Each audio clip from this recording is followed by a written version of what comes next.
The dragon issued a low growl and flexed his claws in close, curling himself into a defensive crouch. His eyes were gone, having been lost to the brilliant light bursting from a destroyed artifact, but his draconian senses more than compensated. Someone was in his chamber. Hephaestus knew that beyond a doubt, but the beast could neither smell nor hear him. "Well?" the dragon asked in his rumbling voice, barely a whisper for the beast, but it reverberated and echoed off the stone walls of the mountain cavern. "Have you come to face me or to hide from me?" "I am right here before you, dragon," came the reply, not audibly, but in the Wyrm's mind. Hephaestus tilted his great horned head at the telepathic intrusion and growled. "You do not remember me? You destroyed me, dragon, when you destroyed the crystal shard. Your cryptic games do not impress me, drow." "Not drow." That gave Hephaestus pause, and the sockets that once, not so long ago, housed his burned-out eyes widened. "Illithid." The dragon roared, and he breathed forth his murderous, fiery breath at the spot where he'd once destroyed the Mind Flayer and its drow companion, along with the crystal shard, all at once. The fire blazed on, bubbling stone, heating the entire room. Many heartbeats later, fire still flowing, Hephaestus heard in his mind, "Thank you." Confusion stole the remaining breath from the dragon, confusion that lasted only an instant before a chill began to creep into the air around him, began to seep through his red scales. Hephaestus didn't like the cold. He was a creature of flame and heat and fiery anger, and the high frosts bit at his wings when he flew out of his mountain abode in the wintry months. But this cold was worse, for it was beyond physical frost. It was the utter void of emptiness, the complete absence of the heat of life, the last vestiges of Crenshinniban spewing forth the necromantic power that had forged the mighty relic millennia before. Icy fingers pried under the dragon's scales and permeated his flesh, leeching the life force from the great beast. Hephaestus tried to resist, growling and snarling, tightening sinewy muscles as if trying to repel the cold. A great inhale got the dragon's inner fires churning, not to breathe forth, but to fight cold with heat. The crack of a single scale hitting the stone floor resounded in the dragon's ears. He swiveled his great head as if to view the calamity, though of course, he couldn't see. But Hephaestus could feel the rot. Hephaestus could feel death reaching into him, reaching through him, grasping his heart and squeezing. His inhale puffed out in a gout of cold flame. He tried to draw in again, but his lungs would not heed the call. The dragon started to swing his head forward, but his neck gave out halfway and the great horned head bounced down onto the floor. Hephaestus had perceived only darkness around him since the first destruction of the crystal shard, and now he felt the same inside. Darkness. Asterisk. Two flames flickered to life, two eyes of fire, of pure energy, of pure hatred. And that alone, sight, confused the blind Hephaestus. He could see. But how? The beast watched a blue light, a curtain of crawling lightning, crackle and sizzle its way across the slag floor. It had crossed the point of ultimate devastation, where the mighty artifact had long ago blasted loose its layers and layers of magic to blind Hephaestus, then again more recently, that very day, to emanate waves of murderous necromantic energy to assail the dragon and do what? The dragon recalled the cold, the falling scales, the profound sensation of rotten death. Somehow he could see again, but at what cost? Hephaestus drew a deep breath, or tried to, but only then did the dragon realize that he was not drawing breath at all. Suddenly terrified, Hephaestus focused on the point of cataclysm, and as the strange curtain of blue magic thinned, the beast saw huddled forms, once contained within, dancing about the remnants of their artifact home. Stooped low, backs hunched, the apparitions, the 7 liches who had created the mighty Crenshinniban, circled and chanted ancient words of power long lost to the realms of Faelorehn. A closer look revealed the many different backgrounds of these men of ancient times, the varied cultures and features from all across the continent. But from afar, they appeared only as similar huddled grey creatures, ragged clothes dripping dullness as if a grey mist flowed from their every movement. Hephaestus recognized them for what they were, the life force of the sentient artifact. But they had been destroyed in the first blast of the crystal shard. The beast did not lift his great head high on his serpentine neck to breathe forth catastrophe on the undead. He watched, and he measured. He took note of their cadence and tone, and recognized their desperation. They wanted to get back into their home, back into Crenshinniban, the crystal shard. The dragon, curious yet terrified, let his gaze focus on that empty vessel, on the once mighty artifact that he had inadvertently annihilated at the cost of his own eyes. And he had destroyed it a second time, he realized. Unknown to him, there had remained residual power in the crystal shard, and when the tentacle-headed Illithid had goaded him, he'd breathed forth fires that had again assaulted the crystal shard. Hephaestus swiveled his head around. Rage engulfed the creature even more, a horror-filled revulsion that turned instantly from dismay to pure anger. For his great and beautiful shining red scales were mostly gone, scattered about the floor. A few dotted the beast's mostly skeletal form here and there, pathetic remnants of the majesty and power he had once shown. He lifted a wing, a beautiful wing that had once allowed Hephaestus to sail effortlessly across the high winds curling up from the snowflake mountains to the northwest. Bones, torn leathery tatters, and nothing more adorned that blasted appendage. Once a beast of grandeur, majesty, and terrible beauty, reduced to a hideous mockery. Once a dragon, earlier that very day a dragon, reduced to, what? Dead? Alive? How? Hephaestus looked at his other broken and skeletal wing to realize that the blue plane of strange magical power had crossed it. Looking more closely within that nearly opaque curtain, Hephaestus noted a second stream of crackling energy, a greenish dart within the blue field, backtracking and sparking inside the curtain. Low to the ground, that visible tether of energy connected the wing of the dragon to the artifact, joining Hephaestus to the crystal shard he thought he had long ago destroyed. "Awaken, great beast," said the voice in his head, the voice of the illithid, Yareskrik. "You did this!" Hephaestus roared. He started to growl, but was struck, suddenly and without warning, by a stream of psionic energy that left him babbling in confusion. "You are alive," the creature within that energy told him. "You have defeated death. You are greater than before, and I am with you to guide you, to teach you powers beyond anything you have ever imagined." With a burst of rage-inspired strength, the beast rose up on his legs, head high and swiveling to take in the cavern. Hephaestus dared not remove his wing from the magical curtain, fearing that he would again know nothingness. He scraped his way across the floor toward the dancing apparitions and the crystal shard.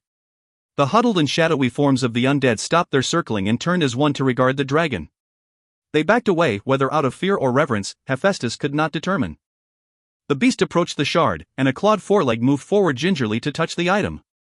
As soon as his skeletal digits closed around it, a sudden compulsion, an overwhelming calling, compelled Hephaestus to swing his forelimb up, to smash the crystal shard into the center of his skull, right above his fiery eyes.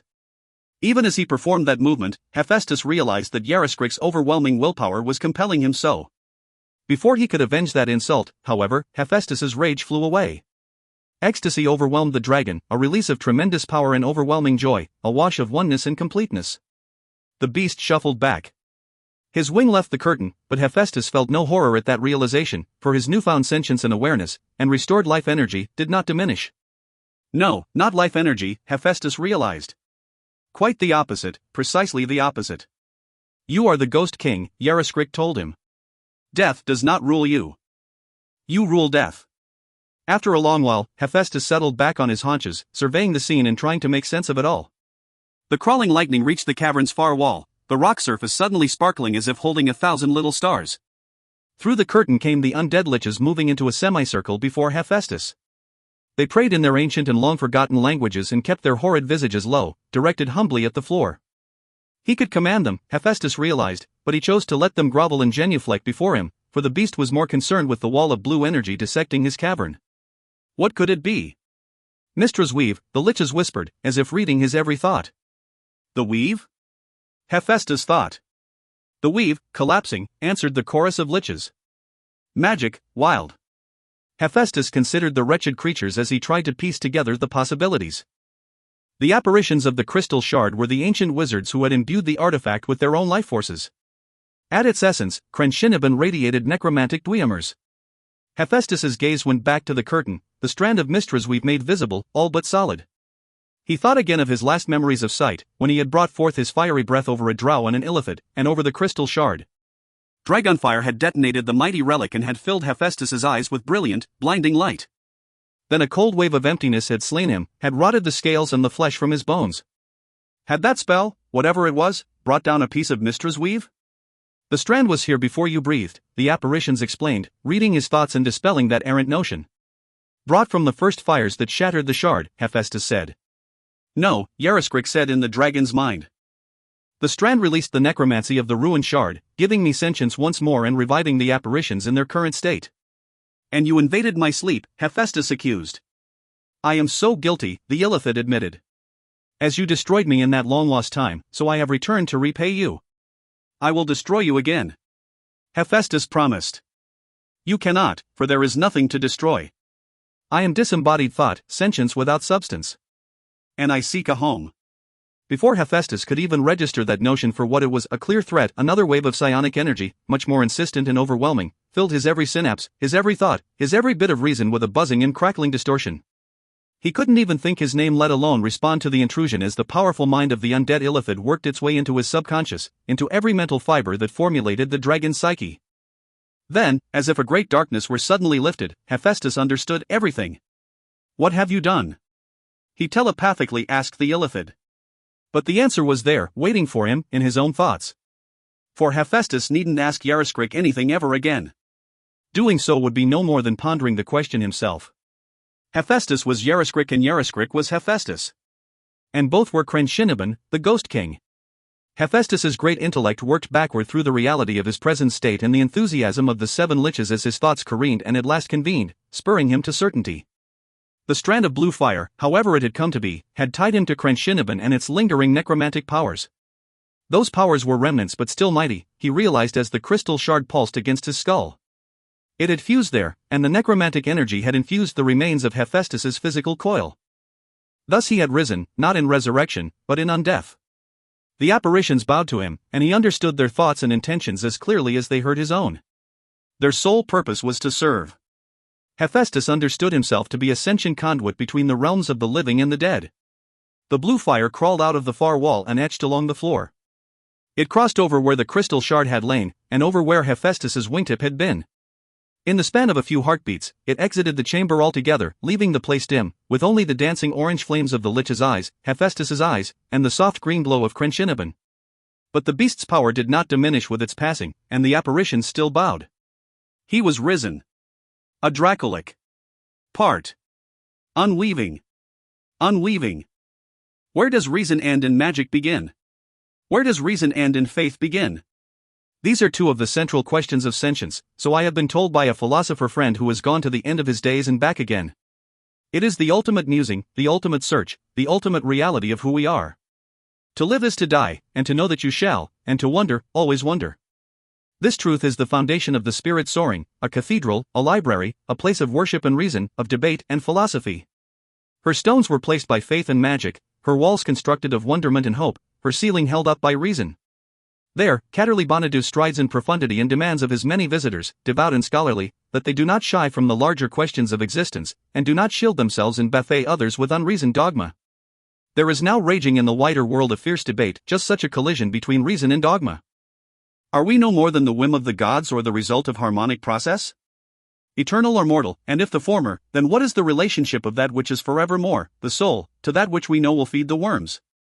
What is the next progression for consciousness and spirit, of self-awareness and, or, the loss of individuality in the state of oneness with all else? What is the relationship between the answerable and the unanswerable, and what does it bode if the former grows at the expense of the latter? Of course, the act of simply asking these questions raises troubling possibilities for many people, acts of punishable heresy for others, and indeed even Catterley once confided in me that life would be simpler if he could just accept what is, and exist in the present. The irony of his tale is not lost on me. One of the most prominent priests of Denier, young Catterley remained skeptical even of the existence of the god he served. Indeed, he was an agnostic priest, but one mighty with powers divine.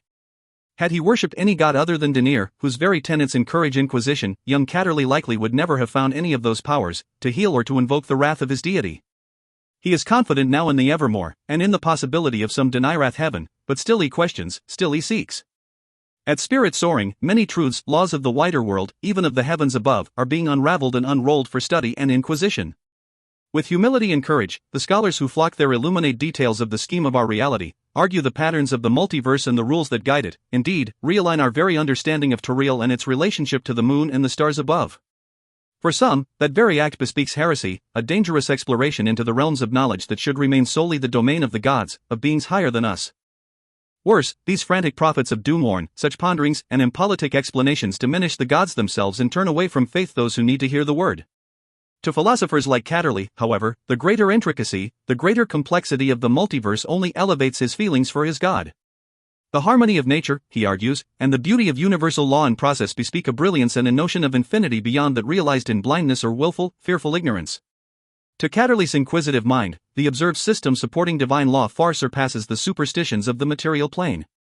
For many others, though, even some of those who agree with Catterley's search, there is an undeniable level of discomfort. I see the opposite in Catterley and her continued learning and understanding of magic. She takes comfort in magic, she has said, because it cannot be explained. Her strength in faith and spirituality climbs beside her magical prowess. To have before you that which simply is, without explanation, without fabrication and replication, is the essence of faith. I do not know if Maliki exists. I do not know if any of the gods are real, or if they are actual beings, whether or not they care about the day-to-day existence of one rogue dark elf. The precepts of Maliki, the morality, the sense of community and service, and the appreciation for life are real to me, are in my heart. They were there before I found Maliki, I named a place upon them, and they would remain there even if indisputable proof were given to me that there was no actual being, no physical manifestation of those precepts. Do we behave out of fear of punishment, or out of the demands of our heart? For me, it is the latter, as I would hope is true for all adults, though I know from bitter experience that such is not often the case. To act in a manner designed to catapult you into one heaven or another would seem transparent to a god, any god, for if one's heart is not in alignment with the creator of that heaven, then, what is the point? And so I salute Catterley and the seekers, who put aside the ethereal, the easy answers, and climb courageously toward the honesty and the beauty of a greater harmony. As the many peoples of Faelorehn scramble through their daily endeavors, march through to the ends of their respective lives, there will be much hesitance at the words that flow from spirit soaring, even resentment and attempts at sabotage. Catterley's personal journey to explore the cosmos within the bounds of his own considerable intellect will no doubt foster fear, in particular of the most basic and terrifying concept of all, death. From me, I show only support for my priestly friend. I remember my nights in Icewind Dale, tall upon Bruenner's climb, more removed from the tundra below, it seemed, than from the stars above. Were my ponderings there any less heretical than the work of spirit soaring? And if the result for Catterley and those others is anything akin to what I knew on that lonely mountaintop, then I recognize the strength of Catterley's armor against the curses of the incurious and the cries of heresy from less enlightened and more dogmatic fools. My journey to the stars, among the stars, at one with the stars, was a place of absolute contentment and unbridled joy, a moment of the most peaceful existence I have ever known. And the most powerful, for in that state of oneness with the universe around me, I, Drizzt Do'Urden, stood as a god. Drizzt Do'Urden. Chapter. Visiting a Drow's Dreams. I will find you, Drow. The dark elf's eyes popped open wide, and he quickly attuned his keen senses to his physical surroundings. The voice remained clear in his mind, invading his moment of quiet reverie. He knew the voice, for with it came an image of catastrophe all too clear in his memories, from perhaps a decade and a half before. He adjusted his eye patch and ran a hand over his bald head, trying to make sense of it. It couldn't be. The dragon had been destroyed, and nothing, not even a great red Wyrm like Hephaestus, could have survived the intensity of the blast when Crenshinniban had released its power. Or even if the beast had somehow lived, why hadn't it arisen then and there, where its enemies would have been helpless before it? No, Jarlaxle was certain that Hephaestus had been destroyed. But he hadn't dreamed the intrusion into his reverie. Of that, too, Jarlaxle was certain. I will find you, Drow. It had been Hephaestus. The telepathic impartation into Jarlaxle's reverie had brought the image of the great dragon to him clearly. He could not have mistaken the weight of that voice. It had startled him from his meditation, and he had instinctively retreated from it and forced himself back into the present, to his physical surroundings. He regretted that almost immediately, and calmed long enough to hear the contented snoring of his dwarf companion, to ensure that all around him was secure. Then he closed his eyes once more and turned his thoughts inward, to a place of meditation and solitude. Except, he was not alone. Hephaestus was there waiting for him. He envisioned the dragon's eyes, twin flickers of angry flame. He could feel the beast's rage, simmering and promising revenge. A contented growl rumbled through Jarlaxle's thoughts, the smirk of the predator when the prey was at hand. The dragon had found him telepathically, but did that mean it knew where he was physically? A moment of panic swept through Jarlaxle, a moment of confusion. He reached up and touched his eye patch, wearing it that day over his left eye. Its magic should have stopped Hephaestus's intrusion, should have shielded Jarlaxle from all scrying or unwanted telepathic contact. But he was not imagining it. Hephaestus was with him. I will find you, Drow, the dragon assured him once more. We'll find him, so therefore had not yet found him. Jarlaxle threw up his defenses, refusing to consider his current whereabouts in the recognition of why Hephaestus kept repeating his declaration. The dragon wanted him to consider his position so the beast could telepathically take the knowledge of his whereabouts from him. He filled his thoughts with images of the city of Luskan, of Kalimport, of the Underdark. Jarlaxle's principal lieutenant in his powerful mercenary band was an accomplished psionicist, and had taught Jarlaxle much in the ways of mental trickery and defense. Jarlaxle brought every bit of that knowledge to bear. Hephaestus's psionically imparted growl, turning from satisfaction to frustration, was met by Jarlaxle's chuckle. You cannot elude me, the dragon insisted. Aren't you dead? I will find you, Drow. Then I will kill you again. Jarlaxle's matter-of-fact, casual response elicited a great rage from the beast as the Drow had hoped, and with that emotion came a momentary loss of control by the dragon, which was all Jarlaxle needed. He met that rage with a wall of denial, forcing Hephaestus from his thoughts. He shifted the eye patch to his right eye, his touch awakening the item, bringing forth its shielding power more acutely. That was the way with many of his magical trinkets of late. Something was happening to the wider world, to Mistra's weave. Kim Muriel had warned him to beware the use of magic, for reports of disastrous results from even simple castings had become all too commonplace. The eye patch did its job, though, and combined with Jarlaxle's clever tricks and practiced defenses, Hephaestus was thrown far from the drow's subconscious. Eyes open once more, Jarlaxle surveyed his small encampment.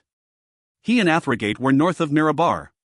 The sun had not yet appeared, but the eastern sky was beginning to leak its pre-dawn glow. The two of them were scheduled to meet, clandestinely, with Marchion Elastil of Mirabar that very morning, to complete a trading agreement between the self-serving ruler and the coastal city of Luskan. Or more specifically, between Elastil and Bregan Derth, Jarlaxle's mercenary and increasingly mercantile band. Bregan Derth used the city of Luskan as a conduit to the world above, trading goods from the Underdark for artifacts from the surface realms, ferrying valuable and exotic baubles to and from the drow city-state of Menzoberranzan. The drow scanned their camp, set in a small hollow amid a trio of large oaks. He could see the road, quiet and empty. From one of the trees a cicada crescendoed its whining song, and a bird cawed as if in answer.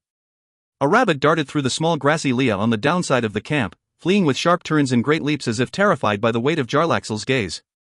The drow slipped down from the low crook in the tree, rolling off the heavy limb that had served as his bed. He landed silently on magical boots and wove a careful path out of the copse to get a wider view of the area. "And where are ye goin', I'm wantin' to be knowin'?" the dwarf called after him.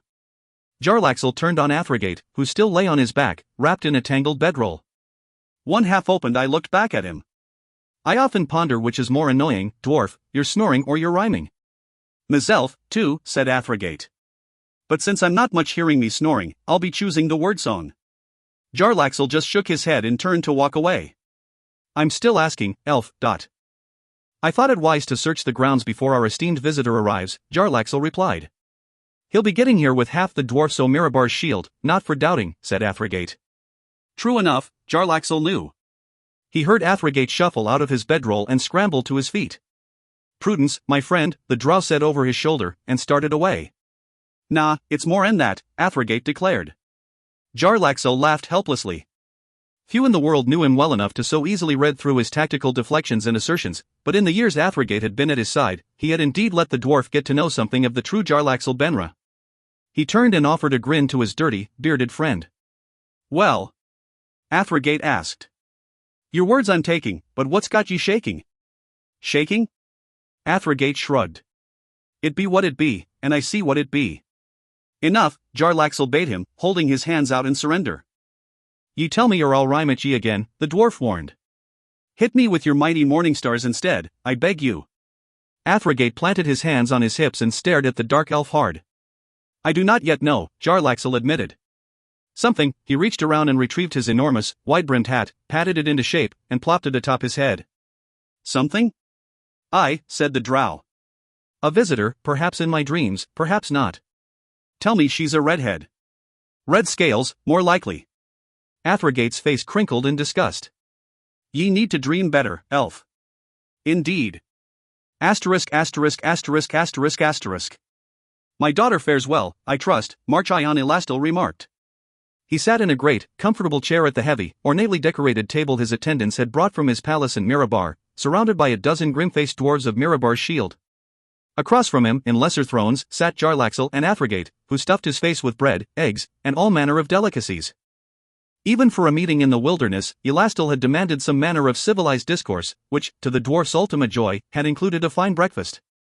"Arabeth has adapted well to the changes in Luskan, yes," Jarlaxle answered. "She and Kensidon have grown closer, and her position within the city continues to expand in prominence and power." "That miserable crow," Elastil whispered with a sigh, referring to High Captain Kensidon, one of the 4 high captains who ruled the city. He knew well that Kensidon had become the dominant member of that elite group. "Kensidon won," Jarlaxle reminded him. "He outwitted Arklum Greeth and the Arcane Brotherhood, no small feat, and convinced the other high captains that his course was the best." "I would have preferred Captain Dudermont." Jarlaxle shrugged. "This way is more profitable for us all." "To think that I'm sitting here dealing with a drow elf," Elastil lamented.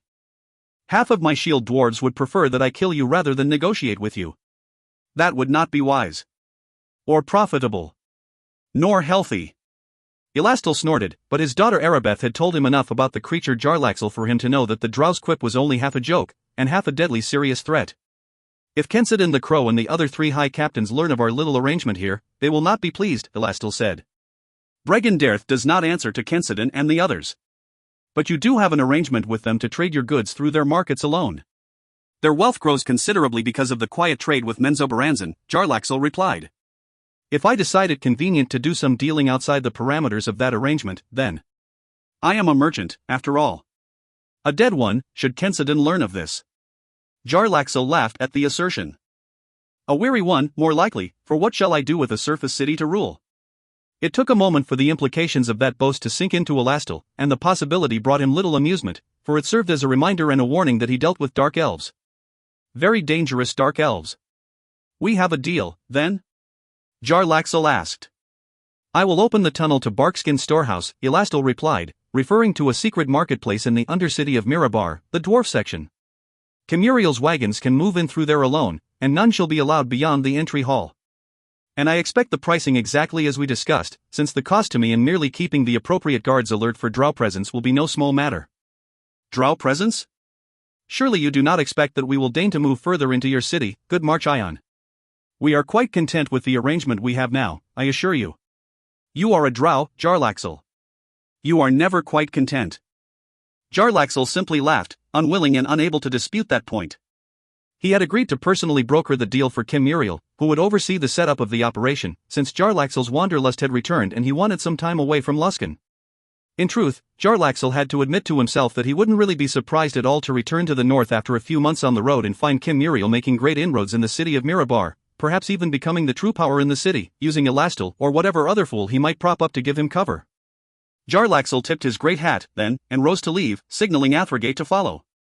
Snorting like a pig on a truffle, the dwarf kept stuffing his mouth, egg yolk and jam splattering his great black beard, a braided and dung-tipped mane. It has been a long and hungry road, Jarlaxle commented to Elastil. The Marchion shook his head in disgust. The dwarves of Mirabar's shield, however, looked on with pure jealousy. Jarlaxle and Athrogate had marched more than a mile before the dwarf stopped belching long enough to ask, so, we're back for Luskan? No, Jarlaxle replied. Kimuriel will see to the more mundane details now that I have completed the deal. Long way to ride for a short talk and a shorter meal. You ate through half the morning. Athrogate rubbed his considerable belly and issued a belch that scared a flock of birds from a nearby tree, and Jarlaxle gave a helpless shake of his head. My tummy hurts, the dwarf explained. He rubbed his belly and burped again, several times in rapid succession. So we're not back to Luskan. Where, then? That question gave Jarlaxle pause. I am not sure, he said honestly. I won't be missing the place, said Athrogate. He reached over his shoulder and patted the grip of one of his mighty glass-teal Morningstars, which he kept strapped diagonally on his back, handles up high, their spiked ball heads bouncing behind his shoulders as he bobbed along the trail. Ain't used these in months. Jarlaxle, staring absently into the distance, simply nodded. Well, wherever we're to go, if even Yuri to know, I'm thinkin' and talkin', it's better ridin' than walkin'. Wahaha. He reached into a belt pouch where he kept a black figurine of a warboar that could summon a magical mount to his side. He started to take it out, but Jarlaxle put a hand over his and stopped him.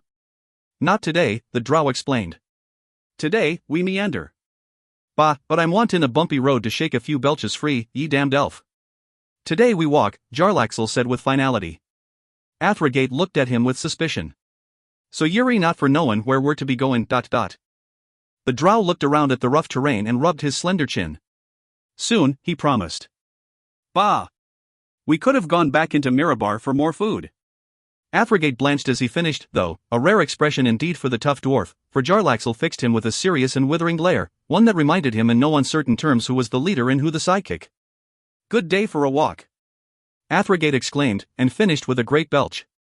They set their camp only a few miles northeast of the field where they had met with Marchion Elastil, on a small ridge among a line of scraggly, short trees, many dead, others nearly leafless. Below them to the west loomed the remains of an old farm, or perhaps a small village, beyond a short rocky field splashed with flat, cut stones, most lying but some standing on end, leading Athrogate to mutter that it was probably an old graveyard. That or a pavilion, Jarlaxle replied, hardly caring. Selûne was up, dancing in and out of the many small clouds that rushed overhead. Under her pale glow, Athrogate was soon snoring contentedly, but for Jarlaxle, the thought of reverie was not welcomed. He watched as the shadows under the moon's pale glow began to shrink, disappear, then stretch toward the east as the moon passed overhead and started its western descent. Weariness crept in upon him, and he resisted it for a long while. The drow silently berated himself for his foolishness. He couldn't stay present and alert forever. He leaned against a dead tree, a twisted silhouette whose shadow looked like the skeleton of a man who reached, pleading, to the gods. Jarlaxle didn't climb it. The old tree likely wouldn't have held his weight but instead remained standing, leaning against the rough trunk. He let his mind fall away from his surroundings, let it fall inward. Memories blended with sensations in the gentle swirl of reverie. He felt his own heartbeat, the blood rushing through his veins. He felt the rhythms of the world, like a gentle breathing beneath his feet, and he embraced the sensation of a connection to the earth, as if he had grown roots into the deep rock. At the same time, he experienced a sensation of weightlessness, as if he were floating, as the wonderful relaxation of reverie swept through his mind and body. Only there was Jarlaxle free. Reverie was his refuge. "I will find you, drow." Hephaestus was there with him, waiting for him. In his mind, Jarlaxle saw again the fiery eyes of the beast, felt the hot breath and the hotter hatred. "Be gone." "You have no quarrel with me," the dark elf silently replied. "I have not forgotten." "'Twas your own breath that broke the shard," Jarlaxle reminded the creature. "Through your trickery, clever drow." "I have not forgotten. You blinded me, you weakened me, you destroyed me." That last clause struck Jarlaxle as odd, not just because the dragon obviously wasn't destroyed, but because he still had the distinct feeling that it wasn't Hephaestus he was communicating with, but it was Hephaestus. Another image came into Jarlaxle's thoughts, that of a bulbous-headed creature with tentacles waving menacingly from its face. "I know you. I will find you," the dragon went on. "You who stole from me the pleasures of life and the flesh. You who stole from me the sweet taste of food and the pleasure of touch." So the dragon is dead, Jarlaxle thought. Not I. Him. The voice that resonated like Hephaestus roared in his mind. "I was blind, and slept in darkness. Too intelligent for death. Consider the enemies you have made, drow. Consider that a king will find you, has found you." That last thought came through with such ferocity and such terrible implications that it startled Jarlaxle from his reverie. He glanced around frantic, as if expecting a dragon to swoop down upon him and melt his camp into the dirt with an explosion of fiery breath, or an illithid to materialize and blast him with psionic energy that would scramble his mind forever. But the night was quiet under the moon's pale glow. Too quiet, Jarlaxle believed, like the hush of a predator. Where were the frogs, the night birds, the beetles? Something shifted down to the west, catching Jarlaxle's attention. He scanned the field, seeking the source, a rodent of some sort, likely. But he saw nothing, just the uneven grasses dancing in the moonlight on the gentle night breeze. Something moved again, and Jarlaxle swept his gaze across the abandoned stones littering the field, reached up and lifted his eye patch so he could more distinctly focus. Across the field stood a shadowy, huddled figure, bowing and waving its arms. It occurred to the drow that it was not a living man, but a wraith or a specter or a lich. In the open ground between them, a flat stone shifted. Another, standing upright, tilted to a greater angle. Jarlaxle took a step toward the ancient markers. The moon disappeared behind a dark cloud and the darkness deepened. But Jarlaxle was a creature of the Underdark, blessed with eyes that could see in the most meager light. In the nearly lightless caverns far below the stone, a patch of luminous lichen would glow to his eyes like a high burning torch. Even in those moments when the moon hid, he saw that standing stone shift again, ever so slightly, as if something scrabbled at its base below the ground. "A graveyard," he whispered, finally recognizing the flat stones as markers and understanding Athergate's earlier assessment. As he spoke, the moon came clear, brightening the field. Something churned in the dirt beside the shifting stone. A hand, a skeletal hand. A greenish-blue crackle of strange ground lightning blasted tracers across the field. In that light, Jarlaxle saw many more stones shifting, the ground churning. "I have found you, drow." The beast whispered in Jarlaxle's thoughts. "Athergate," Jarlaxle called softly. "Awaken, good dwarf." The dwarf snored, coughed, belched, and rolled to his side, his back to the drow. Jarlaxle slipped a hand crossbow from the holster on his belt, expertly drawing back the string with his thumb as he moved. He focused on a particular type of bolt, blunted and heavy, and the magical pouch beside the holster dispensed it into his hand as he reached for it. "Awaken, good dwarf," the drow said again, never taking his gaze from the field. A skeletal arm grasped at the empty air near the low-leaning headstone. When Athergate did not reply, Jarlaxle leveled the hand crossbow and pulled the trigger. "Hey, now, what's the price o' bacon?" The dwarf yelped as the bolt thumped him in the arse. He rolled over and scrambled like a tipped crab, but jumped to his feet. He began circling back and forth with short hops on bent legs, rubbing his wounded bum all the while. "What do ye know, elf?" he asked at length. "That you are indeed loud enough to wake the dead," Jarlaxle replied, motioning over Athregate's shoulder toward the stone-strewn field. Athrogate leaped around. "I see, dark," he said. As he finished, not only did the moon break free of the clouds, but another strange lightning bolt arced over the field like a net of energy had been cast over it. In the flash, whole skeletons showed themselves, standing free of their graves and shambling toward the tree-lined ridge. "Coming for us, I'm thinking," Athrogate bellowed. "And they look a bit hungry. More than a bit. Wahaha. Starved, I'd wager." "Let us be gone from this place, and quickly," said Jarlaxle. He reached into his belt pouch and produced an obsidian statue of a gaunt horse with twists like fire around its hooves. Athrogate nodded and did likewise, producing his boar figurine. They both dropped their items and called forth their steeds together, an equine nightmare for Jarlaxle, snorting smoke and running on hooves of flame, and a demonic boar for Athrogate that radiated heat and belched the fire of the lower plains. Jarlaxle was first up in his seat, turning his mount to charge away, but he looked over his shoulder to see Athrogate take up his twin Morningstars, leap upon the boar, and kick it into a squealing charge straight down at the graveyard. "This way's faster." The dwarf howled, and he set the heavy balls of his weapons spinning at the ends of their chains on either side. "Wahaha. Oh, Lady Lolth," Jarlaxle groaned. "If you sent this one to torment me, then know that I surrender, and just take him back." Athrogate charged straight down onto the field, the boar kicking and bucking. Another green flash lit up the stony meadow before him, showing dozens of walking dead climbing from the torn earth, lifting skeletal hands at the approaching dwarf. Athrogate bellowed all the louder and clamped his powerful legs tightly on the demon boar. Seeming no less crazy than its bearded rider, the boar charged straight at the walking horde, and the dwarf sent his Morningstars spinning. All around him they worked, heavy glass steel balls smashing against bone, breaking off reaching fingers and arms, shattering ribs with powerful swipes. The boar beneath him gored, kicked, and plowed through the mindless undead that closed in hungrily. Athrogate drove his heels in hard against the boar's flanks and it leaped straight up and brought forth the fires of the lower plains, a burst of orange flame blasting out beneath its hooves as it landed, boiling into a radius half again wider than the dwarf was tall and curling up in an eruption of flame. The grass all around Athrogate smoked, licks of flame springing to life on the taller clumps. While the flames bit at the nearest skeletons, they proved little deterrence to those coming from behind. The creatures closed, showing not the slightest sign of fear. An overhead swing from Athrogate brought a Morningstar down atop a skull, exploding it in a puff of white powder. He swung his other Morningstar in a wide sweep, back to front, clipping 3 separate reaching skeletal arms and taking them off cleanly. The skeletons seemed not to notice or care, and kept coming. Closing, always closing. Athrogate roared all the louder against the press, and increased the fury of his swings. He didn't need to aim. The dwarf couldn't have missed smashing bones if he tried. Clawing fingers reached out at him, grinning skulls snapped their jaws. Then the boar shrieked in pain. It hopped and sent out another circle of flames, but the unthinking skeletons seemed not to notice as their legs blackened. Clawing fingers raked the boar, sending it into a bucking frenzy, and Athrogate was thrown wide, clearing the front row of skeletons, but many more rushed at him as he fell. *******. Jarlaxle hated this kind of fight. Most of his battle repertoire, both magical and physical, was designed to misdirect, to confuse, and to keep his opponent off balance. You couldn't confuse a brainless skeleton or zombie. With a great sigh, Jarlaxle plucked the huge feather from his hat and threw it to the ground, issuing commands to the magical item in an arcane language. Almost immediately, with a great puff of smoke, the feather became a gigantic flightless bird, a diatryma, 10 feet tall and with a neck as thick as a strong man's chest.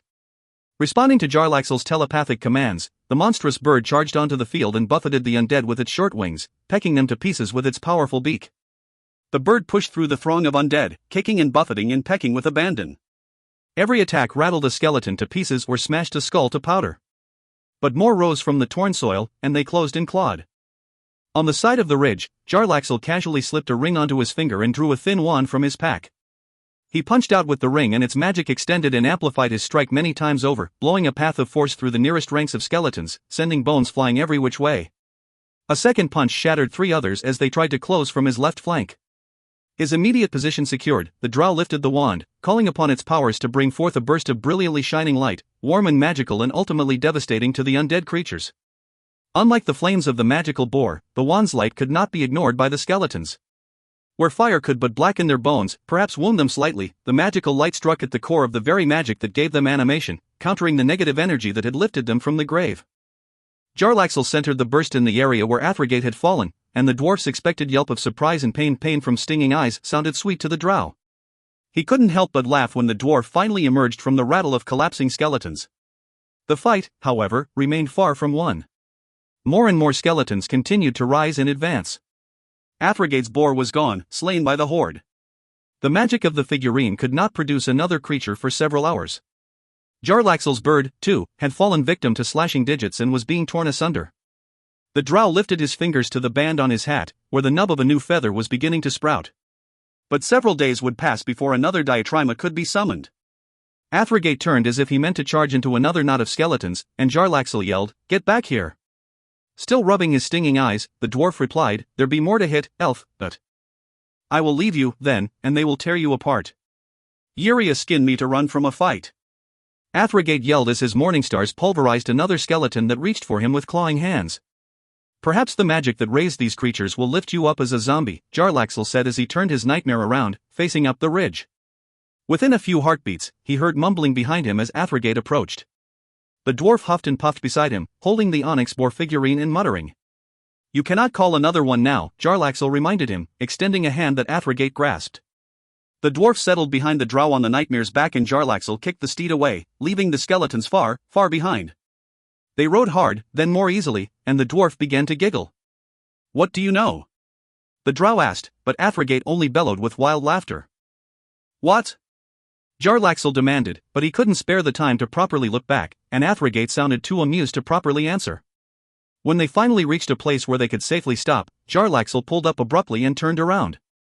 There sat Athrogate, red-faced with laughter as he held a skeletal hand and forearm, the fingers still clawing in the air before him. Jarlaxle leaped from the nightmare, and when the dwarf didn't immediately follow, the drow dismissed the steed, sending Athrogate falling to the ground through an insubstantial swirl of black smoke. But Athrogate still laughed as he thumped to the ground, thoroughly amused by the animated skeletal arm. "Be rid of that wretched thing," Jarlaxle said. Athrogate looked at him incredulously. "Thought ye had more imagination, elf," he said. He hopped up and unstrapped his heavy breastplate. As soon as it fell aside, the dwarf reached over his shoulder with the still clawing hand and gave a great sigh of pleasure as the fingers scratched his back. "How long do ye think it'll live?" "Longer than you, I hope," the drow replied, closing his eyes and shaking his head helplessly. "Not very long, I imagine." "Wahaha!" Athrogate bellowed, then, "Aiowa. Asterisk asterisk asterisk asterisk asterisk. The next time we face such creatures, I expect you to follow my lead," Jarlaxle said to Athrogate the next morning as the dwarf fiddled once more with his skeletal toy. "Next time? What do ye know, elf?" "It was not a random event," the drow admitted. "I have been visited, twice now, in my reverie by a beast I had thought destroyed, but one that has somehow transcended death." "A beast that brought up them skeletons?" "A great dragon," Jarlaxle explained, "to the south of here," and Jarlaxle paused, not really certain where Hephaestus's lair was. He had gone there, but magically with a teleportation spell. He knew the general features of that distant region, but not the specifics of the lair, though he thought of someone who would surely know the place. "Near to the Snowflake Mountains," he finished. "A great dragon whose thoughts can reach across hundreds of miles, it seems." "Ye thinking we need to run farther?" Jarlaxle shook his head. "There are great powers I can enlist in defeating this creature." Said the dwarf. "I just have to convince them not to kill us first." "Indeed," said the drow. "A mighty priest named Catterley, a chosen of his god, who promised me death should I ever return." "But I will find a way." "So Yuri sayin', and so Yuri prayin', but I'm hoping I'm not the one what'll be payin' it." Jarlaxle blared at the dwarf. "Well, then ye can't be going back where Yuri wanting, though I canno be thinking why Yuri wanting what Yuri wantin'. To go to a place where the dragons are hauntin'." The glare melted into a groan. I know, said Athrogate. "No more word songen." "But that was a good one, what?" "Needs work," said the drow. "Though considerably less so than your usual efforts." Said the dwarf, beaming with pride. Chapter: The Broken Continuum. Dris Duerden slipped out of his bedroll and reached his bare arms up high, fingers wide, stretching to the morning sky. It was good to be on the road, out of Mithril Hall after the dark winter. It was invigorating to smell the fresh, crisp air, absent the smoke of the forges, and to feel the wind across his shoulders and through his long, thick white hair. It was good to be alone with his wife. The dark elf rolled his head in wide circles, stretching his neck. He reached up high again, kneeling on his blankets. The breeze was chill across his naked form, but he didn't mind. The cool wind invigorated him and made him feel alive with sensation. He slowly moved to stand, exaggerating every movement to flex away the kinks from the hard ground that had served as his mattress, then paced away from the small encampment and outside the ring of boulders to catch a view of Catti-brie. Dressed only in her colorful magical blouse, which had once been the enchanted robe of a known wizard, she stood on a hillside not far away, her palms together in front of her in a pose of deep concentration. Drizzt marveled at her simple charm. The colorful shift reached only to mid-thigh, and Catti-brie's natural beauty was neither diminished nor outshone by the finely crafted garment. They were on the road back to Mithril Hall from the city of Silverymoon, where Catti-brie's wizard mentor, the great Lady Illustrial, ruled. It had not been a good visit. Something was in the air, something dangerous and frightening, some feeling among the wizards that all was not well with the weave of magic. Reports and whispers from all over Faelorehn spoke of spells gone horribly awry, of magic misfiring or not firing at all, of brilliant spellcasters falling to apparent insanity. Illustrial had admitted that she feared for the integrity of Mystra's weave itself, the very source of arcane energy, and the look on her face, ashen, was something Drizzt had never before witnessed from her, not even when the drow had gone to Mithril Hall those many years ago, not even when King Abood and his great horde had crawled from their mountain holes in murderous frenzy. It was indeed a crestfallen and fearful look that Drizzt would never have thought possible on the face of that renowned champion, one of the 7 sisters, chosen of Mystra, beloved ruler of mighty Silverymoon. Vigilance, observation, and meditation were Illustrial's orders of the day, as she and all others scrambled to try to discern what in the 9 hells might be happening, and Catti-brie, less than a decade a wizard but showing great promise, had taken those orders to heart. That's why she had risen so early, Drizzt knew, and had moved away from the distractions of the encampment and his presence, to be alone with her meditation. He smiled as he watched her, her auburn hair still rich in color and thick to her shoulders, blowing in the breeze, her form, a bit thicker with age, perhaps, but still so beautiful and inviting to him, swaying gently with her thoughts. She slowly spread her hands out wide as if an invitation to magic, the sleeves of her blouse reaching only to her elbows. Drizzt smiled as she rose from the ground, floating upward a few feet in easy levitation. Purple flames of fairy fire flickered to life across her body, appearing as extensions of the violet fabric of the blouse, as if its magic joined with her in a symbiotic completion. A magical gust of wind buffeted her, blowing her auburn mane out wide behind her. Drizzt could see that she was immersing herself in simple spells, in safe magic, trying to create more intimacy with the weave as she contemplated the fears Illustrial had relayed. A flash of lightning in the distance startled Drizzt and he jerked his head toward it as a rumble of thunder followed. He crinkled his brow in confusion. The dawn was cloudless, but lightning it had been, reaching from high in the sky to the ground, for he saw the crackling blue bolt lingering along the distant terrain. Drizzt had been on the surface for 45 years, but he had never seen any natural phenomenon quite like that. He had witnessed terrific storms from the deck of Captain Dudermont's Sea Sprite, had watched a dust storm engulf the Kalim Desert, had seen a squall pile snow knee-deep on the ground in an hour's time. He had even seen the rare event known as ball lightning once, in Icewind Dale, and he figured the sight before him to be some variant of that peculiar energy. But this lightning traveled in a straight line, and trailed behind it a curtain of blue-white, shimmering energy. He couldn't gauge its speed, other than to note that the curtain of blue fire expanded behind it. It appeared to be crossing the countryside to the north of his position. He glanced up at Catti-brie, floating and glowing on the hilltop to the east, and he wondered whether he should disturb her meditation to point out the phenomenon. He glanced at the line of lightning and his lavender eyes widened in shock. It had accelerated suddenly and had changed course, angling in his direction. He turned from the lightning to Catti-brie, to realize that it was running straight at her. "Cat!" Drizzt yelled, and started running. She seemed not to hear. Magical anklets sped Drizzt on his way, his legs moving in a blur. But the lightning was faster, and he could only cry out again and again as it sizzled past him. He could feel its teeming energy. His hair rose up wildly from the proximity of the powerful charge, white strands floating on all sides. "Cat!" he yelled to the hovering, glowing woman. "Catti-brie! Run!"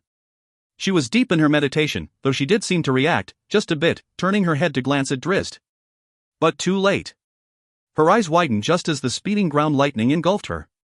Blue sparks flew from her outstretched arms, her fingers jerking spasmodically, her form jolting with powerful discharges. The edge of the strange lightning remained for a few heartbeats, then continued onward, leaving the still floating woman in the shimmering blue curtain of its wake. "Cat!" Drizzt gasped, scrambling desperately across the stones. By the time he got there, the curtain was moving along, leaving a scarred line crackling with power on the ground. Catti-brie still floated above it, still trembled and jerked. Drizzt held his breath as he neared her, to see that her eyes had rolled up into her head, showing only white. He grabbed her hand and felt the sting of electrical discharge. But he didn't let go and he stubbornly pulled her aside of the scarred line. He hugged her close and tried unsuccessfully to pull her down to the ground. "Catti-brie," Drizzt begged. "Don't you leave me." 1,000 heartbeats or more passed as Drizzt held her, then the woman finally relaxed and gently sank from her levitation. Drizzt leaned her back to see her face, his heart skipping beats until he saw that he was staring into her beautiful blue eyes once more. "By the gods, I thought you lost to me," he said with a great sigh of relief, one that he bit short as he noted that Catti-brie wasn't blinking. She wasn't really looking at him at all, but rather looking past him. He glanced over his shoulder to see what might be holding her interest so intently, but there was nothing. "Cat?" he whispered, staring into her large eyes that did not gaze back at him nor past him, but into nothingness, he realized. He gave her a shake. She mumbled something he could not decipher. Drizzt leaned closer. "What?" he asked, and shook her again. She lifted off the ground several inches, her arms reaching out wide, her eyes rolling back into her head. The purple flames began anew, as did the crackling energy. Drizzt moved to hug her and pull her down again, but he fell back in surprise as her entire form shimmered as if emanating waves of energy. Helplessly the drow watched, mesmerized and horrified. "Catti-brie?" he asked, and as he looked into her white eyes, he realized that something was different, very different. The lines on her face softened and disappeared. Her hair seemed longer and thicker, even her part changed to a style Catti-brie had not worn for years. And she seemed a bit leaner, her skin a bit tighter. "Younger. 'Twas a bough that found myself in the halls of a dwarven king," she said, or something like that. Drizzt could not be certain, and in a distinctly dwarvish accent, like she'd once said when her time had been spent almost exclusively with Bruiner's clan in the shadows of Kelvin's cairn in faraway Icewind Dale. She still floated off the ground, but the fairy fire and the crackling energy dissipated. Her eyes focused and returned to normal, those rich, deep blue orbs that had so stolen Drizzt's heart. "Heartseeker, yes," Drizzt said. He stepped back and pulled the mighty bow from his shoulder, presenting it to her. "Can't be fishing mere dueled on with a bow, though, and so it's Rumblebelly's line I'm favoring," she said, still looking into the distance and not at Drizzt. Drizzt crinkled his face in confusion. The woman sighed deeply. Her eyes rolled back into her head, showing only white to Drizzt. The flames and energy reappeared and a gust of wind came up from nowhere, striking only Catti-brie, as if those waves of energy that had come forth from her were returning to her being. Her hair, her skin, her age all returned, and her colorful garments stopped blowing in the unfelt wind. The moment passed and she settled to the ground, unconscious once more. Drizzt shook her again, called to her many times, but she seemed not to notice. He snapped his fingers in front of her eyes, but she didn't even blink. He started to lift her, to carry her toward the camp so they could hurry on their way to Mithril Hall, but as he extended her arm, he saw a tear in her magical blouse just behind the shoulder. Then he froze as he noticed bruises under the fabric. With a shiver of panic, Drizzt gently slid the ripped section aside. He sucked in his breath in fear and confusion. He had seen Catti-brie's bare back 1,000 times, had marveled at her unblemished, smooth skin. But it was marked, scarred even, in the distinctive shape of an hourglass as large as Drizzt's fist. The lower half was almost fully discolored, the top showing only a small sliver of bruising, as if almost all of the counting sand had drained. With trembling fingers, Drizzt touched it. Catti-brie did not react. "What?" he whispered helplessly. He carried Catti-brie along briskly, her head lolling as if she were half asleep. Chapter. Reasoning the Indecipherable. It was a place of soaring towers and sweeping stairways, of flying buttresses and giant, decorated windows, of light and enlightenment, of magic and reason, of faith and science. It was spirit soaring, the work of Catterly Bonadus, chosen of Danir. Catterly the questioner, he had been labeled by his brothers of Danir, the god who demanded such inquiry and continual reason from his devoted. Catterly had raised the grand structure from the ruins of the edificant library, considered by many to be the most magnificent library in all of Faelorehn. Indeed, architects from lands as far and varied as Silvery Moon and Kalimport had come to the Snowflake Mountains to glimpse this creation, to marvel in the flying buttresses, a recent innovation in the lands of Faelorehn, and never before on so grand a scale. The work of magic, of divine inspiration, had formed the stained glass windows, and also rendered the great murals of scholars at work in their endless pursuit of reason. Spirit soaring had been raised as a library and a cathedral, a common ground where scholars, mages, sages, and priests might gather to question superstition, to embrace reason. No place on the continent so represented the wondrous joining of faith and science, where one need not fear that logic, observation, and experimentation might take a learner away from edicts of the divine. Spirit soaring was a place where truth was considered divine, and not the other way around. Scholars did not fear to pursue their theories there. Philosophers did not fear to question the common understanding of the pantheon and the world. Priests of any and all gods did not fear persecution there, unless the very concept of rational debate represented persecution to a closed and small mind. Spirit soaring was a place to explore, to question, to learn about everything. There, discussions of the various gods of the world of Toriel always bordered on heresy. There, the nature of magic was examined, and so there, at a time of fear and uncertainty, at the time of the failing weave, rushed scholars from far and wide. And Catterley greeted them, every one, with open arms and shared concern. He looked like a very young man, much younger than his 44 years. His grey eyes sparkled with youthful luster and his mop of curly brown hair bounced along his shoulders. He moved like a much younger man, loose and agile, a distinctive spring in his step. He wore a typical Denirath outfit, tan white tunic and trousers, and added his own flair with a light blue cape and a wide-brimmed hat, blue to match the cape, with a red band, plumed on the right side. The time was unsettling, the magic of the world possibly unraveling, yet Catterley Bonadus's eyes reflected excitement more than dread. Catterley was forever a student, his mind always inquisitive, and he did not fear what was simply not yet explained. He just wanted to understand it. "Welcome, welcome." He greeted a trio of visitors one bright morning, who were dressed in the green robes of druids. "Young Bonadus, I presume," said one, an old greybeard. "Not so young," Catterley admitted. "I knew your father many years ago," the druid replied. "Am I right in assuming that we will be welcomed here in this time of confusion?" Catterley looked at the man curiously. "Catterley still lives, correct?" "Well, yes," Catterley answered, then grinned and asked, "Cleo?" "Ah, your father has told you of me," the druid answered, but he ended with wide eyes, stuttering, "See Catterley? Is that you? I had thought you lost in the advent of the chaos curse, old friend." Catterley said. "How can you be?" Cleo started to ask, in utter confusion. "Were you not destroyed?" The youthful-seeming priest asked. "Of course you weren't, you stand here before me." "I wandered in the form of a turtle, for years," Cleo explained. "Trapped by insanity within the animal coil I most favored. But how can you be Catterley?" "I had heard of Catterley's children, who should be as old." As he spoke, a young man walked up to the priest. He looked very much like Catterley, but with exotic, almond-shaped eyes. "And here is one," Catterley explained, sweeping his son to him with an outstretched arm. "My oldest son, Tim Burley."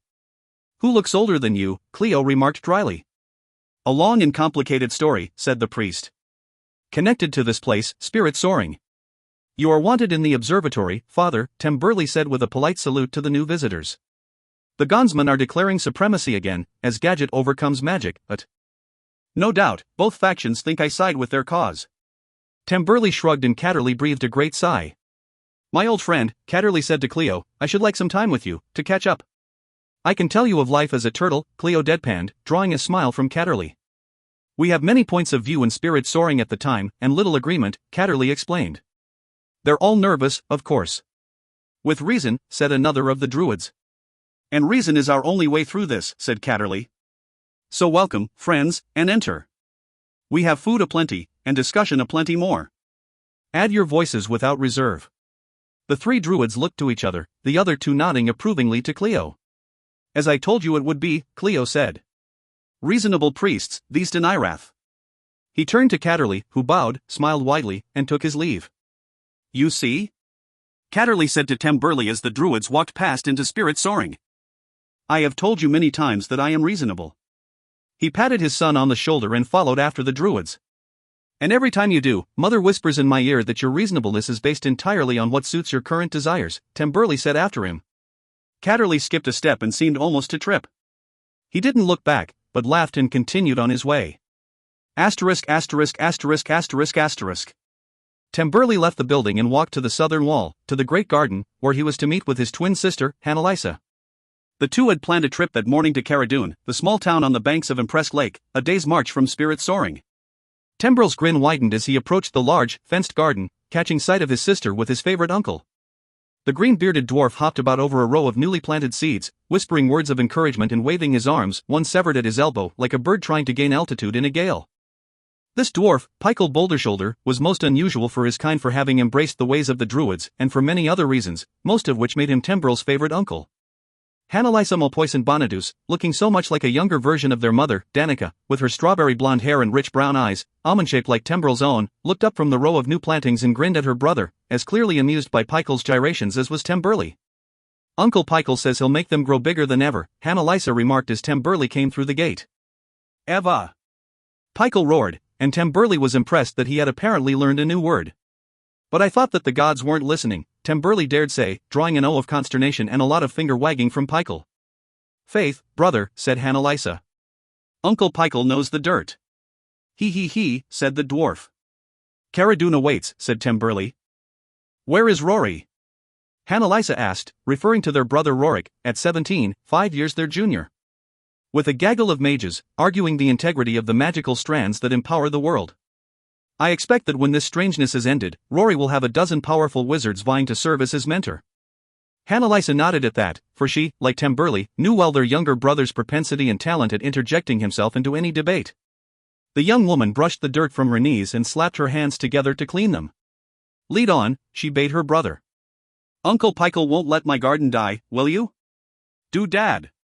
Pykel triumphantly proclaimed and launched into his rain dance, or fertility dance, or dance of the sunshine, or whatever it was that he danced about. As always, the Bonaduce twins left their Uncle Pykel with wide, sincere smiles splayed on their young faces, as it had been since their toddler days. *********.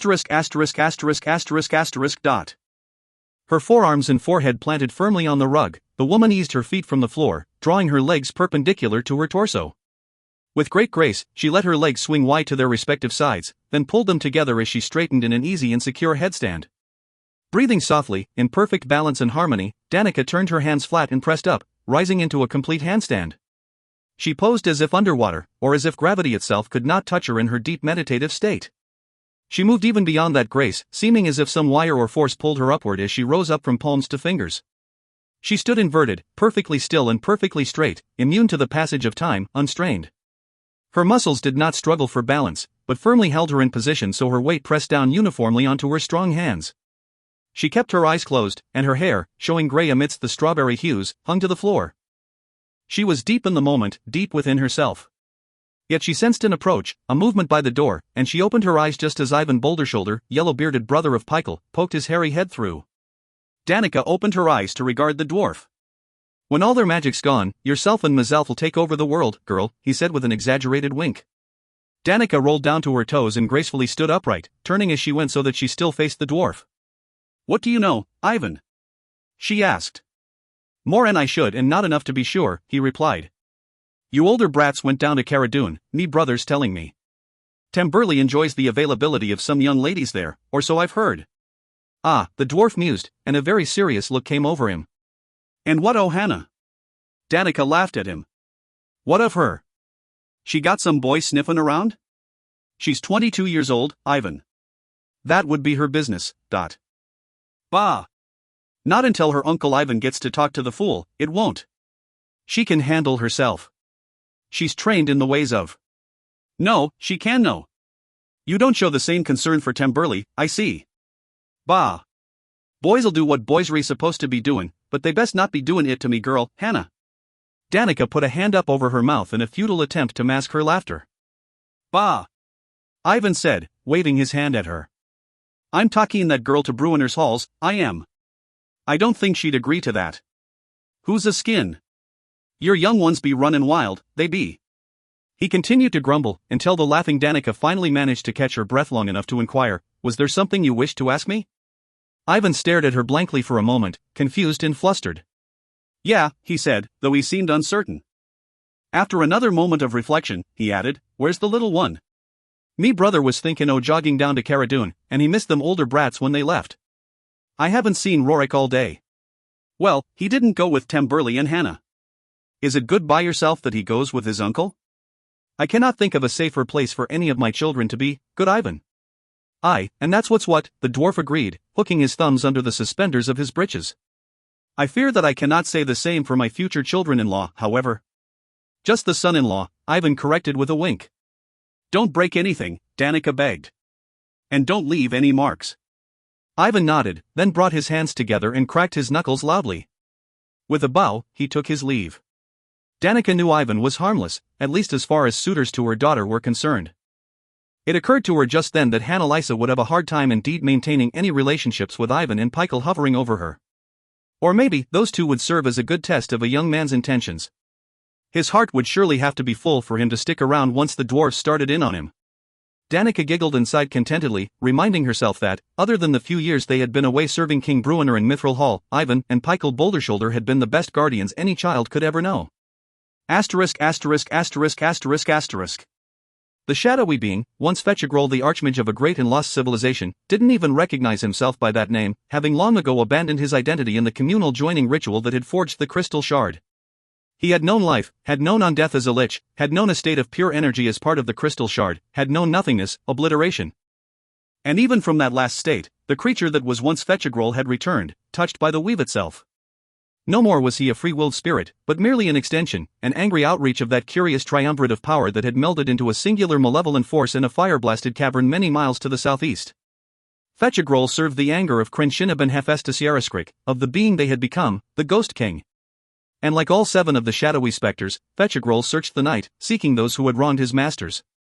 In the lower reaches of the Snowflake Mountains, overlooking a large lake shining under the moonlight to the west, and on a trail leading deeper into the mountains and to a great library, he sensed that he was close.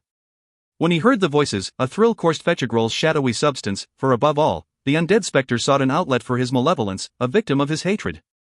He drifted to the deeper shadows behind a tree overlooking the path as a pair of young humans came into view, walking tentatively in the dim light among the roots that crisscrossed the trail. They passed right before him, not noticing at all, though the young woman did cock her head curiously and shiver. How the undead creature wanted to leap out and devour them. But Fetchagrol was too far removed from their world, was too much within the Shadowfell, the intruding realm of shadow and darkness that had come to Faelorehn. Like his 6 brothers, he had not the substance to affect material creatures. Only spirits. Only the diminishing life energies of the dead. He followed the pair down the mountain until they at last found a place they deemed suitable for an encampment. Confident that they would stay there at least until pre-dawn, the malevolent spirit rushed into the wilds, seeking a vessel. He found it only a couple of miles from the young human's camp, in the form of a dead bear, its half-rotted carcass teeming with maggots and flies. Fetchagrol bowed before the beast and began to chant, to channel the power of the Ghost King, to call to the spirit of the bear. The corpse stirred. Asterisk asterisk asterisk asterisk asterisk. His steps slow, his heart heavier than his weary limbs, Drizzt Do'Urden crossed the Cerbrin River Bridge. The eastern door of Mithril Hall was in sight, as were members of Clan Battlehammer, scurrying to join him as he bore his burden. Catti-brie lay listless in his arms, her head lolling with every step, her eyes open but seeing nothing. And Drizzt's expression, so full of fear and sadness, only added to that horrifying image. Calls to get Bruenor. And open the doors and clear the road. Led Drizzt through that back door, and before he had gone 10 strides into Mithril Hall, a wagon bounced up beside him and a group of dwarves helped get him and the listless Catti-brie into the back. Only then did Drizzt realize how exhausted he was. He had walked for miles with Catti-brie in his arms, not daring to stop, for she needed help he could not provide. Bruenor's priests would know what to do, he'd prayed, and so the dwarves who gathered around repeatedly assured him. The driver pushed the team hard across Garam's Gorge and down the long and winding tunnels toward Bruenor's chambers. Word had passed ahead, and Bruenor was in the hall waiting for them. Regis and many others stood beside him as he paced anxiously, wringing his strong hands or pulling at his great beard, softened to orange by the gray that dulled its once fiery red. "Elf?" Bruenor called. "What do ye know, Dot?"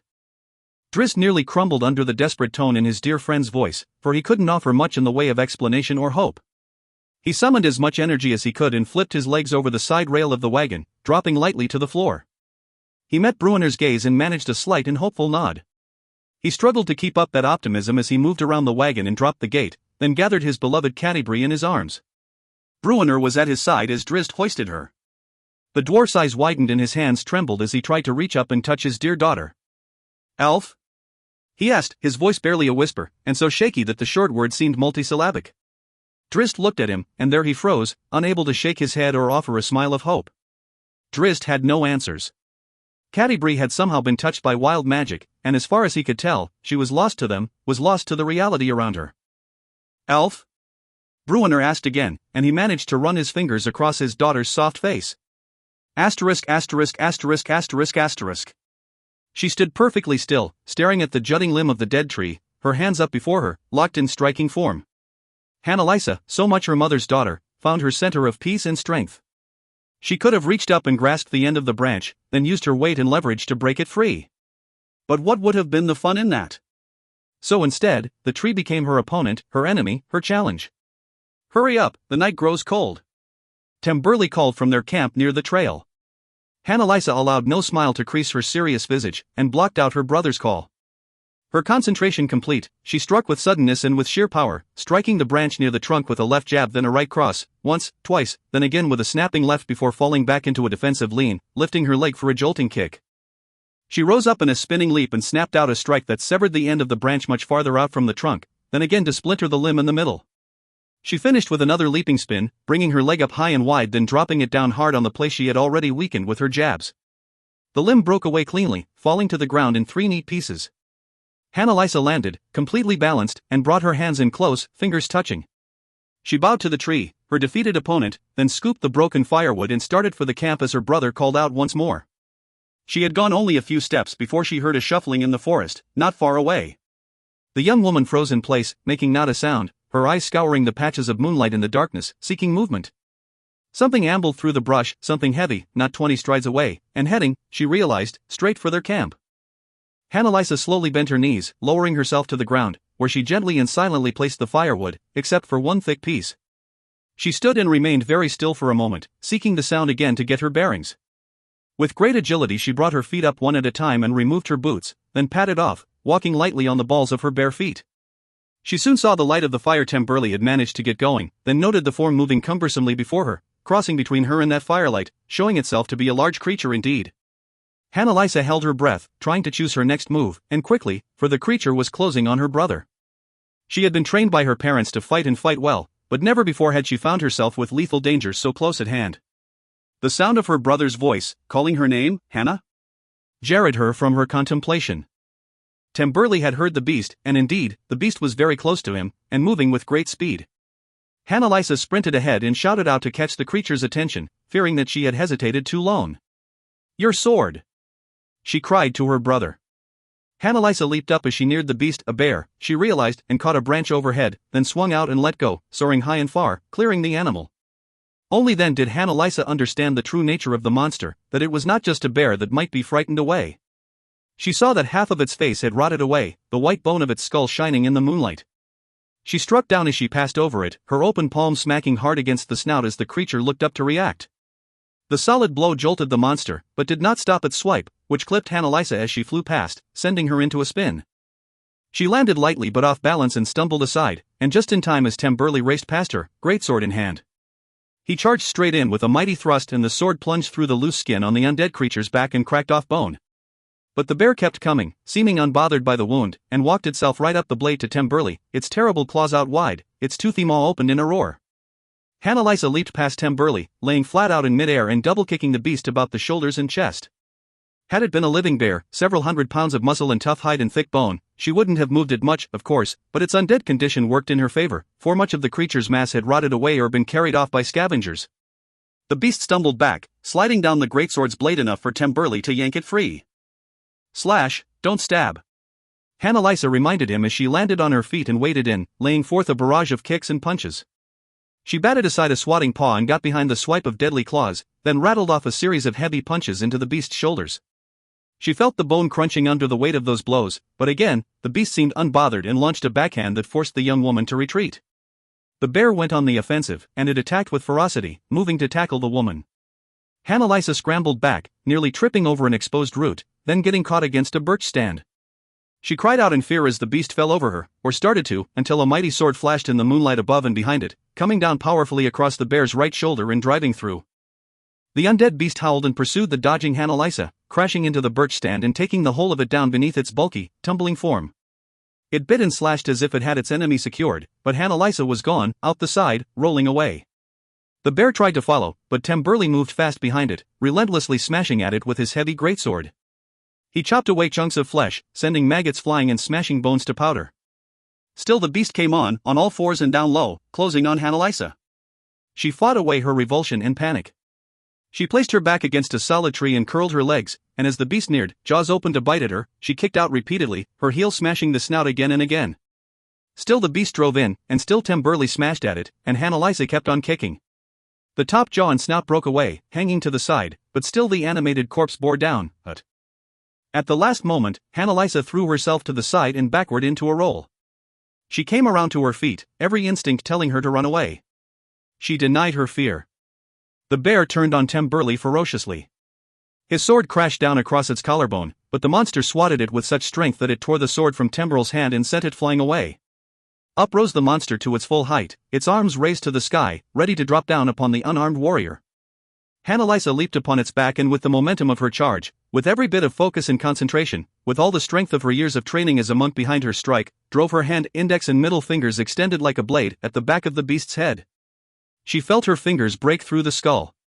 She retracted and punched again and again, pulverizing the bone, driving her fingers into the beast's brain and tearing pieces out. The bear swung around and Annalisa went flying into the trees, crashing hard through a close pair of young elms, bouncing from one to the other, her momentum pushing her so she fell to the ground right behind them. But as she slid down the narrowing gap, her ankle caught. Desperate, she looked at the approaching monster. She saw the sword descend behind it, atop its skull, splitting the head in half and driving down the creature's neck. And still it kept coming. Annalisa's eyes widened with horror. She couldn't free her foot. But it was only the undead beast's momentum that propelled it forward, and it crashed into the elms and fell to the side. Annalisa breathed easier. Temberley rushed up and helped her free her foot, then helped her stand. She was sore in a dozen places, her shoulder was surely bruised. But the beast was dead again. What evil has come to these woods? The young woman asked. I don't, Temberley started to answer, but he stopped. Both he and his sister shivered, their eyes going wide in surprise.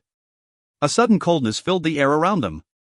They heard a hissing sound, perhaps laughter, and jumped back into a defensive posture, as they had been trained. The chill passed, and the laughter receded. In the firelight of their nearby camp, they saw a shadowy figure drift away. What was that? Temberley asked. We should go back, Annalisa breathlessly replied. We're much closer to Cara Dune than Spirit Soaring. Then go. Annalisa said, and the pair rushed to the camp and scooped up their gear. Each took a burning branch to use as a torch, then started along the trail. Cold pockets of air found them repeatedly as they ran, with hissing laughter and patches of shadow darker than the darkest night shifting around them.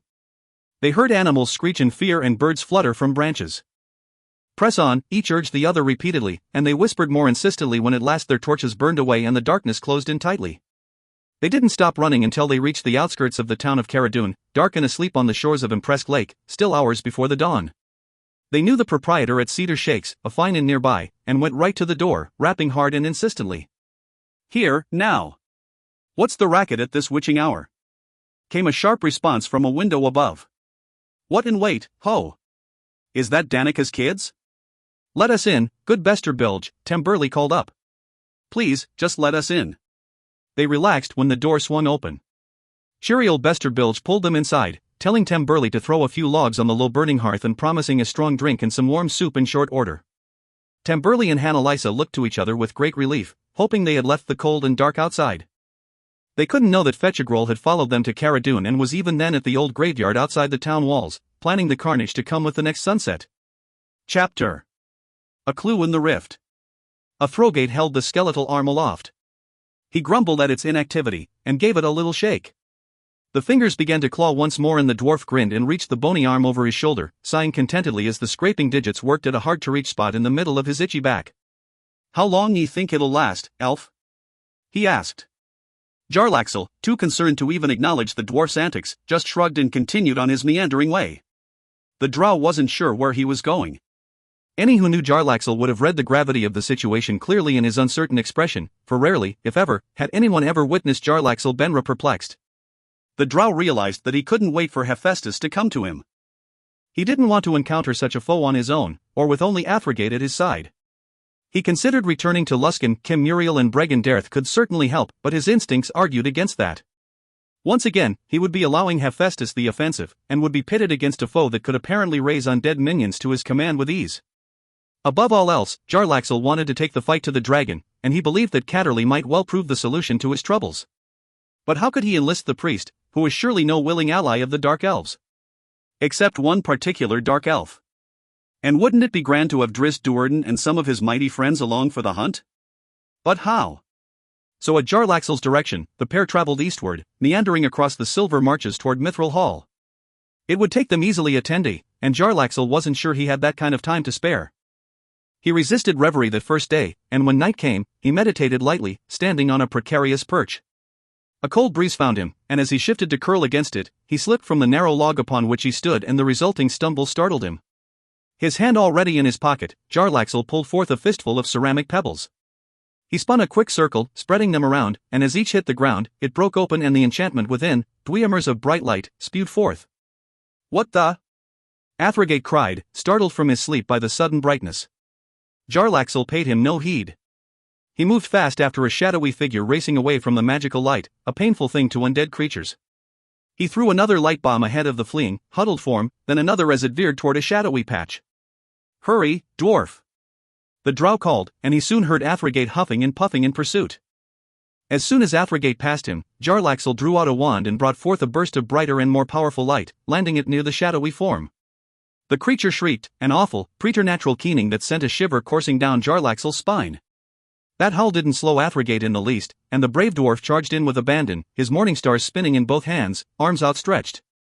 Athrogate called upon the enchantment of the morning star in his right hand and explosive oil oozed over its metallic head. The dwarf leaped at the cowering creature and swung with all his might, thinking to end the fight with a single, explosive smite. The morning star hit nothing substantial, just hummed through the empty night. Then Athrogate yelped in pain as a sharp touch hit his shoulder, a point of sudden and burning agony. He fell back, swinging with abandon, his morning stars crisscrossing, again hitting nothing. The dwarf saw the specter's dark, cold hands reaching toward him, so he tried a different tactic. He swung his morning stars in from opposite sides, aiming the heads to collide directly in the center of the shadowy darkness. Jarlaxle watched the battle with a curious eye, trying to gauge this foe. The specter was a minion of Hephaestus, obviously, and he knew well the usual qualities of incorporeal undead denizens. Athrogate's weapon should have harmed it, at least some. The dwarf's morning stars were heavily enchanted. Even the most powerful undead creatures, the ones that existed on both the prime material plane and a darker place of negative energy, should not have such complete immunity to his assault. Jarlaxle winced and looked away when Athrogate's morningstar heads clanged together, the volatile oil exploding in a blinding flash, a concussive burst that forced the dwarf to stumble backward. When the drow looked again, the specter seemed wholly unbothered by the burst. Jarlaxle took note of something unusual. Precisely as the morningstar heads collided, the specter seemed to diminish. In the moment of explosion, the creature appeared to vanish or shrink. As the undead creature approached the dwarf, it grew substantial again, those dark hands reaching forth to inflict more cold agony. "Elf! I can't be hitting the damn thing." The dwarf howled in pain and staggered back. "More oil!" Jarlaxle yelled, a sudden idea coming to him. "Smash them together again." "That hurt, elf." "Me arms re-numb." "Do it!" Jarlaxle commanded. He fired off his wand again, and the burst of light caused the specter to recoil, buying Athrogate a few heartbeats. Jarlaxle pulled off his hat and reached inside, and as Athrogate swung mightily with his opposing morningstars, the drow pulled forth a flat circle of cloth, like the black lining of his hat. He threw it out and it spun, elongating as it sailed past the dwarf. The morningstars collided in another explosion, throwing Athrogate backward again. The specter, as Jarlaxle expected, faded, began to diminish to nothingness, no, not to nothingness, but to some other plane or dimension. And the fabric circle, the magical extra-dimensional pocket created by the power of Jarlaxle's enchanted hat, fell over the spot. The sudden glare caused by waves of energy purple, blue, and green rolled forth from the spot, pounding out a hum of sheer power. The fabric of the world tore open. Jarlaxle and Athrogate floated, weightless, staring at a spot that was once a clearing in the trees but seemed to have been replaced with starscape. "What did ye do, elf?" the dwarf cried, his voice modulating in volume as if carried on gigantic intermittent winds. "Stay away from it," Jarlaxle warned, and he felt a slight push at his back, compelling him toward the starry spot, the rift, he knew, to the astral plane. Athrogate began to flail wildly, suddenly afraid, for he was not far from that dangerous place. He began to spin head over heels and all around, but the gyrations proved irrelevant to his inexorable drift toward the stars. "Not like that," Jarlaxle called. "How, ye stupid elf?" For Jarlaxle, the solution was easy. His drift carried him beside a tree, still rooted solidly in the firmament. He grabbed on with one hand and held himself easily in place, and knew that an easy push would propel him away from the rift. That was exactly what it was, Jarlaxle knew, a tear in the fabric of the prime material plane, the result of mixing the energies of two extra-dimensional spaces. For Jarlaxle, who carried items of holding that created extra-dimensional pockets larger than their apparent capacity, a pair of belt pouches that did the same, and several other trinkets that could facilitate similar dweemers, the consequences of mingling them was not unknown or unexpected. What surprised him, though, was that his extra-dimensional whole had reacted in such a way with that shadowy being.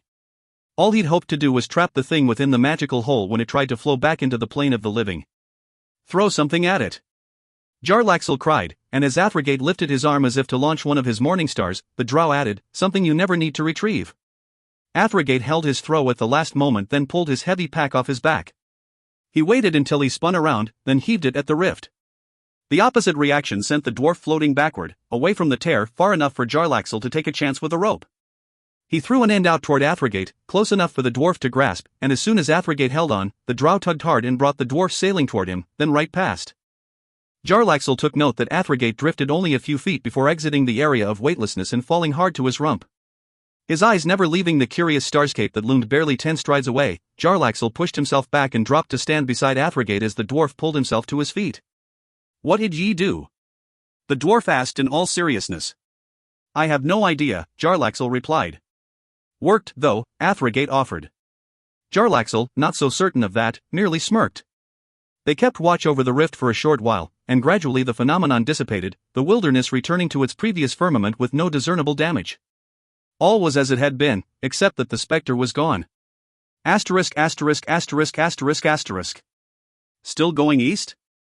Athrogate asked as he and Jarlaxle started out the next day. That was the plan. The plan to win. Yes. "I'm thinking we won last night," the dwarf said. "We defeated a minion," Jarlaxle explained. "It has always been my experience that defeating a minion of a powerful foe only makes that foe angrier." "So we should have let the shadow thing win?" Jarlaxle's sigh elicited a loud laugh from Athrogate. On they went through the day, and at camp that night, Jarlaxle dared to allow himself some time in reverie. And there, in his own subconscious, Hephaestus found him again. "Clever drow," the Dracolic said in his mind. "Did you truly believe you could so easily escape me?" Jarlaxle threw up his defenses in the form of images of Menzoberranzan, the great Underdark city. He concentrated on a distinct memory of a battle his mercenary band had waged on behalf of Matron Mother Benra. In that fight, a much younger Jarlaxle had engaged 2 separate weapons masters right in front of the doors of Melee Magthir, the drow school of martial training. It was perhaps the most desperate struggle Jarlaxle had ever known, and one he would not have survived were it not for the intervention of a third weapons master, one of a lower-ranked House Duerden, actually, though that battle had been fought many decades before Drizzt drew his first breath. That memory had long been crystallized in the mind of Jarlaxle Benra, with images distinct and clear, and a level of tumult enough to keep his thoughts occupied. And with such emotional mental churning, the drow hoped he wouldn't surrender his current position to the intrusive Hephaestus. "Well done, drow." Hephaestus congratulated him. "But it will not matter in the end. Do you truly believe you can so easily hide from me? Do you truly believe your simple, but undeniably clever trick would destroy one of the 7? One of what 7? Jarlaxle asked himself. He put the question to the back of his mind quickly and resumed his mental defense. He understood that his bold stand did little or nothing to shake the confidence of Hephaestus, but he remained certain that the hunting dragon wasn't making much headway. Then a notion occurred to him and he was jolted from his confrontation with the dragon, and from his reverie entirely. He stumbled away from the tree upon which he was leaning. "The 7, he said, and swallowed hard, trying to recall all that he had learned about the origins of the crystal shard. And the 7 liches who had created it. "The 7, Jarlaxle whispered again, and a shiver ran up his spine. Jarlaxle set the pace even swifter the next day, Nightmare and Hellbore running hard along the road. When they saw the smoke of an encampment not far ahead, Jarlaxle pulled to a halt. "Orcs, likely," he explained to the dwarf.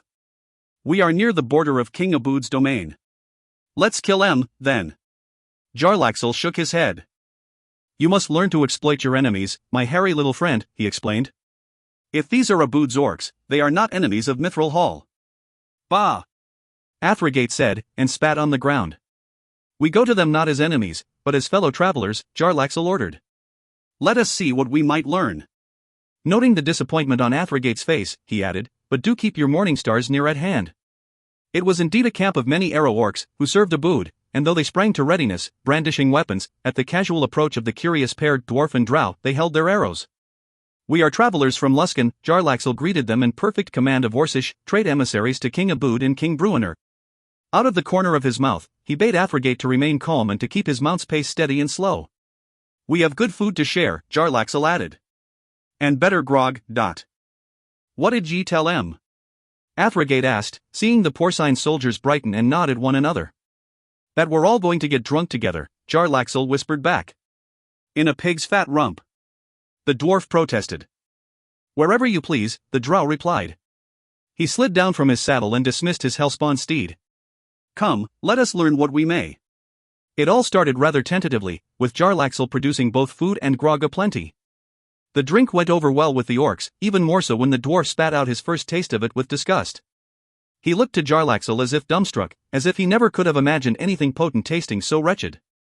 Jarlaxle responded with a wink and held out his flask to replenish Athregate's mug, but with a different mixture, the dwarf noted. Gutbuster. Not another word of complaint came from Athragate. You friends with Drizzt Do'Urden? One of the orcs asked Jarlaxle, the creature's tongue loosened by the drink. You know of him? The drow replied, and several of the orcs nodded. As do I. I have met him many times, and fought beside him on occasion, and woe to those who stand before his scimitars. That last bit didn't go over well with the orcs, and one of them growled threateningly. Drizzt is wounded in his heart, said the orc, and the creature grinned as if that fact pleased him immensely. Jarlaxle stared hard and tried to decipher that notion. Catibri? A fool now, the orc explained. Touched by magic. Daft by magic. A couple of the others chuckled. The weave, Jarlaxle realized, for he was not ignorant of the traumatic events unfolding around him. Luskan, too, a city that once housed the host tower of the Arcane and still named many of the wizards of that place as citizens and allies of Bregenderth, had certainly been touched by the unraveling weave. Where is she? Jarlaxle asked, and the orc shrugged as if it hardly cared. But Jarlaxle surely did, for a plan was already formulating. To defeat Hephaestus, he needed Catterly. To enlist Catterly, he needed Drizzt. Could it be that Catibri, and so Drizzt, needed Catterly as well? Asterisk. Genhuavar, the young girl called. Her eyes leveled in their sockets, showing their rich blue hue. Drizzt and Bruenor stood dumbfounded in the small chamber, staring at Catibri, whose demeanor had suddenly changed to that of her preteen self.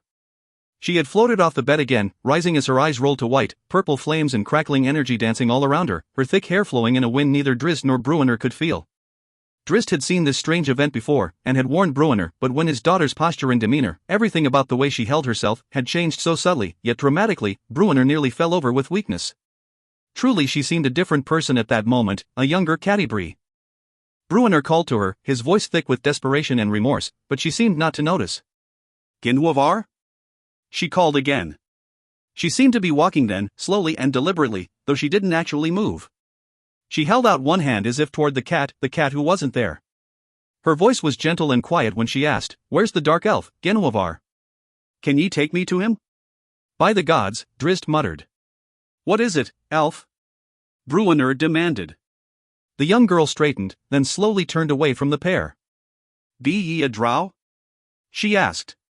Then she paused, as though she heard a response. I've heard that drow be evil, but ye don't seem so to me. Elf? Bruenor begged. Her first words to me, Drizzt whispered. Me name's Catibri, she said, still talking to the wall away from the pair. Me dad is Bruenor, King O' Clan Battlehammer. She's on Kelvin's cairn, said Bruenor. The dwarves, Catibri said. He's not me real dad. Bruenor took me in when I was just a babe, when me real parents were. She paused and swallowed hard.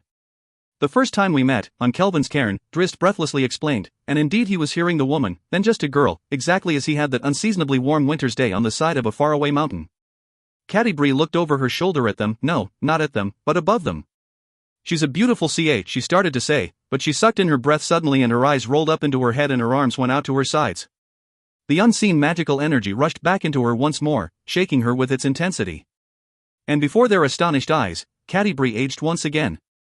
By the time she floated down to the floor, both Drizzt and Bruenor were hugging her, and they gently moved her to her bed and laid her down. Elf? Bruenor asked, his voice thick with desperation. I don't know, replied the trembling Drizzt. He tried to fight back the tears. The moment Catibri had recaptured was so precious to him, so burned into his heart and soul. They sat beside the woman's bed for a long while, even after Regis came in to remind Bruenor that he was due in his audience chamber. Emissaries had arrived from Silverymoon and Nezem, from Abood, and from the wider world. It was time for Bruenor Battlehammer to be king of Mithril Hall again. But leaving his daughter there on her bed was one of the toughest things Bruenor Battlehammer had ever done. To the dwarf's great relief, after ensuring that the woman was sleeping soundly, Drizzt went out with him, leaving the reliable Regis to watch over her. Asterisk asterisk asterisk asterisk asterisk. The black-bearded dwarf stood in line, third from the front, trying to remember his lines. He was an emissary, a formal representative to a king's court. It was not a new situation to Athrogate, for he had once lived a life that included daily audiences with regional leaders. Once, long ago. Don't rhyme, he warned himself quietly, for as Jarlaxle had pointed out, any of his silly word games would likely tip off Drizzt Do'Urden to the truth about the disguised dwarf. He cleared his throat loudly, wishing he had his morning stars with him, or some other weapon that might get him out of there if his true identity were discovered. The first representative had his audience with the Dwarf King and moved out of the way. Athrogate rehearsed his lines again, telling himself that it was really simple, assuring himself that Jarlaxle had prepared him well. He went through the routine over and over. "Come forward, then, fellow dwarf," King Bruenor said, startling Athrogate. "I've too much to do to be sittin' here waitin'." Athrogate looked at the seated Bruenor, then at Drizzt Do'Urden, who stood behind the throne.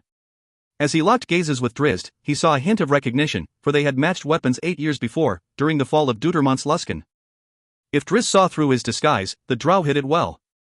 "Well met, King Bruenor, for all the tales I heard of ye," Athrogate greeted enthusiastically, coming forward to stand before the throne. "I'm hopin' that ye're not put out by me coming to see yourself directly, but if I'm returning to me kinfolk without having had me say to yourself, then Surin they'd be chasing me out." "And where might home be, good?" "Stuttgart," Athrogate replied. "Stuttgart, oh the Stone Hills Stuttgart clan." Bruenor looked at him curiously and shook his head. "South o' the snowflakes, long south out here," the dwarf bluffed. "I am afraid that I know not of your clan, or your stone hills," said Bruenor. He glanced at Drizzt, who shrugged and shook his head. "Well, we heard o' yourself," Athrogate replied. "Many read the songs o' Mithril Hall sung in the stone hills, but—" "Good to know," Bruenor replied, then he prompted the emissary with a rolling motion of his hand, obviously in a rush to be done with the formalities. "And ye're here to offer trade, perhaps? Or to set the grounds for an alliance?" "Nah," said Athrogate. "Just a dwarf walkin' the world and wantin' to meet King Bruenor Battlehammer." The Dwarf King nodded. "Very well. And ye're wishing to remain with us in Mithril Hall for some time?" Athrogate shrugged. "Was heading east, to Adbar," he said. "Got some family there." "I was hopin' to come to Mithril Hall on me return back to the west, and not plannin' to stop through now. But on the road, I heard whispers about your girl." That perked Bruenor up, and the drow behind him as well. "What of me girl?" Bruenor asked, suspicion thick in his voice. "Heard on the road that she got touched by the falling weave o' magic." "Ye heard that, did ye dot?" "Aye, King Bruenor, so I thought I should come through as fast as me short legs be taking me." "Ye're a priest, then?" "Nah, just a scrapper." "Then why?" "What? Have ye anything to offer me, Stuttgart o' the Stone Hills?" Bruenor said, clearly agitated. "A name, and one I think ye're knowin'," said Athrogate. "Human name o' Catterley." Bruenor and Drizzt exchanged glances, then both stared hard at the visitor. "His place is not too far from me home," Athrogate explained. "I went right through it on me way here, o' course." "Oh, but he's got 100 wizards and priests in there now, all trying to get what's what, if you get me meaning." "What about him?" Bruenor asked, obviously trying to remain calm but unable to keep the urgency out of his tone or out of his posture, as he leaned forward in his throne. "He and his been workin' on the problems," Athrogate explained. "I think ye should know that more'n a few that been brain-touched by the weave VE gone in there, and most VE come out whole." Bruenor leaped up from his seat. "Catterley is curing those rendered foolish by the troubles?" Athrogate shrugged. "I think ye'd want to be knowin' that." Bruenor turned fast to Drizzt. "A month and more of hard travel," the drow warned. "Magical items reworking," Bruenor replied. "We got the wagon me boys rebuilding for silvery moon journeys. We got the Zephyr shoes." Drizzt's eyes lit up at the reference, for indeed the dwarves of Clan Battlehammer had been working on a solution to their isolation, even before the onset of magical afflictions. Without the magical teleportation of their neighboring cities, or creations of magic like Lady Illustriel's flying chariots of fire, the dwarves had taken to a more mundane solution, constructing a wagon strong enough to handle the bumps and stones of treacherous terrain. They had sought out magical assistance for teams that might be pulling the vehicle. The drow was already starting off the dais before Bruenor could finish his sentence. "On my way," Drizzt said. "Can I wish ye all me best, King Bruenor?" Athrogate asked. "Stuttgart o' the Stone Hills," Bruenor repeated, and he turned to the court scribe. "Write it down." "Aye, me king." And know that if me girl finds peace and spirit soaring, that I'll be visiting your clan, good friend, Bruiner said, looking back to Athrogate. And know that Yuri for a friend o' Mithril Hall. Ye stay as long as Yuri want in, and all costs fall to myself. But beggin' your pardon, the time's for me to be goin'. He bowed fast and was running out of the room before Athrogate could even offer his thanks in reply. Asterisk. Full of energy and enthusiasm for the first time in a few long days, the hope-filled Drizzt and Bruiner charged down the hall toward Cadibree's door. They slowed abruptly as they neared, seeing the sizzling purple and blue streaks of energy slipping through the cracks in the door. Bah, not again. Bruiner groaned. He beat Drizzt to the door and shoved it open. There was Cadibree, standing in mid-air above the bed, her arms out to her sides, her eyes rolled to white, trembling.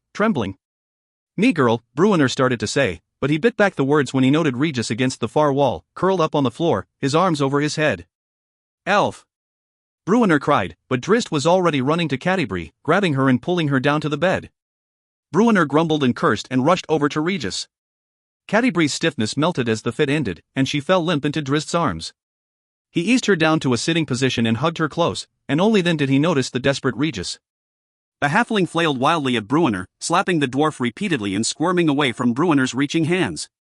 Clearly terrified, he seemed to be looking not at the dwarf, but at some great monster. Rumblebelly, what are ye about? Bruiner asked. Regis screamed into the dwarf's face in response, a primal explosion of sheer terror.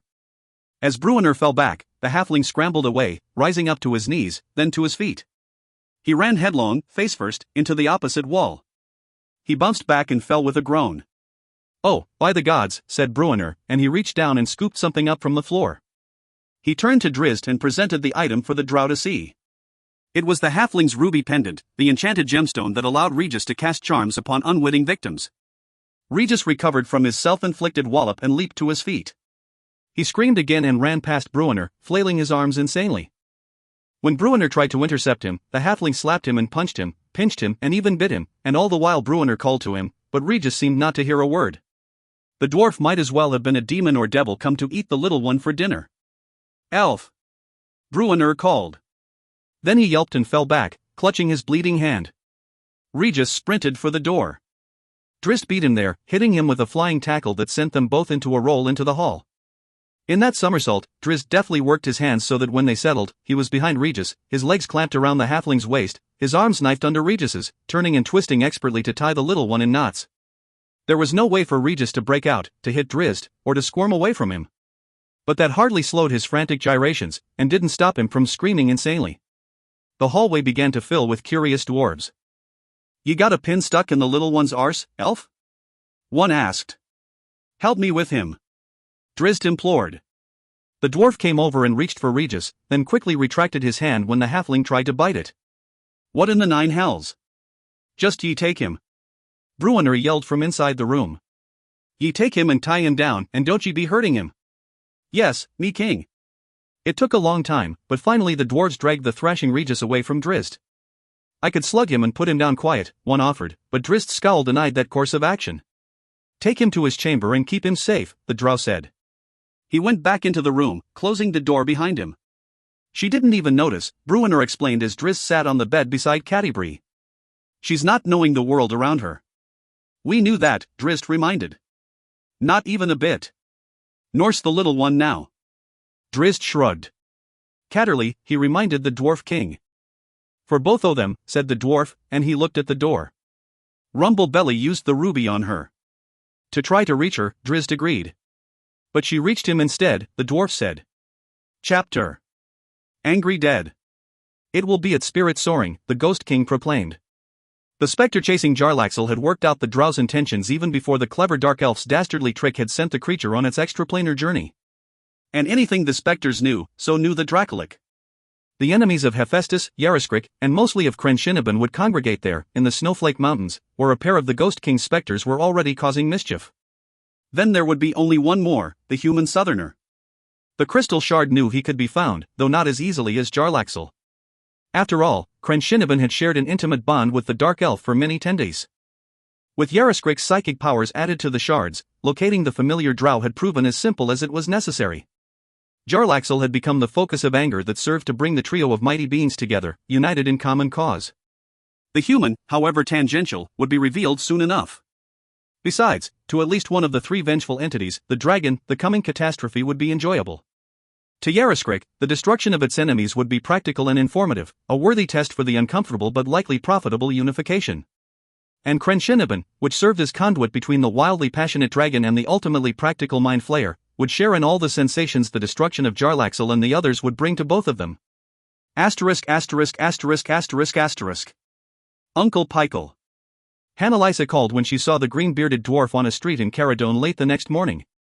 He was dressed in his traveling gear, which meant that he carried a stick and had a cooking pot strapped on his head as a helmet. Pykel flashed her a big smile and called into the shop behind him. As the dwarf advanced to give Hannelisa a great hug, Hannelisa's younger brother Rorik exited the shop. "What are you doing here?" she called over Pykel's shoulder as her grinning sibling approached. "I told you I wanted to come along."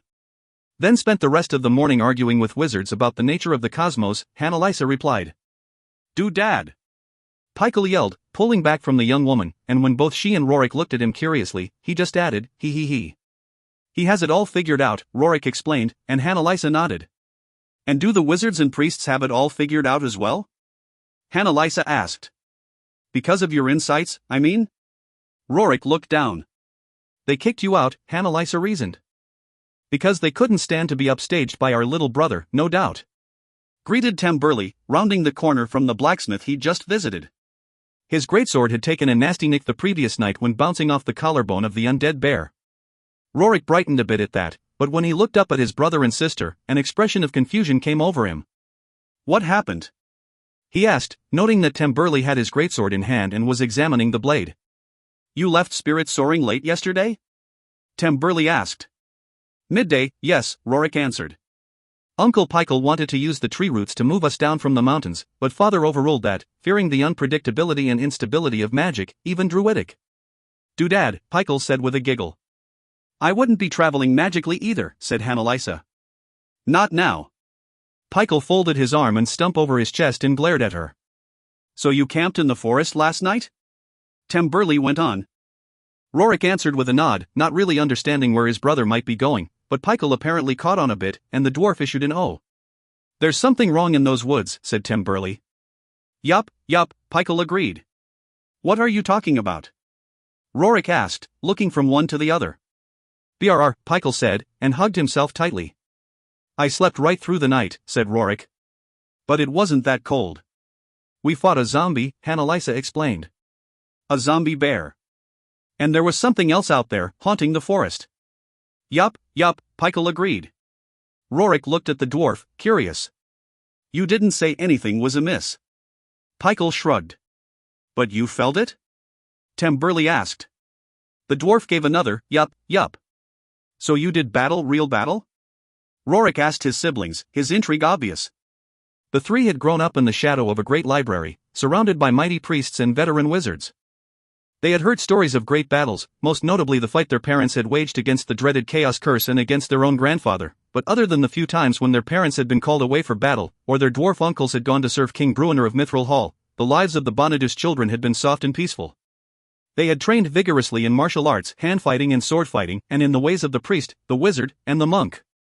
With Catterley and Danica as their parents, the three had been blessed with as comprehensive and exhaustive an education as any in Faerûn could ever hope for, but in practical applications of their lessons, particularly fighting, the three were neophytes indeed, completely untested until the previous night.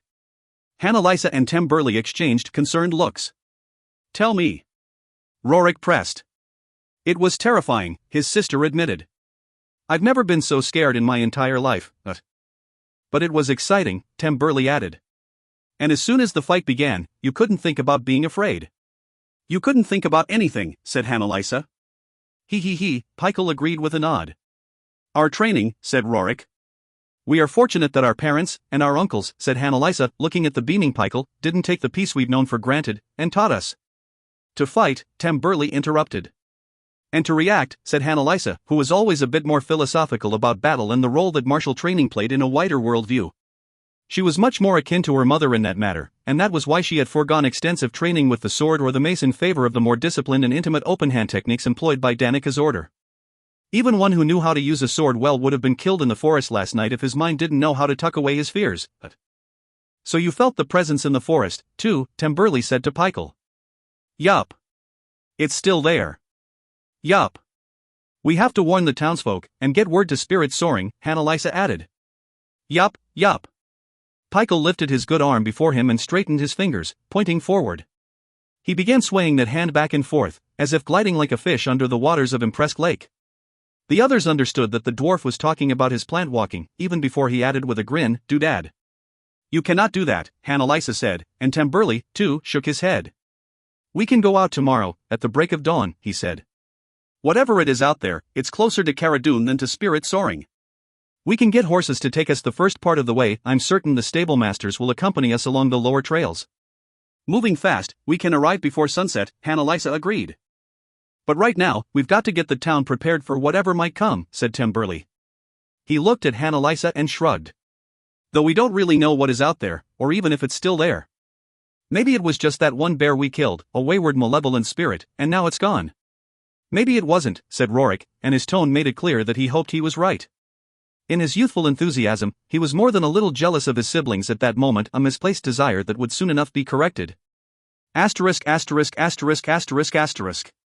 Probably wandering around for 100 years, muttered one old water dog, a Caradun term for the many wrinkled fishermen who lived in town.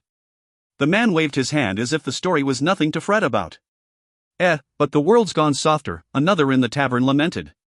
Nay, not the world, yet another explained. Just our part of it, living in the shadow of them three's parents. We've been civilized, I'm thinking, but. That brought a cheer, half mocking, half in goodwill, from the many gathered patrons. The rest of the world's grown tougher, the man continued. It'll get to us, and don't you doubt it. And us older folk remember the fights well, said the first old water dog. But I'm wondering if the younger ones, grown up under the time of Catterley, will be ready for any fights that might come. His kids did well, eh? Came the reply, and all in the tavern cheered and lifted tankards in honor of the twins, who stood at the bar. We survived, Annalisa said loudly, drawing the attention of all. But likely, some sort of evil is still out there. That didn't foster the feeling of dread the young woman had hoped for, but elicited a rather mixed reaction of clanking mugs and even laughter. Annalisa looked at Temburley, and they both glanced back when Pikel bemoaned the lack of seriousness in the crowd with a profound, "Oh, but." Caradun should post sentries at every gate, and along the walls, Temburley shouted. Start patrols through the streets, armed and with torches. Light up the town, I beg you. Though his outburst attracted some attention, all eyes turned to the tavern door as it banged open. A man stumbled in, crying out, "Attack! Attack!" More than his shouts jarred them all, though, for filtering in behind the stranger came cries and screams, terrified and agonized. Tables upended as the water dogs leaped to their feet. Oh, said Pikel, and he grabbed Temburl's arm with his hand and tapped Annalisa with his stump before they could intervene. They had come to the tavern to warn people and to organize them, but Pikel was astute enough to realize the folly of the latter intention. Temburley tried to speak anyway, but already the various crews of the many Caradun fishing boats were organizing, calling for groups to go to the docks to retrieve weapons, putting together gangs to head into the streets. But, people, Temburley tried to protest. Pikel tugged at him insistently. Shoo! The dwarf cautioned. The four of us, then, Annalisa agreed. Let's see where we can be of help. They exited alongside a score of patrons, though a few remained behind fishing boat captains, mostly to try to formulate some sort of strategy. With a few quick words, Pikel tucked his black oaken cudgel, his magical shillelagh, under his half-arm and waggled his fingers over one end, conjuring a bright light that transformed the weapon into a magical, fireless torch. Less than 2 blocks from the tavern door, back toward the gateway through which they had entered Caradun, the four learned what all the tumult was about. Rotting corpses and skeletons swarmed the streets. Human and elf, dwarf and halfling, and many animal corpses roamed freely. The dead walked and attacked. Spotting a family trying to escape along the side of the wide road, the group veered that way, but Rorik stopped short and cried out, then stumbled and pulled up his pant leg. As Pikel moved his light near, trickles of blood showed clearly, along with something small and thrashing. Rorik kicked out and the attacking creature flew to the side of the road. It flopped weirdly back at him, a mess of bones, skin, and feathers. A bird, Annalisa gasped. Pikel ran over and swung the bright end of his cudgel down hard, splattering the creature onto the cobblestones.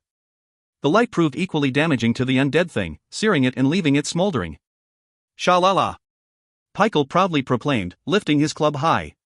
He turned fast, adjusting his cooking pot helmet as he did so, and launched himself into the nearest alleyway. As soon as the light of the cudgel crossed the alley's threshold, it revealed a host of skeletons swarming at the dwarf. Temburley threw his arm around his brother's back and propped him up, hustling him back the way they had come, calling for the fleeing Carradine family to catch up. "Uncle Pikel!" Annalisa cried, running to support him. She pulled up short as she neared the alleyway, assaulted by the sound of crunching bones and by bits of rib and skull flying by. Pikel's light danced wildly, as if aflame in a gale, for the doodad dwarf danced wildly, too. It was as ferocious a display as Annalisa had ever seen, and one she had never imagined possible from her gentle gardener uncle. She refocused her attention back down the street, to the retreating family, a couple and their trio of young children. Trusting in Pikel to battle the creatures in the alley, though he was outnumbered many times over, the woman sprinted away, crossing close behind the family. Annalisa threw herself at two skeletons moving in close pursuit. She hit them hard with a flat-out body block, knocking them back several steps, and she tucked and turned as she fell to land easily on her feet. Annalisa went up on the ball of one foot and launched into a spinning kick that drove her other foot through the ribcage of an attacker. With a spray of bone chips, she tugged her foot out, then, without bringing it down and holding perfect balance, she leaned back to re-angle her kick, and cracked the skeleton in its bony face. Still balanced on one foot, Annalisa expertly turned and kicked again, once, twice, a third time, into the chest of the second skeleton. She sprang up and sent her back foot into a high circle kick before the skeleton's face, not to hit it, but as a distraction, for when she landed firmly on both feet, she did so leaning forward, in perfect position to launch a series of devastating punches at her foe. With both skeletons quickly dispatched, Annalisa backed away, pursuing the family. To her relief, Pikel joined her as she passed the alleyway. Side by side, the two grinned, pivoted back, and charged into the pursuing throng of undead, feet, fists, and shalala pounding. More citizens joined them in short order, as did Temburley, his greatsword shearing down skeletons and zombies with abandon. But there were so many. The dead had risen from a cemetery that had been the final resting place for many generations of Carradine. They rose from a thick forest, too, where the cycle of life worked relentlessly to feed the hunger of such a powerful and malignant spell. Even near the shores of Impressed Lake, under the dark waters, skeletons of fish, thousands of them thrown back to the waters after being cleaned on the decks of fishing boats, sprang to life and knifed up hard against the undersides of dark hulls, or swam past the boats and flung themselves out of the water and onto the shore and docks, thrashing in desperation to destroy something, anything, alive. And standing atop the dark waters, Fetchagrol watched. His dead eyes flared to life and reflected orange as a fire grew and consumed several houses. Those eyes flickered with inner satisfaction whenever a cry of horror rang out across the dark, besieged city.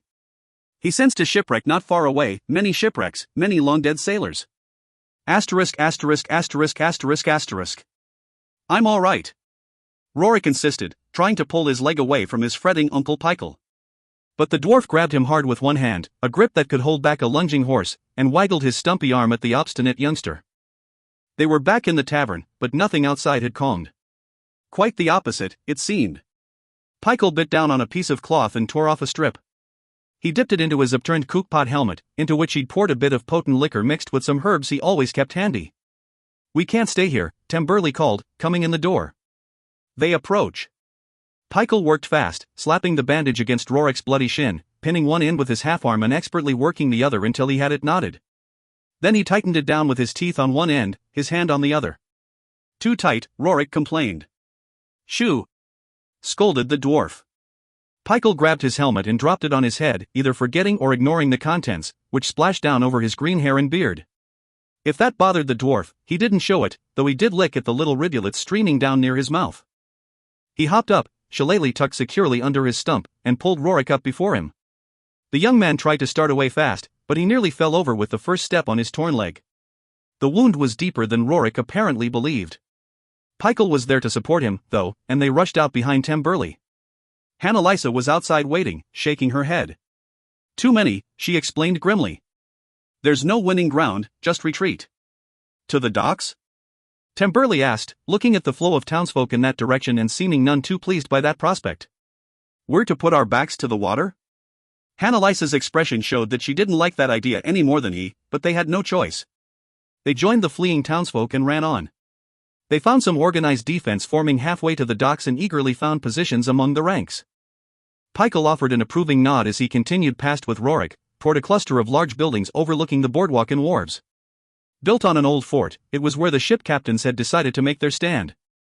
"Fight well for mother and father," Annalisa said to Temburley. "We will not dishonor their names."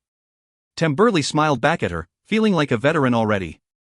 They got their chance soon enough, their line rushing up the street to support the last groups of townsfolk trying hard to get ahead of the monstrous pursuit. Fearlessly, Hannelisa and Temburley charged among the undead, smashing and slashing with abandon. Their efforts became all the more devastating when Uncle Pikel joined them, his bright cudgel destroying every monster that ventured near. Despite their combined power, the trio and the rest of the squad fighting beside them were pushed back, moving inexorably in retreat.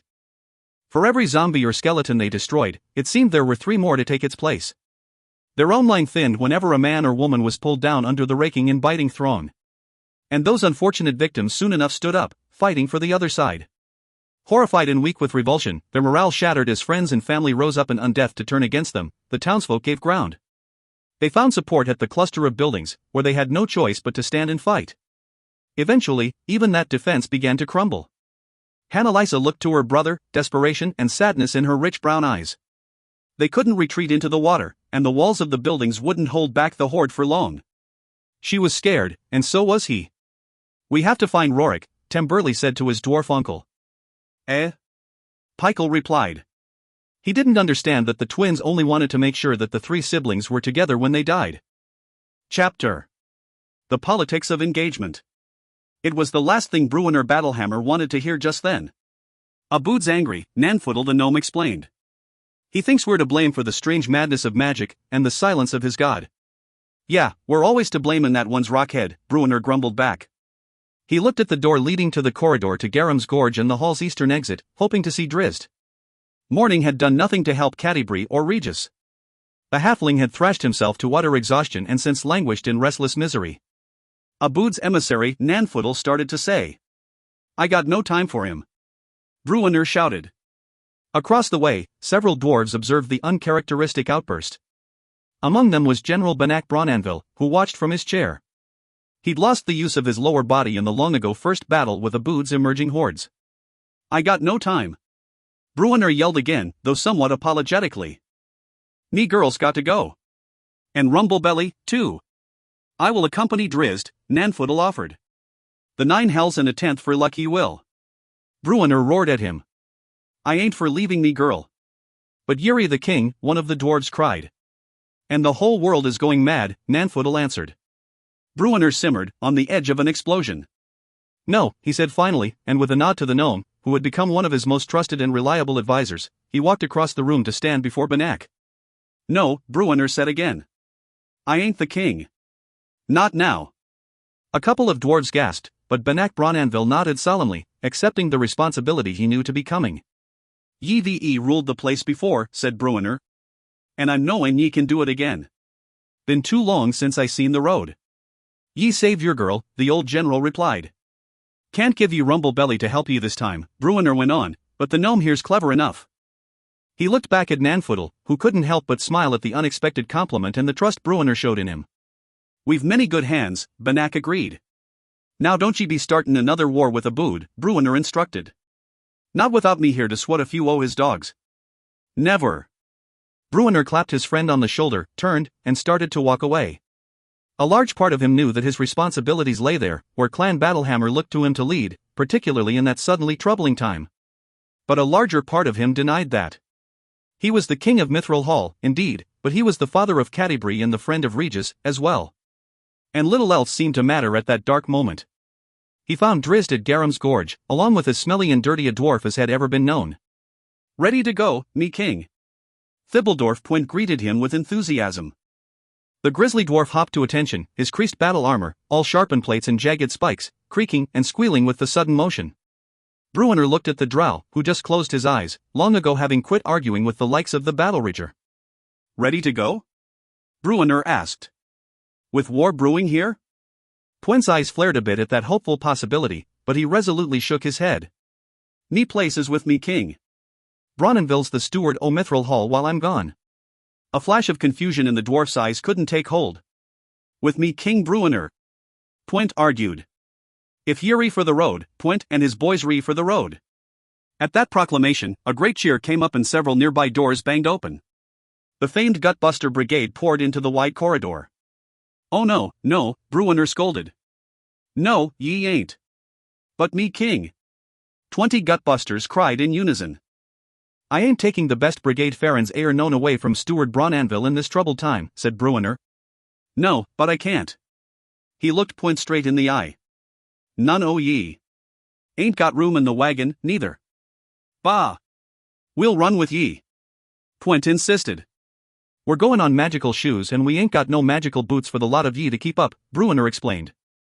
I ain't doubtin' that ye'd all run till ye drop dead, but that'd be the end of it. No, me friend, your place is here, in case that a bood thinks it's time again for war. He gave a great sigh and looked to Drizzt for support, muttering, me own place is here. And you'll be back here swiftly, the drow promised. Your place now is on the road with me, with Catti-brie and Regis. We've no time for foolishness, I warn. Our wagon is waiting. Me king. Point cried. He waved his brigade away, but hustled after Drizzt and Bruiner as they quickly moved to the tunnels that would take them to their troubled friends. In the end, only 4 of them left Mithril Hall in the wagon pulled by a team of the best mules that could be found. It wasn't Point who stayed behind, but Regis. The poor halfling wouldn't stop thrashing, fending off monsters that none of them could see, and with all the fury and desperation of a halfling standing on the edge of the pit of the abyss itself. He couldn't eat. He couldn't drink. He wouldn't stop swinging and kicking and biting for a moment, and no words reached his ears to any effect. Only through the efforts of a number of attendants were the dwarves able to get any nourishment into him at all, something that could never have been done on a bouncing wagon moving through the wilds. Bruiner argued taking him anyway, to the point of hoarseness, but in the end, it was Drizzt who said, enough. And led the frustrated Bruiner away. Even if the magic holds, even if the wagon survives, Drizzt said, it will be a 10 day and more to spirit soaring and an equal time back. He'll not survive. They left Regis in a stupor of exhaustion, a broken thing. He may recover with the passage of time, Drizzt explained as they hustled along the tunnels and across the great gorge. He was not touched directly by the magic, as was Catti-brie. He's daft, elf. And as I said, it may not hold. Your priests will reach him. Drizzt paused and skidded to a stop, or I will. What do ye know, elf? Bruiner demanded. Go and ready the wagon, Drizzt instructed, but wait for me. He turned and sprinted back the way they'd come, all the way to Regis's room, where he burst in and dashed to the small coffer atop the dresser. With trembling hands, Drizzt pulled forth the ruby pendant. What are ye about? Asked Cordio Muffinhead, a priest of high repute, who stood beside the halfling. Drizzt held up the pendant, the enchanting ruby spinning enticingly in the torchlight. I have an idea. Pray, wake the little one, but hold him steady, all of you. They looked at the drow curiously, but so many years together had taught them to trust Drizzt Do'Urden, and they did as he bade them. Regis came awake thrashing, his legs moving as if he were trying to run away from some unseen monster. Drizzt moved his face very close to the halfling, calling to him, but Regis gave no sign of hearing his old friend. The drow brought forth the ruby pendant and set it spinning right before Regis's eyes. The sparkles drew Drizzt inside, so alluring and calming, and a short while later, within the depths of the ruby, he found Regis. Drizzt, the halfling said aloud, and also in Drizzt's mind. Help me, Dot. Drizzt got only the slightest glimpse of the visions tormenting Regis.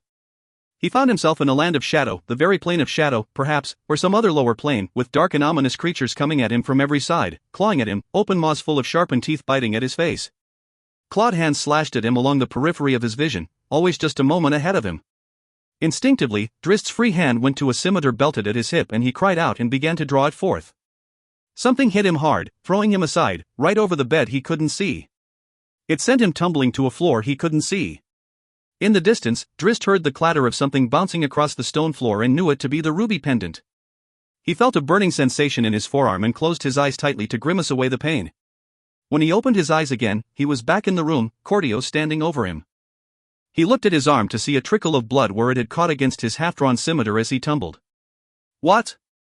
He started to ask the dwarf. Apologies, elf, said Cordio, but I had to ram ye. Ye was seein' monsters like the little one there, and drawing your blade. Say no more, good dwarf, Drizzt replied, pulling himself up to a sitting position and bringing his injured arm in front of him, pressing hard to try to stem the flow of blood. Get me a bandage. Cordio yelled to the others, who were hard at work holding down the thrashing Regis. He's in there, Drizzt explained as Cordio wrapped his arm. I found him. He called out for help. Yeah, that we heard. He's seeing monsters, shadowy things, in a horrible place. Another dwarf came over and handed the ruby pendant to Cordio, who presented it to Drizzt, but the drow held up his hand. Keep it, Drizzt explained. You might find a way to use it to reach him, but do take care, but... Oh, I'll be having a team o' gutbusters ready to knock me down in that case, Cordio assured him. More than that, said Drizzt. Take care that you can escape the place where Regis now resides. He looked with great sympathy at his poor halfling friend, for the first time truly appreciating the horror Regis felt with every waking moment. Drizzt caught up to Bruenor in the eastern halls. The king sat on the bench of a fabulous wagon of burnished wood and solid wheels, with a subcarriage that featured several strong springs of an alloy Nanfudel had concocted, almost as strong as iron, but not nearly as brittle. The wagon showed true craftsmanship and pride, a fitting representation of the art and skill of Mithril Hall. The vehicle wasn't yet finished, though, for the dwarves had planned an enclosed bed and perhaps an extension bed for cargo behind, with a greater harness that would allow a team of 6 or 8. But upon Bruenor's call for urgency, they had cut the work short and fitted low wooden walls and a tailgate quickly. They had brought out their finest team of mules, young and strong, fitting them with magical horseshoes that would allow them to move at a swift pace throughout the entirety of a day.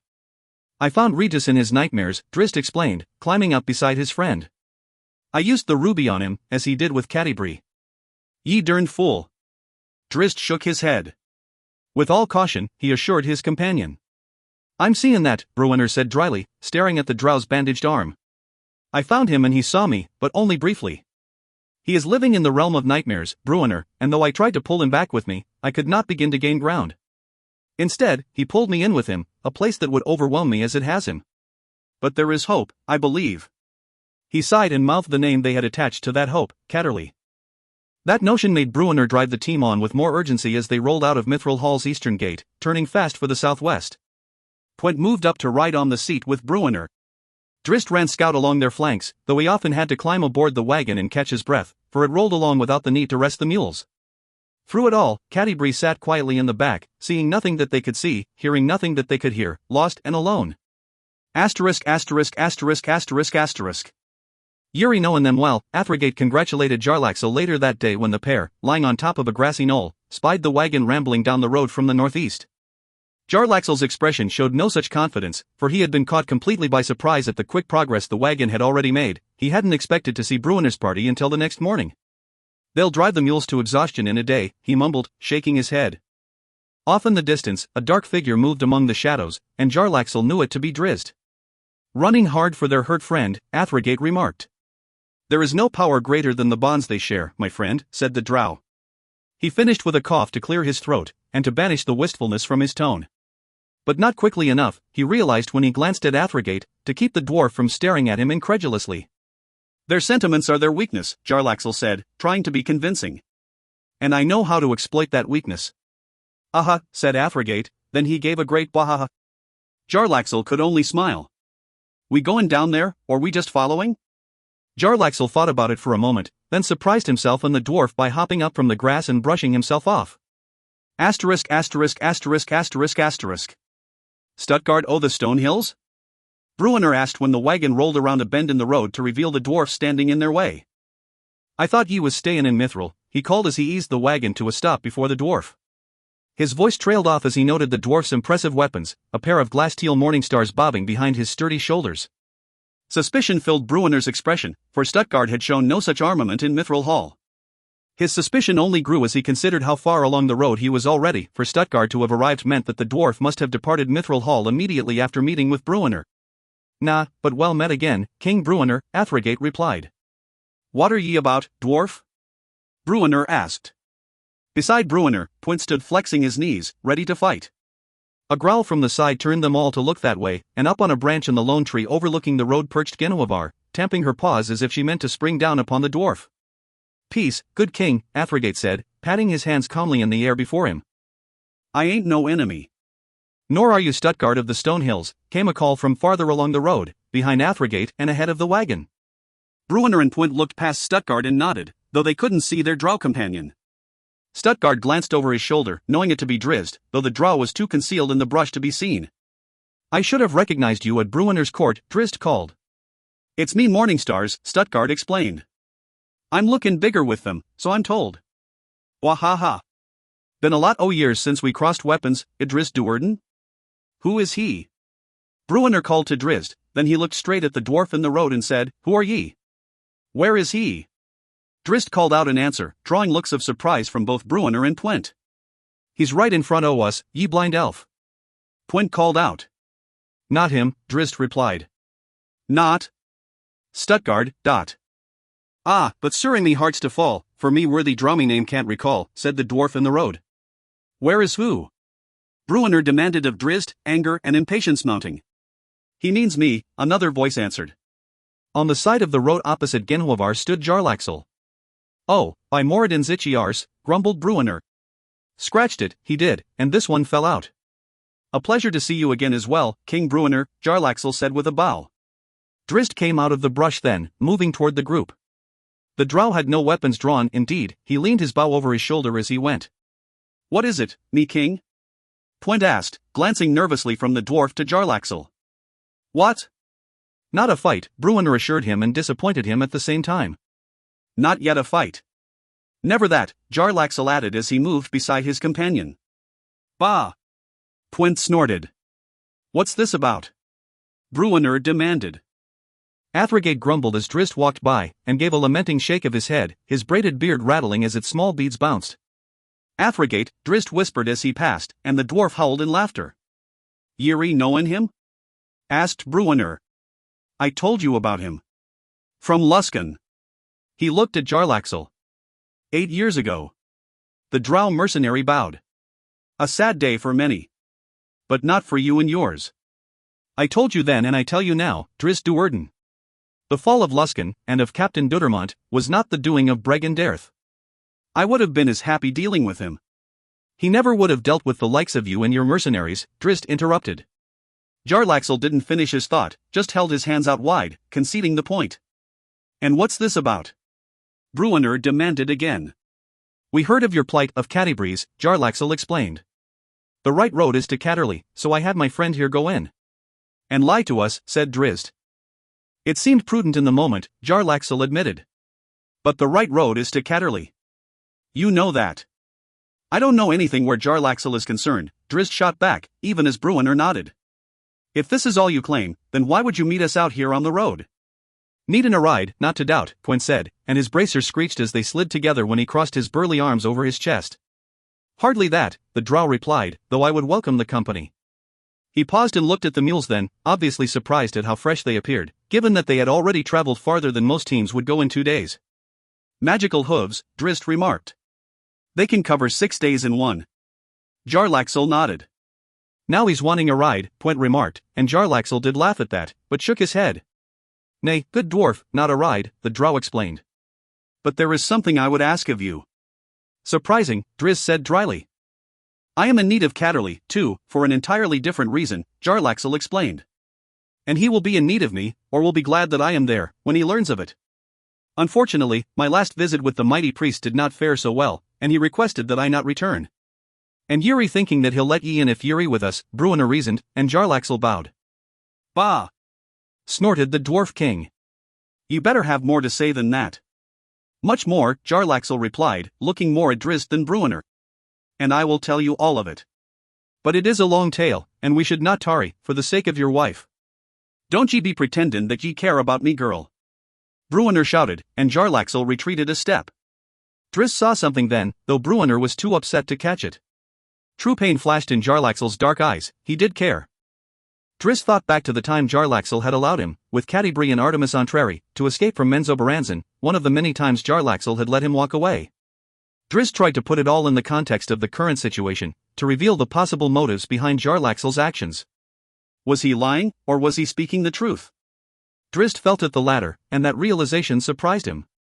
"What are ye thinking, elf?" Bruenor asked him. "I would like to hear the story," Drizzt replied, his gaze never leaving Jarlaxle. "But hear it as we travel along the road." Jarlaxle nudged Athrogate, and the dwarf produced his boar figurine at the same time that Jarlaxle reached into his pouch for the obsidian nightmare. A moment later, their mounts materialized and Bruenor's mules flattened their ears and backed nervously away. "What in the 9 hells?" Bruenor muttered, working hard to control the team. On a signal from Jarlaxle, Athrogate guided his boar to the side of the wagon, to take up a position in the rear. "I want one o' them," Thibbledorf Pwent said, his eyes wide with adoration as the fiery demon boar trotted past. "Oh, me king." Jarlaxle reined his nightmare aside and moved it to walk beside the wagon. Drizzt scrambled over that side to sit on the rail nearest him. Then he called to Genhuavar. The panther knew her place. She leaped down from the tree, took a few running strides past Athrogate, and leaped into the wagon bed, curling up defensively around the seated Catti-brie. "It is a long road," Drizzt remarked. "It is a long tale," Jarlaxle replied. "Tell it slowly then, and fully." The wagon wasn't moving, and both Drizzt and Jarlaxle looked at Bruenor, the dwarf staring back at them with dark eyes full of doubt. "Ye sure about this, elf?" he asked Drizzt. "No," Drizzt answered, but then he looked at Jarlaxle, shook his head, and changed his mind. "To spirit soaring," he said. With hope, Jarlaxle added. Drizzt turned his gaze to Catti-brie, who sat calmly, fully withdrawn from the world around her. Chapter. Numbering the strands.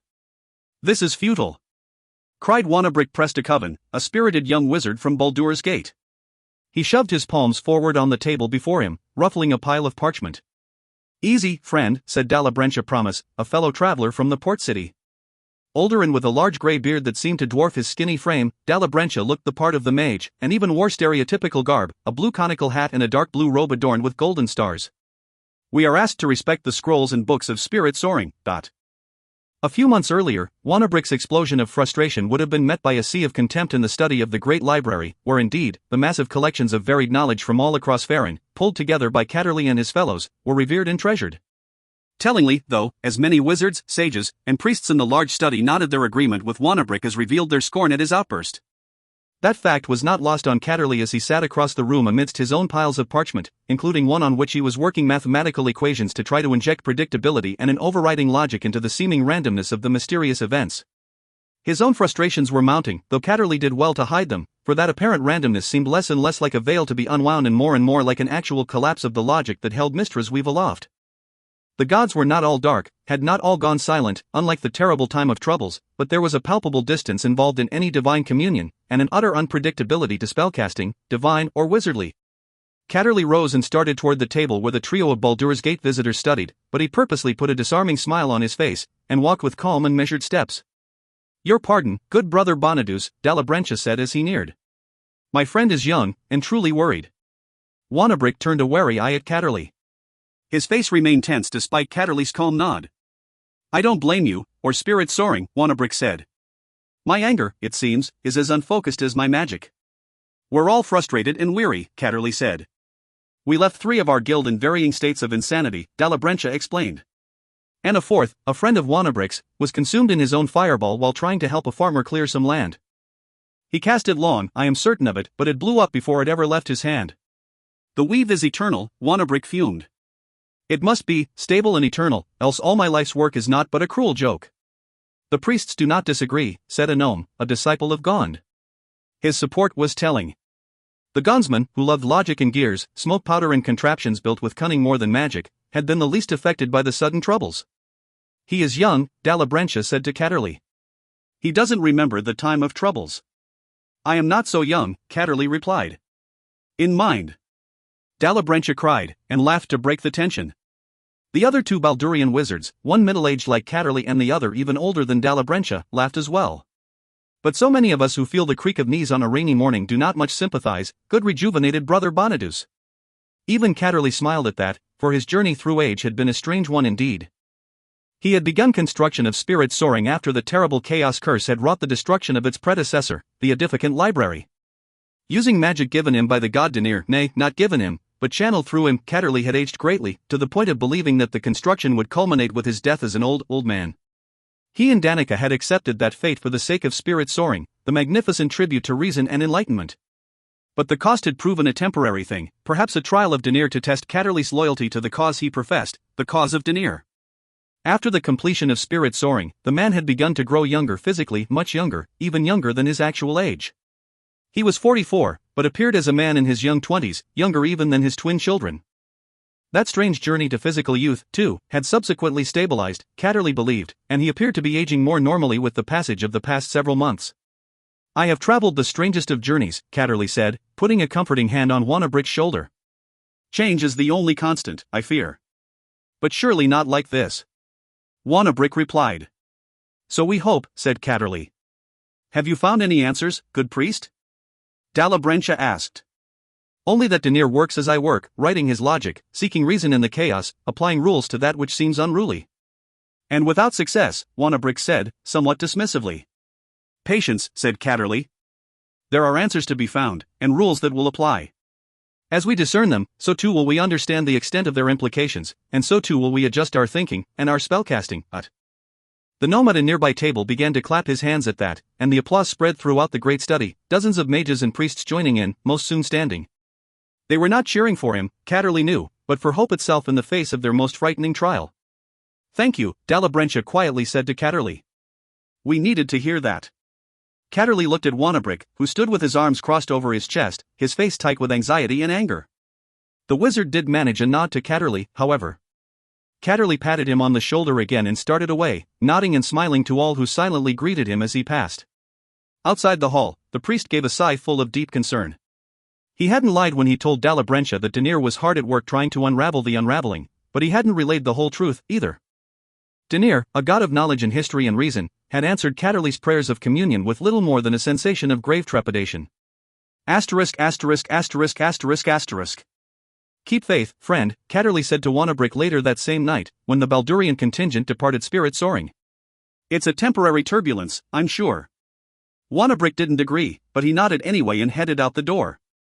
Let us hope, Dalabrentia said to Catterley, approaching him and offering his hand in gratitude.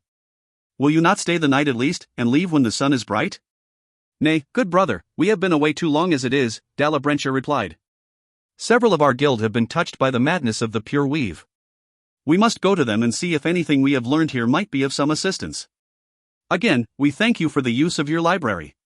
It's not my library, good Dalabrentia. It's the world's library.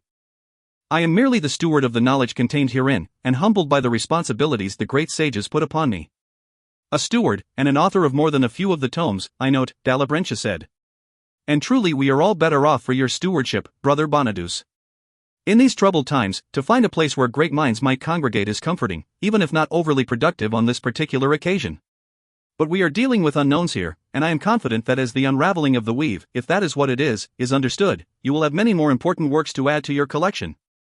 Any that you and your peers pen would be welcome, Catterley assured him. Dalabrentia nodded.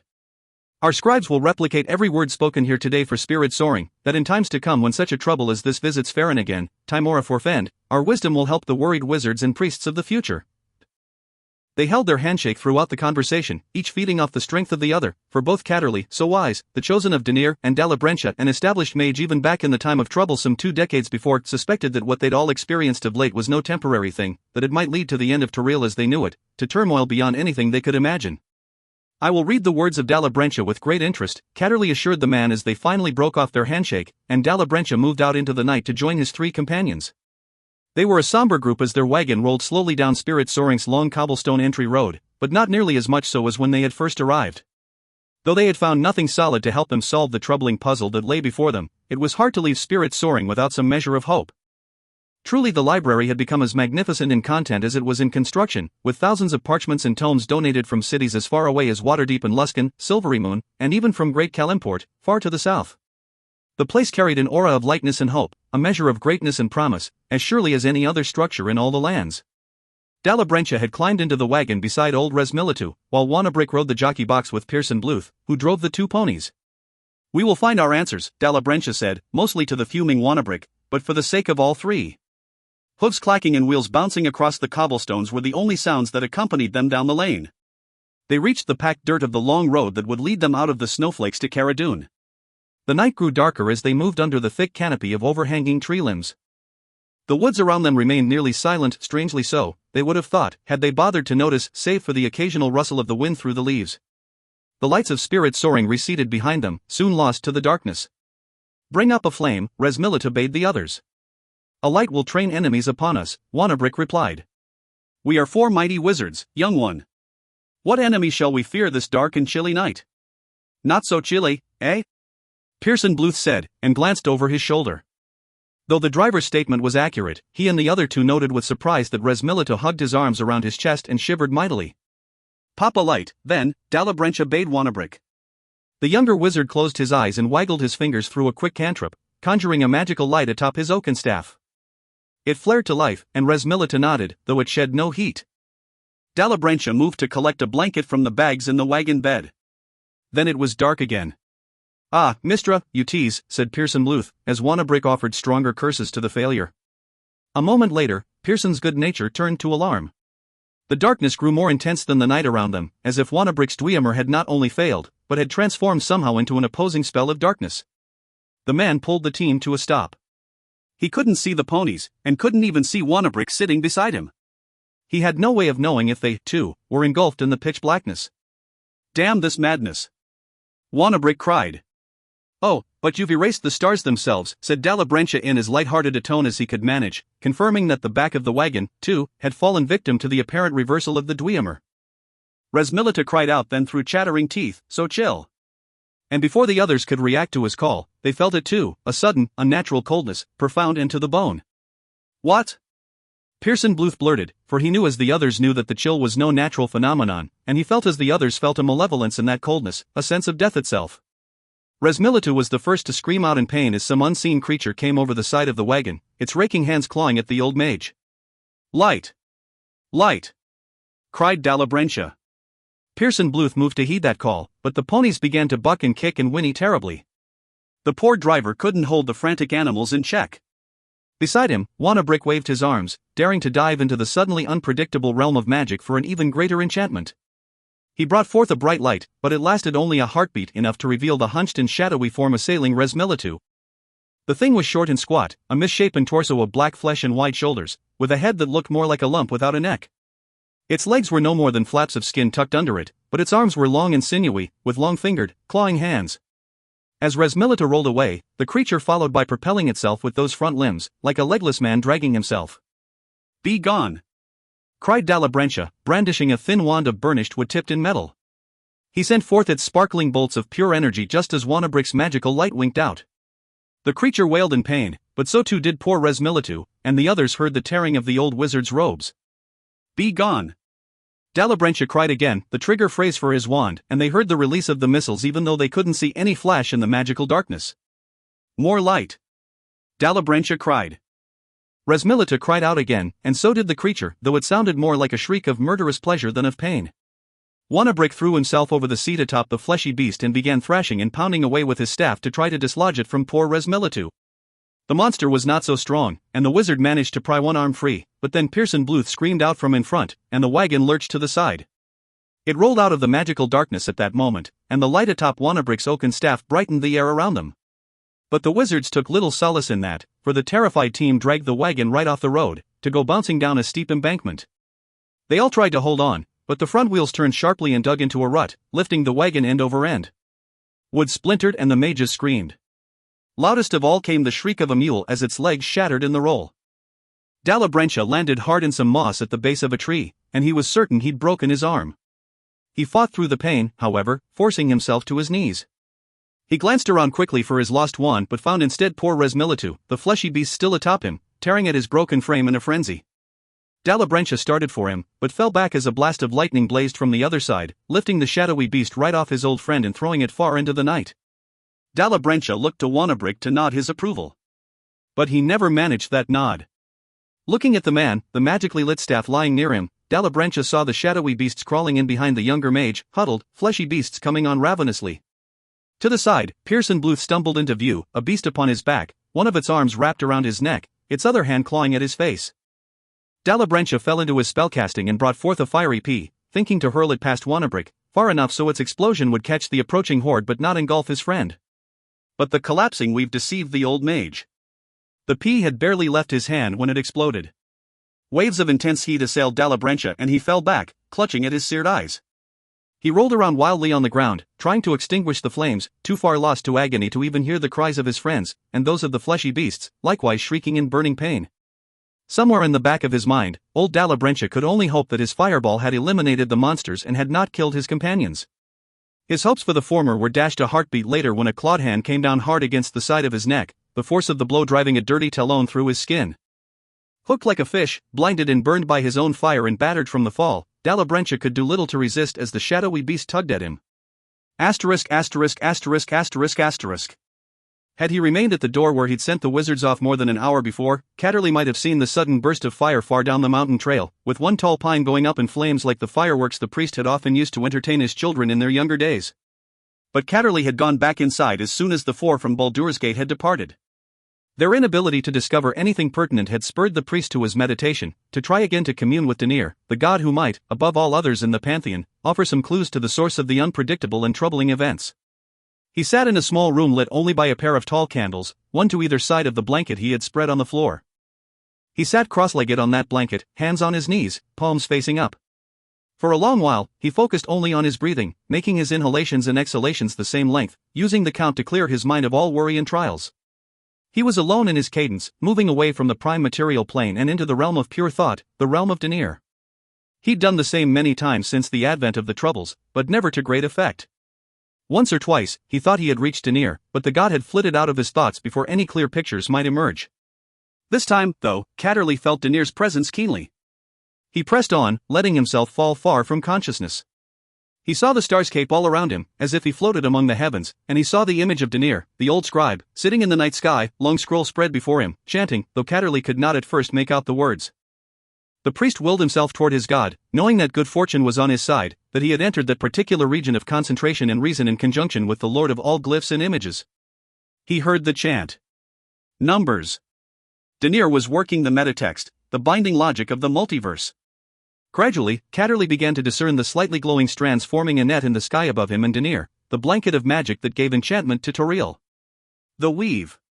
Catterley paused and considered the implications.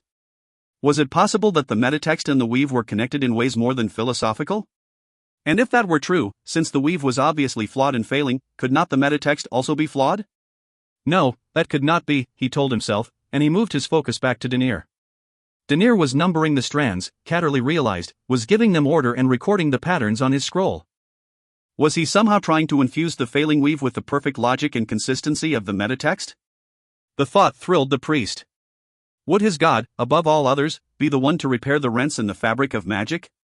He wanted to implore his god, to garner some divine inspiration and instruction, but Catterley realized, to his surprise, that Denir was not there to answer his call to commune, that Denir had not brought him to that place. No, he had arrived at that place in time as Denir had, by coincidence, not design.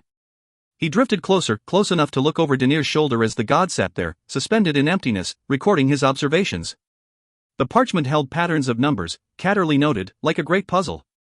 Denir was trying to decode the weave itself, each strand by type and form. Was it possible that the weave, like a spider's web, was comprised of various parts that sustained it? Was it possible that the unraveling, if that's what the time of turbulence truly was, resulted from a missing supporting strand? Or a flaw in the design? Surely not that. Catterley continued to silently watch over Denir's shoulder. He committed to memory a few sequences of the numbers, so he could record them later when he was back in his study. Though certainly no god, Catterley still hoped he might discern something in those sequences that he could then communicate back to Denir, to aid the scribe of Ogma in his contemplations. When at last Catterley opened his physical eyes again, he found the candles still burning beside him. Looking at them, he deduced that he had been journeying the realm of concentration for perhaps 2 hours. He rose and moved to his desk, to transcribe the numbers he had seen, the representation of the weave. The collapsing weave. Where were the missing or errant strands? He wondered. Asterisk asterisk asterisk asterisk asterisk. Catterley hadn't seen the firelight down the mountain trail, but Ivan Bouldershoulder, out collecting wood for his forge, surely had. Well, what mischief's about? The dwarf asked. He thought of his brother, then, and realized that Peikel would be angry indeed to see so majestic a pine go up in a pillar of flame. Ivan moved to a rocky outcropping to gain a better vantage. He still couldn't make out much down the dark trails, but his new position put the wind in his face, and that breeze carried with it screams. The dwarf dropped his pack beside the handsled on which rested the firewood, adjusted his helmet, which was adorned with great deer antlers, and hoisted Splitter, his double-bladed battle-axe, so named by Ivan after Catterley had enchanted it with a powerfully keen edge for its work on logs and goblin skulls alike. Without so much as a glance back at Spirit soaring, the yellow-bearded dwarf ran down the dark trails, his short legs propelling him at a tremendous pace. Fleshy beasts of shadow were feeding on the bodies of the Baldurian wizards by the time he arrived. Ivan skidded to an abrupt halt, and the nearest creatures noticed him and came on, dragging themselves with their long forelimbs. Ivan thought to retreat, but only until he heard a groan from one of the wizards. Well, all righty then. The dwarf decided, and he charged at the beasts, Splitter humming as he slashed it back and forth with seeming abandon. The keen axe sheared through black skin with ease, spilling goo from the shrieking crawlers. They were too slow to get ahead of those powerful swipes, and too stupid to resist their insatiable hunger and simply flee. One after another fell to Ivan, splattering with sickly sounds as Splitter eviscerated them. The dwarf's arms did not tire and his swings did not slow, though the beasts did not stop coming for a long while. When finally there seemed nothing left to hit, Ivan rushed to the nearest mage, the oldest of the group. "No help in that one," he muttered when he rolled Resmilitu over to find his neck torn out. Only one of them wasn't quite dead. Poor Dalabrentia lay shivering, his skin all blistered, his eyes tightly closed. "I got ye," Ivan whispered to him. "Ye hold that bit o' life and I'll get ye back to Catterley." With that and a quick glance around, the dwarf set Splitter in place across his back and bent low to slide one hand under Dalabrentia's knees, the other under his upper back. Before he lifted the man, though, Ivan felt such a sensation of coldness, not the cold of winter, but something more profound, as if death itself stood behind him. He turned, slowly at first, as he reached around to grasp his weapon. A shadowy form stood nearby, staring at him. Unlike the fleshy beasts that lay dead all around him, indeed, the four mages had also killed quite a few. It appeared more like a man, old and hunched over. Such a cold chill went through Ivan then that his teeth began to chatter. He wanted to call out to the man, or shadow, or specter, or whatever it was, but found that he could not. And found that he didn't have to. Images of a long ago time swirled in Ivan's mind, of dancing with his 6 mighty friends around an artifact of great power. Images of a red dragon came clear to him, so clear that he began to duck as if the beast circled right above his head. An image of another creature erased the others, an octopus-headed monstrosity with tentacles waggling under its chin like the braided strands of an old dwarf's beard. A name was whispered into his ear, carried on unseen breezes. Yaraskrik. Ivan stood up straight, lifting Dalabrentia in his arms. Then he dropped the man to the ground before him, lifted his heavy boot, and pressed it down on Dalabrentia's throat until the wheezing and the squirming stopped. With a satisfied grin, Ivan, who was not Ivan, looked all around. He held out his hand toward each of the Baldurian wizards in turn, and each rose up to his call. Throats torn, arms half-eaten, great holes in their bellies, it did not matter. For Ivan's call was the echo of the Ghost King, and the Ghost King's call beckoned souls from the land of the dead with ease. His 4 gruesome bodyguards behind him, Ivan Bouldershoulders started off along the trails, moving farther away from spirit soaring. He didn't reach his intended location that night. Instead, he found a cave nearby where he and his bodyguards could spend the daylight hours. There would be plenty of time to kill when the darkness fell once more. Chapter: Battle of the Blade and of the Mind. Hanalisa snap-kicked to the side, breaking the tibia of a skeleton that had gotten inside the reach of Tembrel's greatsword. The young woman leaned low to her left, raising her right leg higher, and kicked again, knocking the skull off the animated skeleton as it turned toward her. At the same time, she punched out straight at a second target, her flying fist making a grotesque splattering sound as it smashed through the rotting chest of a zombie. The blow would have knocked the breath from any man, but zombies have no need for breath. The creature continued its lumbering swing, its heavy arm slamming against Hanalisa's blocking left arm and shoulder, driving her a step to her right, closer to her brother. Exhausted after a long night of fighting, Hanalisa found a burst of energy yet again, stepping forward and rocking the zombie with a barrage of punches, kicks, and driving knees. She ignored the gory results of every blow, almost all of them punching through rotting skin and breaking brittle bones, leaving holes through which fell rotted organs and clusters of maggots. Again and again the woman pounded the zombie until at last it fell away. Another lumbered up, an inexhaustible line of enemies, it seemed. Tembrel's greatsword cut across in front of Hanalisa just before she advanced to meet the newest foe. Temberley hit the creature just below the shoulder, taking its arm, and the sword plowed through ribs with ease, throwing the zombie aside. "You look like you needed to catch your breath," Hanalisa's brother explained. Then he yelped, his move to defend Hanalisa costing him a parry against the next beast closing with him. His right arm bloody from a long, deep wound, he stepped back fast and punched out with the pommel of his sword, slamming and jolting the skeleton. Then Hanalisa was there. She leaped up and ahead, rising between the skeleton closing on her and the one battling Temberley. Hanalisa kicked out to the sides, both feet flying wide. With a jolting rattle of bones, the 2 skeletons flew apart. Hanalisa landed lightly, rising up on the ball of her left foot and spinning a powerful circle kick into the gut of the next approaching zombie. Her foot went right through it, and when she tried to retract, she discovered herself hooked on the monster's spine. She pulled back again, having little choice, and found herself even more entangled as the zombie, not quite destroyed by the mighty blow, reached and clawed at her. Tembrel's sword stabbed in hard from the side, taking the monster in the face and skewering it. Hanalisa stumbled back, still locked with the corpse. "Protect me!" She yelled to her brother, but she bit the words back sharply as she noted Tembrel's arm covered in blood, and with more streaming from the wound. As he clenched his sword to swing again, his forearm muscles tightening, blood sprayed into the air. Hanalisa knew he couldn't go on for long. None of them could. Exhausted and horrified, and with their backs almost against the wall of the wharf's storehouse, they needed a break from the relentless assault, needed something to give them time to regroup and bandage themselves, or Temburley would surely bleed to death. Finally pulling free and leaping to both feet, Annalisa glanced around for Pikel, or for an escape route, or for anything that might give her hope. All she saw was yet another defender being pulled down by the undead horde, and a sea of monsters all around them. In the distance, just a few blocks away, more fires leaped to angry life as Cara Dune burned.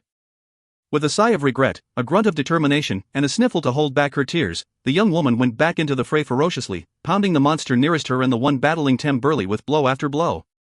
She leaped and spun, kicked and punched, and her brother tried to match her. But his swings were slowing as his blood continued to drain. The end was coming fast. Asterisk. They're too heavy. A young girl complained, straining to lift a keg with little success. Suddenly, though, it grew lighter and rose up through the trapdoor as easily as if it were empty. Indeed, when she saw that no one was pushing from below, the girl did glance underneath at the bottom of the keg, thinking its whiskey must have all drained out. On the roof nearby, Rorik kept his focus, commanding an invisible servant to hold fast to the keg and help the little one. It wasn't much of a spell, but Rorik wasn't yet much of a wizard, and in times of unpredictable and often backfiring magic, he dared not attempt more difficult tricks. He found satisfaction in his efforts, though, reminding himself that leaders needed to be clever and thoughtful, not just strong of arm or art. His father had never been the greatest of fighters, and it wasn't until near the end of the Troubles that had come to a Difficult library that Catterley had truly come into his own Denir-granted power. Still, Rorik wished he'd trained more the way his sister and brother had.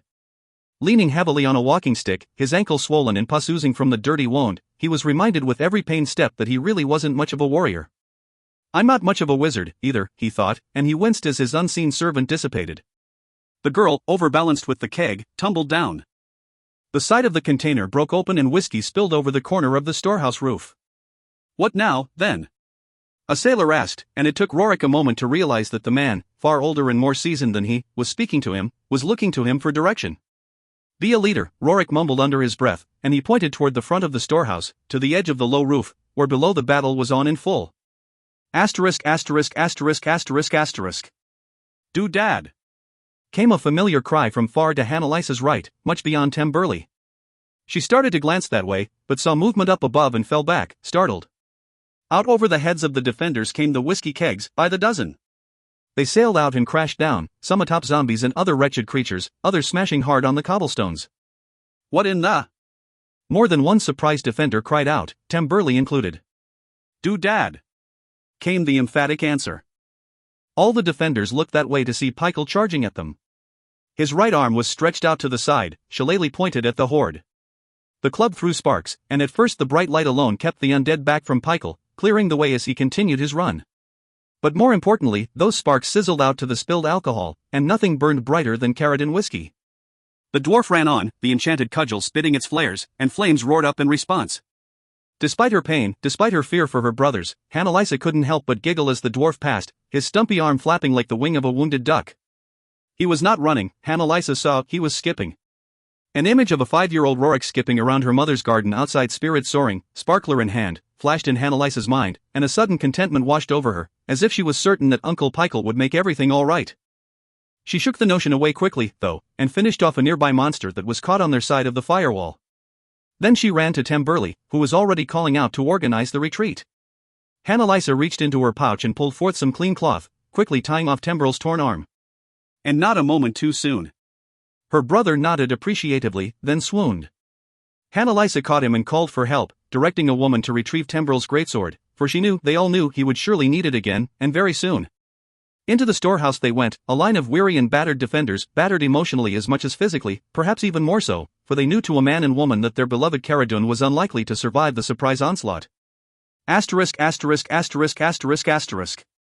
You saved us all, Annalisa said to Rorik a short while later, when they were all together once more. Uncle Pikel did the dangerous work, Rorik said, nodding his chin toward the dwarf. Doodad, he, said the dwarf. He presented his shillelagh and added, boom, with a shake of his hairy head. We're not saved yet, Temburley said from a small window overlooking the carnage on the street. Conscious again, but still weakened, the young man's voice sounded grim indeed. Those fires won't last for long. It was true, but the whiskey-fueled conflagration had turned the battle and saved their cause. The stupid undead knew no fear and it kept coming on, their rotting clothes and skin adding fuel to the flames as they crumpled and burned atop their fellows. But a few stragglers were getting through, scratching at the storehouse walls, battering the planks, and the fires outside were burning low. One zombie walked right through the fires and came out ablaze. Still it advanced, right to the storehouse door, and managed to pound its fists a few times before succumbing to the flames. And as bad luck would have it, those flames licked at the wood. They wouldn't have been of consequence, except from the roof above. One of the kegs had overturned, spilling its volatile contents across the roof and down the side. Several people screamed as the corner of the storehouse flared up. Some went to try to battle the flames, but to no avail. Worse, the keg throwers hadn't emptied about a third of the whiskey stocks from the storehouse. Whiskey was one of Caradon's largest exports. Boats sailed out with kegs of the stuff almost every 10 days. More than 100 people were in that storehouse, and panic spread quickly as the flames licked up over their heads to the roof, fanning across the ceiling. "We've got to get out," one man called. "To the docks." Others yelled in agreement, and the stampede for the back door began in full. "Oh," said Pikel. Tamburli hooked Rorik's arm over his shoulder and the brothers leaned heavily on each other for support as they moved toward the exit, both calling for Hannalisa and Pikel to follow. Pikel started to move, but Hannalisa grabbed him by the arm and held him back. Hannalisa pointed to a nearby keg and rushed for it. She popped the top and hoisted it, then ran to the front door, where skeletons and zombies pounded furiously. With a look back at Pikel, Hannalisa began splashing the keg's contents all along the wall. Pikel agreed, coming up beside her with a keg of his own. First he lifted it to his lips for a good long swallow, but then he ran along the wall, splashing whiskey all over the floor and the base of the planks. Hannalisa looked across the storehouse. The brave townsfolk had regained a measure of calm and were moving swiftly and orderly out onto the docks. The heat grew quickly. A beam fell from the roof, dropping a line of fire across the floor. "Hannah!" Rorik cried from the back of the storehouse. "Get out!" She screamed at him. "Uncle Pikel, come along." The dwarf charged toward her and hopped the fallen beam alongside her, both heading fast for the door. More fiery debris tumbled from the ceiling, and the whiskey-soaked sidewall began to burn furiously. The flames spread up the walls behind them. But the undead hadn't broken through, Hannalisa realized when she reached the exit. "Go!" she ordered Pikel, and pushed him through the door. To the dwarf's horror, to the horror of her brothers, and to the horror of everyone watching, Hannalisa turned and sprinted back into the burning building. Smoke filled her nostrils and stung her eyes. She could barely see, but she knew her way. She leaped the beam burning in the middle of the floor, then ducked and rolled under another that tumbled down from above. She neared the front door, and just as she leaped for it, a nearby keg burst in a ball of fire, causing another to explode beside it. Hannalisa kicked out at the heavy bar sealing the door, all her focus and strength behind the blow. She heard the wood crack beneath her foot, and a good thing that was, for she had no time to follow the move. At that moment, the fires reached the whiskey she and Pikel had poured out, and Hannalisa had to sprint away to avoid immolation. But the door was open, and the undead streamed in hungrily, stupidly. More kegs exploded and half the roof caved in beside her, but Hannalisa maintained her focus and kept her legs moving. She could hardly see in the heavy smoke, and tripped over a burning beam, painfully smashing her toes in the process. She scrambled along, quickly regaining her footing. More kegs exploded, and fiery debris flew all around her. The smoke grew so thick that she couldn't get her bearings. She couldn't see the doorway. Hannalisa skidded to a halt, but she couldn't afford to stop. She sprinted ahead once more, crashing into some piled crates and overturning them. She couldn't see, she couldn't breathe, she had no idea which way was out, and she knew that any other direction led to certain death. She spun left and right, started one way, then fell back in dismay. She called out, but her voice was lost in the roar of the flames. In that moment, horror turned to resignation. She knew she was doomed, that her daring stunt had succeeded at the cost of her life. So be it. The young woman dropped down onto all fours and thought of her brothers. She hoped she had bought them the time they needed to escape. Uncle Pikel would lead them to safety, she told herself, and she nodded her acceptance. **********. To his credit, Bruenor didn't say anything. But it was hard for Thibbledorf Point and Drizzt not to notice his continual and obviously uncomfortable glances to either side, where Jarlaxle and Athrogate weaved in and out of the trees on their magical mounts. "He's the makings of a gutbuster," remarked Quint, who sat beside Bruenor on the wagon's jockey box, while Drizzt walked along beside them. The gutbuster nodded his hairy chin toward Athrogate. "Bit too clean, me's thinkin', but I'm lee keen that pig o' his. And them morning stars. Gutbusters play with drow, do they?" Bruenor replied, but before the sting of that remark could sink into point, Drizzt beat him to the reply with, sometimes. Bah, elf, ye ain't no drow, and ain't been one, ever, Bruenor protested. Ye know what I'm meaning. I do, Drizzt admitted. No offense intended, so no offense taken. But neither do I believe that Jarlaxle is what you've come to expect from my people. Bah, but he ain't no Drizzt, dot. Nor was Zaknafine, in the manner you imply, Drizzt responded. But King Bruenor would have welcomed my father into Mithril Hall. Of that, I'm sure. And this strange one's akin to your father, is he? Drizzt looked through the trees to see Jarlaxle guiding his hellish steed along, and he shrugged, honestly at a loss. They were friends, I'd been told. Bruenor paused for a bit and similarly considered the strange creature that was Jarlaxle, with his outrageously plumed hat. Everything about Jarlaxle seemed unfamiliar to the parochial Bruenor, everything spoke of the proverbial other to the dwarf. I just ain't sure o' that one, the dwarf king muttered. Me girl's in trouble here, and Yuri asking me to trust the likes o' Jarlaxle and his pet dwarf. True enough, Drizzt admitted. And I don't deny that I have concerns of my own. Drizzt hopped up and grabbed the rail behind the seat so he could ride along for a bit. He looked directly at Bruenor, demanding the dwarf's complete attention. But I also know that if Jarlaxle had wanted us dead, we would likely already be walking the Fugue Plain. Regis and I would not have gotten out of Luskan without his help. Catti-brie and I would not have been able to escape his many warriors outside of Menzoberranzan those years ago, had he not allowed it. I have no doubt that there's more to his offer to help us than his concern for us, or for Catti-brie. He's got some trouble o' his own, said Bruenor, or I'm a bearded gnome. And bigger trouble than that tale he told about needing to make sure the crystal shard was gone. Drizzt nodded. That may well be. But even if that is true, I like our chances better with Jarlaxle beside us. We wouldn't even have turned toward Spirit Soaring and Catterley, had not Jarlaxle sent his dwarf companion to Mithril Hall to suggest it. To lure us out. Bruenor snapped back, rather loudly. Drizzt patted one hand in the air to calm the dwarf. Again, my friend, if that was only to make us vulnerable, Jarlaxle would have ambushed us on the road right outside your door, and there we would remain, pecked by the crows. Unless he's looking for something from ye, Bruenor argued. Might still be a pretty ransom on Drizzt Do'Urden's head, thanks to the matron mothers of Menzoberranzan. That was possible, Drizzt had to admit to himself, and he glanced over his shoulder at Jarlaxle once more, but eventually shook his head. If Jarlaxle had wanted anything like that, he would have hit the wagon with overwhelming force outside of Mithril Hall, and easily enough captured all four, or whichever of them might have proven valuable to his nefarious schemes. Even beyond that simple logic, however, there was within Drizzt something else, an understanding of Jarlaxle and his motives that surprised Drizzt every time he paused to consider it. I do not believe that, Drizzt replied to Bruenor. Not any of it. Bah!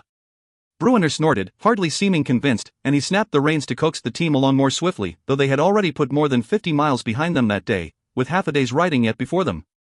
The wagon bounced along comfortably, the dwarven craftsmanship more than equal to the task of the long rides. So Yuri thinking he's just wanting us for a proper introduction to Catterley? Yuri buying his tail, are ye? Bah!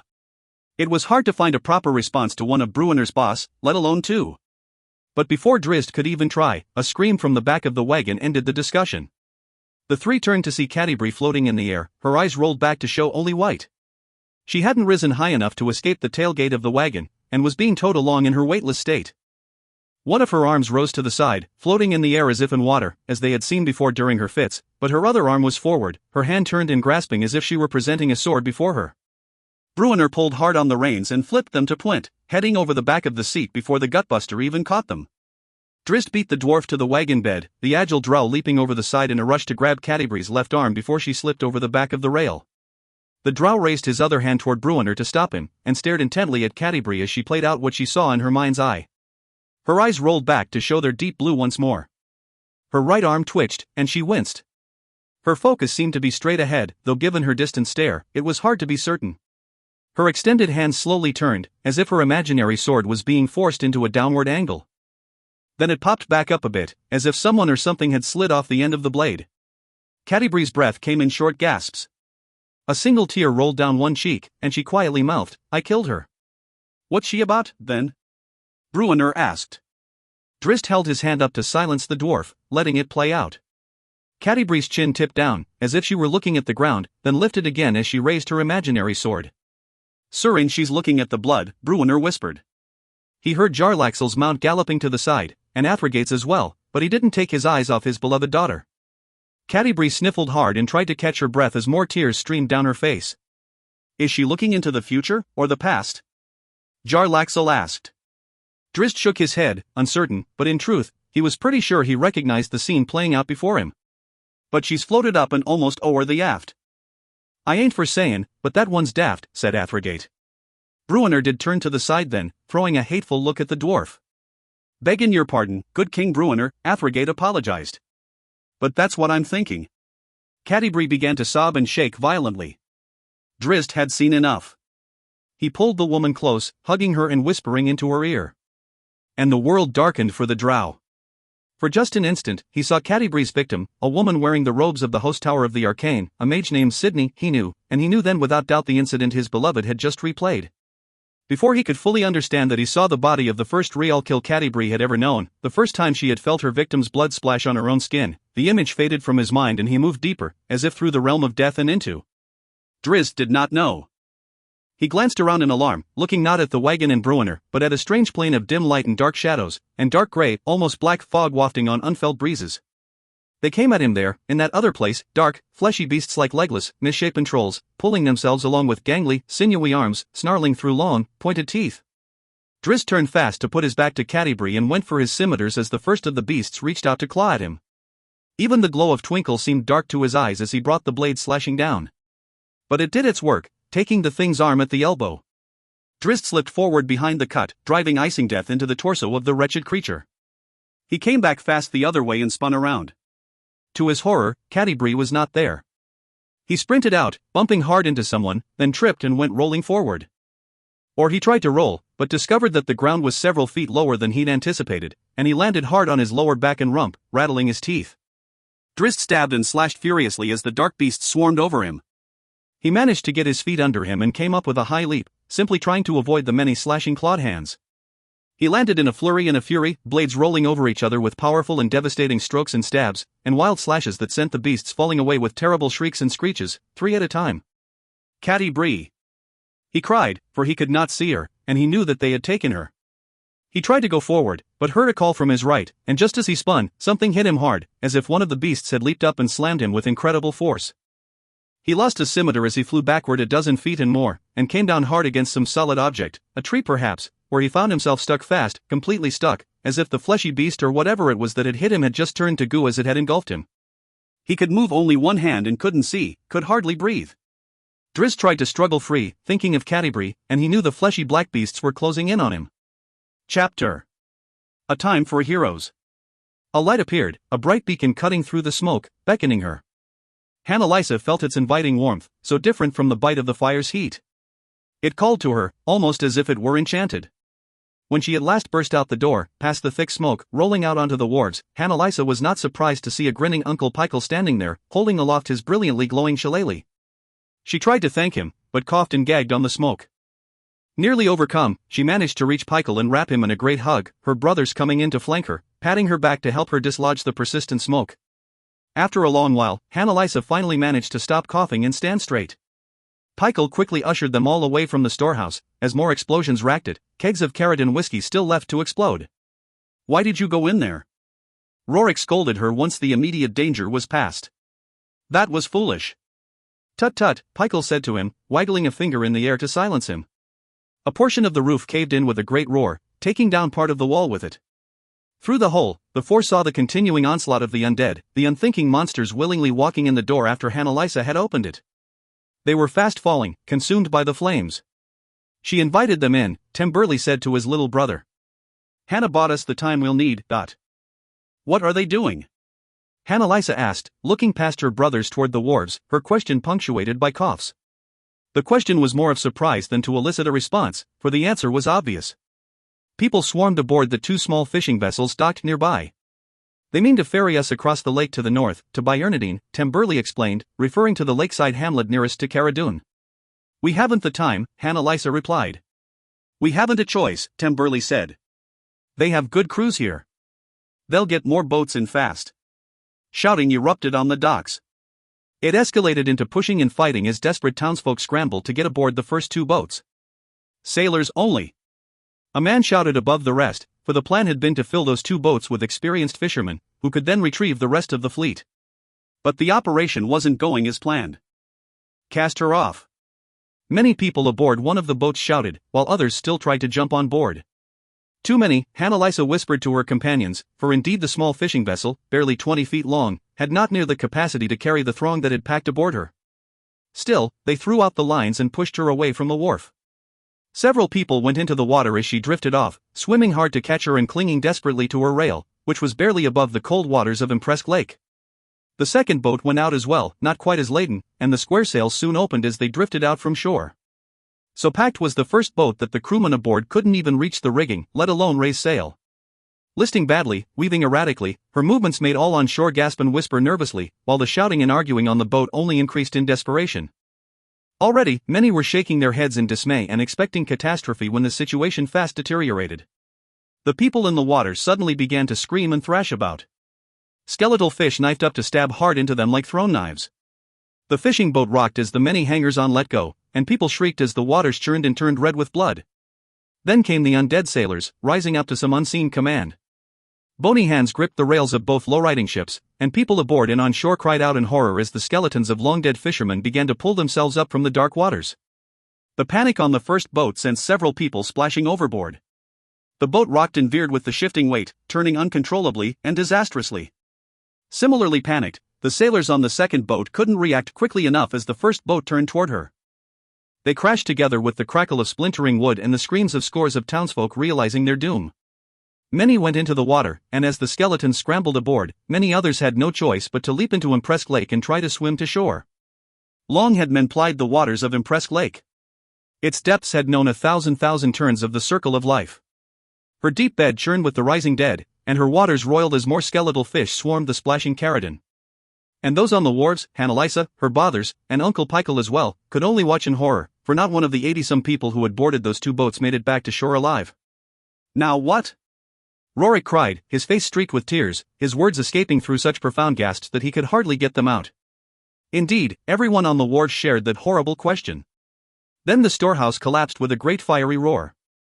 Many of the undead horde were destroyed in that conflagration, thanks to the daring of Annalisa, but many more remained. And the townsfolk were trapped with their backs to the water, a lake they dared not enter. Ragtag groups ran to the north and south as all semblance of order broke down. A few boat crews managed to band together along the shore, and many townsfolk followed in their protective wake. Many more looked to the children of Catterley and Danica, those two so long the heroes of the barony. In turn, the three siblings looked to the only hope they could find, Uncle Pikel. Pikel Bouldershoulder accepted the responsibility with typical gusto, punching his stump into the air. He tucked his cudgel under that shortened arm and began to hop around, tapping his lips with one finger and mumbling, over and over again. Well, what then? A fishing boat captain cried. Many people closed in on the foursome, looking for answers. We find a spot to defend, and we order our line, Temburley said after looking to Pikel for answers that did not seem to be forthcoming. Find a narrow alleyway. We cannot remain down here. Pikel disagreed, even as the group began to organize its retreat. We can't stay here, Uncle Pikel. Rorik said to the dwarf, but the indomitable Pikel just smiled back at him. Then the green-bearded dwarf closed his eyes and tapped his shillelagh against the boardwalk, as if calling to the ground beneath. He turned left, to the north, then hesitated and turned back before spinning to the north again and dashing off at a swift pace. What's he doing? The captain and several others asked. I don't know, Temburley answered, but he and Rorik hooked arms again and started after. We ain't following the fool dwarf blindly. The captain protested. Then you're sure to die, Annalisa answered without hesitation. Her words had an effect, for all of them swarmed together in Pikel's wake. He led them off the docks and onto the north beach, moving fast toward the dark rocks that sheltered Carradune's harbor from the northern winds. We can't get over those cliffs. One man complained. We're too near the water. Another woman cried, and indeed, a trio of undead sailors came splashing at them, forcing Temburley and Annalisa and other warriors to protect their right flank all the way. All the way to an apparent dead end, where the rocky path rose up a long slope, then ended at a drop to the stone-filled lake. Brilliant, the captain complained, moving near Pikel. Ye killed us all, ye fool dwarf. It surely seemed as if he spoke the truth, for the undead were in pursuit and the group had nowhere left to run. But Pikel was unbothered. He stood on the edge of the drop, beside a swaying pine, and closed his eyes, chanting his druidic magic. The tree responded by lowering a branch down before him. He, said Pykel, opening his eyes and handing the branch to Rorik, who stood beside him. What? The young man asked. Pykel nodded to the drop, and directed Rorik's gaze to a cave at the back of the inlet. You want me to jump down there? Rorik asked, incredulous. You want me to swing down? Pykel nodded, and pushed him off the ledge. The screaming Rorik, guided by the obedient tree, was set down as gently as a mother lays her infant in its crib on a narrow strip of stone beside the watery inlet. He waited there for the captain and 2 others, who came down on the next swing, before heading toward the cave. Pykel was the last one off the ledge, with a host of zombies and skeletons closing in as he leaped. Several of the monsters jumped after him, only to fall and shatter on the stones below. His cudgel glowing brightly, Pykel moved past the huddled group and led the way into the cave, which at first glance seemed a wide, high, and shallow chamber, ankle-deep with water. But Pykel's instincts and his magical call to the earth had guided him well. On the back wall of that shallow cave was a sidelong corridor leading deeper into the cliffs, and deeper still into the Snowflake Mountains. Into that darkness went 2 score of Caradoon's survivors, half of them capable fighters, the other half frightened citizens, some elderly, some too young to wield a weapon. Just a short while into the retreat, they came to a defensible spot where the corridor ended at a narrow chimney, and through that chimney was another chamber. There they decided to make their first camp, a circle of guards standing at the cave entrance, which they covered with a heavy stone, and more guarding the 2 corridors that led out of the chamber, deeper into the mountains. No more complaints were shouted Uncle Pykel's way. Jarlaxle slid his wand away, shouting to affrigate, just his face. The drow leaped from his mount to the back of the wagon, charging right past Bruenor, who was down on one knee, his right hand grasping his left shoulder in an attempt to stem the flow of spraying blood. Twinkle had cut right through the dwarf's fine armor and dug deeply into the flesh beneath. Jarlaxle seized Catti-brie just as she floated over the back of the wagon, having been jostled hard by the thrashing and running Drizzt. Jarlaxle pulled her in and hugged her closely, as Drizzt had done, and started that same journey to insanity. Jarlaxle knew the distortions for what they were, the magic of his eye patch fighting back the deception. So he held Catti-brie and whispered softly to her as she sobbed. Gradually, he was able to ease her down to the floorboards of the wagon, moving her to a sitting position against the sidewall. He turned away, shaking his head, to find Thibbledorf hard at work tearing off Bruenor's blood-soaked sleeve. Ah, me king, the battle ridger lamented. He's breathing, Athrigate called from the side of the trail, where Drizzt remained stuck fast by the viscous glob Jarlaxle's wand had launched at him. And see thin, thrashing and sloshin', not moving at all but wantin' to be bashin'. Don't ask, Jarlaxle said as both Bruenor and Twint looked Athrigate's way, then questioningly back at Jarlaxle. What just happened? Bruenor demanded. To your daughter, I do not know, Jarlaxle admitted. But when I went to her, I was drawn through her into a dark place. He glanced furtively at Drizzt. A place where our friend remains, I fear. Regis, Bruenor muttered. He looked at Jarlaxle, but the drow was staring into the distance, lost in thought. What do you know? Bruenor demanded, but Jarlaxle just shook his head. The drow mercenary looked at Catti-brie again and thought of the sudden journey he had taken when he touched her. It was more than an illusion, he believed. It was almost as if his mind had walked into another plane of existence. The plane of shadow, perhaps, or some other dark region he hoped never to visit again. But even on that short journey, Jarlaxle hadn't really gone away, as if that plane and the prime material plane had overlapped, joined in some sort of curious and dangerous rift. He thought about the specter he'd encountered when Hephaestus had come looking for him, of the dimensional hole he had thrown over the creature, and of the rift to the astral plane that he'd inadvertently created. Had that specter, that huddled creature, been physically passing back and forth from Toriel to that shadowy dimension? It's real, he said quietly. What? Bruenor and Twint demanded together. Jarlaxle looked at them and shook his head, not sure how he could explain what he feared had come to pass. Asterisk. He's calming down, Athrigate called from the tree. Asking for the girl, and talking to me. With Twint's help, Bruenor pulled himself to his feet and went with the drow and the dwarf to Drizzt's side. What are ye about, elf? Bruenor asked when he got to Drizzt, who was perfectly helpless, stuck fast against the tree. What happened? The drow ranger replied, his gaze fixed on Bruenor's arm. Just a scratch, Bruenor assured him. Bah, but 2 fingers higher and ye'd have taken his head. Athrigate cut in, and both Bruenor and Jarlaxle glared at the brash dwarf. I did? Drizzt started to ask, but he stopped and scowled with a perplexed look. Just like back at Mithril Hall, muttered Bruenor. I know where Regis is, Drizzt said, looking up with alarm. He was sure the others could tell that he was even more afraid for his little friend at that dark moment. And his face twisted with more fear and pain when he glanced over at Catti-brie. If Regis's mind had inadvertently entered and been trapped in that dark place, then Catti-brie was surely caught between the two worlds. Yourself came back, elf, and sold the little one, Bruenor assured him. Drizzt wasn't so confident of that. He had barely set his toes in that umbral dimension, but with the ruby, Regis had entered the very depths of Catti-brie's mind. Jarlaxle flicked his wrist, and a dagger appeared in his hand. He motioned for Athrogate to move aside, and stepped forward, bending low, carefully cutting Drizzt free. If you mean to go mad again, do warn me, Jarlaxle said to Drizzt with a wink. Drizzt neither replied nor smiled. His expression became darker still when Athrogate walked over, holding the Drow's-lost scimitar, red with the blood of his dearest friend. Prying the rift. Prying the rift. I know she is in constant torment, and I cannot go to her. I have seen into the darkness in which she resides, a place of shadows more profound and more grim than the lower planes. She took me there, inadvertently, when I tried to offer some comfort, and there, in so short a time, I nearly broke. She took Regis there, inadvertently, when he tried to reach her with the ruby, and there he broke fully. He threw the drowning Catti-brie a rope and she pulled him from the shore of sanity. She is lost to me. Forever, I fear. Lost in an oblivious state, a complete emptiness, a listless and lifeless existence. And those rare occasions when she is active are perhaps the most painful of all to me, for the depth of her delusions shines all too clearly. It's as if she's reliving her life, piecemeal, seeing again those pivotal moments that shaped this beautiful woman, this woman I love with all my heart. She stood again on the side of Kelvin's cairnback in Icewind Dale, living again the moment when first we met, and while that to me is among my most precious of memories, that fact made seeing it play out again through the distant eyes of my love even more painful. How lost must my beloved Catti-brie be to have so broken with the world around her? And Regis, poor Regis. I cannot know how deeply into that darkness Catti-brie now resides, but it's obvious to me that Regis went fully into that place of shadows.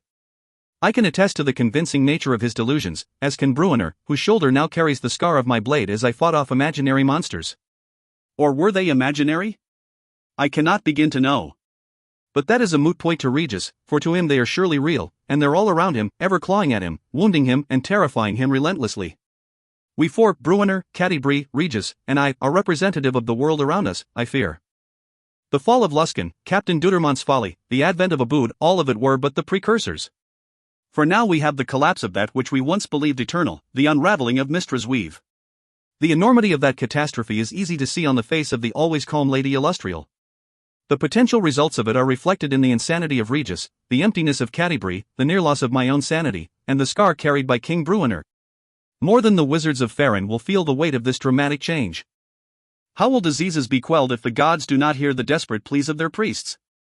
How will the kings of the world fare when any contact to potential rivals and allies, instead of commonplace through divination and teleportation, becomes an arduous and lengthy process?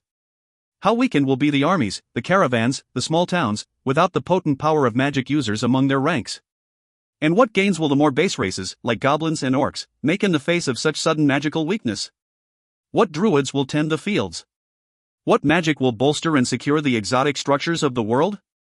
Or will they fall catastrophically as did the host tower of the arcane, or long-dead Netheril?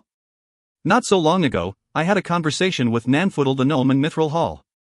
We discussed his cleverness in funneling explosive gases under the mountain ridge where Abood's giant allies had set up devastating artillery.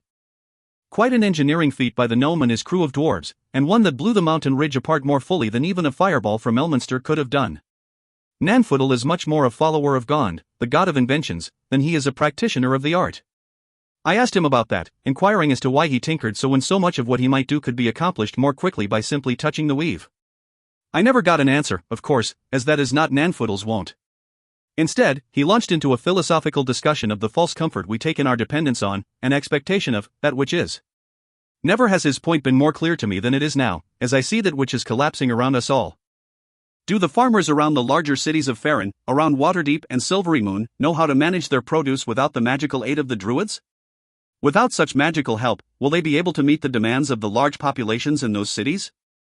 And that is only the top level of the problems that will arise should magic fail. Even the sewers of Waterdeep are complicated affairs, built over many generations, and aided at certain critical points, since the city has so expanded, by the power of wizards, summoning elementals to help usher away the waste. Without them what? And what of Kalimport? Regis has told me often that there are far too many people there, beyond any sensible number for which the ocean and desert could possibly provide. But the fabulously rich Pashas have supplemented their natural resources by employing mighty clerics to summon food and drink for the markets, and mighty wizards to teleport in fresh sustenance from faraway lands. Without that aid, what chaos might ensue? And, of course, in my own homeland of Menzoberranzan, it is magic that keeps the kobolds enslaved, magic that protects the greater houses from their envious rivals, and magic that holds together the threads of the entire society. Lady Lolth loves chaos, they say, and so she may see it in the extreme if that magic fades. The societies of the world have grown over the centuries. The systems we have in place have evolved through the many generations, and in that evolution, I fear, we have long forgotten the basic foundations of society's structures. Worse, perhaps, even relearning those lost arts and crafts will not likely suffice to meet the needs of lands grown fatter and more populous because of the magical supplements to the old ways. Kalimport could never have supported her enormous population centuries ago. Nor could the world, a much wider place by far, have attained such a level of singularity, of oneness, of community, as it has now. For people travel and communicate to and with distant lands much more now than in times long past. Many of the powerful merchants in Baldur's Gate are often seen in Waterdeep, and vice versa. Their networks extend over the leagues because their wizards can maintain them. And those networks are vital in ensuring that there will be no war between such mighty rival cities. If the people of Baldur's Gate are dependent upon the craftsmen and farmers of Waterdeep, then they will want no war with that city. But what happens if it all collapses? What happens if that which is suddenly is not? How will we cope when the food runs out, and the diseases cannot be defeated through godly intervention? Will the people of the world band together to create new realities and structures to fulfill the needs of the masses? Or will all the world know calamity, on a scale never before seen? The latter, I fear. The removal of that which is will bring war and distance and a world of pockets of civilization huddled defensively in corners against the intrusion of murderous insanity. I look helplessly at Cadibre's lifelessness, at Regis's terror, and at Bruiner's torn shoulder, and I fear that I am seeing the future. Drizzt Do'Urden. Chapter. Bearded Proxy. You garner too much enjoyment from so simple a trick, Hephaestus said to his companion in a cave south of Spirit Soaring. It is a matter of simple efficiency and expedience, dragon, from which I take no measure of enjoyment, Yarriskrik answered in the voice of Ivan Bouldershoulder, whose body the Illithid had come to reside in, partially, at least. Any who knew Ivan would have scratched their heads in surprise at the strange accent in the dwarf's gravelly voice. A closer inspection would only have added to the onlooker's sense of strangeness, for Ivan stood too calmly. He refrained from tugging at the hairs of his great yellow beard, shifting from one foot to the other, or thumping his hands against his hips or chest, as was typical. I am still within you, Yarriskrik added. Hephaestus, Crenshinniban, and Yarriskrik has won. Holding this dwarf under my control allows me to give external voice to our conversations, though that is rarely a good thing.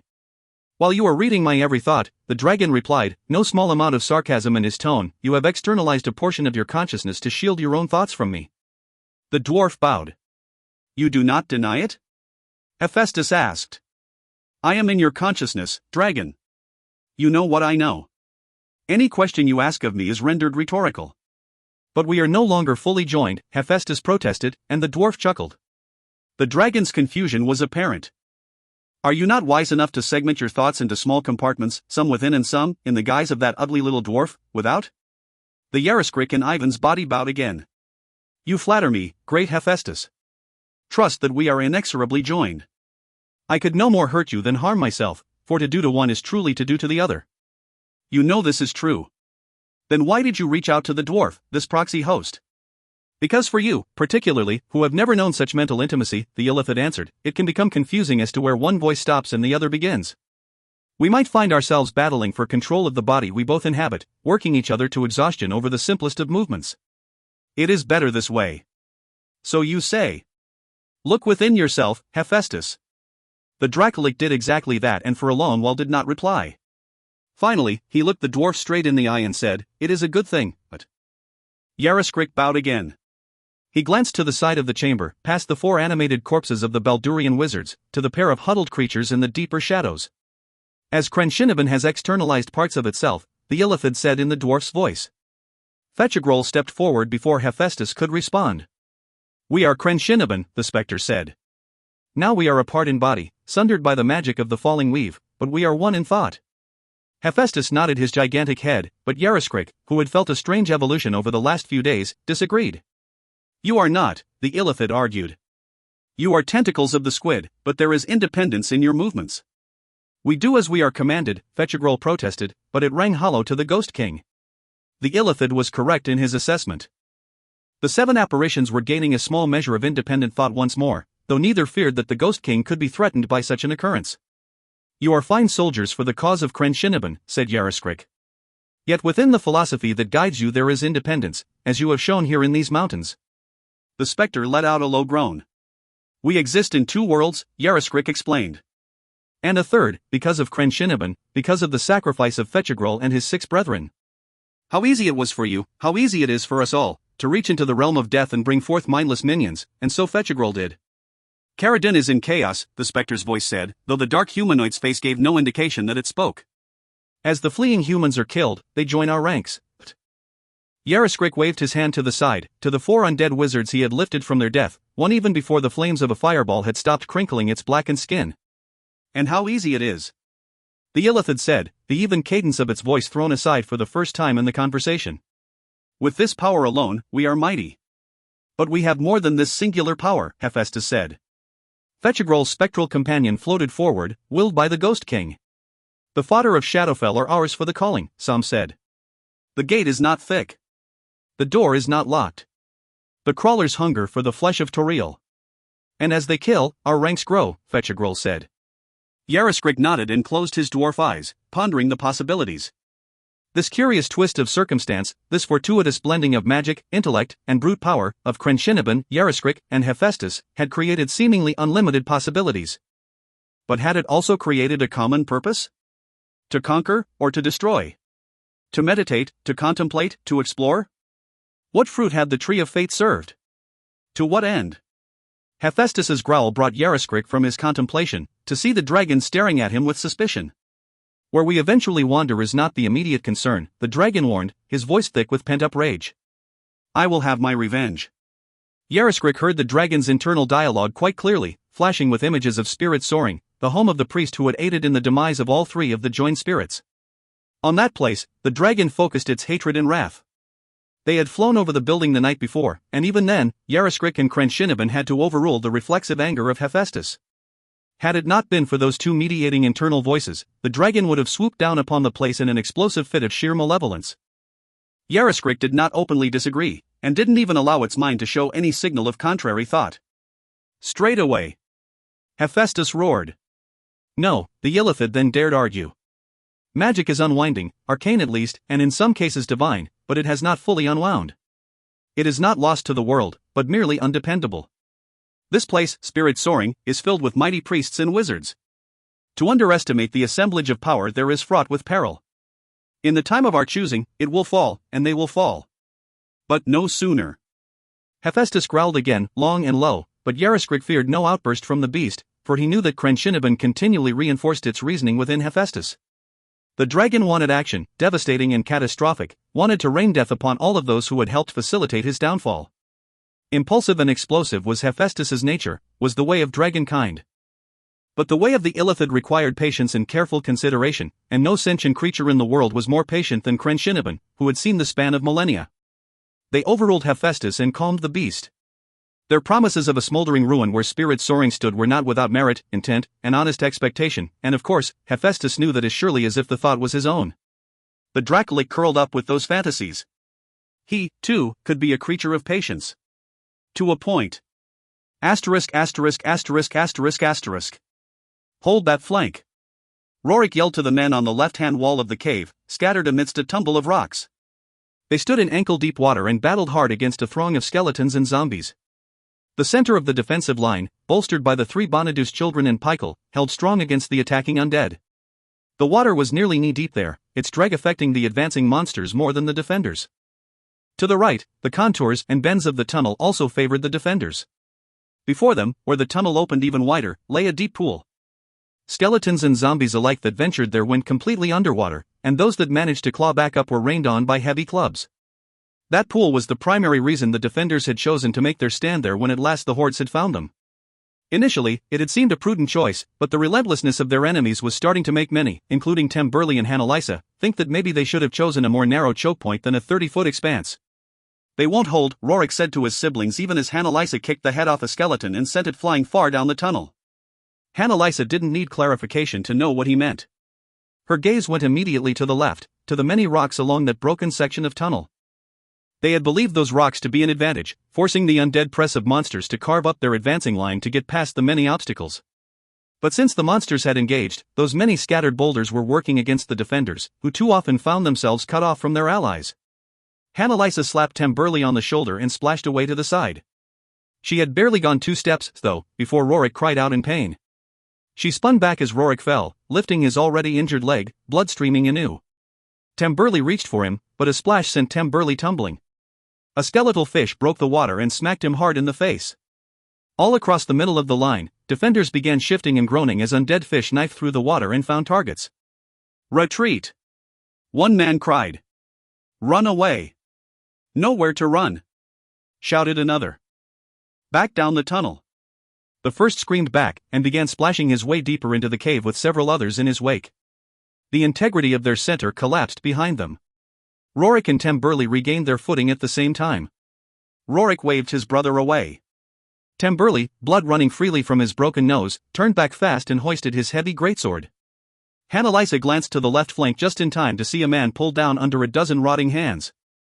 Out of options, all of it crumbling before her eyes, she could only cry out, "Uncle Peikel!" As she had done so many times in her life, whenever confronted by a childhood crisis. If Peikel was listening, it didn't show, for the green-bearded dwarf stood away from the front line, his eyes closed. He held his hand out before him, gripping his magical cudgel, and he waved his stump in slow circles. Annalisa started to call out to him again, but saw that he was already chanting. The young monk glanced toward the left wall and back to the center. Realizing she had to trust her uncle, she bolted for the rocks, toward the group of skeletons pummeling and tearing the fallen defender. She leaped into their midst, fists and feet flailing with power and precision. She kicked one skeleton aside and crushed the chest of a zombie. She immediately went up on the ball of her foot, the other leg extended and pumping furiously as she turned a fast circle. "Come to me!" She called to the fallen man's companions, many of whom seemed to be turning to flee, as had several of those from the center of the line. Annalisa winced then as a skeletal hand clamped upon her shoulder, bony fingers digging a deep gash. She threw back an elbow that shattered the creature's face and sent it falling away. Then she redoubled her kicking and punching, determined to fight to the bitter end. The men and women deeper in the cave abandoned all thoughts of retreat and came on furiously. Annalisa had inspired them. Annalisa had shamed them. The warrior monk took some satisfaction in that as the horde was beaten back and the fallen man was pulled from the undead grasp. She doubted it would matter in the end, but still, for some reason, it mattered to her. They would die with honor and courage, and that had to count for something. She glanced at her brothers just as Peikel, on his 4th try, finally completed his spell. A shining white orb as big as Annalisa's fist popped from the dwarf's shillelagh and sailed over the heads of the lead defenders. The orb hit a skeleton and bounced off. Annalisa's mouth dropped open in surprise as the skeleton that had been hit locked up and iced over. "What?" she managed to say as the small orb splashed into the water. Then she and everyone else gasped in shock as the radius of the pond around the orb froze solid. The fighters in front yelled out in surprise and pain as the icy grasp spread to them and knocked them backward or grabbed them and froze them in place. An unintended consequence, no doubt, but no matter, for the monstrous advance, including the insidious undead fish, was immediately halted. Frigid trails spread from the center of the ice, moving to the sides and away from the defenders, following Peikel's will. "Now!" Annalisa called to her fellows at the left wall, and they moved furiously to turn back the undead tide. Those not caught in the ice chopped vigorously to free their companions. They moved with desperation when they saw newly arrived undead from behind the frozen area coming on undeterred, climbing up on the ice and using their stuck companions as handholds to help them navigate across the slippery surface. But Peikel had bought the defenders enough time, and the battered and bruised group retreated down the tunnel, deeper under the mountains, until they crossed through a narrow corridor, a single-file passageway that finally opened, mercifully, into a wider chamber some 100 strides along. At the exit to that tunnel, they made their stand. 2 warriors met the undead as they tried to come through. And when those 2 grew weary or suffered injuries, 2 others took their place. Meanwhile, behind them, Rorik organized a line of defenders who had found large rocks, and when he was certain he had enough, he called out for the defenders to stand aside. One by one, his line advanced and hurled rocks into the tunnel, driving back skeletons and zombies. As soon as each had let fly, they ran off to find another rock. This went on for some time, until the rocks hit only other rocks, until the monsters were driven back and blocked behind a growing wall of stone. When it ended, the stubborn monsters still clawing on the backside of the barricade, Peikel stepped forward and began to gently rub the stone and dirt of the tunnel walls. He called to the plants, bidding them to come forth, and so they sent their vines and their roots, intertwining behind and among the stones, locking them ever so securely. For the moment, at least, it seemed that the threat had ended. It had come with many cuts and bruises and even more serious wounds, and the man who had been pulled down amid the undead wouldn't be fighting any time soon, if he managed to survive his injuries. And the defenders were deep into the tunnels, in a place of darkness they did not know. How many other tunnels might they find under the foothills of the snowflakes, and how many monsters might find those as well, and come against them yet again? So what are we to do? A man asked as the enormity of their situation settled upon them. We hide, and we fight, said a determined Temburley, sniffling through his shattered nose. And we die, said another, an old, surly, grey-bearded fishing boat captain. Aye, then we get back up and fight for each other side, another added. Temburley, Hanalisa, and Rorik all looked to each other, but had no rebuttal. Oh, said Peichel. Chapter. Living Nightmare. I need to get you new mounts, Jarlaxle said with an exaggerated sigh. We done 1,000 miles and more from Mithril Hall, Bruenor reminded. And pushed them hard all the way. Even with the shoes. He shook his head. Indeed, the fine mules had reached their limit, for the time being at least, but had performed brilliantly. From dawn to dusk, they had pulled the wagon, every day. Aided by the magical shoes and the fine design and construction of their load, they had covered more ground each and every day than an average team might cross in a 10-day. True enough, the drow admitted. But they are weary indeed. Drizzt and Bruenor looked at each other curiously as Point shouted, I want one o' them. And pointed at Athregate's fire-spitting boar. Wahaha! Athragate yelled back. Be sure that I'm feeling big, ridin' into battle on me fiery pig. And when them orcs figure out me game, I squeeze him on the flanks and fart them into flame. Wahaha! Wahaha! Thibbledorf Point echoed. Can we just harness them two up to pull the damned wagon? Bruenor asked, waving a hand at the other two dwarves. I'll nail the magical shoes on their feet. You understand the pain I've known for the last decade, Jarlaxle said. Yet you keep him around, Drizzt pointed out. Because he is strong against my enemies and can hold back their charge, said Jarlaxle. And I can outrun him should we need to retreat. Jarlaxle handed the mule off to Drizzt, who slowly walked the weary beast around to the back of the wagon, where he had just tethered its partner. Their days of pulling the wagon were over, for a while at least. The Hellsborn Nightmare resisted Jarlaxle's tug as he tried to put it in the harness. He's not liking that, said Bruenor. He has no choice in the matter, Jarlaxle replied, and he managed at last to harness the beast. He clapped the dirt off his hands and moved to climb up beside Point and Bruenor on the jockey box. Keep the pace strong and steady, good dwarf. You will find the demon horse more than up to thee. He paused, and in pulling himself up, encountered the skeptical expressions of both dwarves. I give you my mount, and you would have me walk? Jarlaxle asked as if wounded. Point looked to Bruenor. Let him up, Bruenor decided. I'll protect ye, me king. Point declared as Jarlaxle took his seat next to the battle ridger, with Point between the mercenary and Bruenor. He'd kill you before you ever knew the fight had started, Drizzt remarked as he walked past. Point's eyes went wide with alarm. Oh, it is true, Jarlaxle assured him. Point started to stutter and stammer, but Bruenor nudged him hard. What, me king? The battle ridger asked. Just shut up, said Bruenor, and Jarlaxle laughed. The dwarf king snapped the reins, but instead of moving ahead, the nightmare snorted fire and turned its head around in protest. Please, allow me, Jarlaxle said with obvious alarm as he grabbed at the reins, which Bruenor relinquished. With no movement of the reins at all, Jarlaxle willed the nightmare forward. The demonic creature had no trouble pulling the wagon. The only thing that slowed the pace was the drow's deference to the two mules tied to the back, both exhausted from the long road. And indeed it had been long, for they had covered most of the leagues by morning, and the Snowflake Mountains were in sight, though fully a day's travel away. Jarlaxle assured them that his magical beast could continue after the sun had set, that it could even see in the dark, but out of continued deference to the mules, who had given the journey their all, Bruenor called for a halt that mid-afternoon. They went about setting their camp in the foothills. Jarlaxle dismissed his nightmare back to its home on a lower plain, and Athragate did likewise with his demonic boar. Then Athragate and Point went out to find logs and boulders to fashion some defenses for their camp. They had barely started moving, though, and Jarlaxle and Bruenor had just untied the mules when the beasts began shifting nervously and snorting in protest. What's that about? Bruenor asked.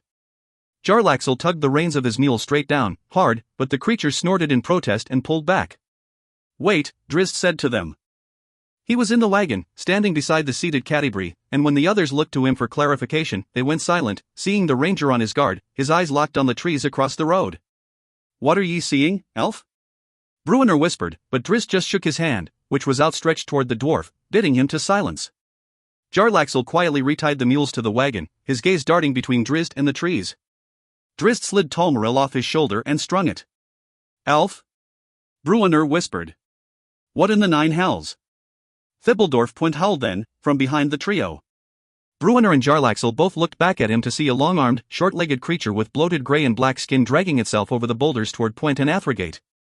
Drizzt never turned his gaze from the trees, and soon enough saw another of the same monster crash out of the underbrush. The drow froze. He knew those strange creatures all too well, those clawing, huddled, shadowy things. He had gone to their umbral home. Catti-brie was there. And Regis. Had he gone there again? He lifted his bow and leveled it for a shot, but took a deep breath, thinking that he might again be in that state of mental confusion. Would he let fly only to put an arrow through Bruenor's heart? "Shoot it, Drizzt," he heard Jarlaxle say in deep drow, a language Drizzt hadn't heard spoken in a long time. It was as if Jarlaxle had read his thoughts perfectly. "You are not imagining this." Drizzt pulled back and let fly, and the magical bow launched a searing line of energy, like lightning, at the fleshy beast, splattering its chest and throwing it back into the brush. But where there was one, there were many, and a shout behind from the two dwarves clued Drizzt into that fact even as more of them crashed out onto the road before him. The ranger pumped his arms furiously, reaching into his magical quiver to draw forth arrow after arrow, nock it, and let it fly, tearing the darkness with sizzling lines of bright lightning. So thick were the beasts that almost every arrow hit a fleshy mass, some burning through to strike a second monster behind the first. The stench of burning flesh fouled the air, and a sickly bubbling and popping sound filled the deadcom between the thunderous blasts of Tolmaril. Despite the devastation he rained on the crawlers, they came on.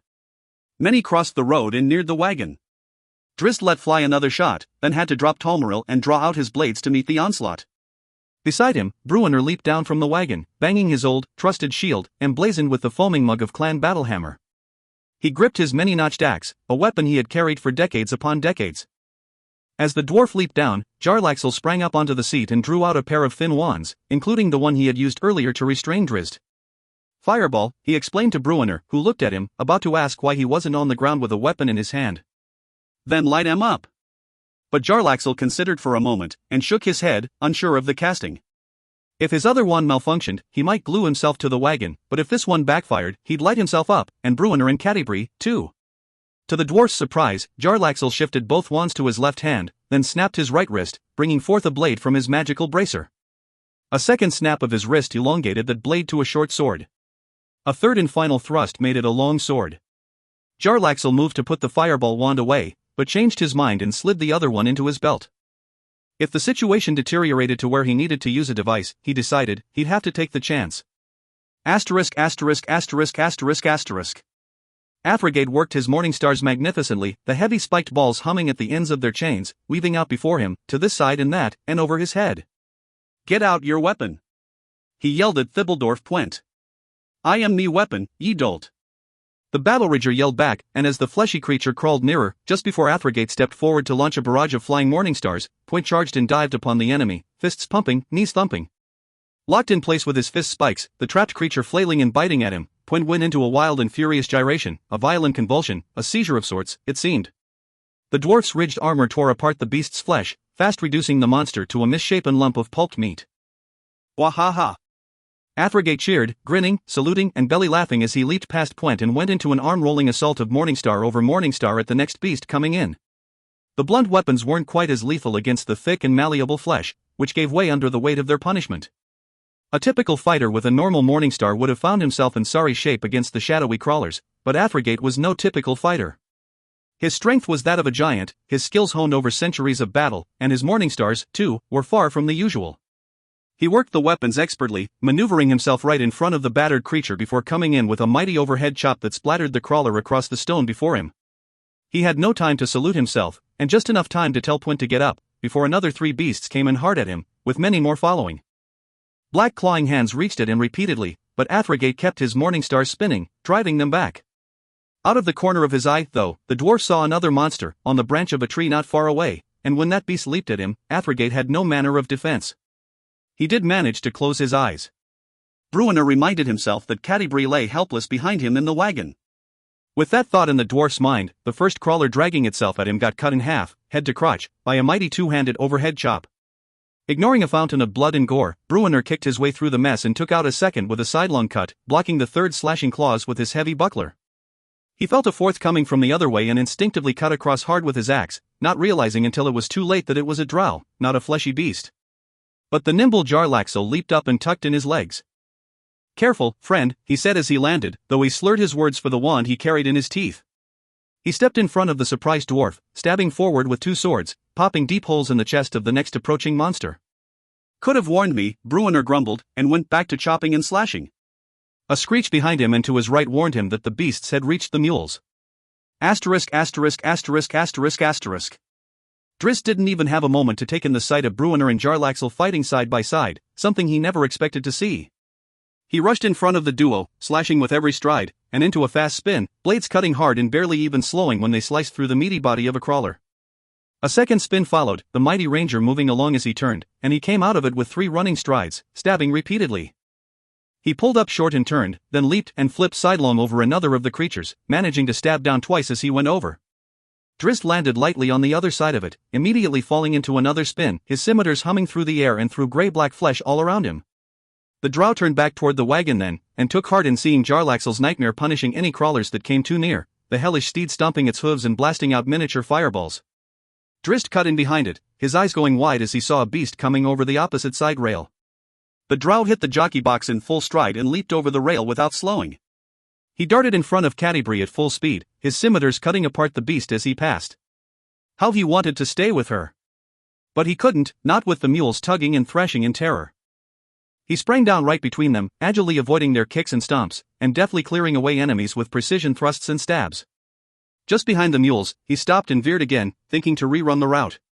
No need, he realized as soon as he took note of Jarlaxle and Bruenor, fighting together as if they had shared a mentor and 100 battles.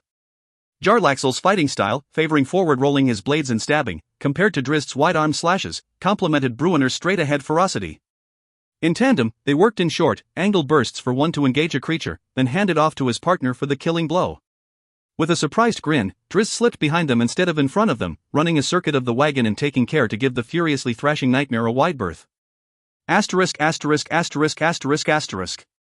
Athragate yelled out, thinking himself doomed, but a second form flew through the air, head down, helmet spike leveled. Thibbledorf Point hit the leaping crawler squarely, skewering it with his spiked helm and pushing it aside with him as he crashed to the rocky ground.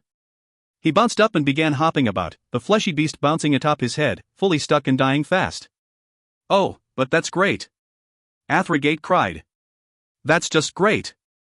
Too enraged to hear him, the fierce battle rager charged into a group of the beasts, thrashing and punching and kneeing and kicking, even biting when one clawed hand came too near his face. Athragate rushed up beside him, morning stars spinning furiously, splattering black flesh with every powerful swing. Side by side, the dwarves advanced, enemies flying all about, one still bobbing in its death throes atop the helmet spike of Thibbledorf Point. Bruenor and Jarlaxle fought a more defensive battle, holding their ground with measured chops and stabs.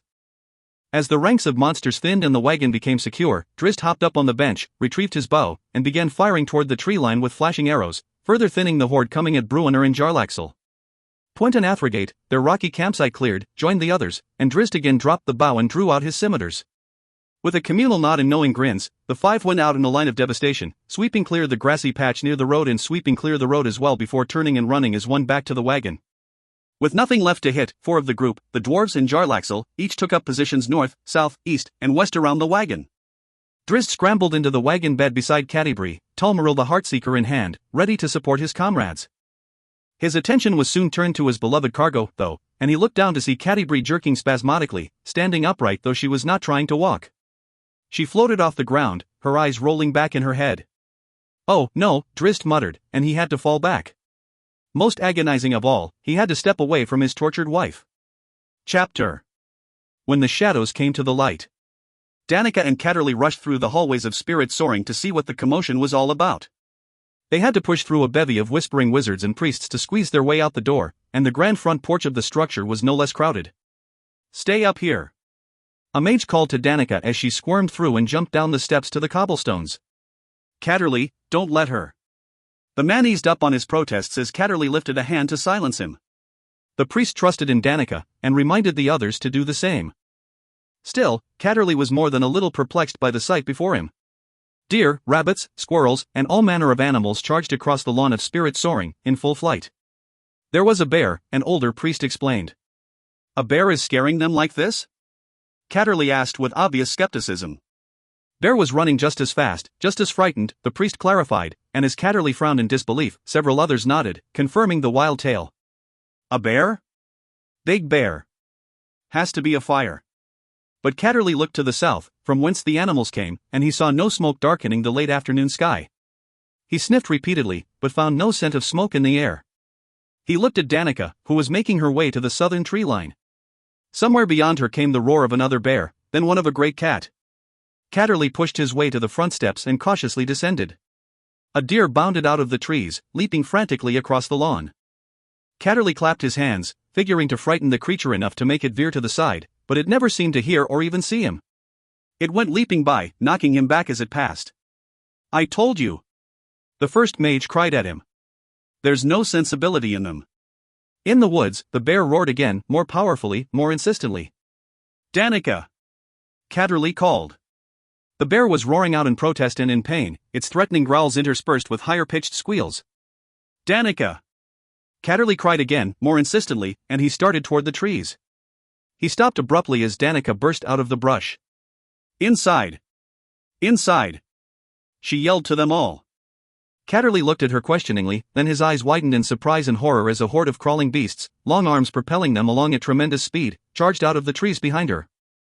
The priest had studied the catalogues of Faelorehns many and varied animals and monsters, but he had never seen anything quite like these. In that instant of identification, Catterley got the image of a legless man crawling on long, powerful arms, but that reflexive thought did not hold under closer scrutiny. Wide, hunched shoulders surmounted squat torsos, and the dark-skinned creatures used their arms to walk. They had something resembling feet at the end of their stubby legs, like a sea mammal's flippers. Their locomotion was half hop, half drag. Had they stood straight up, they would nearly match an average man, despite their vestigial feet and their compressed heads, a sort of half-sphere set on their shoulders. Their faces were far from human in appearance, with no forehead to speak of, a flat nose, nostrils open forward, and shining yellow eyes, malignant eyes. But their mouths, all toothy and vicious, most alarmed Catterley and everyone else staring at the beasts. They stretched almost the width of their elongated faces, with a hinged bottom jaw that protruded forward and seemed to project right from the top of the chest, snapping upward hungrily in an eager underbite. Danica was ahead of the monstrosities, and a fast runner, but one of them closed fast on her, cutting an intercepting angle. Catterley started to call out to her with horror, but bit it off as she dropped her weight to her heels and skidded to a stop, threw herself around in a circle, and leaped into the air, tucking her legs up high as the creature came in under her. It too stopped fast, long arms reaching up, but Danica's legs were faster and they drove down hard against the monster's upturned face. She used the press as a springboard and leaped away. The monster bounced under the weight of the blow. Danica put her head down and ran with all speed, sparing a heartbeat to wave Catterley back into the cathedral, to remind him with her desperate expression that he, too, was in grave danger. As the priest turned, he saw just how grave that danger was. Coming out of the woods were more of the crawling beasts, many more. That unseen but oft-heard bear lumbered out, too, thrashing and stumbling, covered with the shadowy creatures. His heart pounding, Catterley leaped to the stairs, but on the porch, the many wizards and priests were in a panic, crushing against the door with few actually getting inside. To both sides of the double doors, windows flew open, those inside beckoning their companions to dive in from the porch. They weren't going to make it, Catterley realized as he glanced back at Danica. How he wished he had his hand crossbow, or even his walking stick. But he had come down thinking that nothing was seriously out of sorts. Physically, he was unarmed. But he still had denier. Catterley turned on the top step and closed his eyes, falling into prayer, praying for some solution. He began spellcasting before he even realized what he was attempting. He opened his eyes and threw his arms wide. Danica hit the bottom step and sprang up past him, a host of creatures right behind her. A blast of energy rolled out from Catterley across the ground and threw it in a great, rolling wave, lifting the cobblestones and grass, and many of the creatures. More waves came forth, washing the beasts back in a series of rolling semicircles, like a ripple of waves from the shore of a still pond. The hungry beasts tried to fight past it, but inevitably lost ground, washing farther and farther backward. "What is that?" a wizard asked in obvious awe, and despite his concentration, Catterley heard the woman. He had no answer. None, that is, except that his spell had bought them the time they needed, and into spirit soaring they all went, Danica and Catterley coming last, with Danica practically pulling her stunned husband in behind her. *********. Danica was relieved to hear other people calling out commands to guard the windows and doors, because Catterley could do little at that moment, and he needed her. She looked around only briefly, suddenly realizing that someone was missing. Spirit Soaring was a huge place of many, many rooms, so she hadn't noticed the absence before. But in that moment of urgency and danger, she knew that the Spirit Soaring family was incomplete. Where was Ivan Bouldershoulder? Danica glanced around again, trying to recall when last she had seen the boisterous dwarf. But Catterley's gasp brought her back to the situation at hand. "What did you do out there?" Danica asked him. "I have never seen." "I know not at all," he admitted. "I went to Denier, seeking spells, seeking a solution." And he answered. Catterley looked at her with a blank expression for a moment before shaking his head with concern. "The metatext, the weave," he whispered. "He is part of it now." Danica stared at him, puzzled. As if the two, perhaps the three of them, Denier, metatext, and weave, are no longer separate, Catterley tried to explain. But save for Mistra, the gods were never a part of. "No, more than that," Catterley said, shaking his head more forcefully. He was writing to the weave, patterning it with numbers, and now. The sound of breaking glass, followed by shouts, followed by screams, broke short the conversation. "They come," said Danica, and she started off, pulling Catterley behind her. They found their first battle in the room only 2 doors down from the foyer, where a group of priests met the incursion of a pair of the beasts head-on. Smashing away with their maces, and mostly armored, the priests had the situation well in hand. Catterley took the lead, running fast to the central stairwell and sprinting up 3 steps at a time to get up to the 4th floor and his private quarters. Just inside the doorway, he grabbed his belt, a wide leather girdle with a holster on either side for his hand crossbows. He looped a bandolier of specially crafted bolts around his neck and sprinted back to join Danica, loading the crossbows as he went. They started for the stairs, but then discovered an unwelcome talent of the strange, crawling beasts. They were expert climbers. Down the hall a window shattered, and they heard thumps as one of the creatures pulled itself through. Danica moved in front of Catterley as he dashed that way, but as they reached the room and kicked the door wide, he pushed her aside and lifted his arm, leveling the crossbow. A beast was in the room, a second in the window frame, and both opened wide their mouths in vicious snarls. Catterley fired, the bolt flashing across the room to strike the chest of the beast in the window. The dart's side supports folded inward, collapsing on themselves and crushing the small vial they held. That concussion ignited magical oil in an explosive burst that blew a huge hole in the monster's black flesh. The force blew the crawler back out the window. Catterley aimed his second crossbow at the remaining creature, but turned his arm aside as Danica charged it. She stutter-stepped at the last moment, brought her left leg across to her right, and swept it back powerfully, deflecting both clawing arms aside. She expertly turned her hips as she went, gaining momentum, for as her left foot touched down, she snap-kicked with her right, driving the tip of her foot into the beast's left eye. It howled and thrashed, arms swinging back furiously, predictably, and Danica easily stepped out of reach, then followed through with a forward step and front kick to the creature's chest that drove it back against the wall. Again it reacted with fury, and again she easily leaped out of reach. This was the way to fight the creatures, she decided then. Strike hard and back out, repeatedly, never staying close enough to engage those awful claws.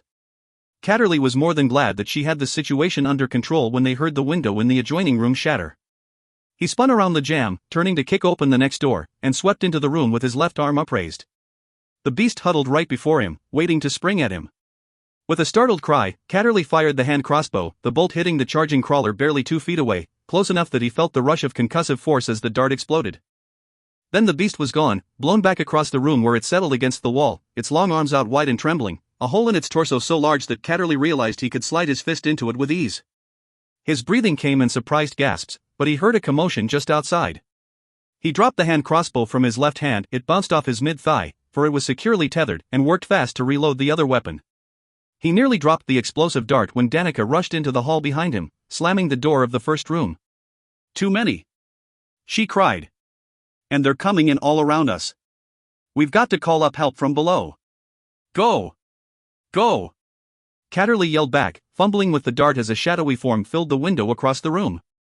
Danica, hardly noticing the nearby enemy, ran for the stairwell. The fleshy beast hurled itself at Catterley. The crossbow string slipped from his grasp, and he was lucky to stop the dart from falling out of its grooved table. His eyes flashed from about a beast and back again, and back, to see a filthy clawed hand slashing at his face. Asterisk asterisk asterisk asterisk asterisk. The center stairs at Spirit Soaring ran down a flight, turned around a landing, then ran down another flight in the opposite direction, 2 flights for every story of the building. Danica didn't actually run down the steps. She went halfway down the first flight and hopped the railing, landing lightly halfway down the second flight. She didn't bounce right to the third set of stairs, but leaped down to the landing to reconnoiter the third floor. As she had feared, she was met by the sound of breaking glass. She yelled down the stairs again and sprang halfway down the next stairway, then leaped to the fourth set of steps. She heard the commotion of many people running up the stairs. "Break into patrols to secure each floor," Danica yelled to them, her point accentuated when the lead group reached the landing to the second story and immediately encountered a pair of the beasts rushing down the hallway at them. Waggling fingers sent bolts of magical force reaching out. Armored clerics crowded into the doorway to shield the unarmored wizards. Few at Spirit Soaring were untested or unseasoned in battle, and so several broke off from the first group with precision and discipline, most continuing up the stairs. Danica was already gone from the spot, sprinting back up 3 steps at a time. She had been away from Catterley for longer than she had anticipated, and though she trusted in him, how could she not, when she had seen him face down a terrible dragon and a vampire, and when she had watched him, through sheer willpower and divine magic, create the magnificent library cathedral, she knew that he was alone up there on the 4th floor. Alone and with more than 24 windows to defend in that wing alone. Asterisk asterisk asterisk asterisk asterisk. He cried out in alarm and turned away from the blow, but not enough to avoid the long, vicious claws. He felt the skin under his left eye tear away, and the weight of the blow nearly knocked him senseless. Catterley wasn't even aware that he had pulled the trigger of his hand crossbow.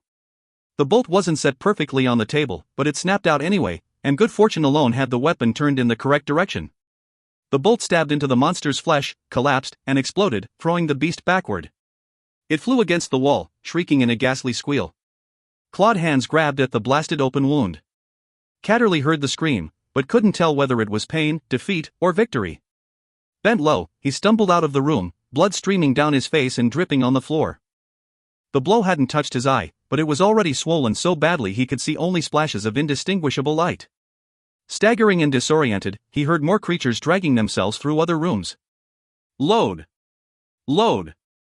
His thoughts silently screamed, and he fumbled to do just that, but quickly realized that he hadn't the time. He closed his eyes and called out to Denier. All he found were numbers, patterns written on the weave. His confusion lasted until a creature burst into the hall before him. The numbers formed a pattern in his mind, and a spell issued from his lips.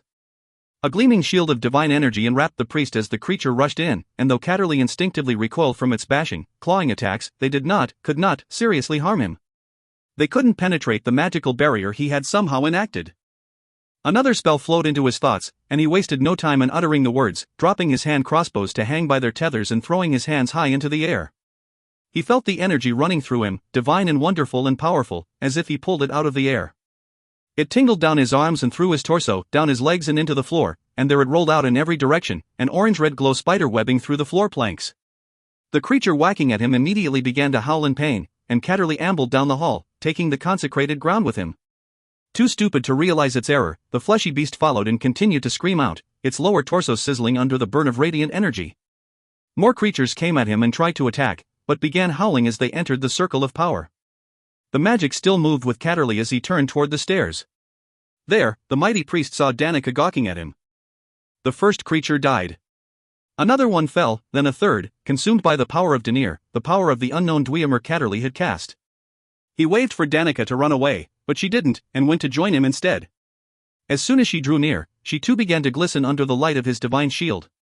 "What have you done?" she asked him. "I have no idea," Catterley replied.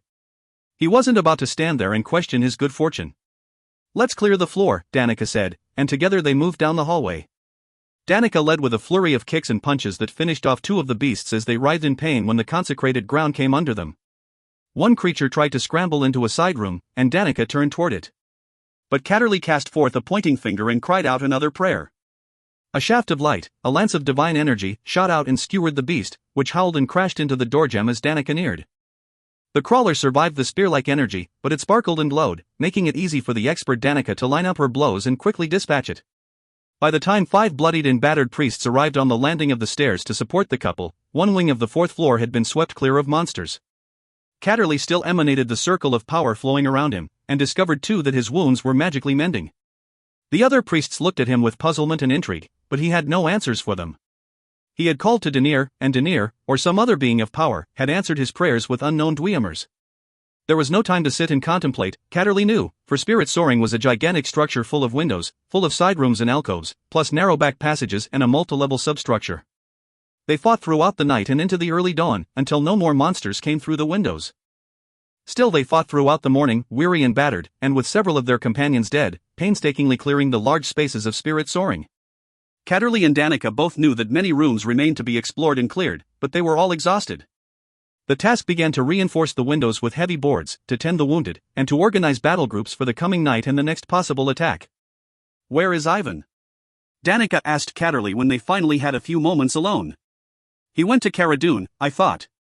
"No, just Pikel, with Rory and," the names caught in Danica's throat. All three of her children had gone to Cara Dune, had traveled through the mountain forests from which those hideous creatures had come. "Catterley?" she whispered, her voice breaking. He, too, had to take a deep breath to stop himself from falling over in fear. "We have to go to them," he said. But Danica was shaking her head. "You have to stay here," she replied. "You cannot. I can move more quickly on my own." "We have no idea what precipitated this," Catterley complained. "We don't even know what power we're up against." "And who better than I to find out?" his wife asked, and she managed a little grin of confidence. A very little grin of confidence. Chapter. I am not your enemy. She wore a little knowing smile, a smile at odds with her eyes, which had rolled again to white. She was floating off the ground. "Ye mean to kill him?" she asked, as if she were talking to someone standing before her. As she spoke, her eyes came back into focus. The accent, Jarlaxle remarked as Cattybri's shoulders shifted back as if she thought she was leaning back in a chair, perhaps.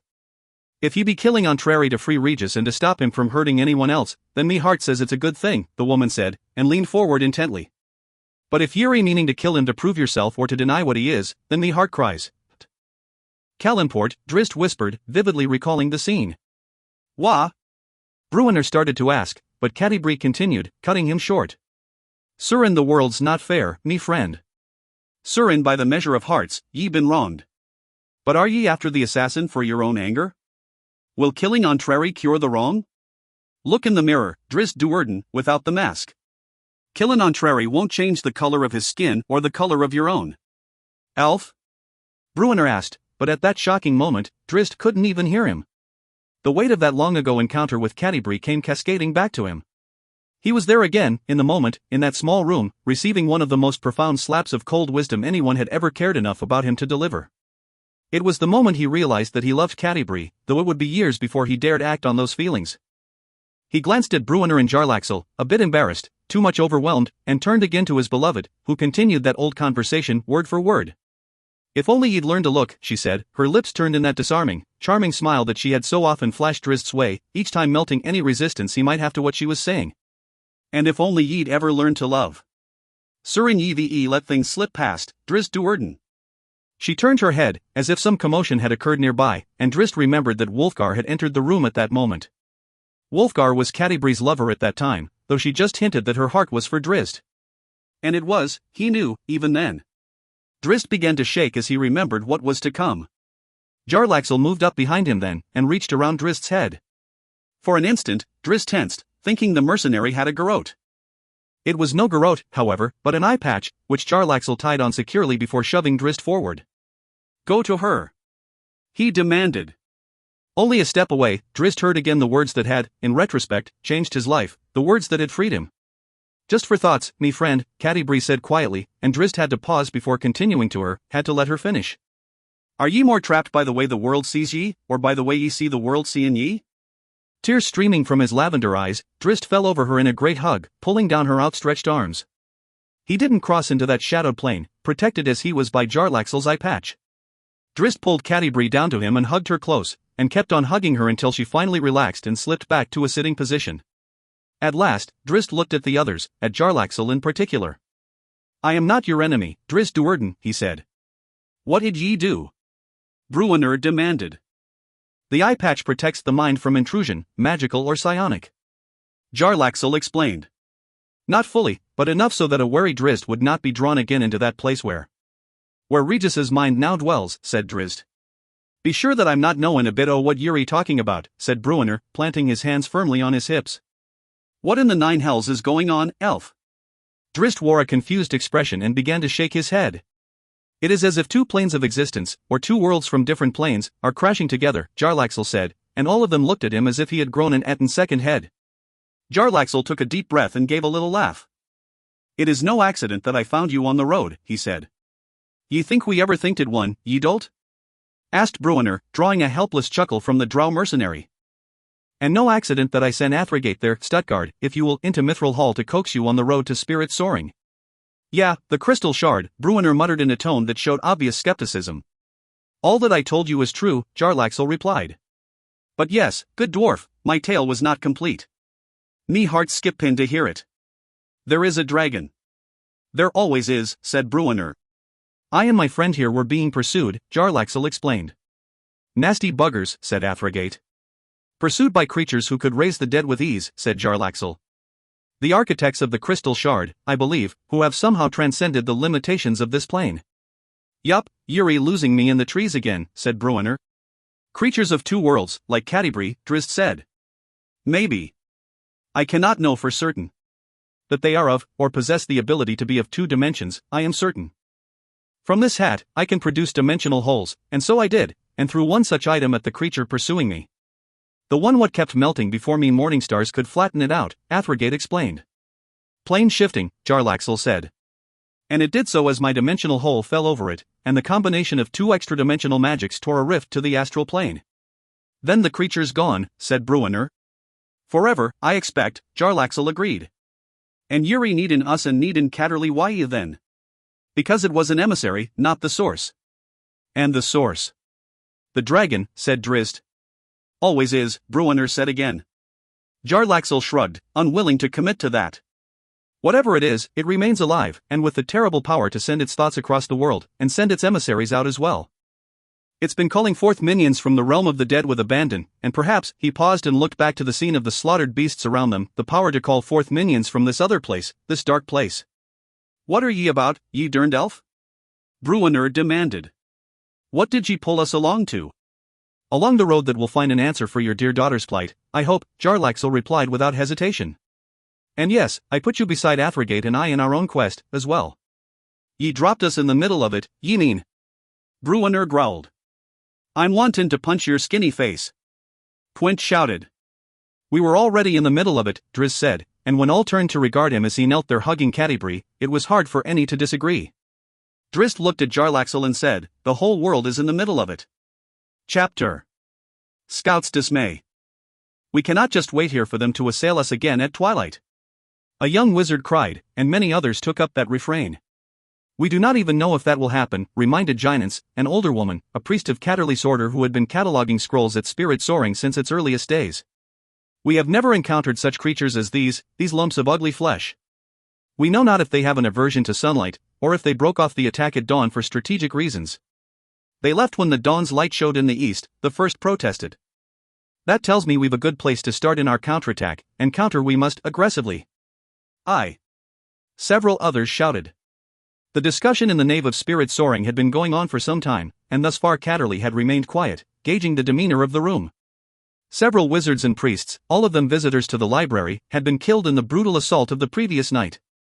Catterly was glad to see that the remaining group, some 75 men and women, most highly trained and skilled in the arcane or divine arts, had not given in to despair after that unexpected battle. Their fighting spirit was more than evident, and that, Catterly knew, would be an important factor if they were to sort through their predicament. He focused again on Gynance, his friend and one of the wisest and most knowledgeable members of his clergy. We don't even know if spirit soaring is cleared of the beasts, she said, quieting the exuberance. None are out biting at us, the vicious creatures. The first mage argued. Gynance seemed at a loss to overcome the tidal wave of shouts that followed, all calling for action beyond the confines of the cathedral. You presume that they're mindless, or at least stupid, Catterly finally put in, and though he hadn't shouted the words, as soon as he started talking, the room went silent and all eyes focused his way. The priest took a deep breath at that reminder, yet again, of his importance and reputation. He had built spirit soaring, and that was no small thing. Still, he remained unnerved by the reverence shown him, particularly given that many of his guests were far more seasoned in the art of warfare than he. One group of priests from Sundabar had spent years traversing the lower planes, battling demons and devils. Yet even they stared at him, hanging on his every word. You assume they ran away because they didn't like the sunlight, rather than for tactical reasons, Catterley explained, carefully choosing his words. He shook his foolish nervousness away by reminding himself of his missing children, and the missing Boulder-Shoulder brothers. And now you assume that if there were any more of the beast still inside Spirit Soaring, they would rush right out ravenously instead of hiding away to strike at more opportune moments. And what do you believe, good Catterley? Asked the same young wizard who had been so fiery and obstinate with giants. Do we sit and fortify, to prepare for the next onslaught, or do we go out and find our enemies? Both, Catterley replied, and many heads, particularly the older veterans, nodded in agreement. Many of you did not come here alone, but with trusted friends and associates, so I will leave it up to you to decide on the sizes and dispositions of battle groups. I would suggest both brawn and magic both divine and arcane. We don't know when this plague will end, or whether or not it will get worse, so we must do our best to cover all contingencies. I would suggest groups of no less than 7, said one of the older wizards. They began talking amongst themselves again, which Catterley thought best. Those men and women didn't need his guidance on the details. Giants came over to him then, still troubled about the notion that Spirit Soaring might be hosting some uninvited guests.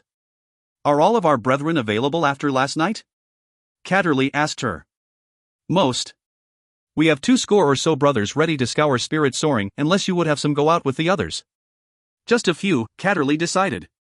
Offer our more worldly brothers, those who have spent the most time gathering herbs that might be used medicinally, who best know the terrain surrounding the library, to the various scouting teams sorted out by our many guests. But let us keep most of our own inside Spirit Soaring, as they know best the many catacombs, tunnels, and antechambers. That is your task, of course. Giants took that great compliment with a bow. Lady Danica would be most helpful, as would Ivan. She paused at the sour look Catterley flashed her way. Danica will be out of Spirit Soaring within a short time, Catterley explained. Mostly in search of Ivan, who seems to be missing, and they're safely in Cara Dune, Giants assured him. All 3, and Pykel, too. Let us hope, was all Catterley could reply. A short while later, Catterley sat on the balcony of his private room, looking southeast, toward Cara Dune. So many thoughts fought for his attention as he worried about his children, about Danica who had gone out to look for them and for the missing Ivan Boulder-Shoulder. He feared for his home, Spirit Soaring, and the implications its downfall might have on his order and more personally, upon him. The horde of unknown monsters that had come against them so violently and determinedly had done little true damage to the cathedral structure, but Catterley had felt the shatter of every window upon his own body, as if someone had flicked a finger hard against his skin. He was intimately bound to the place, and in ways that even he didn't truly yet understand. So many worries, and not least among them, Catterley Bonaduce worried about his god and the state of the world. He had gone there, to the weave, and had found Denier, he was sure. He had been granted spells the likes of which he had never before known. It was Denier, but it was not Denier, as if the god was changing before his very eyes, as if Denier, his god, the rock of philosophical thought that Catterley had used as the foundation of his very existence, was becoming part of something else, something different, perhaps bigger, and perhaps darker. It seemed to Catterley as if Denier, in his attempt to unravel the mystery of the unraveling, was writing himself into the fabric of the weave, or trying to write the weave into the metatext and taking himself with it in the process. A flash of fire from a wooded valley to the east brought Catterley back to the present. He stood up and walked to the railing, peering more intently into the distance. A few trees were on fire. One of the scouting wizards had enacted a fireball, or a priest had called down a column of flame, no doubt. Which meant that they had encountered monsters. Catterley swept his gaze to the south, in line with distant Cara Dune, off beyond the lower peaks. He could see the western bank of Impresque Lake on that clear day, and he tried to take some solace in the water's calm appearance. He prayed that their near catastrophe was local to Spirit Soaring, that his children and Pykel had gone to Cara Dune oblivious to the deadly horde that had come into the mountains behind them. Find them, Danica, he whispered to the late morning breezes. She had gone out from Spirit Soaring first that day. Going alone allowed Danica to move more swiftly. Trained in stealth and speed, the woman quickly put the library far behind her, moving southeast down the packed dirt road to Cara Dune. She stayed just to the side of the open trail, moving through the brush with ease and speed. Her hopes began to climb as the sun rose behind her, with no sign of monsters or destruction. But then the smell of burned flesh filled her nostrils. Cautious, but still moving with great speed, Danica ran to the top of an embankment beside the road, overlooking the scene of a recent battle, a ruined wagon and charred ground. The Baldurian wizards.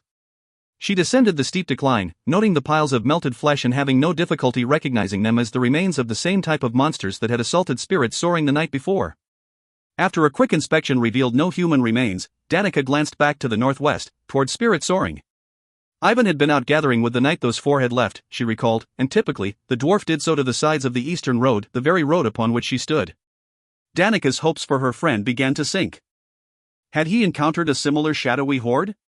Had he seen the Baldurian wizards fight and come down to aid them? Neither scenario boded well.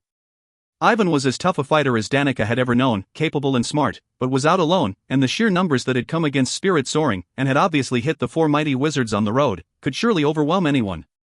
The woman took a deep, steadying breath, forcing herself not to jump to pessimistic conclusions regarding the wizards, Ivan, or the implications for her own children. They were all capable, she reminded herself again, supremely so. And there were no human or dwarf bodies that she could identify. She began to look around more carefully for clues. Where had the monsters come from, and where had they gone? She found a trail, a swath of dead trees and brown grass leading northward. With a glance to the east, toward Cara Dune, and a quick prayer for her children, Danica went hunting. *********. The blood on Ginan's face told Catterley that his concern that some beasts hid within Spirit Soaring had been prudent. The catacombs crawl with the creatures, the woman explained. We're clearing them room by room, crypt by crypt. Methodically, Catterley observed. Ginans nodded. We leave no openings behind us. We will not be flanked. Catterley was glad to hear the confirmation, the reminder that the priests who had come to the call of Spirits Soaring over the last years were intelligent and studious. They were disciples of Denir and of Gond, after all, two gods who demanded intelligence and reason as the cornerstones of faith. Ginans held up her light tube, a combination of magic and mechanics using an unending spell of light and a tube of coated material to create a perpetual bullseye lantern. Every priest at Spirit Soaring had one, and with implements such as those, they could chase the darkness out of the deepest recesses. Leave nothing behind you, Catterley said, and with a nod, Ginans took her leave. Catterley paced his small room, angry at his own inactivity, at the responsibilities that held him there. He should be with Danica, he told himself. But he shook that notion aside, knowing well that his wife could travel more swiftly, more stealthily, and more safely by herself. Then he thought he should be clearing the library with Ginans. No, he decided. His place wasn't in the catacombs, but neither was it in his private quarters. He needed time to recuperate and mentally reset both his determination and his sense of calm before going back into the realm of the spiritual in his search to find Denir. No, not to find him, he realized, for he knew where his god had gone. Into the metatext. Perhaps for all time. It fell on Catterley to sort it out, and in doing so, to try to unravel the strange alterations of the divine spells that had come to him unbidden. But not just then. Catterley strapped on his weapon belt and refilled his dart bandolier before looping it over his shoulder and across his chest. He considered his spindle discs, a pair of hard, fist-sized semicircular plates bound by a small rod, around which were wrapped the finest of elven cords. Catterley could send the discs spinning to the end of their 3-foot length and back again at great speed, and could alter the angle easily to strike like a snake at any foe. He wasn't certain how much effect the weapon might have on the malleable flesh of the strange invaders, but he put the weapons in his belt pouch anyway. He started toward the door, passing the wall mirror as he went, and there he paused and considered himself and his purpose, and the most important duty before him, that of leadership. He looked fine in his white shirt and brown breeches, but he decided those weren't enough, especially since he looked very much like a young man, as young as his own children. With a smile, the not-so-young priest went to his wardrobe and took out his layered light blue traveling cloak and looped it over his shoulders. Then came his hat, also light blue, wide-brimmed, and with a red band bearing the candelabra emblem of Denir set in gold on the front. A smooth walking stick, its top carved into the likeness of a ram's head, completed the look, and Catterley took a moment to pause before the mirror again, and to reflect. He looked so much like the young man who had first discovered the truth of his faith. What a journey it had been! What adventure! In constructing Spirit Soaring, Catterley had been forced into a moment of ultimate sacrifice. The creation magic had aged him, swiftly, continually, and greatly, to the point where all around him, even his beloved Danica, had thought he would surely perish for the effort. At the completion of the magnificent structure, Catterley was prepared to die, and seemed about to.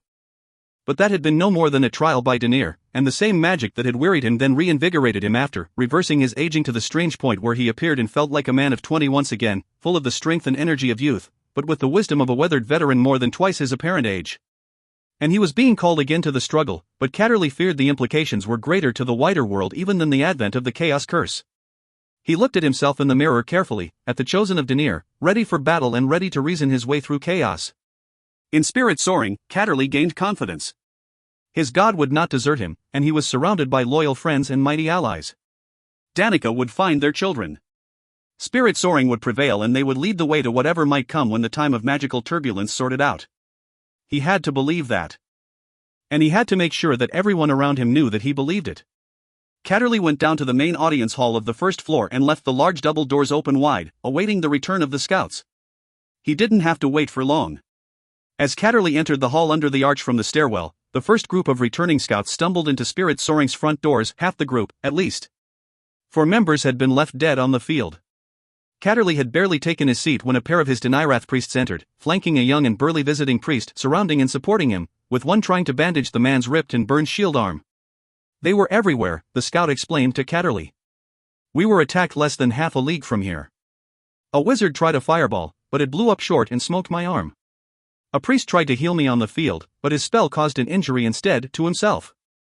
His whole chest burst open, and, bah, we can't depend on any magic now. Catterley nodded grimly through the recounting. I saw the fight from my balcony, I believe. To the east. North, the priest scout corrected. North and west. Those words stung Catterley, for the fireball he had witnessed was opposite that direction. The priest's claim that they were everywhere reverberated in Catterley's thoughts, and he tried hard to tell himself that his children were safe in Cara Dune. Without reliable magic, our struggle will be more difficult, Catterley said. Worse than you think, said one of the Spirit Soaring escorts, and he looked to the scout to elaborate. 4 of our 9 were slain, the man said. But they didn't stay dead. Resurrection? Catterley asked. Undead, the man explained. They got back up and started fighting again, this time against the rest of us. There was a priest or a wizard among the monsters' ranks? The man shrugged. They fell, they died, they got back up. Catterley started to respond but bit it short, his eyes going wide. In the fight at Spirit Soaring the night before, at least 15 men and women had been killed, and had been laid in a side room on the first level of the catacombs. Catterley leaped from his chair, alarm evident on his face. What is it? The priest scout asked. Come along, all 3, he said, scrambling toward the back of the room. He veered to a side door to corridors that would allow him to navigate the maze of the great library more quickly. Danica picked her way carefully but quickly along the trail, staying just to the side of the swath of devastation. It ran anywhere from 5 to 10 long strides across, with broken trees and torn turf along its center, as if some great creature had ambled through. She saw only patches of deadness along the edges, not complete decay as she found in the middle of the trail, but spotty areas where sections of trees seemingly had simply died along both sides. The monk was loath to walk across that swath, or even enter the area of deepest decay, but when she saw a print on an open patch of ground, she knew that she had to learn more. She held her breath as she approached, for she recognized it as a footprint indeed, a giant footprint, four-toed and with great claws, the impression of a dragon's foot. Danica knelt low and inspected the area, taking particular interest in the grass. Not all of it was dead on the trail, but the nearer to the footprints, the more profound the devastation.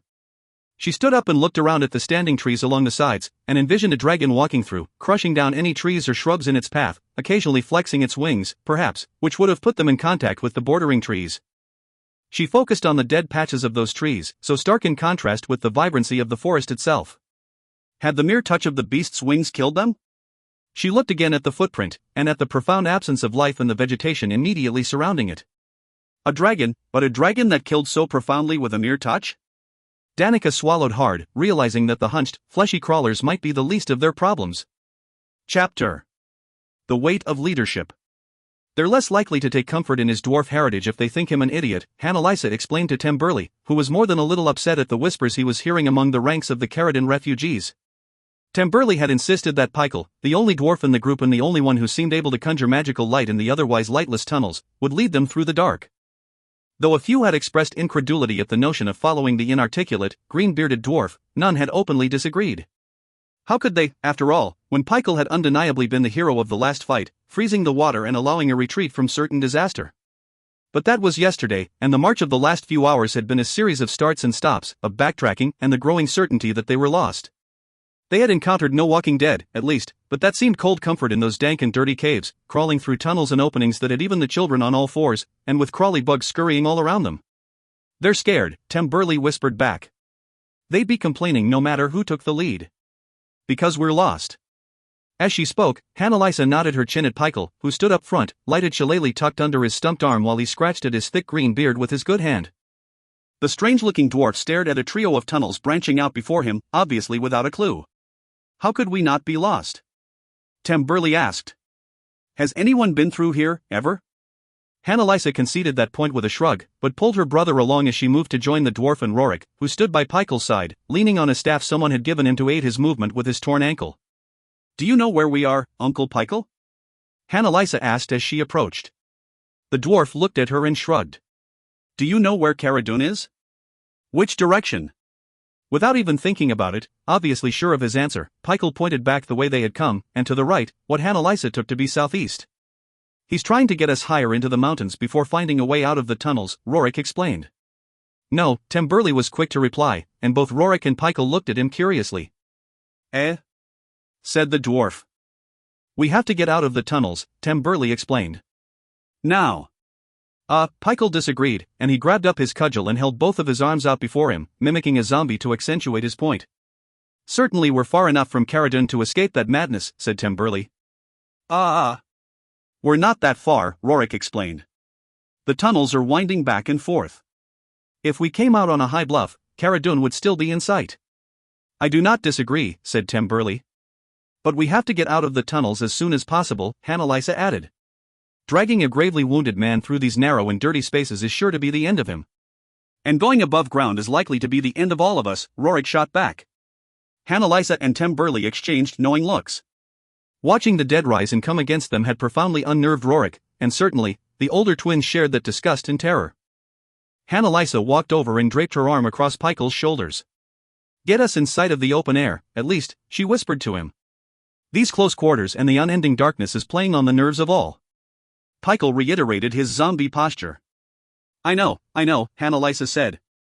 I don't want to go out and face those things again, either. But we're not dwarves, Uncle Pykel. We can't stay down here forever. Pykel leaned on his cudgel and gave a great, heaving sigh. He tucked the club under his stump and stuck a finger in his mouth, slurping about for a moment before pulling it forth with a hollow popping sound.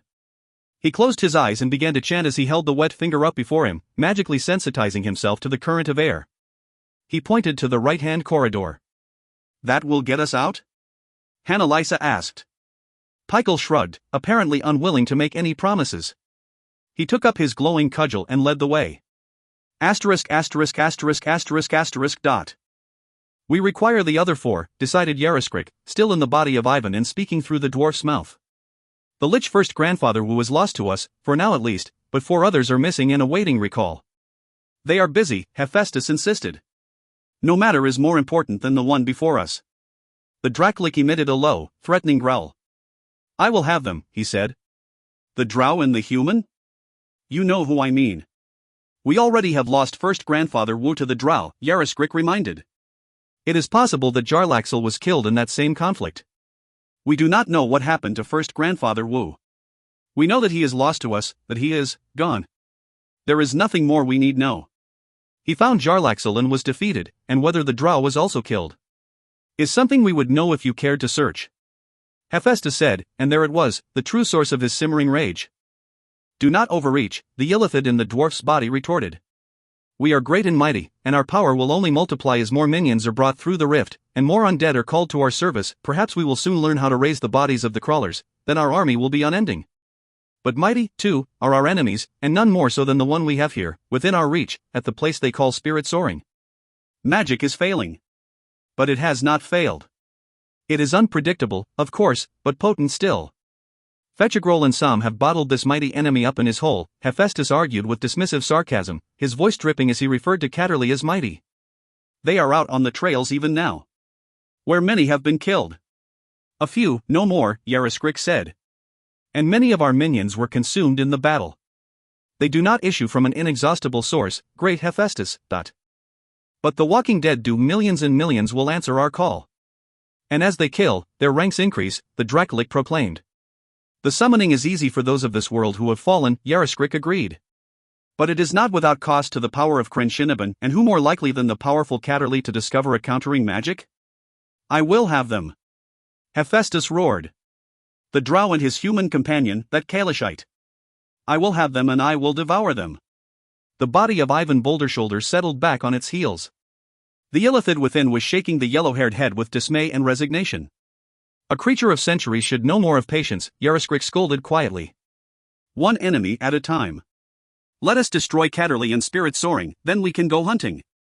We recall the 4 apparitions. No.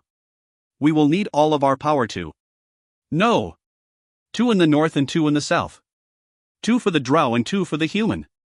If first Grandfather Wu returns, then bring him back to our side, but the other 4 will hunt until they have found the drow and the human. I will have those treacherous fools. And fear not for Catterley and his forces. We will peck at them until they are weak, then the catastrophe of Hephaestus will fall over them. I went out to some this very day and the ground beneath me died at my passing, and the touch of my wings rotted the trees. I fear no mortal, not this Catterley nor anyone else. I am Hephaestus, I am catastrophe. Look upon me in no doom.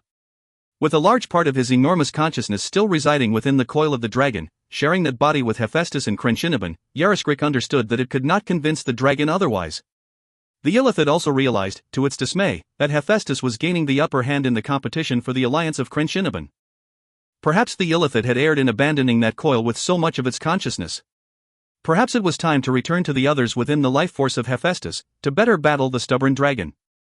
A smile creased the face of Ivan Bouldershoulder, an ironic one indeed, Yaroskrik thought, because he was at that moment concluding that sacrificing the dwarf to the rage of Hephaestus might placate the dragon for a while, long enough for Yaroskrik to regain some measure of dominance. Asterisk. A chorus of weary cheers erupted when at last the beleaguered refugees of Caradun saw a stream of daylight.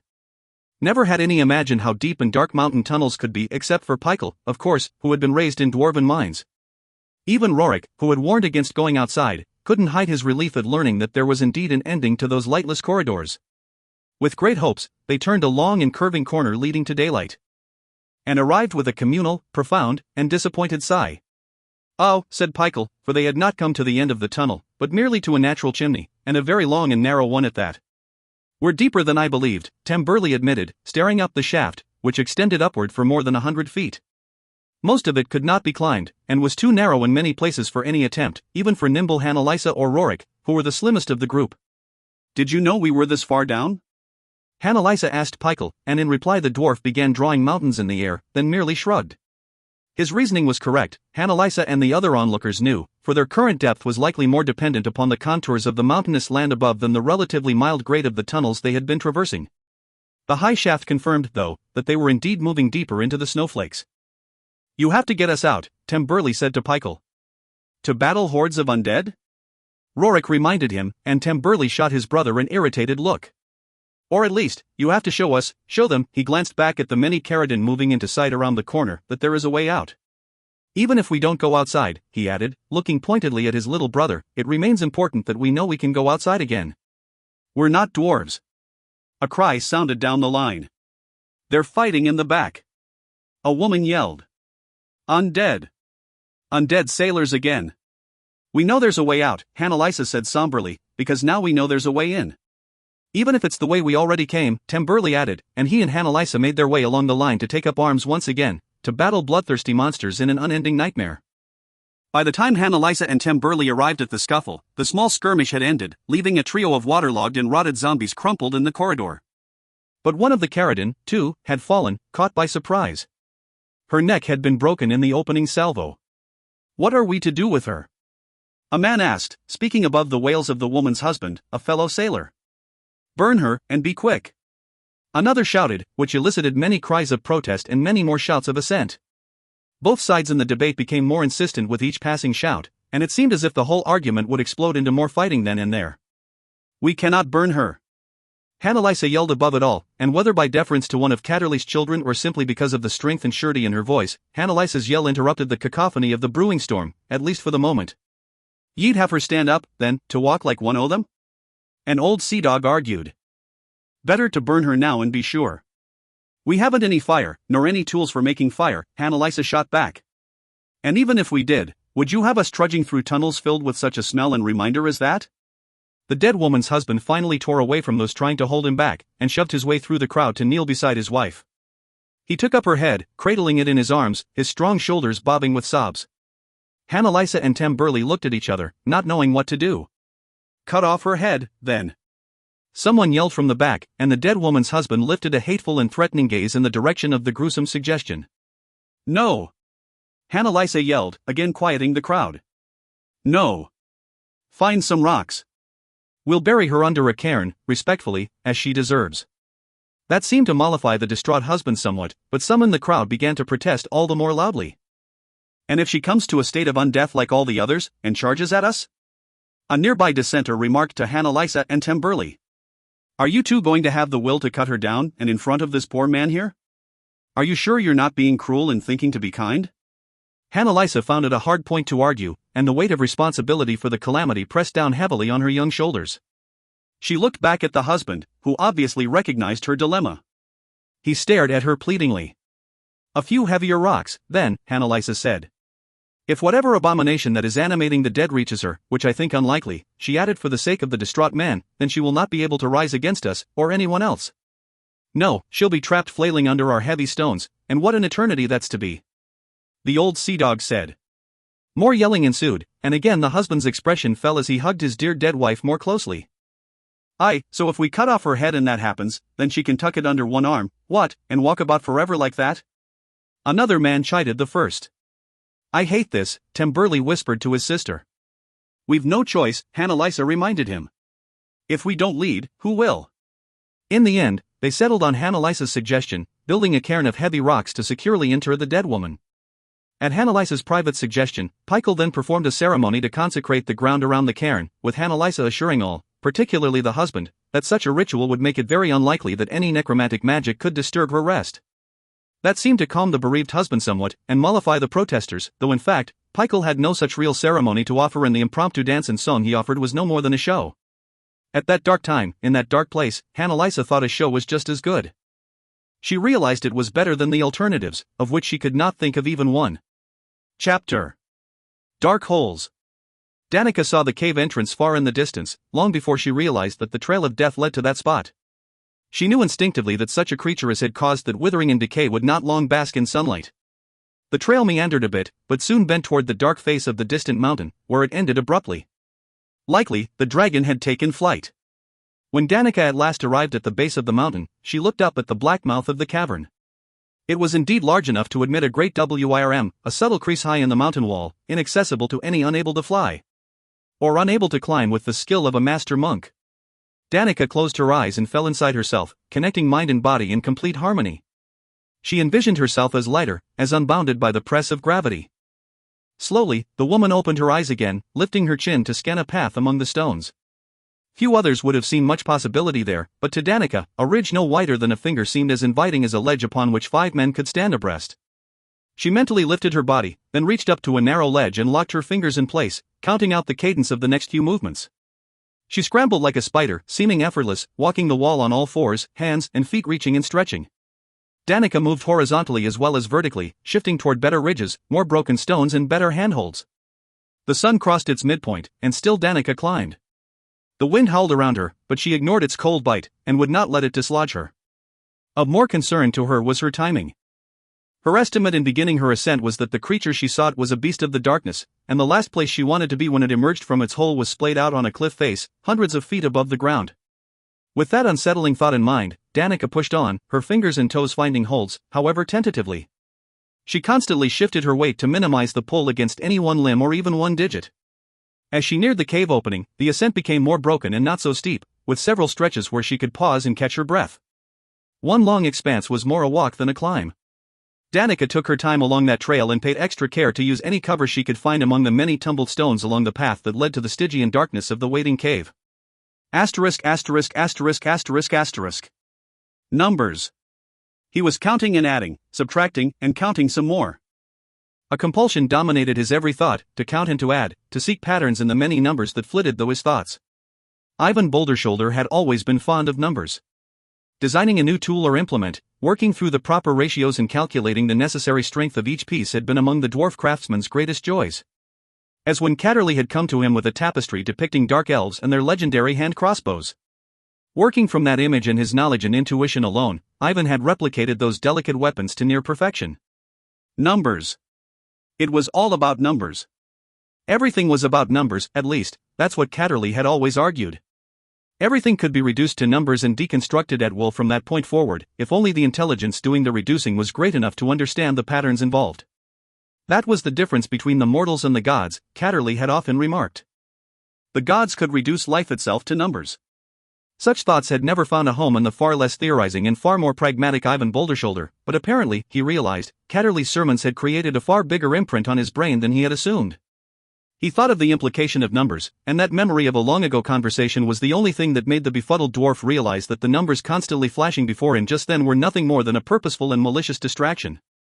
Ivan felt as if he were waking up beside a babbling brook, that moment of recognition of the sound giving him a real space outside of his dreams, a piece of solidity and reality from which to bring his thoughts fully to the waking world. The numbers continued to flash more insistently. The patterns flickered and disappeared. Distraction. Something was keeping him off balance and out of sorts, away from consciousness itself. He couldn't close his eyes against the intrusion, because his eyes were already closed. No, not closed, he suddenly understood, whether they were closed or not was of no practical consequence, because he wasn't the one using them, or seeing through them. He was lost, wandering aimlessly within the swirl of his own thoughts. And something had put him there. And something had kept him there, some force, some creature, some intellect that was inside him. The dwarf had broken the enchantment of distraction and lashed out from the cocoon of numbers, though he flailed blindly. A memory flashed quickly through his thoughts, of fighting on a rocky slope north of Mithril Hall, of a piece of shale spinning through the air and taking the arm from his brother.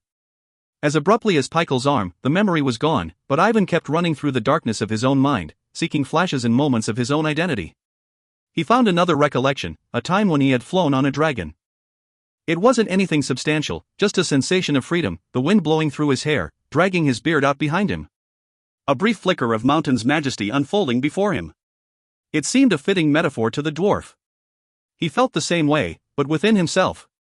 It was as if his mind had been lifted above the landscape of all that was Ivan Bouldershoulder, as if he were overlooking himself from afar, a spectator in his own thoughts.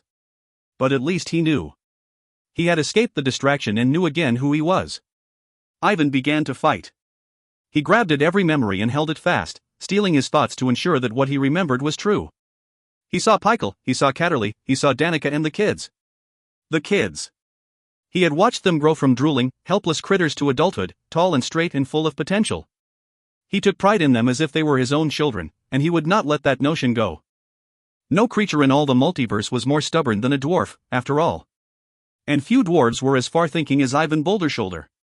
He began immediately to use his recognition of the creature telepathically dominating him to begin a flow of information back the other way. He knew his surroundings through the memory of that other being. He understood the threats around him, to some extent, and he felt keenly the power of the Dracolic. If he wanted to survive, if there was any way to survive, he knew, in that moment when he would at last find a way to reassert control of his mortal coil, that he couldn't allow himself to be confused and couldn't allow himself to be surprised. Asterisk asterisk asterisk asterisk asterisk. The face of Ivan Bouldershoulder, controlled solely by Yarriskrik the Illithid, smiled. The dwarf was waking up. Because of the Illithid's own uncertainty, Yarriskrik knew, for as it had begun to consider the wisdom of returning fully to consciousness within the draconic host of Crenshinniban, so it had also, unavoidably, lessened its grasp on the dwarf. Yarriskrik understood well that once a possessed creature of strong intellect and determination, a dwarf perhaps more than any other race, had broken out of the initial mental invasion of psionic power, it was like a trickle of water through an earthen dam. It couldn't be stopped, even if Yarriskrik had decided that it was critical to stop it. It could be temporarily plugged, perhaps, but never fully stopped, for all of the mental cobwebs Yarriskrik had enacted to keep the dwarf locked in a dark hole were beginning to erode. The Illithid amused itself with the notion of freeing the dwarf right before the waiting maw of fearsome Hephaestus. He thought of departing the dwarf's mind almost fully, but leaving just a bit of consciousness within Ivan so that it could feel the desperate terror and the last moments of the dwarf's life. What, after all, could be more invasive and intrusive than being so intimate a part of another being's final moments? And indeed, Yarriskrik had done that very thing many times before, as it pondered the truth of death. To the Illithid's frustration, however, never had it been able to send its own consciousness over into the realm of death with that of its host. It didn't matter, the Illithid decided as it pushed away those past failures with a mental sigh. It still enjoyed those voyeur moments, of sharing those ultimate sensations and fears uninvited, of intruding upon the deepest privacy any sentient creature could ever know. Through the eyes of Ivan Bouldershoulder, Yarriskrik looked upon Hephaestus. The Dracolic lay curled at the back of the largest chamber in the mountain cavern, not asleep, for sleep was for the living, but in a state of deep meditation and plotting, and fantasizing of the victories to come. No, the Illithid decided as it sensed the dragon's continuing feelings of superiority. Yariskrik would not give Hephaestus the satisfaction of that particular kill. Methodically, the Illithid in the dwarf's body walked over to retrieve Ivan's antlered helmet and his heavy axe, formulating the plan as it went. It wanted to feel the dwarf's extended terror, his fury, and his fear. Yariskrik moved out of the cave, signaling the 4 undead wizards to follow, and stepped out onto the rocky descent a short way, then paused, calling Fetchigrol to its side. On Yariskrik's command, the spectre crossed the unseen threshold once more, past the realm of death and into the other world, the Shadowfell, that had been opened to them through the power of the falling weave. Yariskrik paused only a moment longer, to taunt the thoughts of Ivan Bouldershoulder. Then it let the dwarf have the control and sensibilities of his mortal coilback once more, surrounded by enemies and with nowhere to run, and no way to win. Asterisk asterisk asterisk asterisk asterisk. Ivan knew where he was and what was coming against him. He had garnered that from the consciousness of his possessor. He felt no shock from the Illithid departing, and so Ivan Bouldershoulder woke up swinging. His axe hummed through the air in great sweeping cuts. He smashed the burned wizard, sending up a cloud of flecks of blackened skin. His backhand opened wide the chest of a second zombie and sent the horrid creature tumbling away. When another came in at him behind the arc of that cut, Ivan lowered his head and butted hard, the deer antlers on his helmet poking deep holes in the charging beast. With a groan, the undead wizard fell backward off the helmet spikes, just in time to catch the dwarf's axe swing right in the side of its head. The axe blew through and dived into the fourth as it shuffled up to grasp at the dwarf. By that time, Ivan's initial fury played out. More enemies swarmed toward him, huddled, fleshy beasts. Ivan sprinted down the trail, away from the cave, though he knew from memory that the route was surely a dead end, a long drop. But the invading consciousness still hovered over him, he sensed, anticipating just such a run. So Ivan turned and buelled his way through the close pursuit of a pair of crawling beasts, knocking them aside with sheer ferocity and strength. He ran all the faster, right for the cave mouth, and straight into it. And there lay the moldering skeleton of a titanic dragon, itself imbued with the animate power of the undead. It was already moving when Ivan came upon it, leaping up onto its 4 legs with amazing dexterity. The sight nearly knocked the breath out of Ivan. He knew that something big and terrible was in that cave before he'd fully awakened, but he couldn't have anticipated a catastrophe of such proportions. A lesser dwarf, a lesser warrior, would have hesitated right there at the entrance, and the huddled beasts would have fallen over him from behind, and even had he somehow prevailed in that crush, the great monster before him would have had him. But Ivan did not hesitate. He lifted his axe high and charged the Dracolic, bellowing a war cry to his god, Moradin. He had no doubt he was going to die, but he would do so in a manner of his choosing, in the manner of a true warrior. Asterisk asterisk asterisk asterisk asterisk. The first sounds of battle alerted Danica. She scrambled around a stone and her heart fell, for there she saw Ivan, fighting valiantly against overwhelming odds of crawling beasts and a few horribly maimed walking dead. Behind them, directing them, Danica sensed, was some spectral being, huddled and shadowy and shimmering like simultaneously thinning and thickening gray smoke. Danica's first instinct was to go to Ivan, or rush behind the pursuing throng and attack the leading creature, but even as she digested the awful scene, the dwarf turned and sprinted away, up the trail toward the great cave. The monsters pursued. The spectre rushed behind them. Danica followed. Into the cave went Ivan. Into the cave went the monsters and the zombies and the spectre. To the edge of the entrance went Danica, and there she skidded to an abrupt stop, and there she saw Ivan's doom, saw her own doom, saw the doom of all the world. Danica couldn't even catch her breath in the sight of the great Dracolic, and enough of the dragon remained intact for her to recognize the red scales of the WIRM. Her gaze locked on the beast's face, half-rotted, white bone showing, eye sockets burned out horribly, and a peculiar, green-glowing horn protruding from the very middle of its forehead. She felt the power emanating from that horn. Awful power. Ivan's battle cry broke her trance, and she looked down at the dwarf's charge, his axe up high over his head as if he meant to tear his way right through the beast. He charged at the Dracolica's front leg, and the WIRM lifted its foot at the last moment. Ivan dived, and so did a trio of huddled fleshy beasts and one of the undead, one of the wizards from Baldur's Gate, Danica recognized with a heavy heart.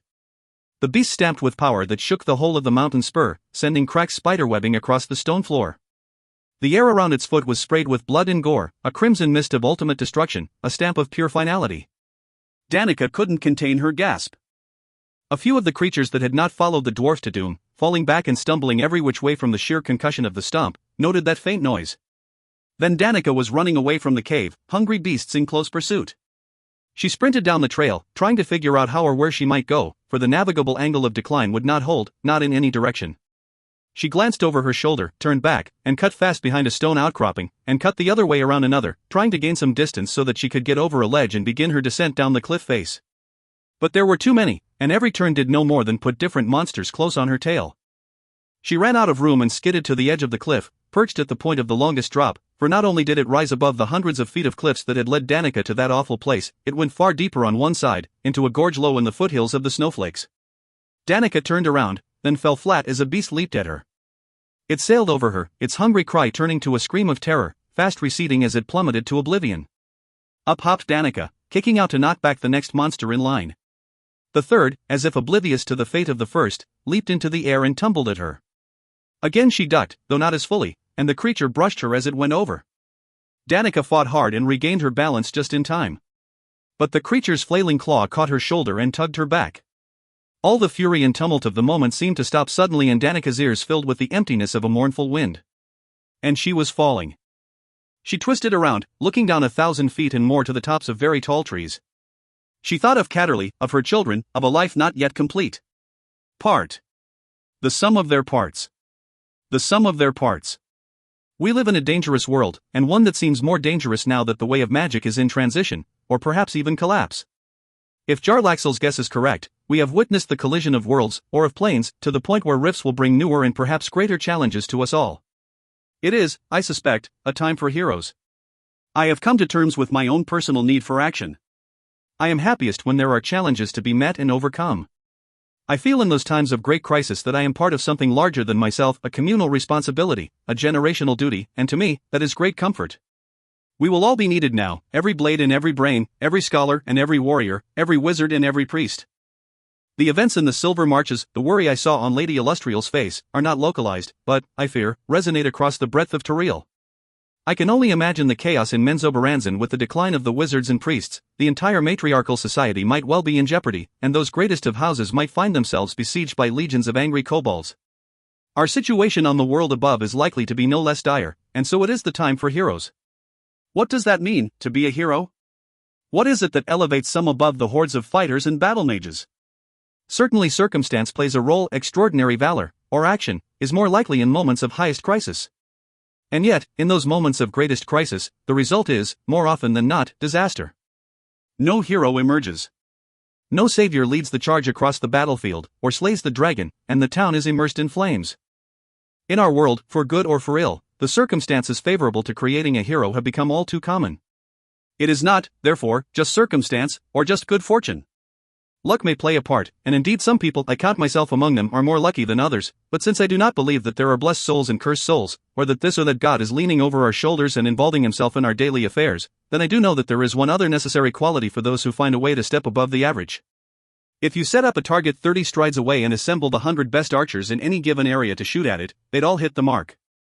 Add in a bet of gold and a few would fall away, to the hoots of derision from their fellows. But now replace the target with an assassin, and have that assassin holding at dagger point the person each successive archer most loves in the world. The archer now has one shot. Just one. If he hits the mark, the assassin, his loved one, will be saved. If he misses the assassin, it is certain doom for his beloved. A hero will hit that mark. Few mere archers would. That is the extra quality involved, the ability to hold poise and calm and rational thought no matter how devastating the consequences of failure, the ability to go to that place of pure concentration in times most emotionally and physically tumultuous. Not just once and not by luck. The hero makes that shot. The hero lives for that shot. The hero trains for that shot, every day, for endless hours, with purest concentration. Many fine warriors live in the world, wielding blade or lightning bolt, who serve well in their respective armies, who weather the elements and the enemies with quiet and laudable stoicism. Many are strong in their craft, and serve with distinction. But when all teeters precariously on the precipice of disaster, when victory or defeat rests upon matters beyond simple strength and courage and valor, when all balances on that sword-edged line between victory or defeat, the hero finds a way that seems impossible to those who do not truly understand the give and take of battle, the ebb and flow of swordplay, the logical follow-up to counter an enemy's advantage. For a warrior is one trained in the techniques of various weaponry, one who knows how to lift a shield or parry a thrust and properly counter, but a true warrior, a hero, extends beyond those skills. Every movement is instinctual, is ingrained into every muscle to flow with perfect and easy coordination. Every block is based on clear thinking, so clear that it is as much anticipatory as reflexive. And every weakness in an opponent becomes apparent at first glance. The true warrior fights from a place of calm, of controlled rage and quelled fear. Every situation comes to sharpened focus, every avenue of solution shines its path clearly. And the hero goes one step beyond that, finding a way, any way, to pave a path of victory when there is no apparent route. The hero finds a way, and when that way is shown, however difficult the path, the hero makes the thrust or the block or the last frantic riposte, stealing his opponent's victory. As when Regis used his ruby pendant to paralyze a battle mage in Luskan. As when Wolfgar threw himself at the Yaklal to save Catti-brie. As when Catti-brie made that desperate shot in the sewers of Kalimport to drive off Entreri, who had gained the advantage over me. As when Bruenor used his cunning, his strength, and his unshakable will to defeat Shimmergloom and the darkness of Mithril Hall. Certain doom is a term not known in the vocabulary of the hero, for it is precisely at those times when doom seems most certain, when Bruenor rode the flaming shadow dragon down to the depths of Garam's gorge, that the warrior who would be hero elevates himself above the others. It is, instinctually, not about him or his life. The hero makes the shot. We are all to be tested now, I fear. In this time of confusion and danger, many will be pulled to the precipice of disaster, and most will fall over that dark ledge. But a few will step beyond that line, will find a way and will make that shot. In those moments, however, it is important to recognize that reputation means nothing, and while past deeds might inspire confidence, they are no guarantee of present or future victory. I hope that Tolmaril is steady in my hands when I stand upon that precipice, for I know that I walk into the shadows of doom, where black pits await, and I need only to think of broken Regis or look at my beloved Catti-brie to understand the stakes of this contest. I hope that I am given that shot at this assassin, whomever or whatever it may be, who holds us all at dagger point, for if so, I intend to hit the mark. For that is the last point to make about the hero. In the aforementioned archery contest, the hero wants to be the one chosen to take that most critical shot. When the stakes are highest, the hero wants the outcome to be in his hands. It's not about hubris, but about necessity, and the confidence that the would-be hero is trained and prepared for exactly that one shot. Drizzt Do'Urden. Chapter. Nothing but the wind. It all stopped. Everything. The battle, the fear, and the chase.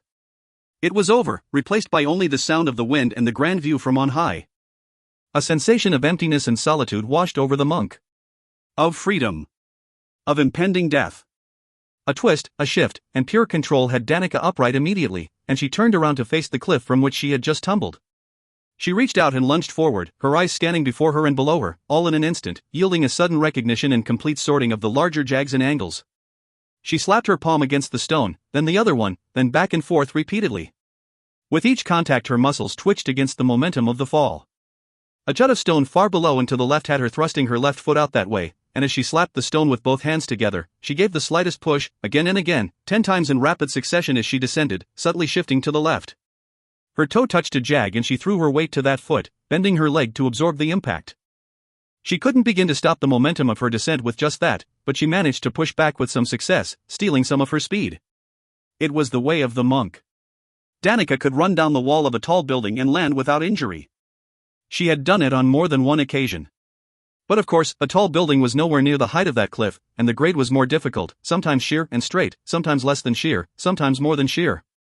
But she worked with all her concentration, her muscles answering her demands. Another jag gave her the opportunity to break a bit more of her momentum, and a narrow ledge allowed her to plant both feet and work her leg muscles against the relentless pull of gravity. After that, halfway to the ground, the woman looked more like a spider running frantically along a wall, her arms and legs pumping furiously. A dark form fell past her, startling her and nearly stealing her concentration. One of the fleshy beasts, she recognized, but she didn't begin to speculate on how it might have fallen. She had no time for that, no time for anything but absolute concentration on the task before her. Nothing but the wind filled her senses, that and the contours of the cliff. She was almost to the ground, still falling too quickly to survive. Danica couldn't hope to land and roll to absorb the tremendous impact. So she hooked her feet together against the stone and threw herself over backward, rolling over just in time to see the tall pines she had viewed from above. Then she was crashing through the branches, needles flying, wood splintering. A broken branch hooked her and tore a fair slice of skin out of her side and ripped away half her shirt.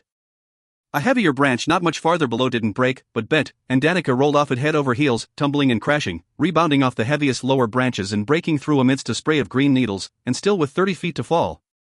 Half blinded by pain, barely conscious, the monk still managed to sort herself out and spin to get her feet beneath her. She bent and rolled sidelong as she landed. Over and over she went, 3 times, 5 times, 7 times. She stopped with a gasp, explosions of pain rolling up from her legs, from her torn side, from a shoulder she knew to be dislocated. Danica managed to turn over a bit, to see a lump of splattered black flesh. At least she didn't look like that, she thought. But though she had avoided the mutilation suffered by the crawlers, she feared that the result would be the same and that she would not survive the fall. Cold darkness closed in. But Danica fought it, telling herself that the Dracolic would come looking for her, reminding herself that she was not safe, that even if she somehow managed to not die from the battering she had taken in the fall, the beast would have her. She rolled to her belly and pushed up on her elbows, or tried to, but her shoulder would not allow it, and the waves of agony that rippled out overwhelmed her. She propped herself up on one arm, and there vomited, gasping. Tears filled her almond-shaped eyes as her retching, and the spasms in her ribs, elicited a whole new level of agony. She had to move, she told herself. But she had no more to give. The cold darkness closed in again, and even mighty Danica could not resist. Asterisk asterisk asterisk asterisk asterisk. Looking out the door of the side room in the darkened gorge, Catti-brie could barely make out the forms of her companions in the other chamber's flickering torchlight. They were all trapped at the apparent dead end, shadowhounds coming in swift pursuit, a dragon blocking the way before them. Drizzt was lost to them, and Wulfgar, beside Catti-brie, had taken the brunt of the dragon's breath, a horrid cloud of blackness and despair that had left him numb and nearly helpless. She peered out the door, desperate for an answer, praying that her father would find a way to save them all. She didn't know what to make of it when Bruenor took off the gem-studded helmet and replaced it with his broken-horned old helm. When he handed the crown to Regis and said, "Keep the helm safe. It's the crown of the King of Mithril Hall," his intent became all too clear. The halfling protested, "Then it is yours," and the same gripping fear that coursed through Catti-brie was evident in Regis's voice. "Nay, not by me right or me choice. Mithril Hall is no more," rumbled Regis. "Bruenor of Icewind Dale, I am, and have been for 200 years, though me head's too thick to know it." Catti-brie barely heard the next words as she gasped and understood all too clearly what Bruenor was about to do. Regis asked him something she couldn't hear, but understood that it was the very same question whose awful answer screamed at her in her own thoughts. Bruenor came into clear sight then, running out of the room and charging straight for the gorge. "Here's one from your tricks, boy," Hyled, looking at the small side chamber concealing Catti-brie and Wulfgar. "But when me minds to jumping on the back of a worm, I ain't about to miss." There it was, spoken openly, a declaration of the ultimate sacrifice for the sake of the rest of them, trapped deep in the bowels of the caverns once known as Mithril Hall by a great dragon of shadow. "Bruenor!" Catti-brie heard herself cry, though she was hardly conscious of speaking, so numbed was she by the realization that she was about to lose the dwarf, her beloved adoptive father, the great Bruenor who had served as the foundation of her entire life, the strength of Catti-brie Battlehammer. The world moved in slow motion for the young woman at that terrible moment, as Bruenor sprinted across the floor to the gorge, reaching over his shoulder to set his cloak afire, and under it was a keg of oil. The dwarf didn't waver and didn't slow as he reached the lip and went over, axe high, back aflame. Compulsion and terror combined to drag Catti-brie over to that ledge, arriving at the same time as Regis, both gawking down at the burning dwarf, locked upon the back of the great shadow dragon. Bruenor had not wavered, but his actions had taken all the strength from Catti-brie, to be sure. She could hardly hold herself upright as she watched her father die, giving his life so that she, Wulfgar, and Regis could cross the gorge and escape the darkness of Mithril Hall. But she'd never find the strength to make it, she feared, and Bruenor would die in vain. Wulfgar was beside her then, grimacing against the magical despair, fighting through it with the determination of a barbarian of Icewind Dale. Catti-brie could hardly comprehend his intent as he lifted his wondrous warhammer high and flung it down at the dragon. "Are ye mad?" she cried, grabbing at him. "Take up your bow," he told her, and he was Wulfgar again, freed of the dragon's insidious spell. "If a true friend of Bruenor's you be, then let him not fall in vain, dut." A true friend? The words hit Catti-brie hard, reminding her poignantly that she was so much more than a friend to that dwarf, her father, the anchor of her life. She knew that Wulfgar was right, and took up her bow in shaking hands, and sighted her target through tear-filled eyes. She couldn't help Bruenor. She couldn't save him from the choice he had made, the choice that had possibly saved the three of them. It was the toughest shot she had ever had to make, but she had to make it, for Bruenor's sake. The silver flashing arrow streaked away from Talmeril, its lightning flash filling Catti-brie's wet eyes. Asterisk asterisk asterisk asterisk asterisk. Someone grabbed her and pulled her arms down to her side. She heard the hiss of a distant whisper, but could make out no words, nor could she see the one whose touch she felt. It was Drizzt, she knew from the tenderness and strength in those delicate hands. But Drizzt was lost to her, to them all. It made no sense. And Bruenor. But the gorge was gone, the dragon was gone, her father was gone, all the world was gone, replaced by that land of brown mists and crawling, shadowy beasts, coming at her, clawing at her. They could not reach her, they could not hurt her, but Catti-brie found little comfort in the emptiness. She felt nothing, was aware of nothing but the crawling, misshapen, ugly forms in a land she did not recognize. In a place where she was completely alone. And worse than that, worst of all, a line of division between two realities so narrow and blurry that the sheer incongruence of it all stole from Catti-brie something much more personal than her friends and familiar surroundings. She tried to resist, tried to focus on the feeling of those strong arms around her, it had to be Drizzt, but she realized that she couldn't even feel the grasp any longer, if it was there. The huddled images began to blur. The two worlds competed with flashing scenes in her mind and a discordant cacophony of disconnected sounds, a clash of two realities from which there was no escape. She fell within herself, trying to hold on to her memories, her reality, her individuality. But there was nothing to hold on to, no grounding pole to remind her of anything, of Catti-brie, even. She had no cogent thought and no clear memories, and no self-awareness. She was so utterly lost that she didn't even know that she was utterly lost. Asterisk asterisk asterisk asterisk asterisk. A speck of bright orange found its way past Danica's closed eyelid, knifing through the blackness that had taken her senses. Wearily, she managed to crack open that eye, to be greeted by the sunrise, the brilliant orb just showing its upper edge in the east, in the V-shaped crook between two mountains. It almost seemed to Danica as if those distant mountains were guiding the light directly to her eyes, to awaken her.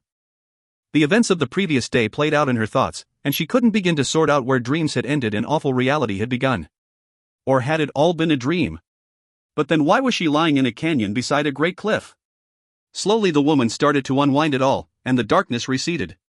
She pulled herself up to her elbows, or tried to until waves of agony in her shoulder laid her low once more. Wincing against the pain, her eyes tightly closed, Danica recalled the fall, the tumble through the trees, then she backtracked from there to the scene atop the cliff and the lair of the undead dragon. Ivan was dead. The weight of that hit Danica hard. She heard again the stomp of the Dracolich and saw once more the splattering flesh flying about the cavern. She thought of all the times she had seen Ivan with her kids, the doting uncle offering the wisdom rod of tough lessons, unlike the doting Peikel, who was so much softer-edged than his brother. Peikel, she whispered into the grass, overwhelmed by the thought of telling him about Ivan. The mention of Peikel brought Danica's thoughts careening back to her own children, who were out, somewhere, with the dwarf. She opened her eyes, the lower rim of the sun was visible, the morning moving along. Her children were in trouble. That notion seemed inescapable. They were either in trouble or the danger had already found them and taken them, and that, Danica would not allow herself to accept. With a growl of defiance, the monk pulled up to one arm and tucked her legs under her, then threw herself up and back into a kneeling position, her left arm hanging limp, not quite at her side but a bit behind her. She couldn't turn her head against the pain to look at her shoulder, but she knew it was dislocated. That wouldn't do. Danica scanned the area behind her, the stone of the cliff wall. With a determined nod, she leaped to her feet, and before the pain could slow her, she rushed toward the wall, jumped into the air, and turned as she descended, slamming the back of her injured shoulder against the stone. She heard a loud popping sound and knew it was a prelude to agony. Indeed, the waves that came at her had her doubled over in vomiting. But she could see her shoulder, aligned once more, and the pain fast subsided. She could even move her arm again, though the slightest motion hurt badly. She stood leaning against the stone wall for a long while, falling within herself to find a place of calm against the furious storm that roiled in her battered form. When she at last opened her eyes, she first focused upon one of the fallen crawlers, flattened and splattered against the ground. She managed to look up behind her, up the cliff, thinking of the Dracolich and what she had to do to warn those who might help her defeat the beast. She looked south, guided by her mothering instincts, toward the road to Cara Dune and her children, and there she desperately wanted to go. But she focused on an area not so far to the south, trying to get a sense of the valley in proportion to the direct north-south trail to Spirit Soaring. Danica nodded, recognizing that she wouldn't have to cross the mountainous barrier to find that road. Fairly certain of her location, she was in a deep valley several miles from the cathedral. She started away on unsteady legs, her ankle threatening to roll under her with each step. Soon after, she was leaning on a walking stick, fighting the pain and dreading the trail up to her home. The road was much steeper than the trail from Cara Dune, and she toyed with the idea of continuing all the way around to the port city, then using the more passable pathways instead. She couldn't help but laugh at herself for that feeble justification. She'd lose a day and more of travel time taking that route, a day, and more Catterley and the others didn't have to spare. She came upon the north-south road some time after high sun, her strength sapped, her clothes sticking to her with sweat. Again she looked southeast toward unseen Cara Dune, and thought of her children. She closed her eyes and turned south, then looked upon the road home, the road she needed to take for all their sakes. She recalled that the road continued fairly flat for about a quarter of a mile, then began an onerous climb up into the snowflakes. She had to make that climb. It was not a choice, but a duty. Catterley had to know. and Danica meant to walk all through the night to tell him. She started off at a slow pace, practically dragging one foot and leaning heavily on the walking stick in her right hand, her left arm hanging loose at her side. Every step jolted that shoulder, and so Danica paused and tore off a piece of her already torn shirt, fashioning it into a makeshift sling. With a sigh of determination, the woman started away again, a little more quickly, but with her strength fast waning. She lost track of time, but knew the shadows were lengthening around her. Then she heard something, a rider or a wagon, approaching from behind. Danica shuffled off the trail and threw herself down behind a bush and a rock, crawling into a place to watch the road behind her. She chewed hard on her bottom lip to keep from gasping out in pain, but even that notion and sensation were soon lost to her as her curious quarry came into view. She saw the horse first, a skeletal black beast with fire around its hooves. It snorted smoke from its flared nostrils. A hell horse, a nightmare, and as Danica noted the wagon driver, or more particularly, the driver's great, wide-brimmed and plumed hat, and the ebon color of his skin, she remembered him. Jarlaxle?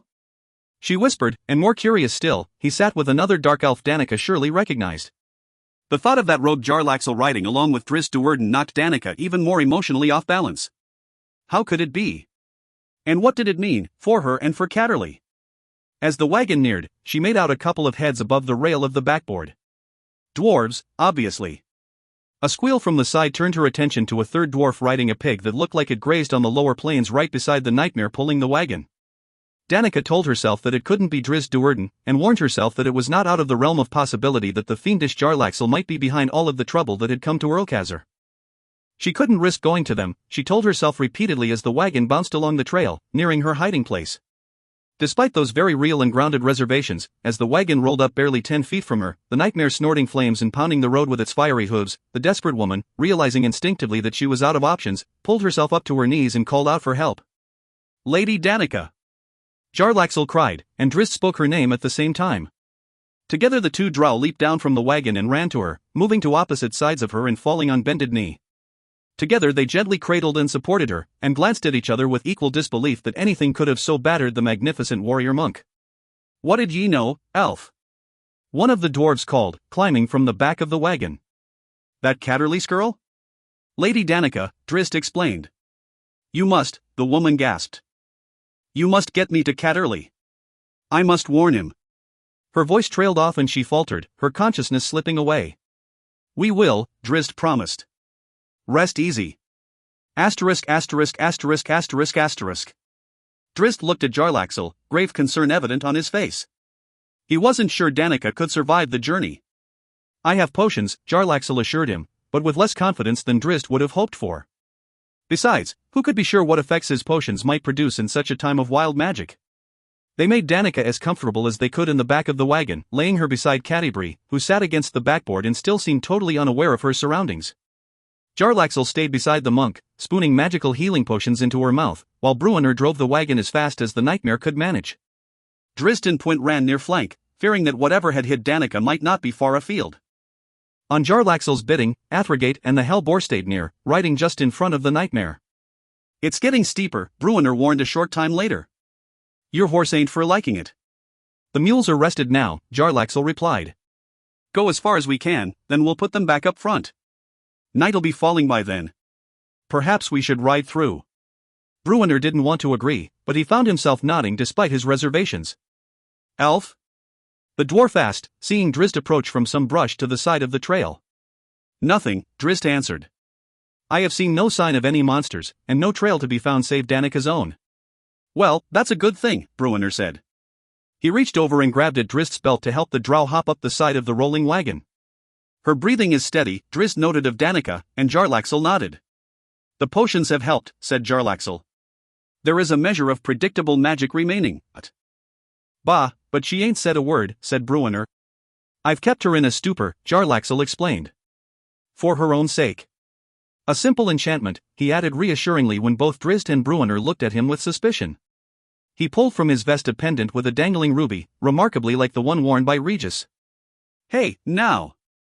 Bruenor protested and pulled hard on the reins, bringing the wagon up short. It's not Regis's, Jarlaxle assured him. You had his, in Luskan, Drizzt remembered. For a time, yes, said Jarlaxle. Long enough to have my artisans replicate it. As Bruenor and Drizzt continued to stare at him hard, Jarlaxle just shrugged and explained, it's what I do. Drizzt and Bruenor looked at each other inside. I did not steal anything from him, and I could have, easily enough, Jarlaxle argued. I did not kill him, or you, and I could have. Easily enough, Drizzt had to agree. When can you free her of the trance? Drizzt asked. Jarlaxle glanced down at Danica, the monk seeming much more at ease, and he started to say, soon.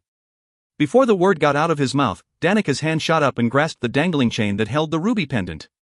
With a twist and turn that appeared so subtle and simple as she sat up from the wagon bed, she spun the startled Jarlaxle around and jerked the chain behind him, twisting it even more to hold the drow fast in a devastating chokehold. You were told never to return, Jarlaxle Benra, Danica said, her mouth right beside the dark elf's ear. Your gratitude overwhelms me, lady, the drow managed to gasp in reply. He stiffened as Danica pulled and twisted. Move your fingers a bit more into position to grasp a weapon, drow, she coaxed. I can snap your neck as easily as a dry twig. A little help? Jarlaxle whispered to Drizzt. Danica, let him go, Drizzt said. He is not our enemy. Not now. Danica loosened her grip, just a bit, and stared skeptically at the ranger, then looked to Bruenor. Drizzt nudged the silent dwarf. Good to meet ye at last, Lady Danica, Bruenor said. King Bruenor Battlehammer, at your sire, Drizzt elbowed him again. Aye, let the rat go, Bruenor bade her. 'Twas Jarlaxle that gived ye the potions that saved your hide, and he's been a help with me daughter there. Danica glanced from one to the other, then looked over at Catti-brie. What's wrong with her? She asked as she released Jarlaxle, who shifted forward to get away from her. I never thought I would see Jarlaxle caught so easily, Drizzt remarked. I share your surprise, the mercenary admitted. Drizzt smiled, briefly enjoying the moment. He came over the rail of the wagon then, stepping past Jarlaxle to go to Danica, who leaned against the tailgate. I'll not underestimate that one again, Jarlaxle promised quietly.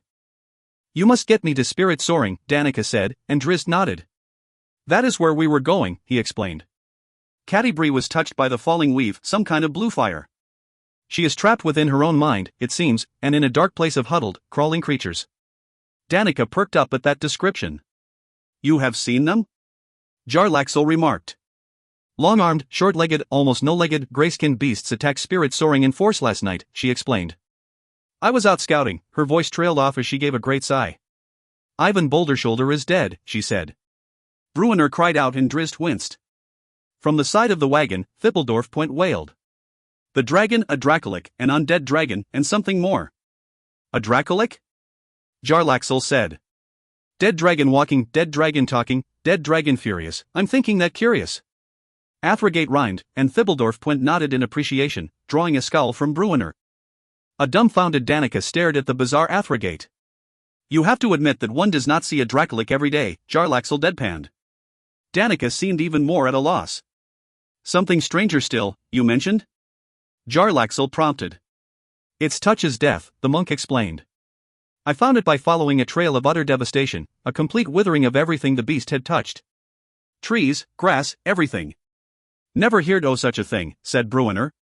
When I saw the beast, gigantic and terrible, I knew my guess to be correct. Its mere touch is death.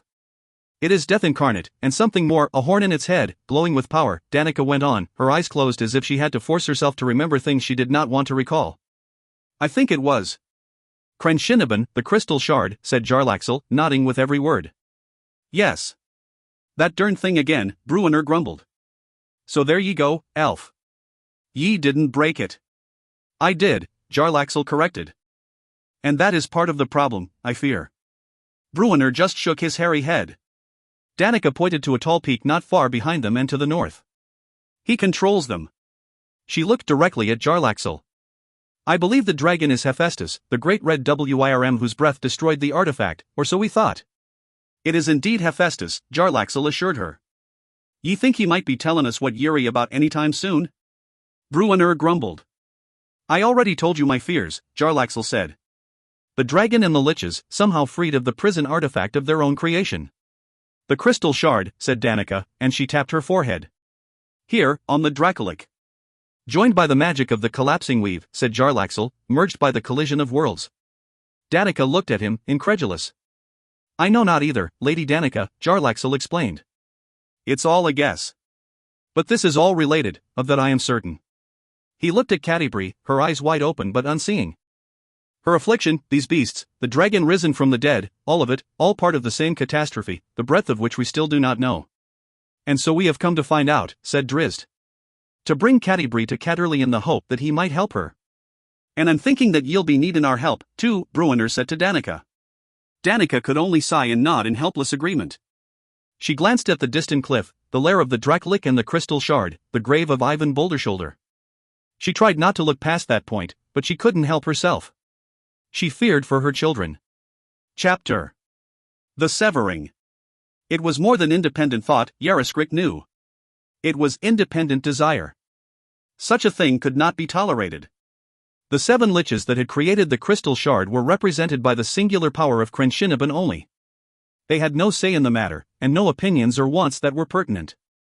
But to the perceptive Illithid, there was no missing the desire behind Fetchigrol's request. The creature wasn't acting purely on expediency or any compulsion to please its 3 masters joined as the Ghost King. Fetchigrol wanted something. And Crenshinniban's addition to the internal debate brewing within the Ghost King was nothing but supportive of the Lich-turned-Spectre. Yaroskrek telepathically appealed to Hephaestus to deny the Lich, and tried to imbue a sense of the depth of his trepidation, but he had to walk a fine line, not wanting the Crystal Shard to recognize that concern. The Illithid couldn't tell whether the dragon caught its subtle inflection of thought, or whether Hephaestus, still less than enamored with Yaroskrek, simply didn't care. The dragon's response came back in the form of eagerness, exactly as Fetchigrol had requested. "How greatly might we tap the minions of the reformed Shadowfell before we cease to be their masters in this, our world?" Yaroskrek said aloud. Hephaestus wrestled full control of the Dracolika's mouth to respond. "You fear these huddled lumps of flesh?" "There is more to the Shadowfell than the crawlers," Yaroskrek replied after a brief struggle to regain the use of the voice. "Better that we use the undead of our plane for our armies, their numbers are practically unlimited." "And they are ineffective," the Dracolic roared, shaking the stone of the chamber. "Mindless." "But controllable," the Illithid interrupted, the words twisting as both creatures fought for physical control. "We are the Ghost King," Hephaestus bellowed. "We are supreme." Yaroskrek started to fight back, but paused as he considered Fetchigrol standing before him and nodding.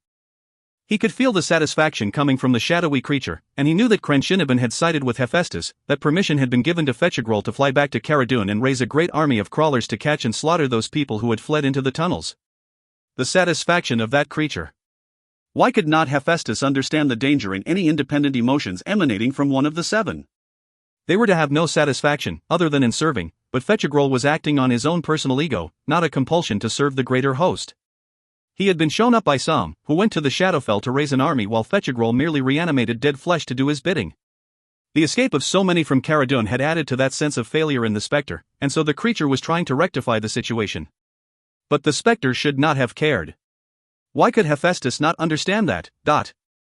"We are greater with competent generals," came a thought, and Yaroskrek knew it to be Crenshinniban, who would not speak aloud with the dragon's voice. "They would not dare cross us," Hephaestus agreed. "Let us use their anger." "To what possible gain?" Yaroskrek thought, but was careful to shield from the others. What gain would they garner by pursuing the fleeing Caradun? Why should any of them waste their moments concerned about the fate of refugees? "Your caution grows wearying," the Dracolic said as Fetchigrol exited the cavern, bound for Caradun. Yaroskrek's initial recognition that it was Hephaestus speaking was given pause by the word choice and the timbre of the voice, reflecting more a reasoned remark than the bellow typical of Hephaestus. "Can we not simply destroy for the enjoyment of the act?" The Illithid had no physical body of its own, so it possessed no heels, but Yaroskrek surely fell back on its heels at that revealing moment. It had not adequately shielded its concerns from the other 2. The Mind Flayer had no place to hide from. From which? The Ghost King, the mind of the dragon answered, reading every thought as if it were his own. Yaroskrek understood at that moment that the bond between Hephaestus and Crenshinniban was tightening, that they were truly becoming one being, one mind. The Illithid couldn't even begin to hide its fear that the same fate awaited it. As a Mind Flayer, Yaroskrek was well versed in the notion of a hive mind. In its underdark homeland, hundreds of its kind would join together in a common receptacle of intelligence and philosophy and theorycraft. But those were other Illithids, equal beings of equal intelligence. "And the Ghost King is greater than your kin," the Dracolika's voice answered. "Is that your fear?" Its every thought was open to them. "There is a place for you, Yaroskrek," the Ghost King promised. "Hephaestus is the instinct, the anger, and the physical power. Crenshinniban is the collection of near-eternal wisdom and the dispassion, hence judgment, of a true god. Yaroskrek is the freedom of far-reaching projection and the understanding of the surrealism of worlds joined. One word, buried in the middle of that declaration of power, revealed to Yareskrik the truth: judgment. Of the parts of the proposed whole, judgment sat atop the hierarchy, and so it was Crenshinniban that meant to hold its identity. The dragon would be the reactive, the Illithid would serve as the informative, and Crenshinniban would control it all. And so it was Crenshinniban, Yareskrik realized in that awful moment, who was granting the liches a greater measure of autonomy, and only because the crystal shard knew with full confidence that they would ever remain slaves to it, their ultimate creation. Yareskrik's only chance would be to get through to Hephaestus, to convince the dragon that he would lose his own identity in that ultimately subservient role. In response to that unhidden notion, the Dracolich laughed, a horrid, scraping noise. Asterisk. Sam had bested Fetchagrol. Centuries before, they and 5 others had joined in common purpose, a complete unification into a singular artifact of great power and infinite duration. Fetchagrol wasn't supposed to care that Sam had outdone him. Crenshinniban's explanation had been instructive, not a chastisement. The apparition, an extension of something greater than Fetchagrol, a tool for the furthering of Crenshinniban and nothing more, wasn't supposed to care. But he did. When Fetchagrol stood at the docks of ruined Caradun later that same night and reached through the plains to the Shadowfell, he felt elation. His own, not Crenshinniban's. And when his consciousness returned to Toriel, rift in hand, and tore open the divide, he took great satisfaction, his own, not Crenshinniban's, in knowing that the next instructive lecture would be aimed at Sam and not at himself. Huddled crawlers poured through the rift. Fetchagrol didn't control them, but he guided them, showing them the little inlet just north of the docks, where the waters of Impressed Lake calmed and the tunnel complex began. The crawlers didn't fear the tunnels. They liked the dark recesses, and no creature in all the multiverse more enjoyed the hunt than the ravenous, fleshy beasts of the dark Shadowfell. More came through as the rift swirled in on itself and started to mend, to return to the stasis of natural order. Fetchagrol, Crenshinniban's blessing clear in his eager thoughts, tore it open wide again. And he ripped it open again when it began to diminish some time later, knowing all the while that each reopening weakened the fabric of separation between the two worlds. That fabric, that reality of what had always been, was the only real means of control. Gradually, the third tear began to mend. Fetchagrol tore it wide yet again. Fewer crawlers came through with each rift, for the shadowy grey region the apparitions had been inhabiting was nearly emptied of the things.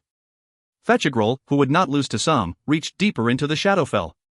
He recklessly widened his call to the far edges of the grey plain, to regions he could not see.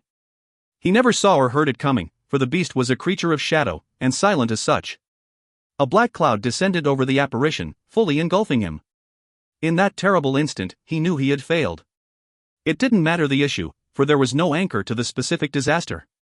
Just failure. Utter, complete, and irrevocable. Fetchagrol felt it profoundly. It devoured any thoughts he might have for the situation at hand.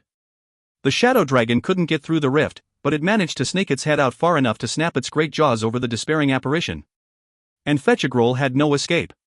To plane shift would merely place him more fully before the devouring dragon on the other side of the tear. Nor did he have any desire to escape, for the despair wrought by the shadow dragon's black cloud of breath made Fetchagrol understand that obliteration was preferable. And so he was obliterated. Asterisk. In the Shadowfell, the dragon receded, but marked the spot of the tear, expecting that soon it might widen enough for it to pass through. When it left, other beasts found their way to the opening. Nightwings, giant black bats, opened wide their leathery wings and took flight above the ruins of Caradun, eager to feast on the lighter flesh of the material world. Fearsome dread wraiths, humanoid, emaciated, and cloaked in tattered dark rags, who could leech the life force of a victim with a touch, crawled through in hunting packs. And a nightwalker, a giant, hairless humanoid 20 feet tall, all sinewy, and with the strength of a mountain giant, squeezed its way through the rift and onto the shores of Impressed Lake. Asterisk. In the cave on the cliff, the Ghost King knew. Fetchagrol was gone, his energy winked out, lost to them. Yareskrik was an Illithid. Illithids were creatures of callous logic and did not gloat, but dragons were creatures of emotion, and so when the Illithid pointed out that it had been right in its condemnation of Fetchagrol's plan, a wall of rage came back at it. From both Hephaestus and Crenshinniban. For a moment, Yareskrik didn't understand the crystal shard's agreement with the volatile beast. Crenshinniban, too, was an artifact of pragmatic and logical thinking. Unemotional, like the Illithid. But unlike Yareskrik, Crenshinniban was also ambitious. And so Yareskrik knew at that moment that the bond would not hold, that the triumvirate in the Dracolich's consciousness would not and could not remain tenable. It thought to find a host outside the dragon's body, but dismissed the notion immediately, realizing that nothing was as mighty as the Dracolich, after all, and Hephaestus would not suffer the Illithid to survive. It had to fight. Hephaestus was all anger and venom, that wall of rage, and the Illithid went at him methodically, poking holes with logic and reasoning, reminding its opponent of the inarguable truths, for those truths alone, the recklessness of opening wide a gate to an unknown plane, and the needed caution in continuing against a foe as powerful as the combined might of spirit soaring, could serve as a premise on which to build its case. By every measure of the principles of debate, Yaroskrek was far beyond its opponent. The simple truth and logic were on its side. The Illithid poked its holes and appealed to reason over rage, repeatedly, thinking to turn the favor of Crenshinaben, who, he feared, would ultimately decide the outcome of their struggle. The battle within became a wild assault without, as Hephaestus's Dracolic form thrashed and clawed at the stone, breathed fire that melted stone and minion alike, and bull-rushed walls, shaking the entire mountain in great tremors. Gradually, Hephaestus began to play out his rage, and the internal battle diminished as it became a session of dialogue and discourse. With Yaroskrek leading the way, the Ghost King began to sort how it might correct for the loss of Fetchagrol.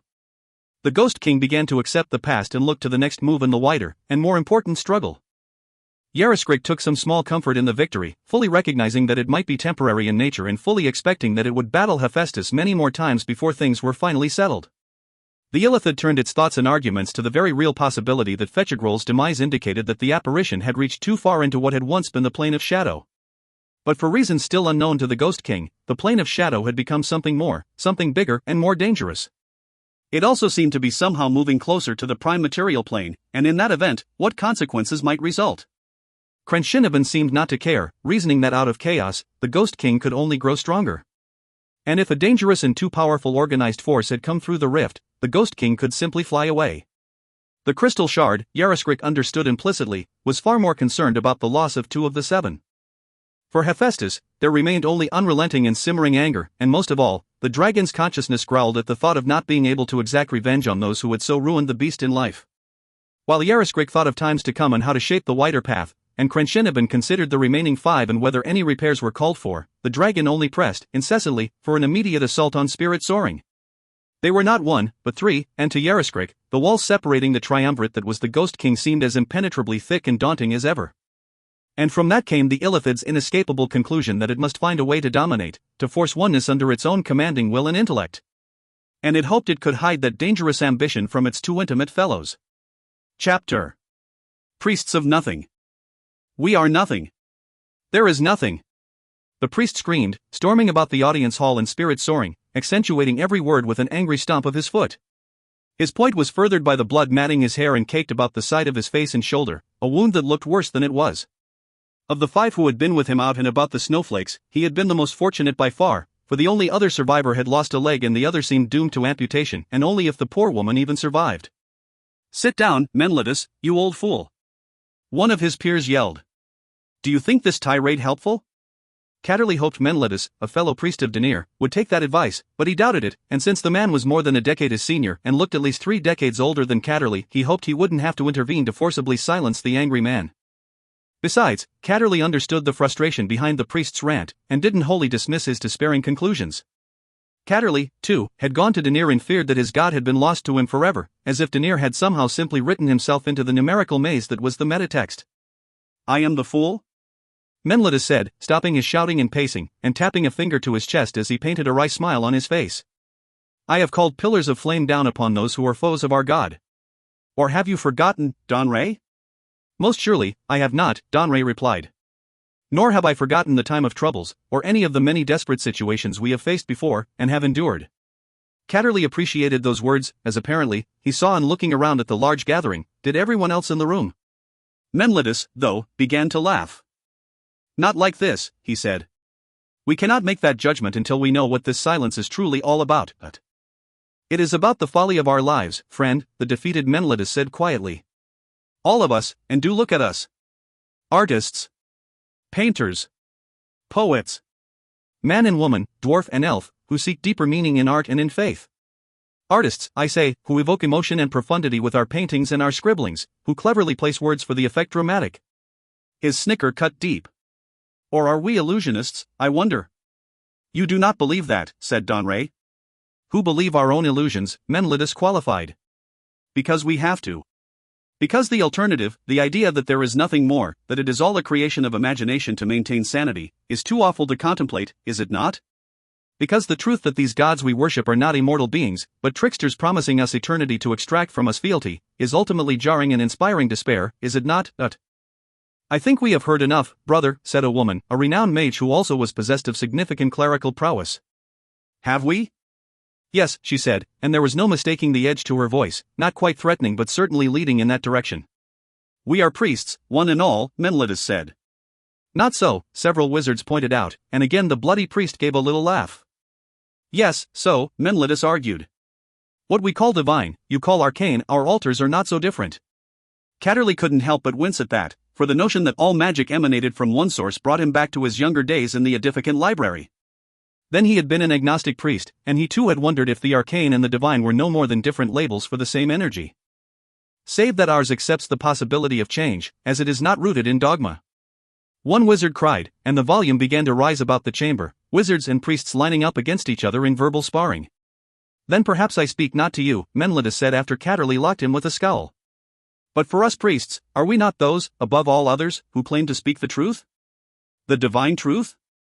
Enough, brother, I beg, Catterley said then, knowing where Menelaus was going despite the man's temporary calm, and not liking it at all. He moved toward Menelaus slowly, wearing a carefully maintained expression of serenity. Having heard nothing from Danica or his missing children, Catterley was anything but serene. His gut churned and his thoughts whirled. Do we not? Menelaus shouted at him.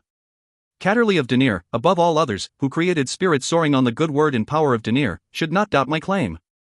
It is more complex than that, said Catterley. Does not your experience show that our precepts are not foolish dogma, but rather divine truth? Menelaus argued. If you were but a conduit for Danir in the construction of this awe-inspiring cathedral, this library for all the world, do you not laugh in the face of such doubts as expressed by our secular friends? We all have our moments of doubt, Catterley said. We cannot. Menelaus exclaimed, stamping his foot. That movement seemed to break him, though, a sudden weariness pulling his broad shoulders down in a profound slump. And yet, we must, for we are shown the truth. He looked across the room at poor Delania, one leg gone, as she lay near death. I begged for a blessing of healing, he mumbled. Even a simple one, any spell at all to alleviate her pain. Danir did not answer that plea. There is more to this sad tale, Catterley said quietly. You cannot blame. All my life has been in service to him. And this one moment when I call upon him for my most desperate need, he ignores me. Catterley heaved a sigh and placed a comforting hand on Menelaus's shoulder, but the man grew agitated and shrugged that touch away. Because we are priests of nothing. Menelaus shouted to the room. We feign wisdom and insight, and deceive ourselves into seeing ultimate truth in the lines of a painting or the curves of a sculpture. We place meaning where there is none, I say, and if there truly are any gods left, they must surely derive great amusement from our pitiful delusions. Catterley didn't have to look around the room at the weary and beleaguered faces to understand the cancer that was spreading among them, a trial of will and faith that threatened to break them all. He thought to order Menelaus out of the room, to chastise the man loudly and forcefully, but he dismissed that idea. Menelaus wasn't creating the illness, but was merely shouting it to the rafters. Catterley couldn't find Danir, his prayers, too, went unanswered. He feared that Danir had left him forever, that the too inquisitive god had written himself into the weave or had become lost in its eternal tangle. Catterley had found power, though, in the fight against the fleshy beasts of shadow, casting spells as mighty as any he might have asked from Danir. But those spells, he believed, he feared, hadn't come from the one he had known as Danir. He didn't know what being, if any being, had bestowed within him the power to consecrate the ground beneath his feet with such blessed magic. And that was most troubling of all. For Menelaus's point was well taken, if the gods were not immortal, then was their place for their followers any more lasting? For if the gods were not powerful and wise enough to defeat the calamity that had come to Faelorehn, then what hope for men? And worse, what was the point of it all? Catterley dismissed the devastating thought almost as soon as it came to him, but it indeed fluttered through his mind, and through the minds of all those gathered there. Menelaus spat his devastating litany one emphatic last time. Priests of nothing. Asterisk. We are leaving, Menelaus said to Catterley early the next morning, after an eerily quiet night. That respite had not set well with poor Catterley, however, for Danica had not yet returned. No word from his wife, no word of his missing children, and perhaps worst of all, Catterley still found no answers to his desperate calls to Danir. He replied. Menelaus motioned through the door, across the hall and into a side chamber, where a group of about a dozen men and women stood dressed for the road. You're all leaving? Catterley asked, incredulous. Spirit soaring is under a cloud of assault and you would desert. Denier deserted me. I did not desert him, Menelaus replied sharply, but with a calm surety. As their gods deserted them, and as we've abandoned 3 of them, wizards all, who find their life's pursuit a sad joke, as is mine. It didn't take much of a test to shake your faith, Menelaus, Catterley scolded him, though he wanted to take the words back as soon as he heard them escape his mouth. The poor priest had suffered a failing of magic at the very worst moment, after all, and had watched a friend die because of that failure.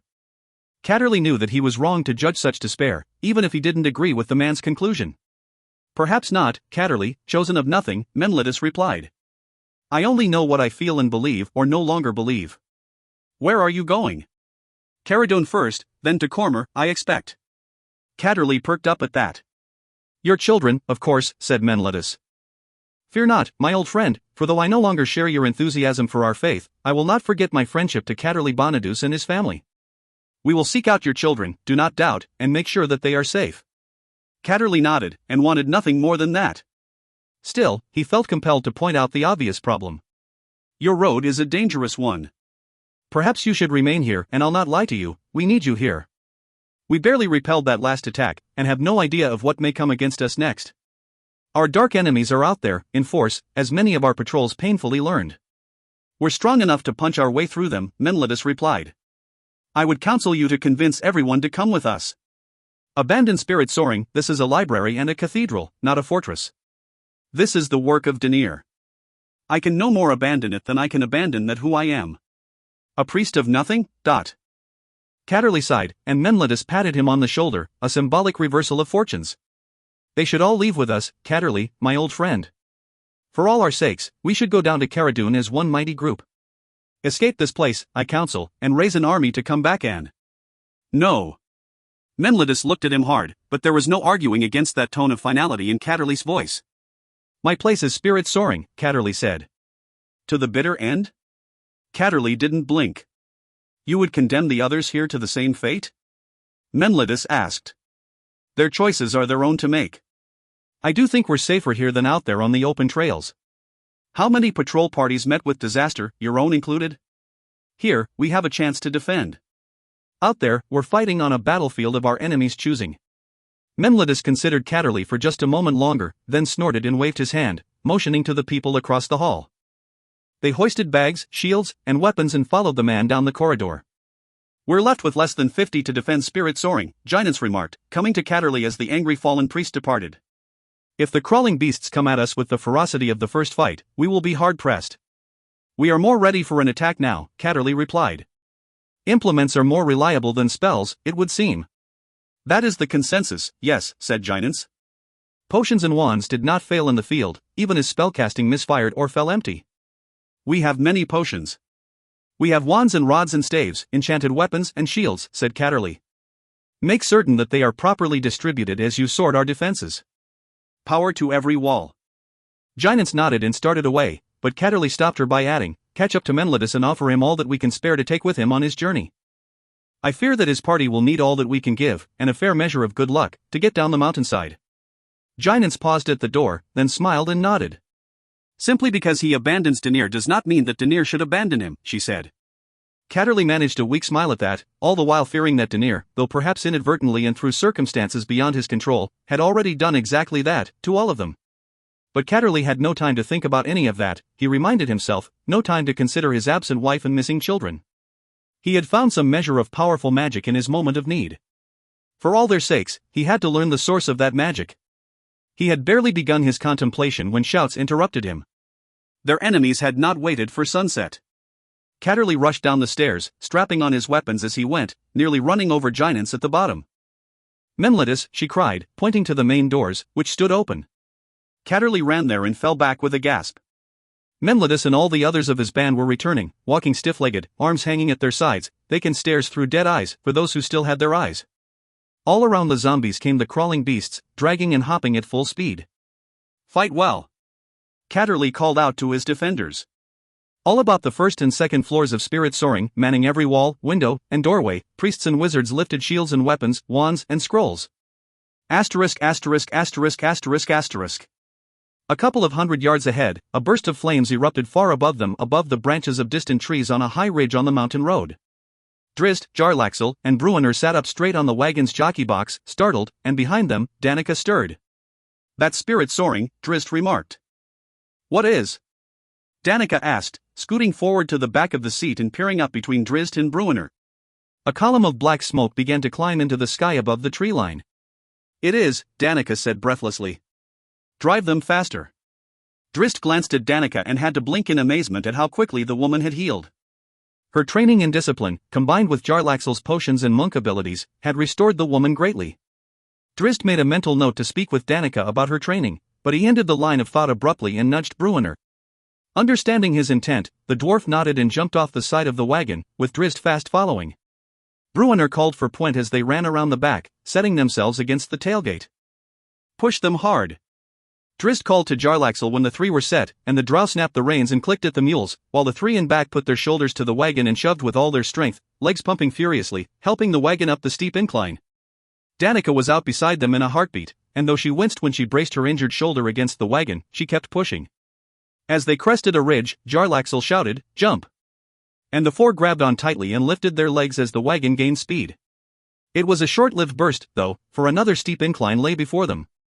The mules strained, the foursome strained, too, and the wagon moved along slowly. The huddled forms of crawlers crept out on the trail before them, but before Jarlaxle could yell out a warning, another form, a dwarf on a fiery hellboar, burst through the brush on the opposite side of the road, wisps of smoke rising from the branches behind him. Athrogate plowed into the crawlers, the demon boar hopping and stomping its hooves, sending out rings of fiery bursts.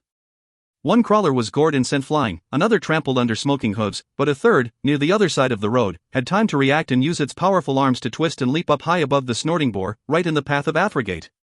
"Wahaha!" The dwarf howled, his morning stars already spinning in opposing circles. The weapons swung around at the monster simultaneously, right low, left high, both connecting to send the crawling thing into an aerial sidelong spin.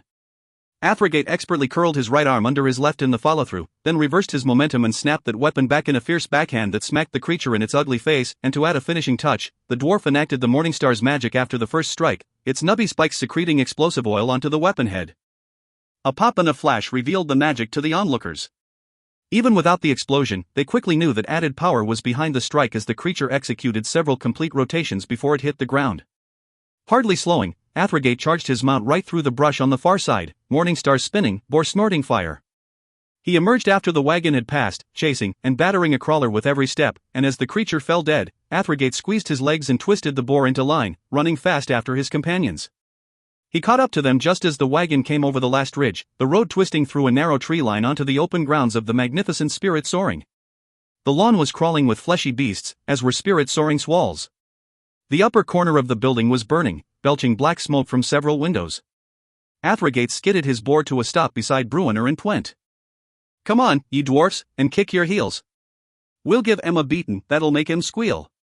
Bruenor gave only a cursory glance at the nodding Drizzt before scrambling around the side of the wagon bed, leaping up, and retrieving his many-notched axe. Puent already carried his weapons, and was first to Athrogate's side. "Ye protect me, king," Puent demanded of him, and Athrogate gave a hearty bwahaha in reply. That was good enough for Thibbledorf Puent, whose idea of defend was to charge ahead so quickly and madly that the many enemies flanking him could never catch up. "Ye keepin' the pig?" Bruenor asked as he rambled up. "Aye, she's a good way to introduce myself." Athrogate spearheaded the three-dwarf wedge, trotting his boar at a pace that the two runners could easily match. Behind them, Jarlaxle kept firm control of the mules and the wagon, and looked to Danica and Drizzt. To the side door on the right side. Danica called to the dwarves. Drizzt, scimitars drawn, ran up beside Jarlaxle. Go, Danica bade them as she scrambled over the wagon rail and into the bed. "I'll keep the wagon clear and Catti-brie safe." Drizzt gave her a pleading look, not wanting to drive the helpless Catti-brie into the middle of such a tumultuous fight. "We've nowhere to run," Jarlaxle said, answering that concern. "We go forward or we go back, but if Catterley loses here, our fate will surely be the same." Drizzt nodded and turned to his companion. "Clear a short path and move up the wagon," Jarlaxle explained. "Clear a bit more and move a bit more. When we get into the open, they'll swarm," Drizzt said with another nervous glance at the wagon bed, which held his defenseless beloved. "More to kill, and more quickly, then," Jarlaxle said with a tip of his hat, a tip that left the giant feather in his hand. He snapped the dagger from his enchanted bracer into the same hand, then flicked his wrist several times to elongate the magical weapon into a long sword. Drizzt grabbed the bridle of the nearest mule and tugged the creature along with him, breaking through the tree line and out into the open, in full view of the monstrous hordes. Directly ahead, he watched Bruenor and the other dwarves wade in with abandon. Asterisk. Athrogate howled, kicked his boar into a charge, and threw his arms up, rolling over backward, executing a perfect dismount that left him on his feet behind the snorting hellbeast. Monsters swarmed at them head-on and from both sides. As the boar met the frontal assault with bursts of flame from its stomping hooves, and wild and vicious head swings, Athrogate diverted to the right, Morningstar spinning. He clashed with the attackers and flesh splattered far and wide, crawlers verily exploding under the weight of his swings. Not to be outdone, Thibbledorf hit a line of charging crawlers with a sidelong tackle, as if daring them to find a weakness in his devastating armor. The Gutbuster thrashed, kicked, punched, kneed, elbowed, and head-butted with gleeful ferocity, using all of his many weapons to tear at the enemy. Thibbledorf was known as the most ferocious warrior of Mithril Hall, no small claim, and Athrogate had been similarly regarded many years before among an even larger clan of dwarves. One after another, the crawlers were mowed down before them. But any watching who might have thought that the pair were warriors protecting their king were soon disavowed of any notion that this particular king needed any protection. The demon boar faltered under a tangle of clawing arms and biting fangs. A final burst of stinging fire singed black flesh as the boar faded back to its home plane. Before those crawlers could recover from its sudden evaporation, a new enemy was among them. Bruenor hit the group with a heavy shield rush, his solid shield cracking into one fleshy beast with enough force to imprint its foaming mug heraldry into the creature's chest. The crawler was thrown back under the weight of the blow. Bruenor opened up, throwing his shield arm out to the left to slam a second creature, and coming across with a mighty chop of his axe that cracked the collarbone of a third enemy, driving it down with tremendous force. Barely had he finished that stroke when Bruenor tore free his axe and cut left to right with a devastating backhand. He hopped as he went out to the end of that swing, and strengthened his momentum with a sudden pirouette. Another crawler fell away, mortally wounded. Bruenor landed awkwardly, though, and a crawler got its arm over his shield to scratch at his face. The dwarf just growled and threw his shield arm up, taking the crawler's arm high with it, and as the beast tried to slash at Bruenor with its free hand, so too did Bruenor bring his axe across. The heavy axe and the powerful dwarf easily parried that strike, and worse for the crawler, Bruenor's swing was hardly slowed by the collision, his fine weapon opening wide the crawler's midsection. Bruenor gave a second hoist and shoved with his shield to throw that beast away, then chopped back the other way with his axe, cracking it into the skull of another attacker. A sudden twist and re-angled tug broke apart the skull and freed the axe. Bruenor waded along, flanked by his devastating team. 20 strides behind the ferocious dwarves, Drizzt and Jarlaxle didn't have the luxury of watching the devastating display of martial prowess, for they, too, were quickly hard-pressed. Drizzt broke center and right, Jarlaxle center and left, each facing their respective foes with typical drow speed and swordplay. With his straight blades, Jarlaxle quick-stepped front and back, rolling his hands only so much as to align his blade tips for more deadly stabs. Every step of Jarlaxle's dance was punctuated by forward-prodding sword blades.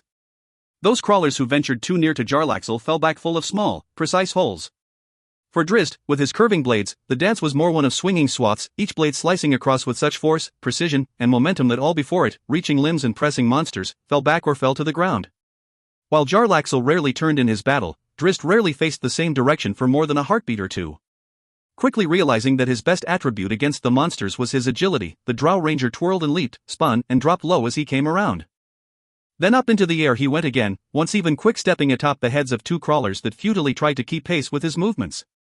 Drizzt landed right behind them, with more monsters coming at him, but it was all a ruse, for he was up in the air once more, leaping backward and high, tucking his legs in a backflip over the pair of crawlers he had just trod upon.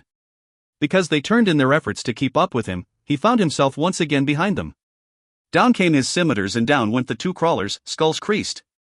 More were there to take their places, the fearless and ravenous beasts coming on with abandon. Though both drow fought brilliantly, the pair made little headway toward spirit soaring. And despite their best efforts, crawlers slipped in behind them, rushing for the wagon. Bruenor saw them first. "Me girl!" he screamed, glancing back at a beast pulling itself up the side of the wagon. "We're too far!" he scolded his companions, dwarf and drow. "Turn back!" Twent and Athrogate, covered in the gore of splattered creatures, immediately spun around. Bruenor pivoted the formation, the three beginning a second and even more ferocious charge back the way they'd come. "Drizzt! Elf!" Bruenor yelled with every step, desperate for his friend to reach Catti-bree's side. Drizzt, too, understood that the beasts had been cunning enough to get in behind them. He attempted the same kind of turn that Bruenor and his companions had taken. But he was hard-pressed, as was Jarlaxle, each alone with crawlers intent on keeping them from retreating to the wagon. Drizzt could only fight on and hope to find a gap, and yell back warnings to Danica. A crawler pulled itself over the rail of the wagon side and Drizzt sucked in his breath. "Jarlaxle!" he begged. 5 strides away from him, Jarlaxle nodded and threw down the feather. Immediately a gigantic flightless bird stood beside the mercenary. "Go!" Jarlaxle yelled, maneuvering to Drizzt's side as the bird commanded the field. Side by side they went, trying to find some rhythm, some complement to their varied styles. But Drizzt knew that they could not reach the wagon in time. And Bruenor, screaming from behind him, knew it too. But all 5, drow and dwarves alike, breathed easier when a form stood tall before the crawler on the wagon, for up popped Danica, her sling hanging empty, her fists balled before her chest. Up went one leg, straight above her head, and her amazing dexterity was matched by her strength as she drove her foot down atop the crawler's head. With a sickening crack, that head flattened even more and the beast dropped from the side of the wagon as surely and swiftly as if a mountain had fallen atop it. All 5 of the companions fighting to approach the wagon shouted out to Danica as a crawler leaped over the other side of the wagon at her back. But she needed no such warning, coming out of her devastating stomp with a perfect pivot to backkick the second beast in its ugly face. It, too, bounced away. A third creature clambered over the rail and a circle kick suddenly filled its grinning maw. Danica remained up on her right leg and went up to the ball of her foot to execute a complete spin and slam a 4th crawler. Yet another beast climbing up the side was met with a flurry of fists, a rapid explosion of 10 short punches that turned its face to mush. Before it could fall away, Danica hooked it under the armpit and turned powerfully, launching it across the wagon to bowl over and dislodge another of its companions. The woman turned fast and fell into a defensive crouch, seeing a pair of monsters up front on the jockey box. One jerked weirdly and the other followed, then fine drow swords exploded out of their chests. Both crawlers were jerked off opposite sides of the wagon and the swords slipped free. Jarlaxle stood on the seat alone. With a smile, the drow snapped his right wrist up, and his magical blade transformed from sword to dirk.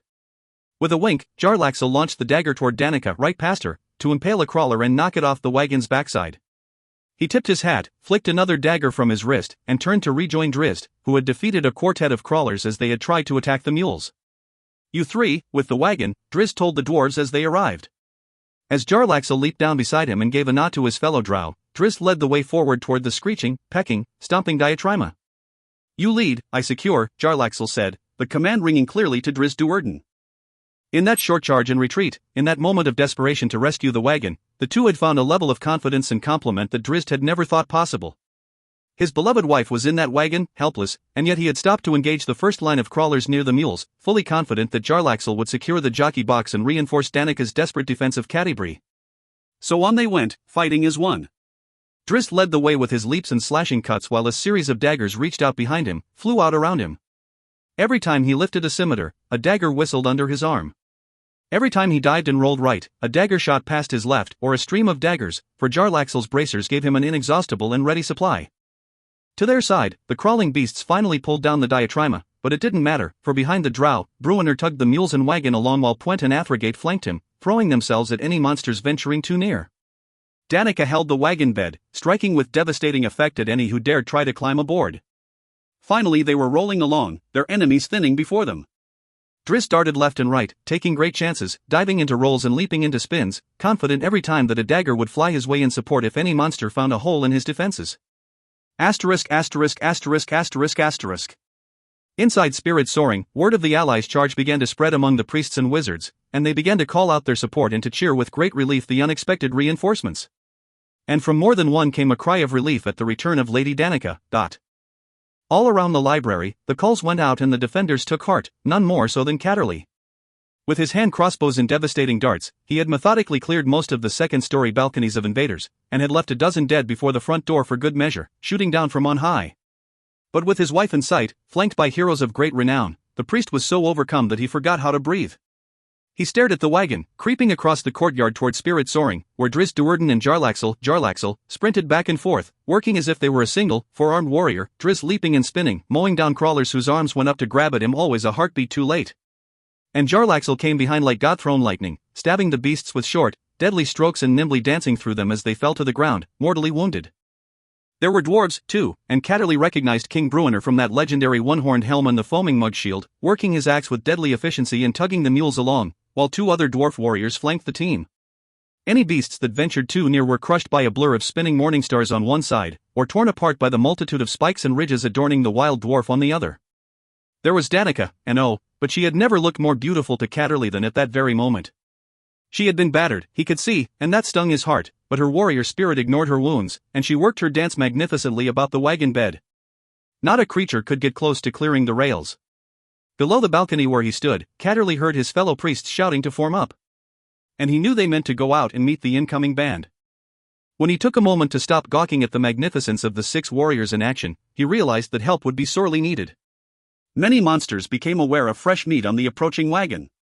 The attack on the building had all but ceased. Every ravenous eye turned toward easy prey.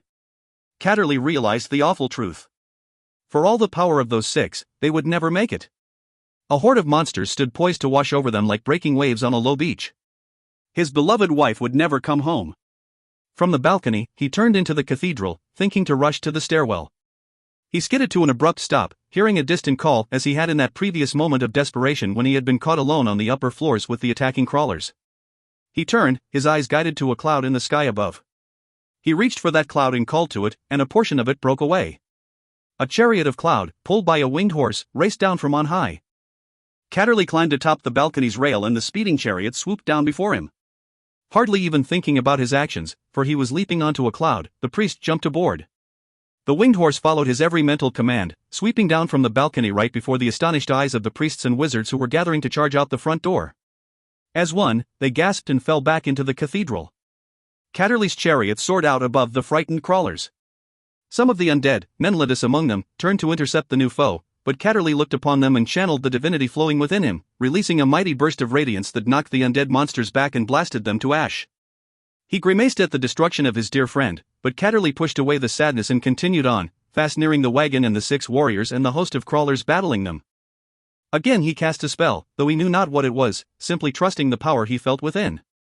He looked at the largest mob of monsters and shouted a single word, not just any word, but a thunderous word, an explosion of vocal power aimed at enemies alone, for it did not affect the spiked armored dwarf, who thrashed wildly in the middle of the throng. But the wild dwarf was struck dumbfounded and confused when all the monsters clawing and biting at him were yanked away. Through the air they went, flailing helplessly against the weight of the priest's thunder. They landed hard some 30 steps distant, bouncing and tumbling, scrambling away, wanting no part of the godlike priest and his words of doom. Catterley paid them no more heed, bringing his chariot up beside the wagon and bidding his friends to climb aboard. He spoke another word of power and a great light ignited around him and the wagon. All of the crawlers caught within it began to thrash and burn, but the others, the drow, the dwarves, and the 2 women, felt no pain. Instead, they were washed with healing warmth, their many recent wounds mending in the brilliant yellow beams of magical light. Bruenor yelled at Drizzt, who had told him to climb aboard the chariot. When the dwarf king hesitated, Athrogate and Pwent, running along beside him, hooked him under the arms and dragged him up. Drizzt sprang aboard the wagon and into the bed, catching Danica's eye. "Watch those beasts for me," he said, trusting her fully.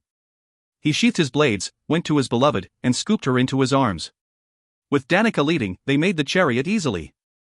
Jarlaxle did not follow, but waved Catterley away. He threw daggers into the nearest thrashing crawler for good measure, then brought forth his nightmare, summoning it before the terrified team. The drow ran around the mules, conjuring another sword from his enchanted bracer as he went, while his nightmare pounded the ground with fiery hooves. A few clever slashes set the mules free, and Jarlaxle, reins in hand, ran between and past them, and jumped upon his nightmare. He kicked the steed into a charge, galloping along the path cleared by Catterley's cloud chariot. He tugged the mules along and guided them up on the porch and through the open front doors before any of the crawlers could intercept him. Priest slammed the doors closed behind the drow and his 4-legged escorts. Jarlaxle immediately dismissed his nightmare and handed the mules off to astonished onlookers.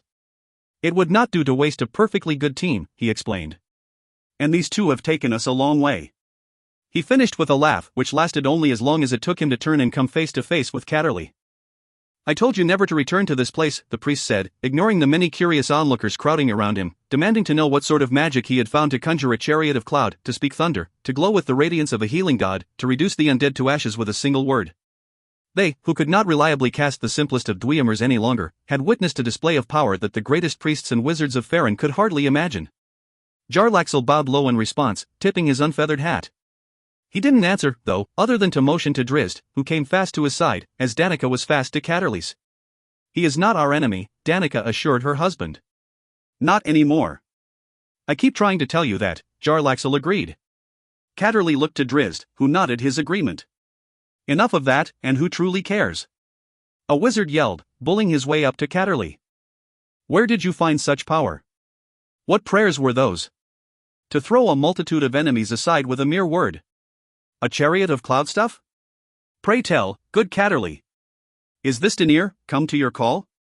Catterley looked at the man hard, looked at them all, his face a mask of studious concentration. "I know not," he admitted.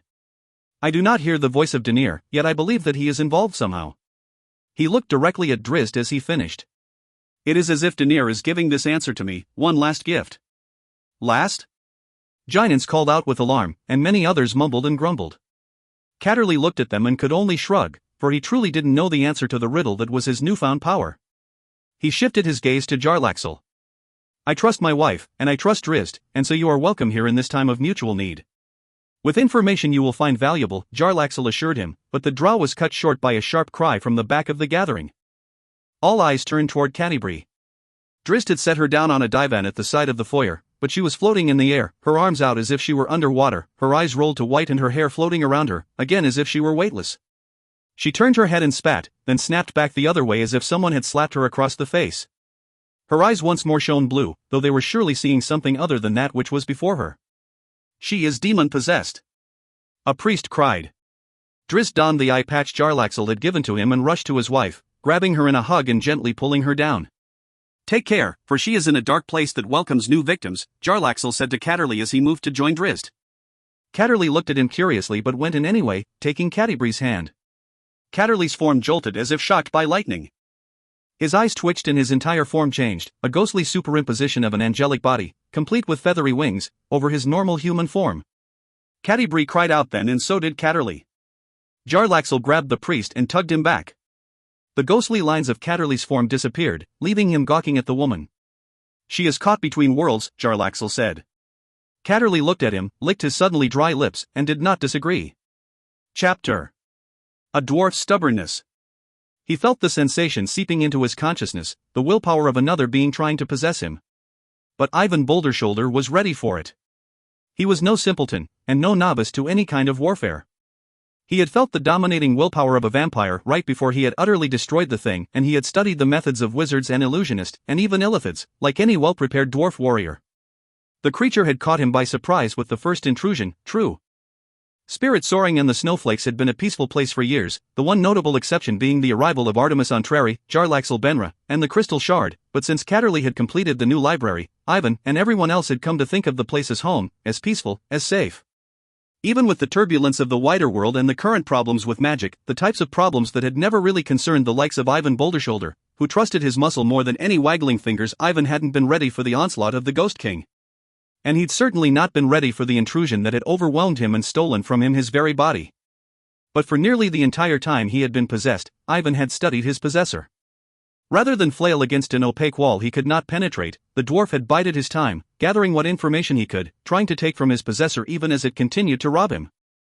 Thus, when Yaroskrake had released him on that high mountain plateau, Ivan was ready for the fight, or more accurately, for the flight. And the illithid had inadvertently shown him the way, a crack in the floor beneath the Dracolic that was more than a crack, that was indeed a shaft leading down into the mountains and, Ivan had hoped, into the catacomb of tunnels that wound through the lower stones. With nowhere else to go, and doom certain if he stayed above, Ivan had scrambled straight for that route, counting on surprise to get him past the crushing claws of the great beast.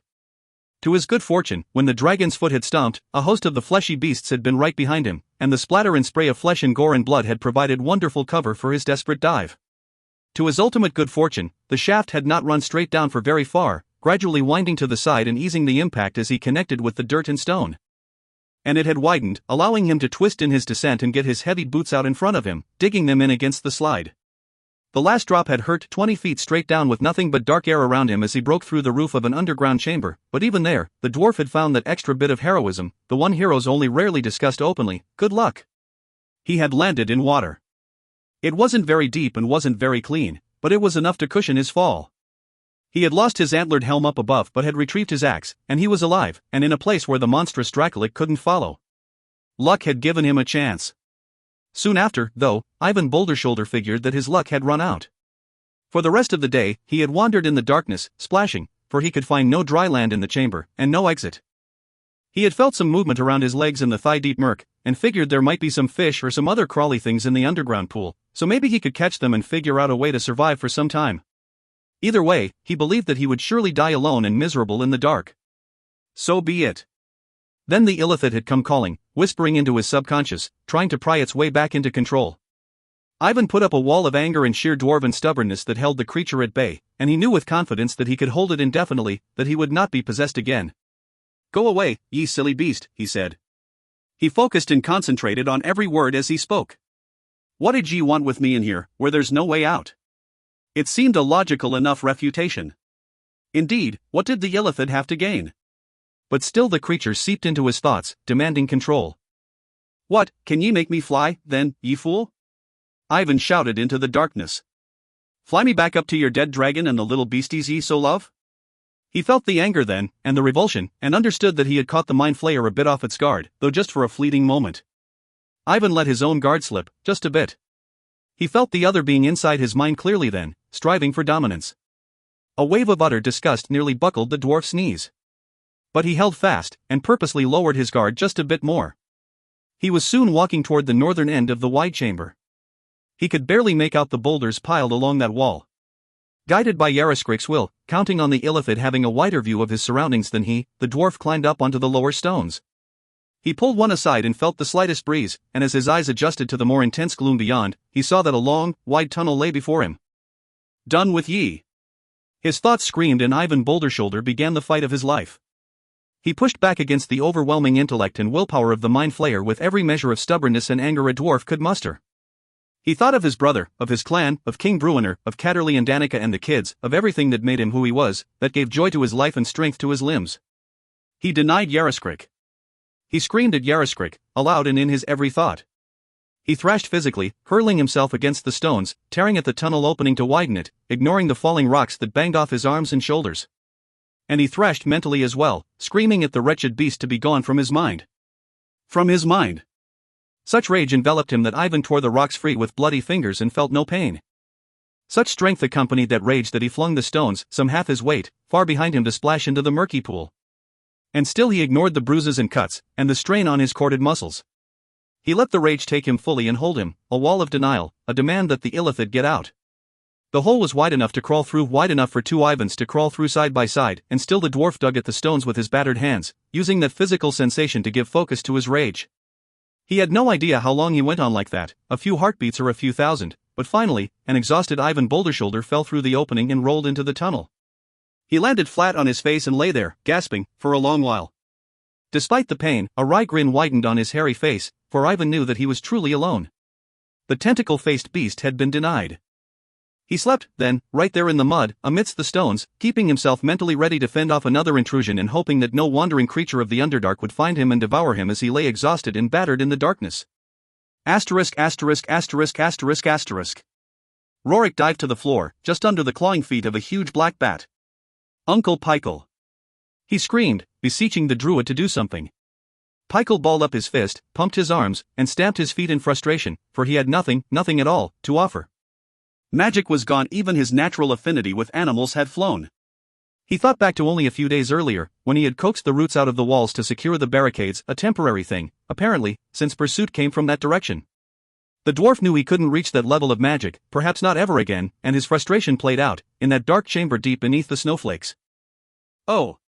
he whined, and he stamped his sandaled feet harder. His whine became a growl as he saw the same bat that had sent Rorik diving for cover angle its wings and come around directly at him. Pykel blamed the bat. It made no sense, of course, but none of it made a lot of sense to Pykel just then. So he blamed the bat. That bat. Only that bat. That one bat had caused the failure of magic, and had chased away his god. He squatted and picked up his cudgel. It wasn't enchanted anymore, no longer a magical shillelagh, but it was still a solid club, as the bat found out.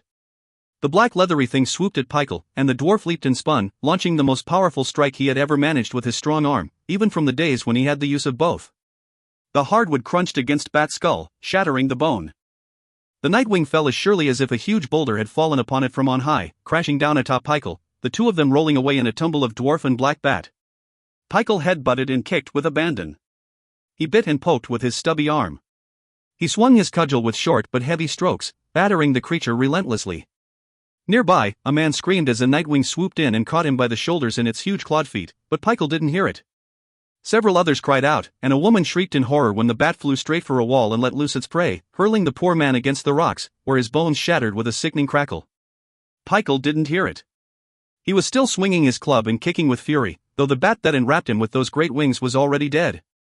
"Get up, Uncle Pykel!" Annalisa yelled at him as she leaped past. "Ha!"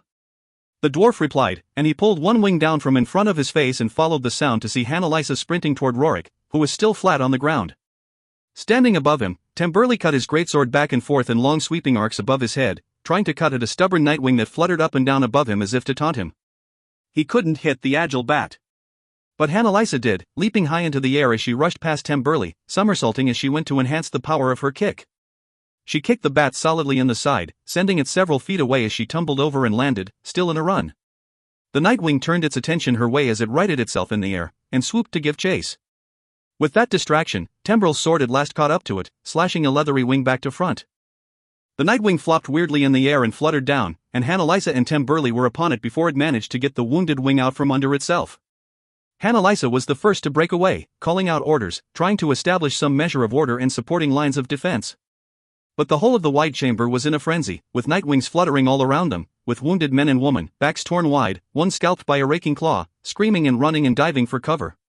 A group of more than a dozen grabbed up all of the precious torches stored at the far end of the hall, at the mouth of a tunnel the group had planned to traverse after their rest stop, and went running away. Others followed in the chaos. Temburley knocked down another bat, and Annalisa matched him. Other Nightwings swept out of the chamber in pursuit down the tunnels. When it finally ended, just over a score of refugees remained, with 3 of those badly wounded. "It won't hold," Annalisa said to her brothers and uncle as they gathered together their scant supplies and few remaining torches. "We need to find a way out of here." "Ah!" Pykel emphatically disagreed. "Then light your staff." Annalisa yelled at him. "Oh," said the dwarf. "Hannah!" Rorik scolded. The monk held forth her hands and took a deep breath, composing herself. "I'm sorry. But we need to move along, and quickly." "We cannot stay here," Temburley agreed. "We need to get as close to spirit soaring as we can manage, and we need to get out of these tunnels." He looked at Pykel, but the dwarf just shrugged, hardly confident. "We have no other option," Temburley assured him. A commotion behind them turned them around, and Rorik said, "The scout returns." They rushed to the fisherman, ologist, and even in the torchlight, they could see that he was thoroughly shaken. "We feared you dead," Annalisa said. "When the bats came in, Forget the damned bats," the man replied, and the punctuation of his sentence came as a thump from the distant corridor, like a rumble of thunder. "What?" Temburley and Rorik said together. "A footstep," ologist said. "Oh," said Pykel. "What magic?" Annalisa asked the dwarf. "Oh," he repeated. "Gather up the wounded." Temburley called to all still in the chamber. "Take everything we can carry. We must be gone from this place." "He can't be moved," a woman called from beside an unconscious man. "We have no choice," Temburley said to her, rushing over to help. The chamber shuddered under the reverberations of another heavy footstep. The woman didn't argue as Temburley hoisted the wounded man over one shoulder. Pykel, torch in hand, led the way out of the chamber. Asterisk. "Come on, then!" Ivan yelled into the darkness. "Not with your head, ye damn squid, but all o' ye. Come and play." He didn't have his axe, but he hoisted a pair of rocks and banged them together with enthusiasm bordering on murderous glee. That physical manifestation of anger echoed the dwarf's sheer rage, and once more, the intrusions of Yaraskrik faded to nothingness. If the illithid had come to him that time with any hope of possessing him again, Ivan believed with confidence, that delusion had come to an end.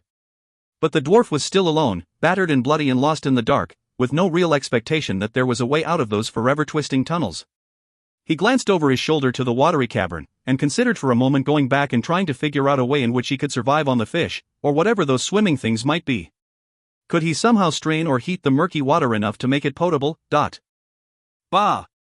He snorted into the darkness, and decided that it was better to die trying than to simply exist in a dark and empty hole. So off Ivan trudged, rocks in hands, a scowl on his face, and a wall of rage within him just looking for an outlet. He walked for hours, often stumbling and tripping, for though his eyes adjusted quickly to the darkness, he still had to feel his way along.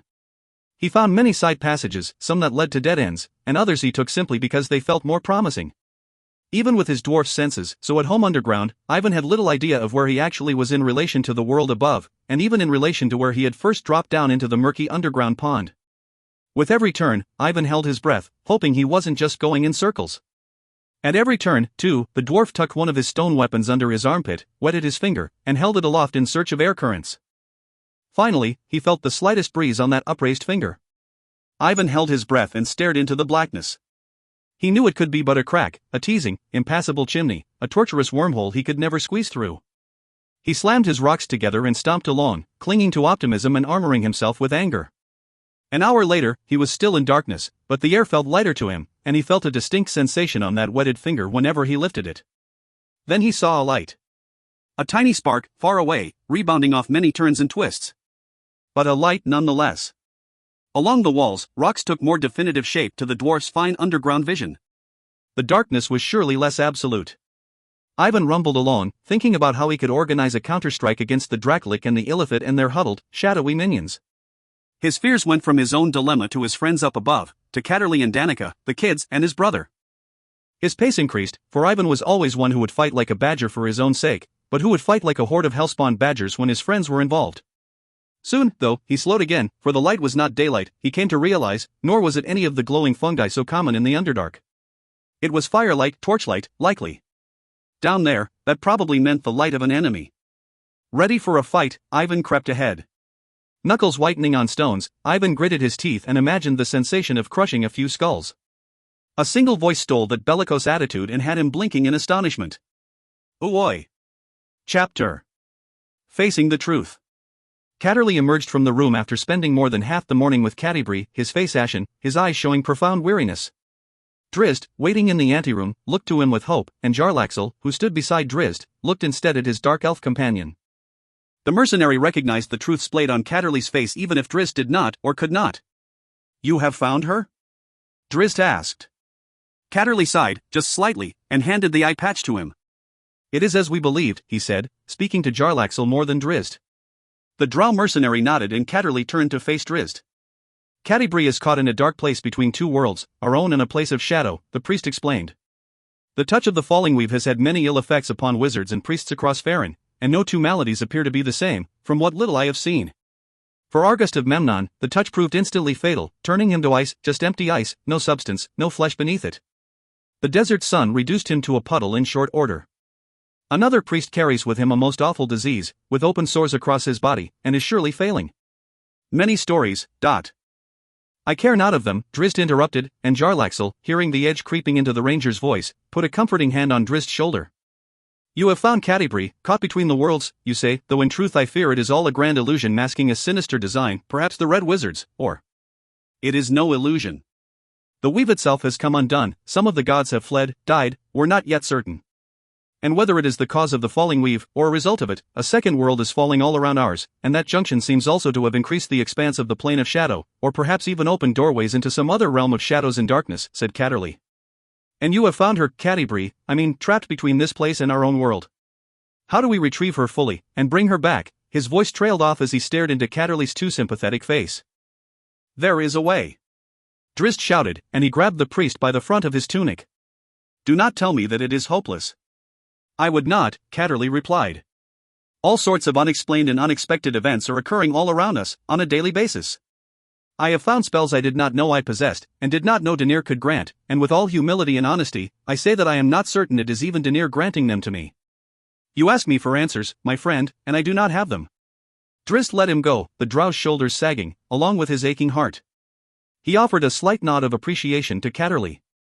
"I will go and tell Bruenor." "Let me," said Jarlaxle, and that brought a surprised look from Drizzt. "You go to your wife." "My wife cannot feel my touch." "You do not know that," Jarlaxle scolded. "Go and hold her, for both your sakes." Drizzt looked from Jarlaxle to Catterley, who nodded his agreement. The distraught drow put on the magical eye patch as he entered the adjacent chamber. "She is lost to us," Jarlaxle said softly to Catterley when they were alone. "We do not know that." Jarlaxle continued to stare at him, and Catterley, grim-faced, could not disagree.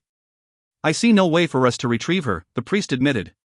"And even if we could, I fear that the damage to her mind is already beyond repair. By any means I can fathom, Catti-brie is forever lost to us." Jarlaxle swallowed hard, though he was not surprised by the prognosis. He wouldn't tell King Bruiner quite everything, he decided. Asterisk asterisk asterisk asterisk asterisk. "Another defeat," Yarriskrik pointed out. "We weakened them. We barely scratched their walls," the Illithid imparted.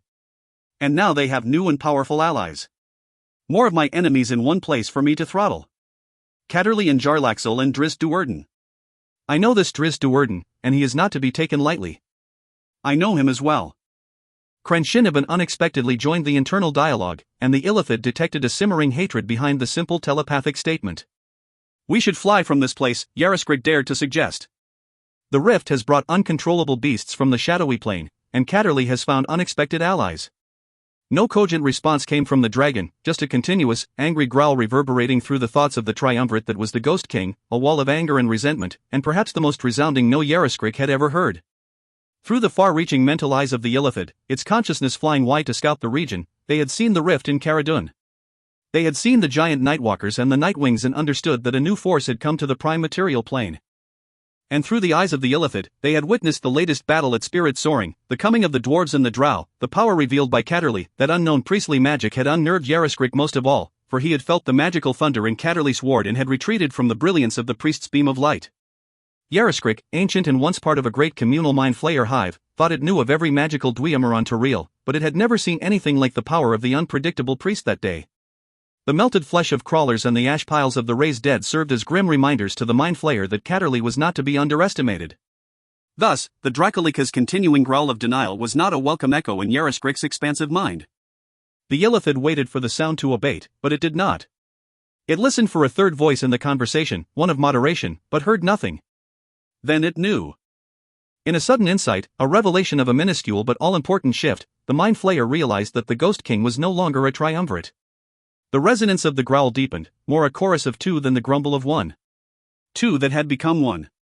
No words filtered out of that rumbling wall of anger, but Yarriskrik knew its warnings would go unheeded.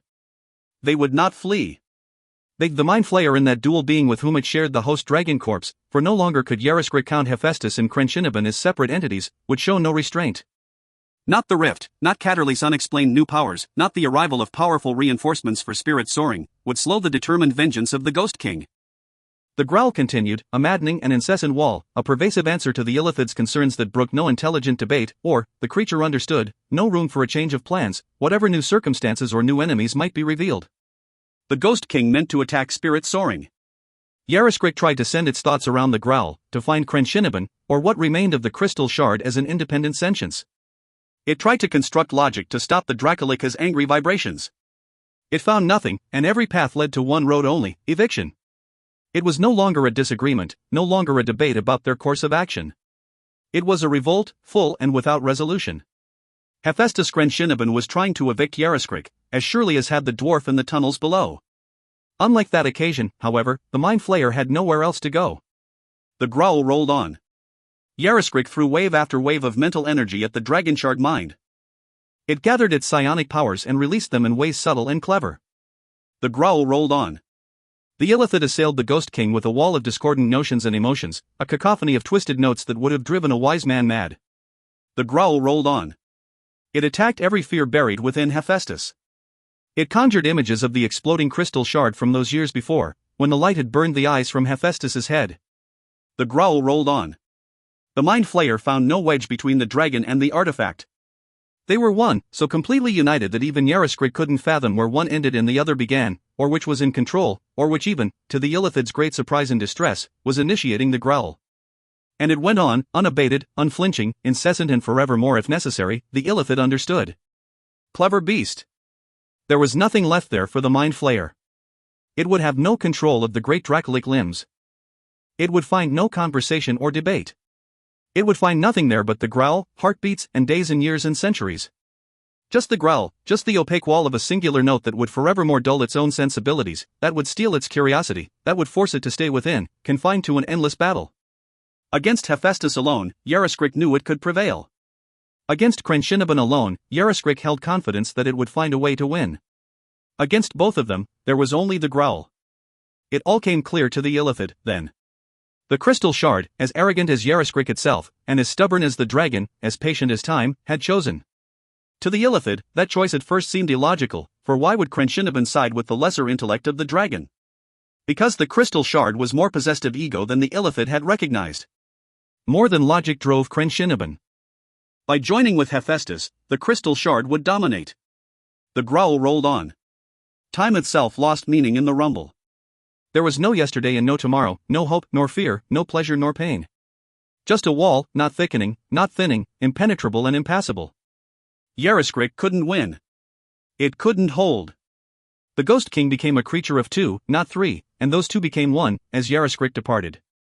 The disembodied intellect of the great mind flayer began to dissipate almost immediately, oblivion looming.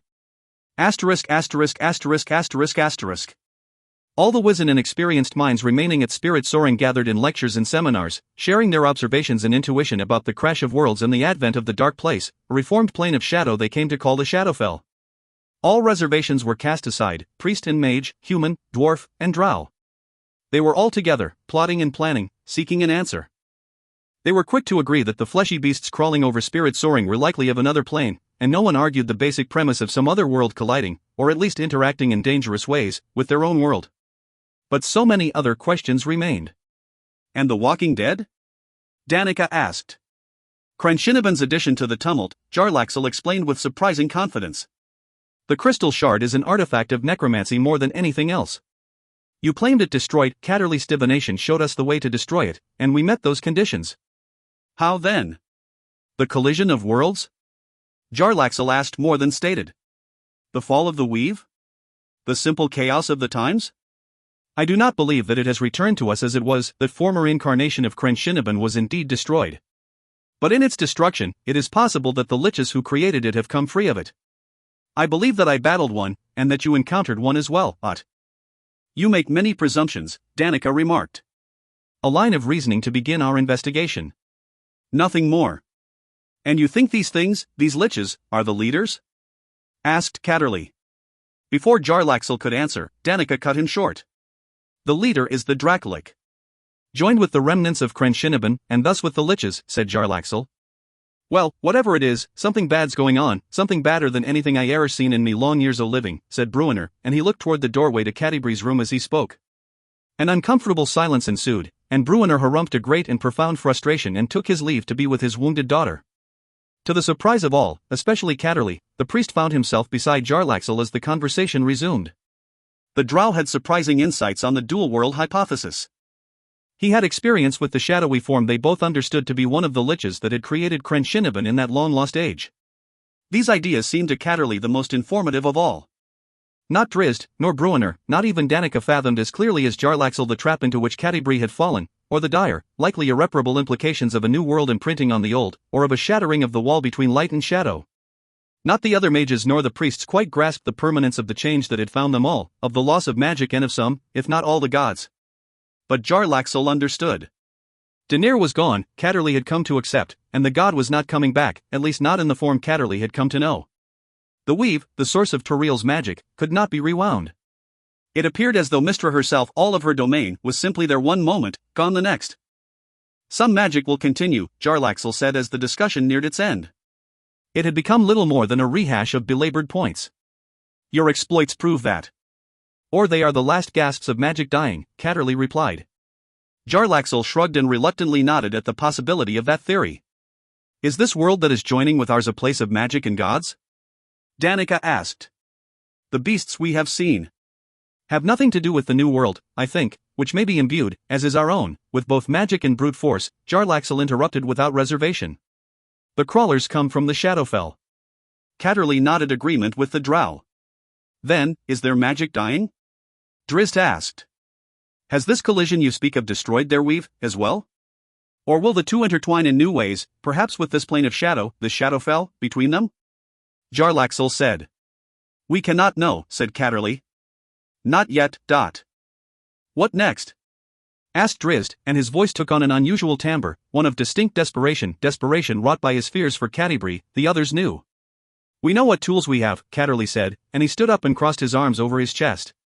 We will match strength with strength, and hope that some magic, at least, will find its way to our many spellcasters. You have shown as much already, said Jarlaxle. In a manner I cannot predict, much less control or summon.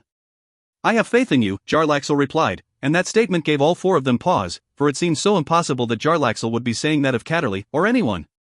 Should Catterley extend similar confidence? Danica said to the drow.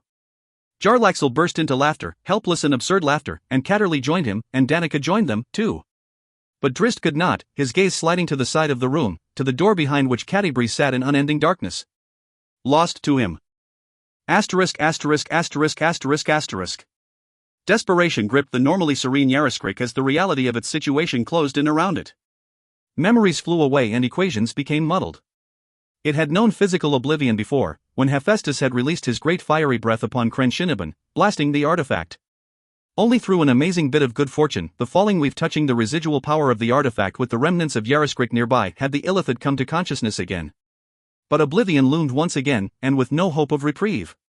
The disembodied intellect flailed without focus for just a few precious moments before the desperate mind flayer reached out toward the nearest vessel. But Ivan Bouldershoulder was ready, and the dwarf put up such a wall of denial and rage that Yarriskrik couldn't begin to make headway into his consciousness. So shut out was the illithid that Yarriskrik had no understanding of where it was, or that it was surrounded by lesser beings that might indeed prove susceptible to possession. Yarriskrik didn't even fight back against that refusal, for it knew that possession would not solve its problem. It could not inhabit an unwilling host forever, and should it insert all of its consciousness into the physical form of a lesser being, should it fully possess a dwarf, a human, or even an elf, it would become limited by that being's physiology. There was no real escape. But even as it rebounded away from Ivan Bouldershoulder, the mind flayer had another thought, and cast a wide net, its consciousness reaching out across the leagues of Faelorehn. It needed another awakened intellect, another psionicist, a fellow thinker. It knew of one.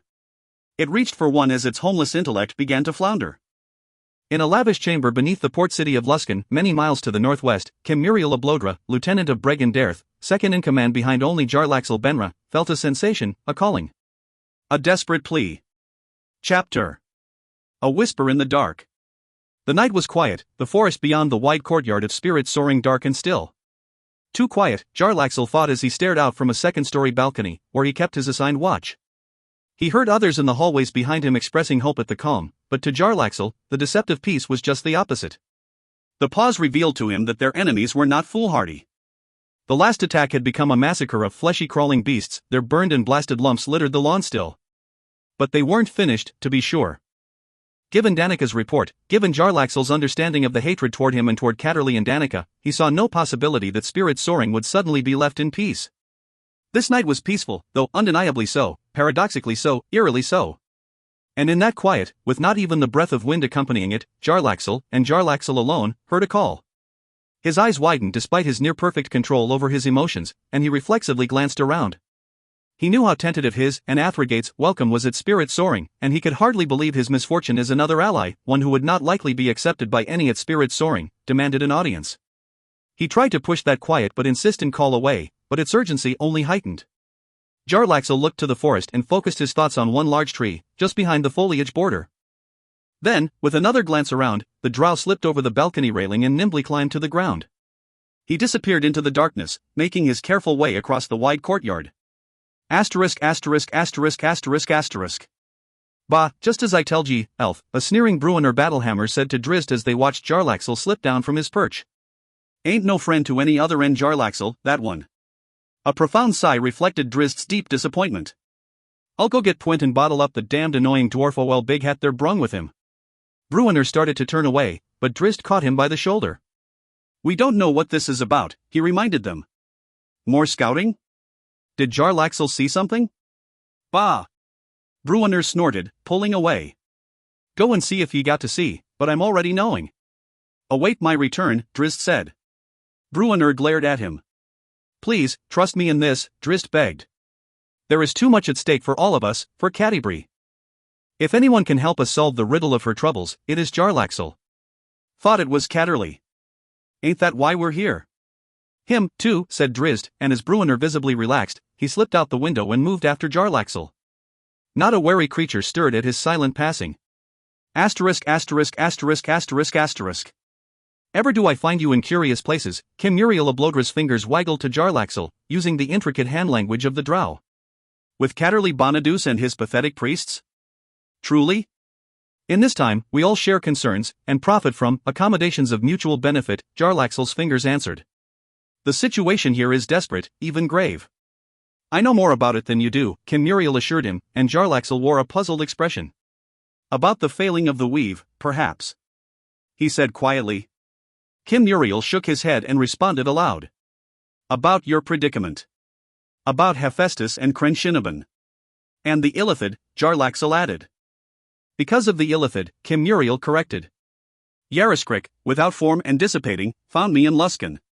He is no more a part of this creature they call the Ghost King. He was cast out, to fade to nothingness. And he seeks revenge? Revenge is not the way of Illithids, Kim Muriel explained. Though no doubt Yarriskrik enjoyed the bargain I offered. Do tell, said Jarlaxle, with his fingers and his amused expression. Its only hope was to journey to the astral plane, a place of consciousness without corporeal restraint, Kim Muriel explained. With the failure of conventional magic and divine magic, its best opportunity for such a journey was a fellow practitioner of psionics, me. Without its own body as anchor, the Mind Flayer could not facilitate the flight alone. You let it go? Jarlaxle asked, raising his voice just a bit. He wasn't as angry as intrigued, however, revealed by the way he reached up to tug at the diatrima feather that was nearly fully regrown in his enchanted hat. To survive as the years pass, Yarriskrik must find a mind hive of Illithids. We of psionic power are not unaffected by that which is occurring across the multiverse, and having such allies. They are wretched creatures. Kim Muriel shrugged. They are among the most brilliant of all the mortal beings. I know not what will happen to my powers, nor to magic, divine or arcane. I know only that the world is changing, has changed. Even shifting here through the dimensions proved a great risk, but one that I needed to take. To warn me. To warn and to instruct, for in return for passage, Yarriskrik revealed to me all it knows about the Ghost King, and about the remnants of the artifact, Crenshinaben. I am touched at your concern for me. You are necessary, said Kim Muriel, drawing a laugh from Jarlaxle. Do tell me, then, Jarlaxle said. How might we, defeat this Ghost King? Kim Muriel nodded and recounted it all in detail then, echoing Yarriskrik's lecture about the being that was both Hephaestus and Crenshinaben, about its powers and its limitations. He explained the minions and the gates that brought them to Faelorehn. He talked of one such rift he had sensed, though had not yet inspected, still open wide in the lakeside town to the southeast. He spoke of human and dwarf refugees hiding in tunnels. You trust this Mind Flayer? Jarlaxle asked in the end. Illithids are trustworthy, Kim Muriel replied. Loathsome, at times, fascinating always, but as long as their goals are understood, their logic is easily followed. In this case, Yarriskrik's goal was survival. Its plight was real and immediate, and caused by the Ghost King. Knowing that truth, as I did, I trust in its recounting, but Jarlaxle believed that he held some insight into the mindset of Illithids as well, for he had been a companion of Kim Muriel Oblodre for a long, long time, and if someone had ever deigned to put a squishy octopoid head on that particular drow, it surely would have fit Kim Muriel well. Asterisk asterisk asterisk asterisk asterisk. In the brush not far away, Drizzt Do'Urden listened to it all with interest, though much of it was no more than a confirmation of that which they had already surmised about their mighty enemy. Then he listened to Jarlaxle's reply and instructions, with wide-eyed disbelief, and truly he felt vindicated in trusting Jarlaxle. You cannot demand of me that I take such a risk with Bregan Dareth, he heard Kim Muriel argue. It is worth the potential gain, Jarlaxle replied. And think of the opportunity here for you to discern so much more of the mystery that is occurring all around us. That last line apparently had the desired effect on Kim Muriel, for the drow bowed to Jarlaxle, turned to the side, and literally cut the air with an outstretched finger, leaving a sizzling vertical blue line in its wake. With a wave, Kim Muriel turned that two-dimensional blue line into a doorway and stepped through, disappearing from sight. Jarlaxle stood for a bit, hands on hips, digesting it all. Then, with a shake of his head, one of disbelief, even bemusement, the mercenary headed back for spirit soaring. By the time Drizzt arrived, only moments after Jarlaxle, the summons was already out for him and Bruenor to an audience with Catterly. And Jarlaxle, of course. Chapter Gauntlet Throne. The Ghost King emerged from its cave with a deafening roar and a stomp of clawed feet that sent fleshy crawlers flying. The magnificent creature stepped out without heed to the scrambling beasts. Its great tail, part skeletal and part rotting dragon flesh, swept aside any too near. Its torn leathery wings buffeted those to either side with a great wind. No plotting guided the attack, no care for minions or any role they might play. Rage drove the Ghost King. Freed of the caution of Yaraskrik, the great beast followed its emotions. The Ghost King could not be defeated by mere mortals, whose magic was failing. The Ghost King need not plot and connive and tread with fearful caution. Wings wide, the Ghost King leaped from the pinnacle and rode the updrafts to climb above the snowflakes. With eyes magical, the Ghost King saw across the miles to the symbol of its enemies, the place on which it focused its rage. Higher it climbed, above the few wispy clouds that dulled part of the starry night sky. And there it circled, gathering speed, gathering its hatred. And like a bolt from on high, the Ghost King folded its wings, tipped down its huge head, and plummeted for spirit soaring. Though Hephaestus's lips were mostly withered away, any watching would have noted a wicked smile upon the Dracolika's face. Asterisk asterisk asterisk asterisk asterisk. 21 priests and wizards, almost half the contingent of residents and visitors remaining at spirit soaring, licked dry lips and clutched stones coated in explosive oil. The other half tried to sleep in the too quiet night. They checked and rechecked their other implements, weapons and armor, magical rings and wands, scrolls and potion bottles, nervously awaiting the attack they knew would come. It would be a greater beast, too, Catterley had informed them after his meeting with the newcomers, the drow and the dwarves. A dragon, an undead Dracolik, the master of the many minions they had slaughtered, would lead the next attack, so Catterley had assured them with confidence. More than a few of them had seen a dragon before, a handful had even witnessed the awful splendor of a Dracolik. They were seasoned veterans, after all, travelers mostly, who had come to spirit soaring to try to make sense of a dangerous world gone mad. Their mouths were dry, to a man and woman, for what sort of previous experiences could have offered anyone this solace at that desperate time? They stood alert, spread over every vantage point of spirit soaring, their counterparts sleeping in small groups nearby, weapons at their sides. The attack would come soon, Catterley had said. Perhaps that very night. In the central chamber of the second floor, with easy access to corridors that would deliver them to any wall in short order, Catterley, Danica, the two drow, and the three dwarves waited as well, none of them finding sleep. All of them expected, with each arrival of Giants and her roving patrol group, to hear that the beast was upon them. Spirit soaring was alert, was ready. But nothing could have truly prepared the 54 souls in the cathedral for the advent of the Ghost King. Some few sentries near the northeastern corner of the great building noted the movement from high above and pointed at the giant missile hurtling down at Spirit soaring. A few managed to scream out a warning, and one lifted a shield in ridiculous defense. With strength unimaginable, the Ghost King pulled up from its plummet just before it slammed the building, extending its great hind legs out before it and crashing in. Not a person, not even King Bruenor, so strong on his feet, not even Athrogate, possessed of the low center of balance of a dwarf and the strength of a mountain giant, remained on his feet under the weight of that collision. Spirit soaring shook to its foundation, glass shattering all over the structure under the sheer force of the impact and the twist of the magical building's indomitable frame. Doors popped open and corridors twisted. Bricks fell from every chimney. The thunderous sound of a dragon's roar muted every scream, crash, and shatter. The defenders pulled themselves up and did not shy from the fray. By the time Catterley and his elite group arrived on the scene, where the wall had been torn away and the Ghost King stood, a dozen rocks had already been thrown, their magical oil exploding as they hit the flesh and bone of the beast. The Ghost King swiveled its great head on a serpentine neck, fiery eyes selecting a group of annoying rock throwers, but before the beast could bring its rage to bear on those men and women, a wizard's fireball, thrown from a necklace of enchanted rubies, engulfed its face in biting flames. Lightning blasts followed. A pillar of divine fire swept down from above to scorch the back of the Dracolika's neck. And the beast roared, and the beast thrashed, and the building shook, and again men and women, elf and drow and dwarf, tumbled. A swipe of the Dracolika's mighty tail slapped the length of the building, shattering more glass, breaking stone facing and cracking thick timber supports.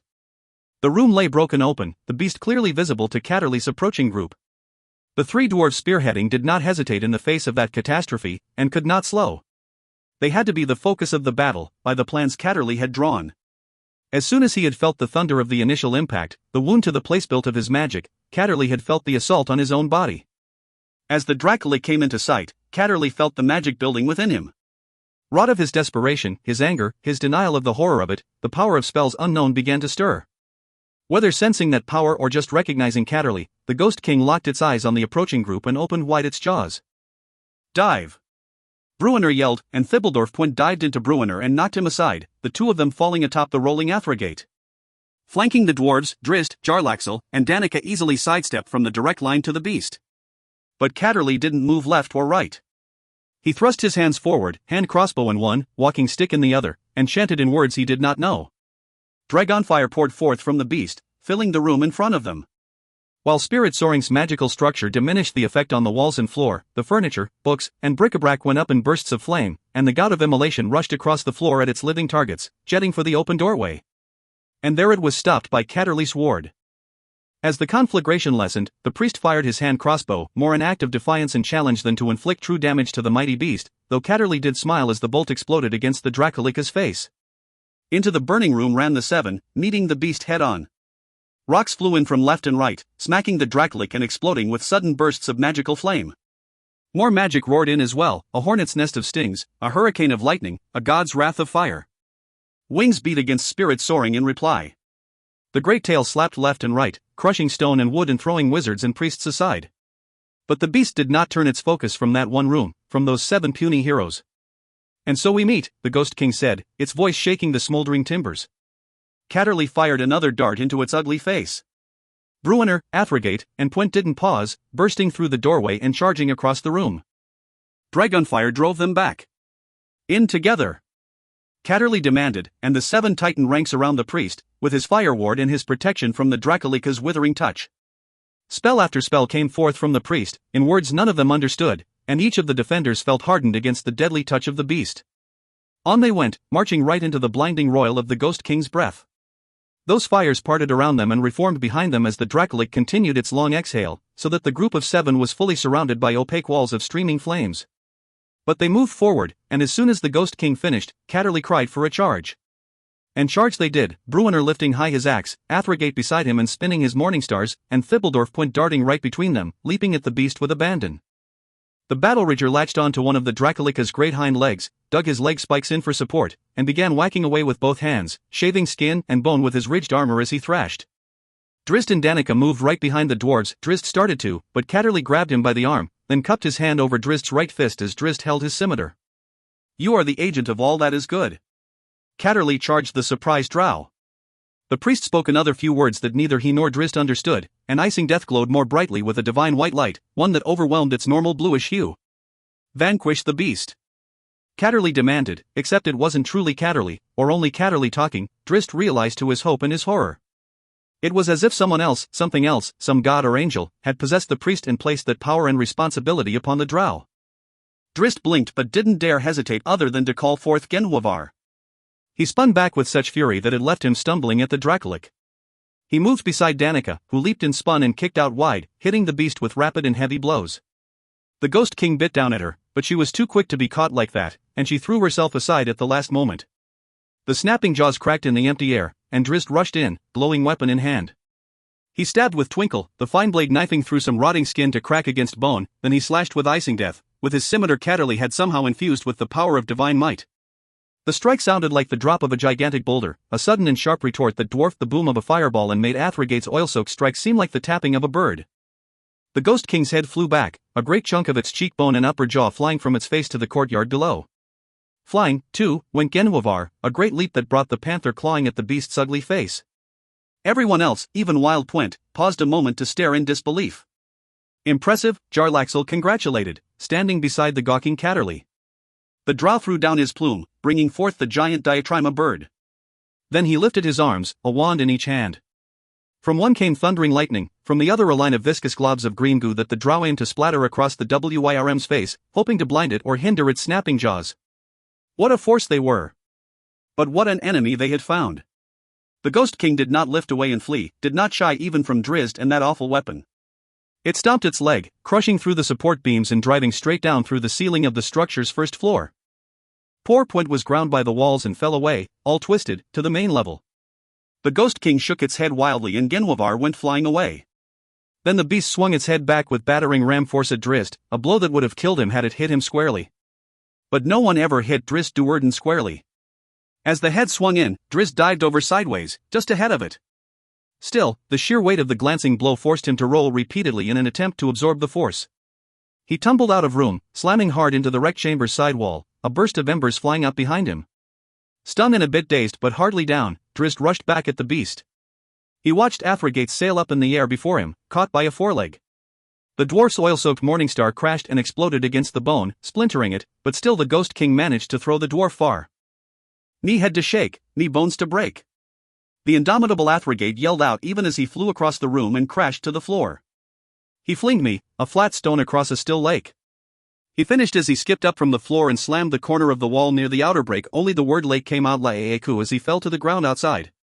With the two dwarves and Genwavar out of the fray, Danica and Bruenor were sorely pressed. Bruenor pushed back hits from under his shield, his legs bowing but not buckling, his axe ever ready to respond with a heavy chop. Danica leaped and spun, rolled and somersaulted through the air, always half a step ahead of claw or bite. "We can't hold it," Jarlaxle said through gritted teeth. Even when Drizzt got back into the fight, his divinely weighted scimitar driving hard against the beast, the mercenary's grim visage didn't soften. Jarlaxle spoke the painful truth. For all their power and gallant efforts, they were inflicting only minor wounds on the beast, and attrition was already working against them. Then cries went out that crawlers were swarming from the forest, and many on the periphery of the fight had to turn their attention outward. In that awful moment of honesty, it seemed that all would end for Spirit Soaring and her defenders. Catterley reached up with his arms, and up further with his magic, and to all witnessing the event, it seemed as if the mighty priest had plucked a star or the sun itself from the sky and pulled it down over his own body.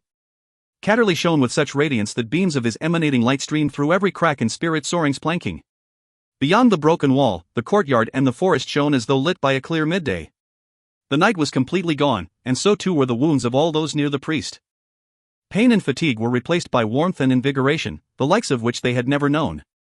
The opposite effect jarred the Ghost King, and the beast recoiled in shock and torturous pain. Beyond the wall, the approaching crawlers fell back on their flat feet, long arms flailing to try, futilely, to block the heavily light. Wisps of smoke rose from their black skins. Those that could roll backward scrambled for the shadows of the trees. The Ghost King's roar shook the building to its foundation yet again. The beast did not fly away, but flailed all the more wildly, thumping Bruenor, who took every blow with a snarl and a swipe of retribution. The creature's foreleg cut nothing but air as it swiped at Danica, whose acrobatics defied gravity as she lifted and twisted and turned. The Dracolica's great jaws snapped down on the diatryma and lifted the flailing bird into the air, where the massive head thrashed right and left and bit down, cutting the bird in half. The creature tried to bite at the dodging woman, but there was Drizzt, rushing in, his blades rolling left and right and straight overhead, every swipe of the enchanted icing death stabbing out a bit farther, slicing through dragon scale, melting dragon flesh, and exploding dragon bone. The Ghost King slipped back from the ledge, its hind legs reaching to find footing on the ground. Barely had it stepped down before Thibbledorf hit it with a flying headbutt, his helmet spike digging into the beast's calf and securing his hold. From the other side came Athrogate, one Morningstar in hand, the other lost in the fall. He spun the heavy ball above his head in both hands, brought forth its oily might, and struck the Ghost King's other leg with such force that a red scale disintegrated beneath the blow and the beast's desiccated flesh splintered and dissolved all the way to the bone, which cracked loudly. And above all the pain from those furious warriors, above the continuing sting of Jarlaxle's lightning bolts and the hindrance of the drow's viscous globs, there was the ever-intrusive agony of Catterley's light. That awful light, divine spurs that permeated every inch of the Ghost King's being. The beast breathed its fire into the room again, but Catterley's ward remained to repel the effect, and his light healed his friends as soon as they were stung by the flames. The effort cost the Ghost King dearly, for all the while it locked its great head in position to fill the room with its fires. Drizzt, who scrambled onto its leg and up to its neck, found the unhindered opportunity to pummel the dragon's skull. Again and again, icing death came down with fury, bone and flesh and scales exploding under each thunderous strike. The dragon's fiery breath ended abruptly with Drizzt's last strike. The Ghost King shuddered with such force that all, Drizzt and Athrogate included, were thrown aside. The creature leaped back, far out into the courtyard. "Finish it!" Jarlaxle cried to all, and indeed, it seemed at that moment that the Dracolic was in its last throes, that a concerted assault could actually bring the beast down. And so they tried, but their weapons and spells and missiles passed through the Ghost King without consequence. For there was suddenly nothing tangible to the beast, just its shape outlined in blue light. Thibbledorf went charging out from the base of Spirit Soaring, roaring as only a battle rager could bellow, and leaped with abandon right through the intangible beast to bounce down on the turf. Even more significant to Drizzt, as he moved to follow Pwent, was the apparition of Genwavar across the courtyard. The panther did not charge at the Ghost King. Ears flattened with uncharacteristic trepidation, Genwavar, never afraid of anything, turned and fled. Drizzt gawked in surprise. He looked to the beast on the field, to Pwent as he ran all around the glowing form, inside it even, thrashing to no effect. Then suddenly, nothing at all remained to be seen of the Ghost King as the beast faded, just faded to nothingness. It was gone. The defenders looked on with shock. Catterley stared with amazement after the blue-white image and gasped at his memories of the prophecies of Alamandu and of this year, 1385, the year of blue fire. Coincidence, or fitting representation of their greater catastrophe? Before he could delve any deeper into his contemplations, from a room much farther inside Spirit Soaring, Catterley screamed in abject terror. Part. Sacrifice. Sacrifice. The recognition of utter helplessness is more than humbling, it is devastating. On those occasions when it is made clear to someone, internally, that willpower or muscle or technique will not be enough to overcome the obstacles placed before him, that he is helpless before those obstacles, there follows a brutal mental anguish. When Wolfgar was taken by Ertu in the abyss, he was beaten and physically tortured, but on those few occasions I was able to coax my friend to speak of that time. Those notes he sang most loudly in despair were those of his helplessness. The demon, for example, would make him believe that he was free and was living with the woman he loved, then would slaughter her and their illusionary children before Wolfgar's impotent gaze. That torture created Wolfgar's most profound and lasting scars. When I was a child in Menzoberranzan, I was taught a lesson universal to male drow. My sister Briza took me out to the edge of our cavern homeland where a gigantic earth elemental waited. The beast was harnessed and Briza handed me the end of the rein. Hold it back, she instructed. I didn't quite understand, and when the elemental took a step away, the rope was pulled from my hand. Briza struck me with her whip, of course, and no doubt, she enjoyed it. Hold it back, she said again. I took the rope and braced myself. The elemental took a step and I went flying after it. It didn't even know that I existed, or that I was tugging with all my insignificant strength to try to hinder its movement.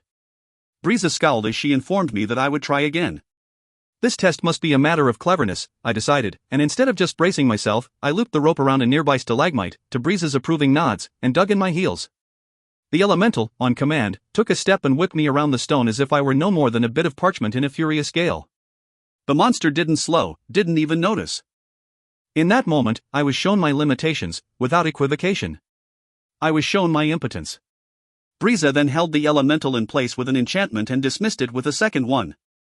The point she was trying to make was that the divine magic of Lolth overwhelmed both muscle and technique. This was no more than another subjugation tactic by the ruling matron mothers, to make the males of Menzoberranzan understand their lowly place, their inferiority, particularly to those more in Lolth's favor. For me, and I suspect for many of my kin, the lesson was more personal and less societal, for that was my first real experience encountering a force supremely beyond my willpower, utterly beyond my control. It wasn't as if had I tried harder or been more clever I might have changed the outcome. The elemental would have stepped away unhindered and unbothered no matter my determination. To say I was humbled would be an understatement. There, in that dark cavern, I learned the first truth of both mortality and mortal flesh. And now I feel that terrible measure of impotence again. When I look at Catterley, I know that she is beyond my ability to help. We all dream about being the hero, about finding the solution, about winning the moment and saving the day. And we all harbor, to some degree, the notion that our will can overcome, that determination and strength of mind can push us to great ends, and indeed they can. To a point. Death is the ultimate barrier, and when faced with impending death, personally or for someone you love, a mortal being will encounter, most of all, ultimate humility. We all believe that we can defeat that plague or that disease, should it befall us, through sheer willpower. It is a common mental defense against the inevitability we all know we share. I wonder, then, if the worst reality of a lingering death is the sense that your own body is beyond your ability to control. In my case, the pain I feel in looking at Catterley is manifold, and not least among the variations is my own sense of helplessness. I deny the looks that Catterley and Jarlaxle exchanged, expressions that revealed their hearts and minds. They cannot be right in their obvious belief that Catterley is beyond our help and surely doomed. I demand that they are not right. And yet I know that they are. Perhaps I only know because I fear beyond anything I have ever known that they are correct, and if they are, then I will know no closure. I cannot say goodbye to Catterley because I fear that I already have. And thus, in moments of weakness, I lose faith and know that they are right. My love, my dearest friend, is lost to me forever, and there again lurches my stubbornness, for my first instinct was to write likely forever. I cannot admit the truth even as I admit the truth. So many times have I seen my friends return from the brink of death, Bruenor on the back of a dragon, Wolfgar from the abyss, Catterley from the dark plain of Tartarus. So many times have the odds been beaten. In the end, we always prevail. But that is not true. And perhaps the cruelest joke of all is the confidence, the surety, that our good fortune and grand exploits have instilled in my friends, the companions of the hall. How much worse becomes the cruel reality when at last we are touched by inescapable tragedy. I look at Catterley and I am reminded of my limitations. My fantasies of saving the moment and the day are dashed against jagged and immovable rocks. I want to save her and I cannot. I look at Catti-brie, wandering lost, and in those moments when I can accept that this state is forever, my hopes become less about victory and more about. I can hardly think it. Have I truly been reduced to hoping that this woman I love will pass on quickly and peacefully? And still the fight goes on around us, I am sure, in this world gone mad. And still will my scimitars be put to use in a struggle that has, I fear, only just begun. And still will I be needed to mediate between Bruenor and Jarlaxle, Catterley and Jarlaxle. I cannot skulk away and be alone with my mounting grief and pain. I cannot abrogate my responsibilities to those around me. But it all, so suddenly, seems less important to me. Without Catti-brie, what is the point of our fight? Why defeat the Dracolich when the outcome will not change, since we are all doomed in the end? Is it not true that that which we deem important is, in the grand scheme of the millennia and the multiverse, utterly and completely irrelevant? This is the demon of despair wrought of impotence. More profound than the helplessness created by Shimmergloom the shadow dragon's dark cloud of breath. More profound than the lesson of the drow matron mothers. For that question, what is the point? Is the most insidious and destructive of all? I must deny it. I cannot give in to it, for the sake of those around me and for the sake of myself, and yes, for the sake of Catti-brie, who would not allow me to surrender to such a concept. Truly this inner turmoil tests me more than any demon, any dragon, any horde of ravaging orcs ever could. For as this dark moment shows me the futility, so too it demands of me the faith that there is something beyond this mortal coil, that there is a place of greater understanding and universal community than this temporary existence. Else it is all a sad joke. Drizzt Do'Urden. Chapter. Wandering in the darkness. How can I be telling ye what I ain't for knowing? Ivan grumbled, putting Temburley back on his heels. I thought, you might know, the young man stammered. You are a dwarf, Hannah-Lysa added dryly. So's he. Ivan fumed, poking a finger Pykel's way. His obstinate expression melted when he looked back to the Bonadus siblings, both wearing skeptical expressions. Yeah, I know, Ivan agreed with an exasperated sigh. Doodad, said Pykel, and with an imperious harumph of his own, he walked away. He's darn good in the higher tunnels, though, Ivan said in his brother's defense. When there's roots pokin' through. He talks to em, and the damned things talk back. Our current plight? Rorik reminded, walking over to join the discussion. The folk are sick of tunnels and growing ever more agitated. They'd rather be out in Cara Dune, would they? Ivan retorted. It was sarcasm, of course, but to everyone's surprise, Rorik didn't blink. They're saying that very thing, he informed the others. They forget what chased us here in the first place, said Temburley, but Rorik shook his head with every word. They forget nothing, and we've been fighting those same monsters in the tunnels, anyway, but... From defensible positions, on ground of our choosing, said Hannah-Lysa, to which Rorik merely shrugged. Do you think he might be finding your way back to the tunnels near to Cara Dune? Ivan asked Temburley and Hannah-Lysa. You cannot, Temburley started, but Hannah-Lysa cut him short. We can, she said. I've been marking the tunnels at various junctures. We can get back close to where we started, I'm sure. Might be our best option, said Ivan. No, said Temburley. We're not knowin' what's still there, boy, Ivan reminded. And we know what's waiting for us in the mountains, and I know ye didn't see nothing the size o' the damned WIRM in Cara Dune, else ye'd all be dead. I'd like to give ye a better choice, I'd like a better choice for myself, but I'm not for knowing another way out o' these tunnels, and the one I came down can't be climbed, and I wouldn't be climbing back that way anyhow, but... Temburley and Hannah-Lysa exchanged concerned looks, and both glanced across the torchlit chamber to the haggard refugees. The weight of responsibility pressed down upon them, for their decisions would affect everyone in that chamber, perhaps fatally. Choice ain't for ye, anyway, Ivan blustered a few heartbeats later, as if reading their thoughts, certainly reading their expressions. Ye done good in gettin' these folk from Cara Dune, and I'll be sure to tell your ma and dad that when we get back to Spirit Soaring. But I'm here now, and last time I bothered to look, I've got a bit o' rank and experience on the both o'd ye put together. We can't stay down here. Your brother's right on that. If we were all kin dwarves, we'd just widen a few holes, put up a few walls, call the place home, and be done with it. But we ain't, and we got to get out, and I can't be getting us out unless we're going back the way ye came in. We'll be fighting there, Hannah-Lysa warned. More the reason to go, then. Ivan declared with a toothy grin. And they went, back the way they had come, and when they weren't sure of either left or right, because Hannah-Lysa's markings were neither complete nor always legible, they guessed and pressed on. And when they guessed wrong, they turned around and marched back, double time, by the barking commands of Ivan Bouldershoulder. Bark he did, but he added a much-needed enthusiasm, full of optimistic promise. His energy proved contagious and the group made great headway that first day. The second went along splendidly as well, except for one unusually long detour that nearly dropped Ivan, who insisted on leading the way, into a deep pit. By the third day, their steps came smaller and the barks became mere words. Still they went along, for what choice did they have? When they heard the growls of monsters echoing along distant tunnels, though they all cringed at the notion of more fighting, they took hope that such sounds meant they were nearing the end of their underdark torment. Hungry, as they had fed on nothing more than a few mushrooms and a few cavefish, thirsty, as most of the water they found was too fetid to drink, they took a deep breath and pushed forward. Around a bend in the corridor, where the tunnel soon widened into a large chamber, they saw their enemies, not undead monsters, but the crawling fleshy beasts that Ivan knew so well. At the same time their enemies saw them. Driven by the knowledge that he had led those poor, beleaguered folks, including Catterley's precious children, into danger, Ivan Bouldershoulder was fast to the charge. Fury drove his steps, and determination that he would not be the cause of disaster brought great strength to his limbs. The dwarf hit the advancing enemy line like a huge rock, denying the tide. Crawlers flowed around him, but those nearest exploded under the weight of Ivan's mighty axe. Flanking him left came Temburley and Hannelisa, a great slash of the blade and a flurry of fists, and to the right came Peikel and Rorik. Rorik attempted only one spell, and when it utterly failed, he took up the dagger he carried on his belt and was glad that he, like his siblings, had been taught how to fight. For Peikel, there was no magical blow to his club, no shillelagh enchantment to add weight to his blows.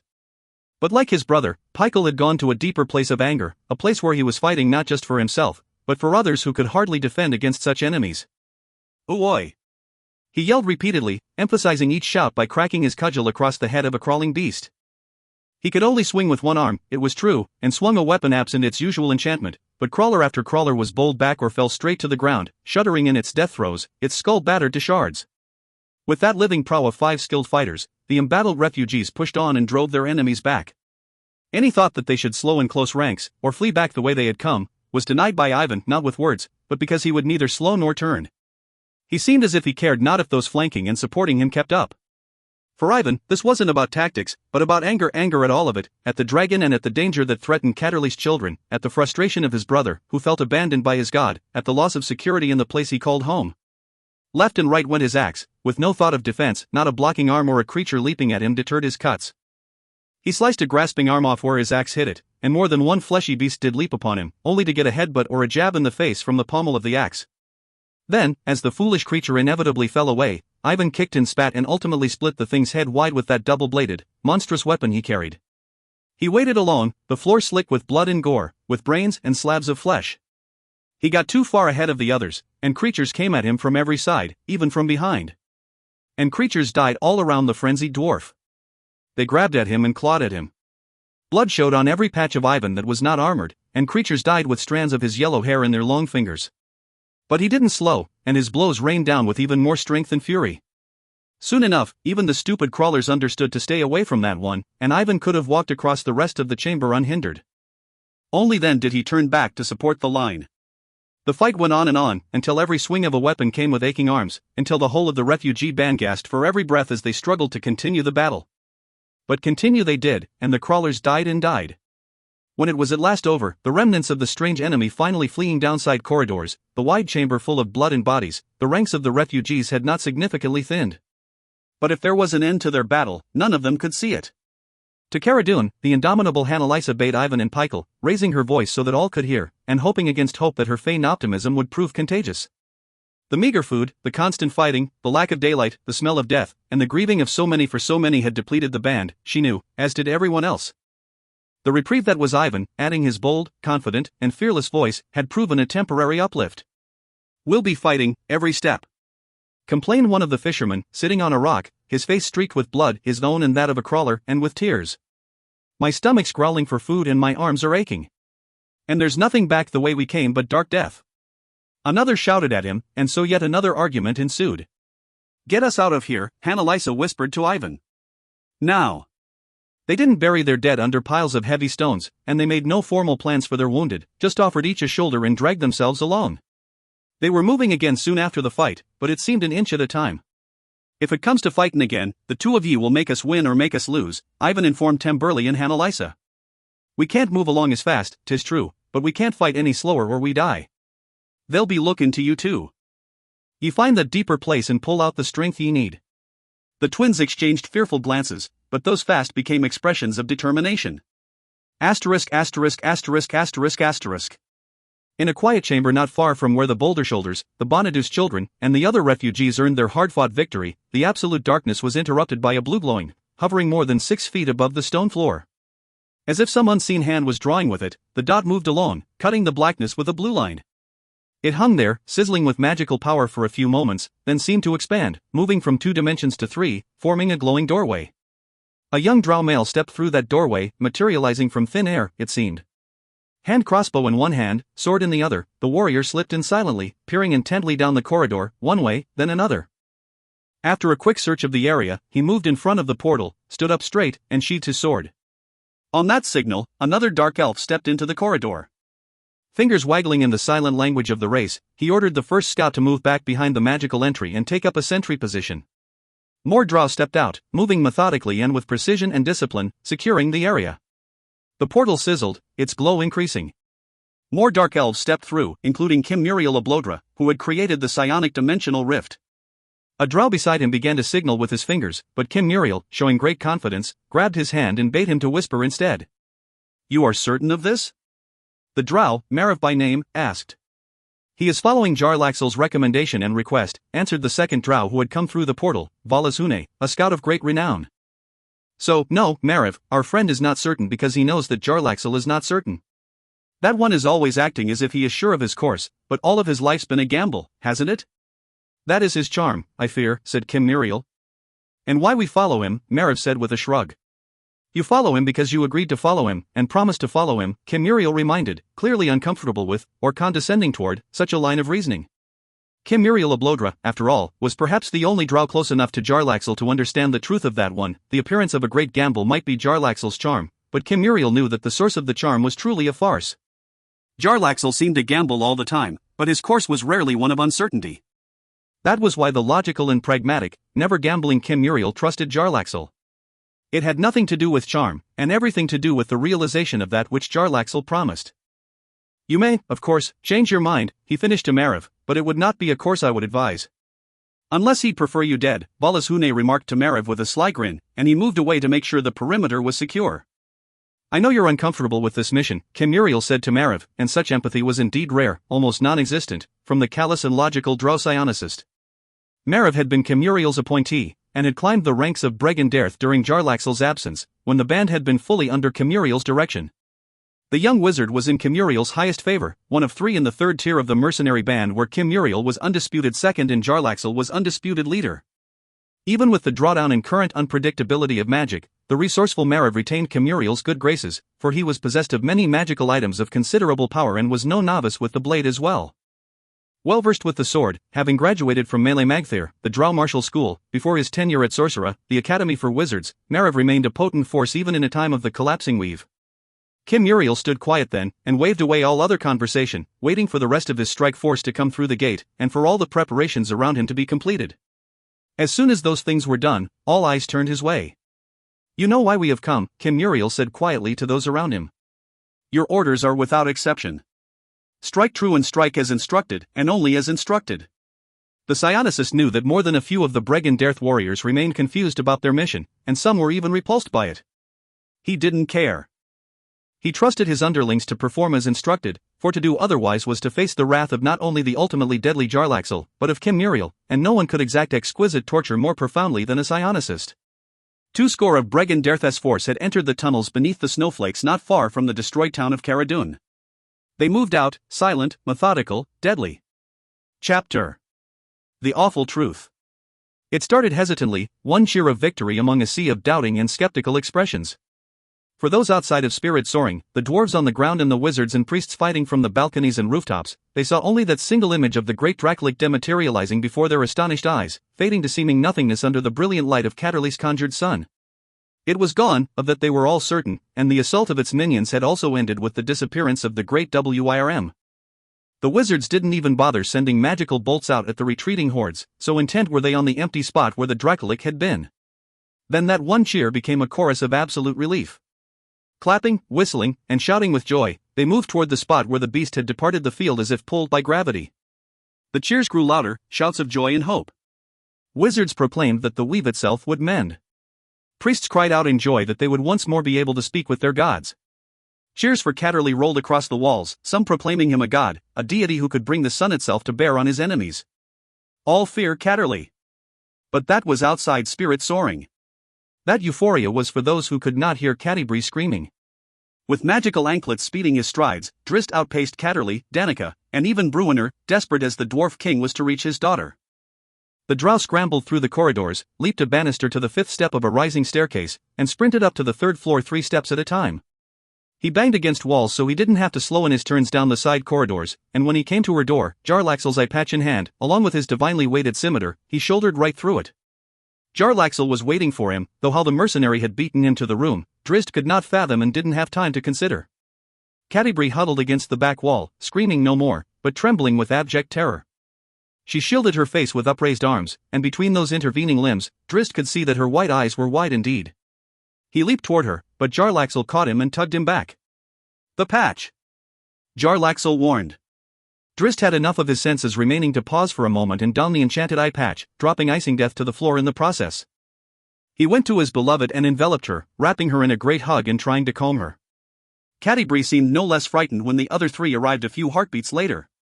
"What's it about?" Bruenor demanded of both Catterley and Jarlaxle. Jarlaxle had his suspicions and started to answer, but he bit his response off short and shook his head. In truth, he had no real evidence, nor did Catterley, and they all looked to Drizzt, whose eye, the one not covered by the patch, like his wife's, had gone wide with horror. Asterisk asterisk asterisk asterisk asterisk. They had not destroyed the Ghost King, that much was obvious to Drizzt as he hugged Catterley close and slipped into the pit of despair that had become her prison. Her eyes looked into that alien world. He briefly resided in a grey shadow of the world around him, mountainous terrain to mimic the snowflakes in the Shadowfell. The Ghost King was there. On the plain before Catterley, the Dracolich thrashed and roared in defiance and pain. Its bones shone whiter, its skin, where the scales had fallen away, showed an angry red mottled by great blisters. Seared by holy light, the beast seemed out of its mind with pain and rage, and though he had just faced it in battle, Drizzt could not imagine standing before it at that horrible time. Catterley had stung the beast profoundly, but Drizzt could easily recognize that the wounds would not prove mortal. Already the beast seemed on the mend, and that act of reconstitution was the most terrifying of all. The beast reared up in all of its fiendish glory, and it began to turn, faster and faster, and from its spinning form emanated shadows, like demonic arms of darkness. They reached across the plain, grasping scrambling crawlers, who shrieked, but only once, then fell dead. Drizzt had never witnessed anything like it, and he concentrated on only a small portion of the spectacle. For the sake of his own sanity, he had to keep his emotional and mental distance from the conduit that was Catterley. The Ghost King was leeching the life energy out of anything it could reach, was stealing the life force from the crawlers and using that energy to mend its considerable wounds. Drizzt knew that the monster would recover fully, and soon. Then the Ghost King would return to spirit soaring. With great effort and greater remorse, the drow pulled himself away from his beloved wife. He couldn't comfort her. She felt not at all his embrace, and heard not at all his gentle calls. He had to return to his companions. He had to warn them. Finally, he managed to let go, then broke the mental link to Catterley. The effort left him so drained that he collapsed on the floor of the room. He felt strong hands grab him and hoist him upright, then guide him to sit on the edge of the small bed. Drizzt opened his eyes, pulling back the eye patch. "Bah, but another of her fits?" said Athrogate, who had just come to the door. Thibbledorf went beside him. "No," answered Catterley, who stared at Drizzt.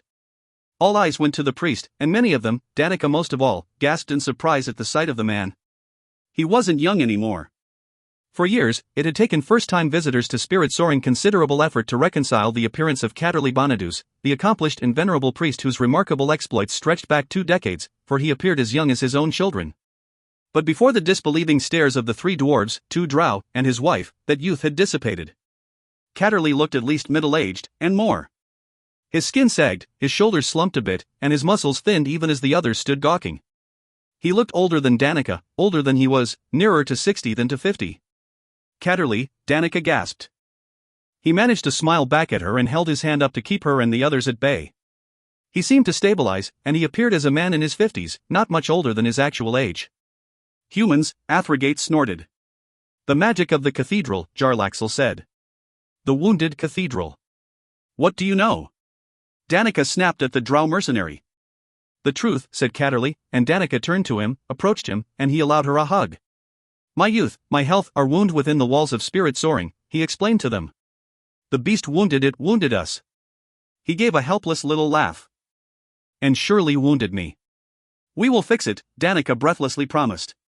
But Catterley shook his head. It isn't a matter of wood and nails and stone, he said. Then Daenerys will fix it with you, Jarlaxle said, drawing curious stares with his unexpected compassion. Catterley started to shake his head, then looked at the drow and nodded, for it was no time for any expression of pessimism. But first we must ready ourselves for the return of the Ghost King, Jarlaxle remarked, and he led everyone's gaze to Drizzt Do'Urden, who sat on the bed staring helplessly at Catti-brie. What's she seeing, elf?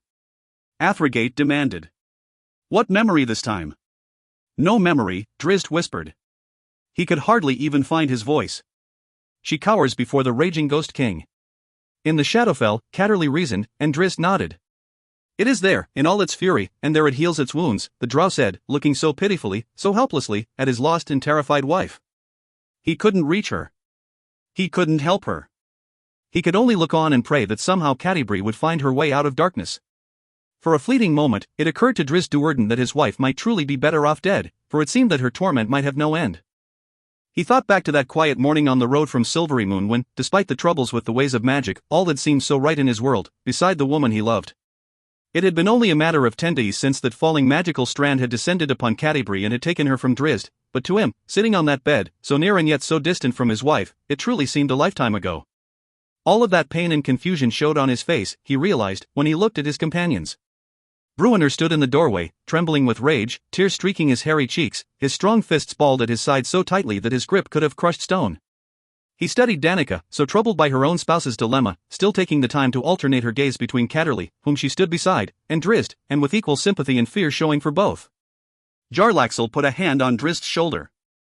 If there's a way to get her back, we will find it, he promised, and Drizzt knew he meant every word. When Drizzt looked past him to Bruenor, he recognized that the dwarf understood Jarlaxle's sincerity. But both also knew that it wouldn't do any good. It heals, and it will return, Catterley said. We must prepare, and quickly. To what end? Asked a voice from the hallway, and they all turned to see Giants and the others standing there. The speaker, a wizard, held one arm in close, for his robe sleeve had fallen to tatters and the arm underneath it had withered to dried skin and bone. One of the Dracolika's tail swipes had touched him there. If we defeat it again, will it not simply retreat once more to this other world of which you speak? Giants asked. Catterley winced at the devastating question from his normally optimistic assistant.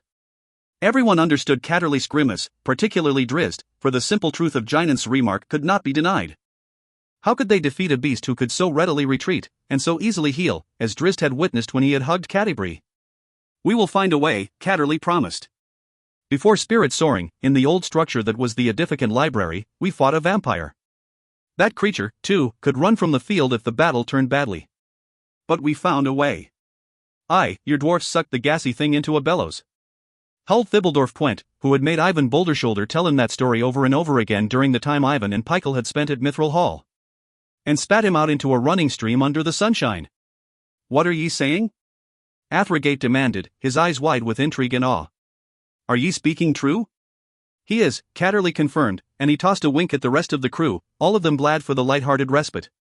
Wahaha! Roared Athrogate.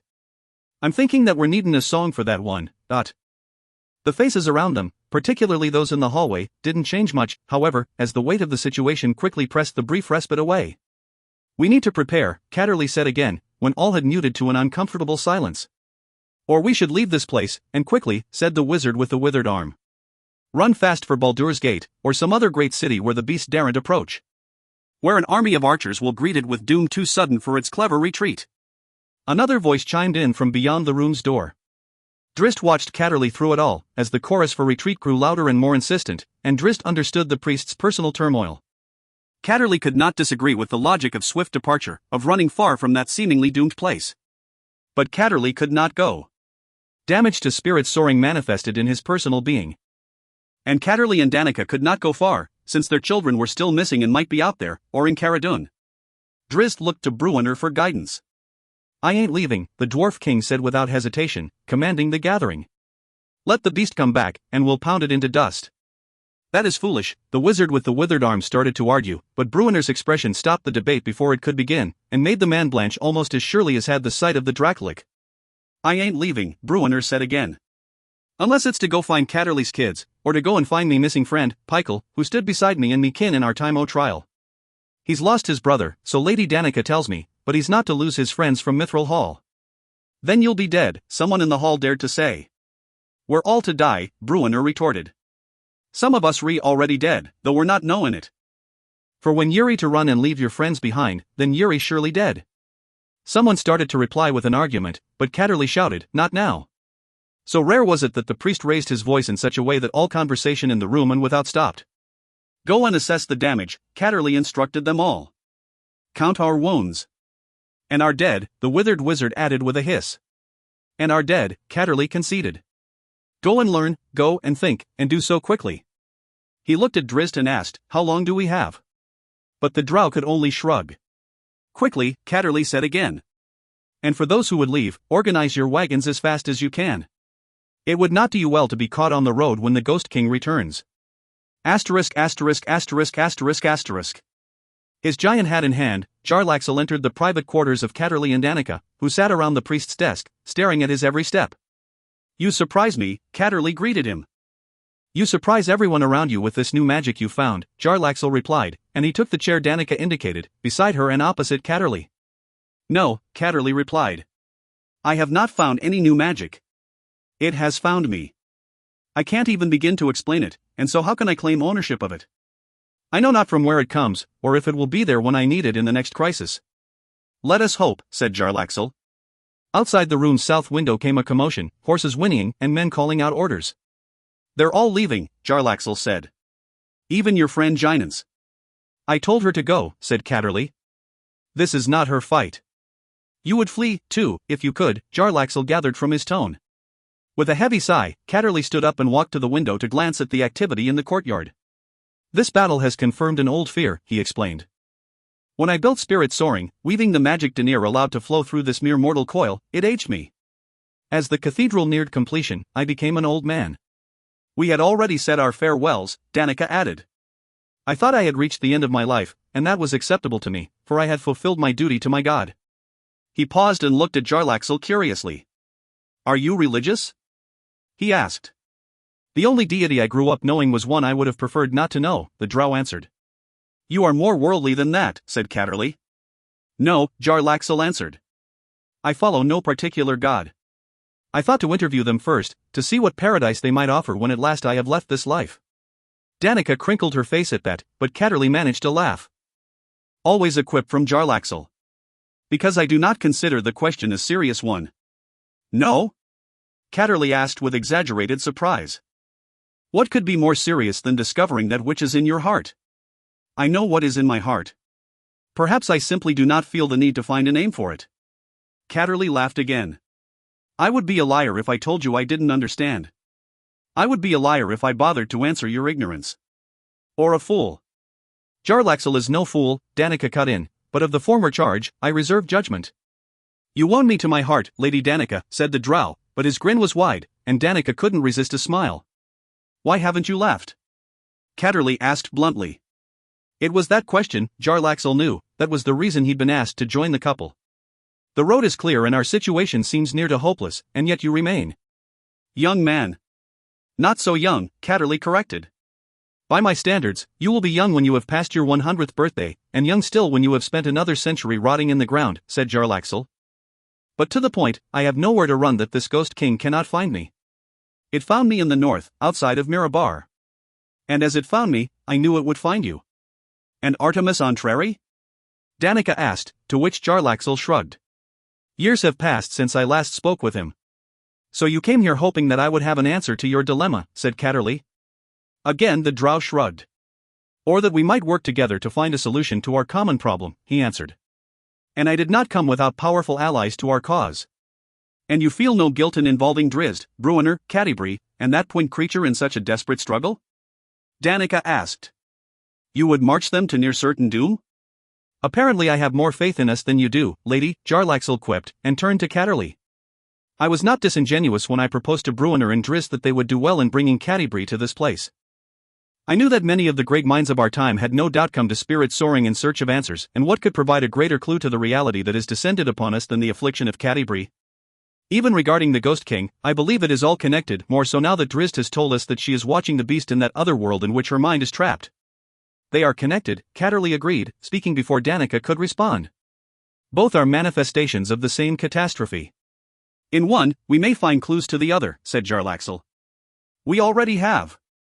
Thank your God that Catti-brie was here, that we could discern the truth of the Ghost King's defeat, and know that the beast would return.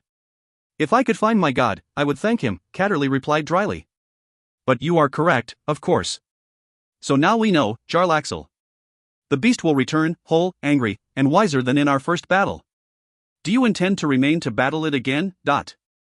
Such a course offers me the best chance to prevail, I expect, and so yes, good Sir Catterley, with your permission, I and my dwarf companion would like to stand beside you for that next battle. Granted, Danica said, cutting Catterley short, and when she looked at him, he flashed her a smile of appreciation. But do you have any ideas? They say you are a clever one. You have not witnessed enough of me to come to that conclusion on your own? Jarlaxle said to her, and he patted his heart as if she had wounded him profoundly.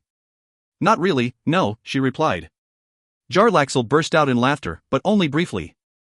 We must kill it quickly, that much is obvious, he said.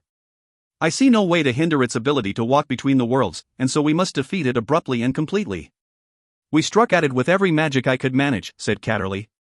I merely hope to be able to replicate some of those spells. I hold no illusions that there are greater powers to access. There are other ways, Jarlaxle said, and he nodded his chin toward Catterley's hand crossbow and bandolier. I shot it repeatedly, Catterley reminded him. And 100 bees might sting a man to little effect, the drow replied. But I have been to a desert where the bees were the size of a man. Trust me when I tell you that you would not wish to feel the sting of but one of those. What do you mean? Asked Danica. My companion, Athrogate, is a clever one, and King Bruenor more so than he, Jarlaxle replied. Would that Ivan Bouldershoulder were still with us? Said Catterley, his tone more full of hope than of lament. Siege weapons? A ballista? Danica asked, and Jarlaxle shrugged again. Drizzt, Bruenor, and his battle-ridger will remain as well, Jarlaxle informed Catterley, and the drow stood up from his chair. Giants and some others offered to take Catti-brie away, but Drizzt refused. He looked Catterley directly in the eye as he added, they don't intend to lose, but... Catti-brie should have been allowed to go, said Danica. No, Catterley replied, and when both looked at him, they saw him staring out the window. Danica could see that he was suddenly deep in thought. We need her, he said in a tone that revealed him to be certain of his claim, though not yet sure why. Asterisk asterisk asterisk asterisk asterisk. Copper for your thoughts, elf, Bruenor said. He moved behind Drizzt, who stood on a balcony overlooking the courtyard of Spirit Soaring, staring out at the ruined forest where the Dracolich had passed. Drizzt glanced back at him and acknowledged him with a nod, but didn't otherwise reply, just gazed into the distance. Ah, me girl, Bruenor whispered, moving up beside him, for how could Drizzt be thinking of anything else? Ye think she's lost to us? Still Drizzt didn't reply. I should smack ye one for losing faith in her, elf, Bruenor said. Drizzt looked at him again, and he withered under that honest gaze, the level of the dwarf's own confidence overwhelming his bluster. Then why we stayin'? Bruenor managed to ask, a last gasp of defiance to the drow's irresistible reasoning. Drizzt wore a puzzled look. If not for bringing me girl back, then why we staying here? Bruenor clarified. You would leave a friend in need? Why we keepin' her here, then? Bruenor went on. Why not put her on one o' them wagons rolling away, bound for a safer place? I don't believe half of them will make it out of the forest alive. Bah, that's not what you're thinking. Bruenor scolded. You're thinking that we'll find a way. That as we kill this dragon thing, we'll also find a way to get me girl back. It's what you're thinking, elf, and don't ye lie to me. It is what I'm hoping, Drizzt admitted, not thinking. The two are not the same. Hoping against reason, Not so much, else you wouldn't keep her here, or we're all likely to die. Is there a safe place in all the world? Drizzt asked. And something else. When the Dracolich began to shift to the other plane, Genhuavar fled. Smart Cat would have run off long before that, said Bruenor. Genhuavar fears no battle, but she understands the dilemma of dimensions joined. Remember when the Crystal Tower in Icewind Dale collapsed? Aye, said Bruenor, his face brightening just a bit. And Rumblebelly rode the damned cat to her home. Remember Pasha Pook's palace in Kalimport? Aye, a CO cat's following your Genhuavar from her home. What are ye thinking, elf? That your cat might get you to me girl on the other plane, and might bring ye both back? I don't know, Drizzt admitted. But Yuri thinking there might be a way? Bruenor asked in a tone as desperately hopeful as any the drow had ever heard from his dwarf friend. He fixed Bruenor with a stare and a grin. Isn't there always a way? Bruenor managed a nod at that, and as Drizzt turned his gaze outward from the balcony, he looked to the trees. What are they doing? Drizzt asked a moment later, when Thippeldorf Puent and Athrogate bobbed out of the forest, carrying a heavy log shoulder to shoulder. If we're meaning to stay and fight, then we're meaning to win, said Bruenor. But what are they doing, exactly? Drizzt asked. I'm afraid to ask them too, Bruenor admitted, and he and Drizzt shared a much-needed chuckle. You going to bring in the damned cat again this fight? Bruenor asked. I fear to. The scene between these worlds, between life and death as well, is too unpredictable. I would not lose Gwen as I have lost. His voice trailed off, but he didn't need to finish the thought for Bruenor to understand. World's gone crazy, the dwarf said. Or maybe it always was. Nah, but don't ye start talking like that, Bruenor scolded. We've put a lot o' good years and good work under our girdles, and ye know it. And we even made peace with orcs, said Drizzt, and Bruenor's face tightened and he let out a little growl. Yuri a warm fire on a cold winter night, elf, he muttered. Drizzt smiled all the wider, stood up straight, and stretched his arms and back. We're staying and we're fighting, my friend. And one more thing we're doing. Winning, said Bruenor. We might get me girl back and we might not, elf, but I'm meaning to stay mad for a bit. He punched Drizzt in the shoulder. You ready to kill us a dragon, elf? Drizzt didn't answer, but the look he gave to Bruenor, his lavender eyes full of a fire the Dwarf King had seen so many times before, made Bruenor almost pity the Dracolich. Down on the courtyard below, Puent, who was leading the pair, stumbled and the two dwarves crashed down in a heap with their heavy cargo. If them two don't kill us all with their plannin', that WIRM ain't getting back to its hiding place, Bruenor declared. Or if it does, then I'm meaning to find a way to chase it there and be done with it. Drizzt nodded, more than ready for the fight, but mixed with his expression of determination was a bit of intrigue at that last statement. His hand went to his belt pouch, to Genhwavar, and he wondered. He had traveled the plains with the cat before, after all. What are ye thinking, elf? Bruenor asked.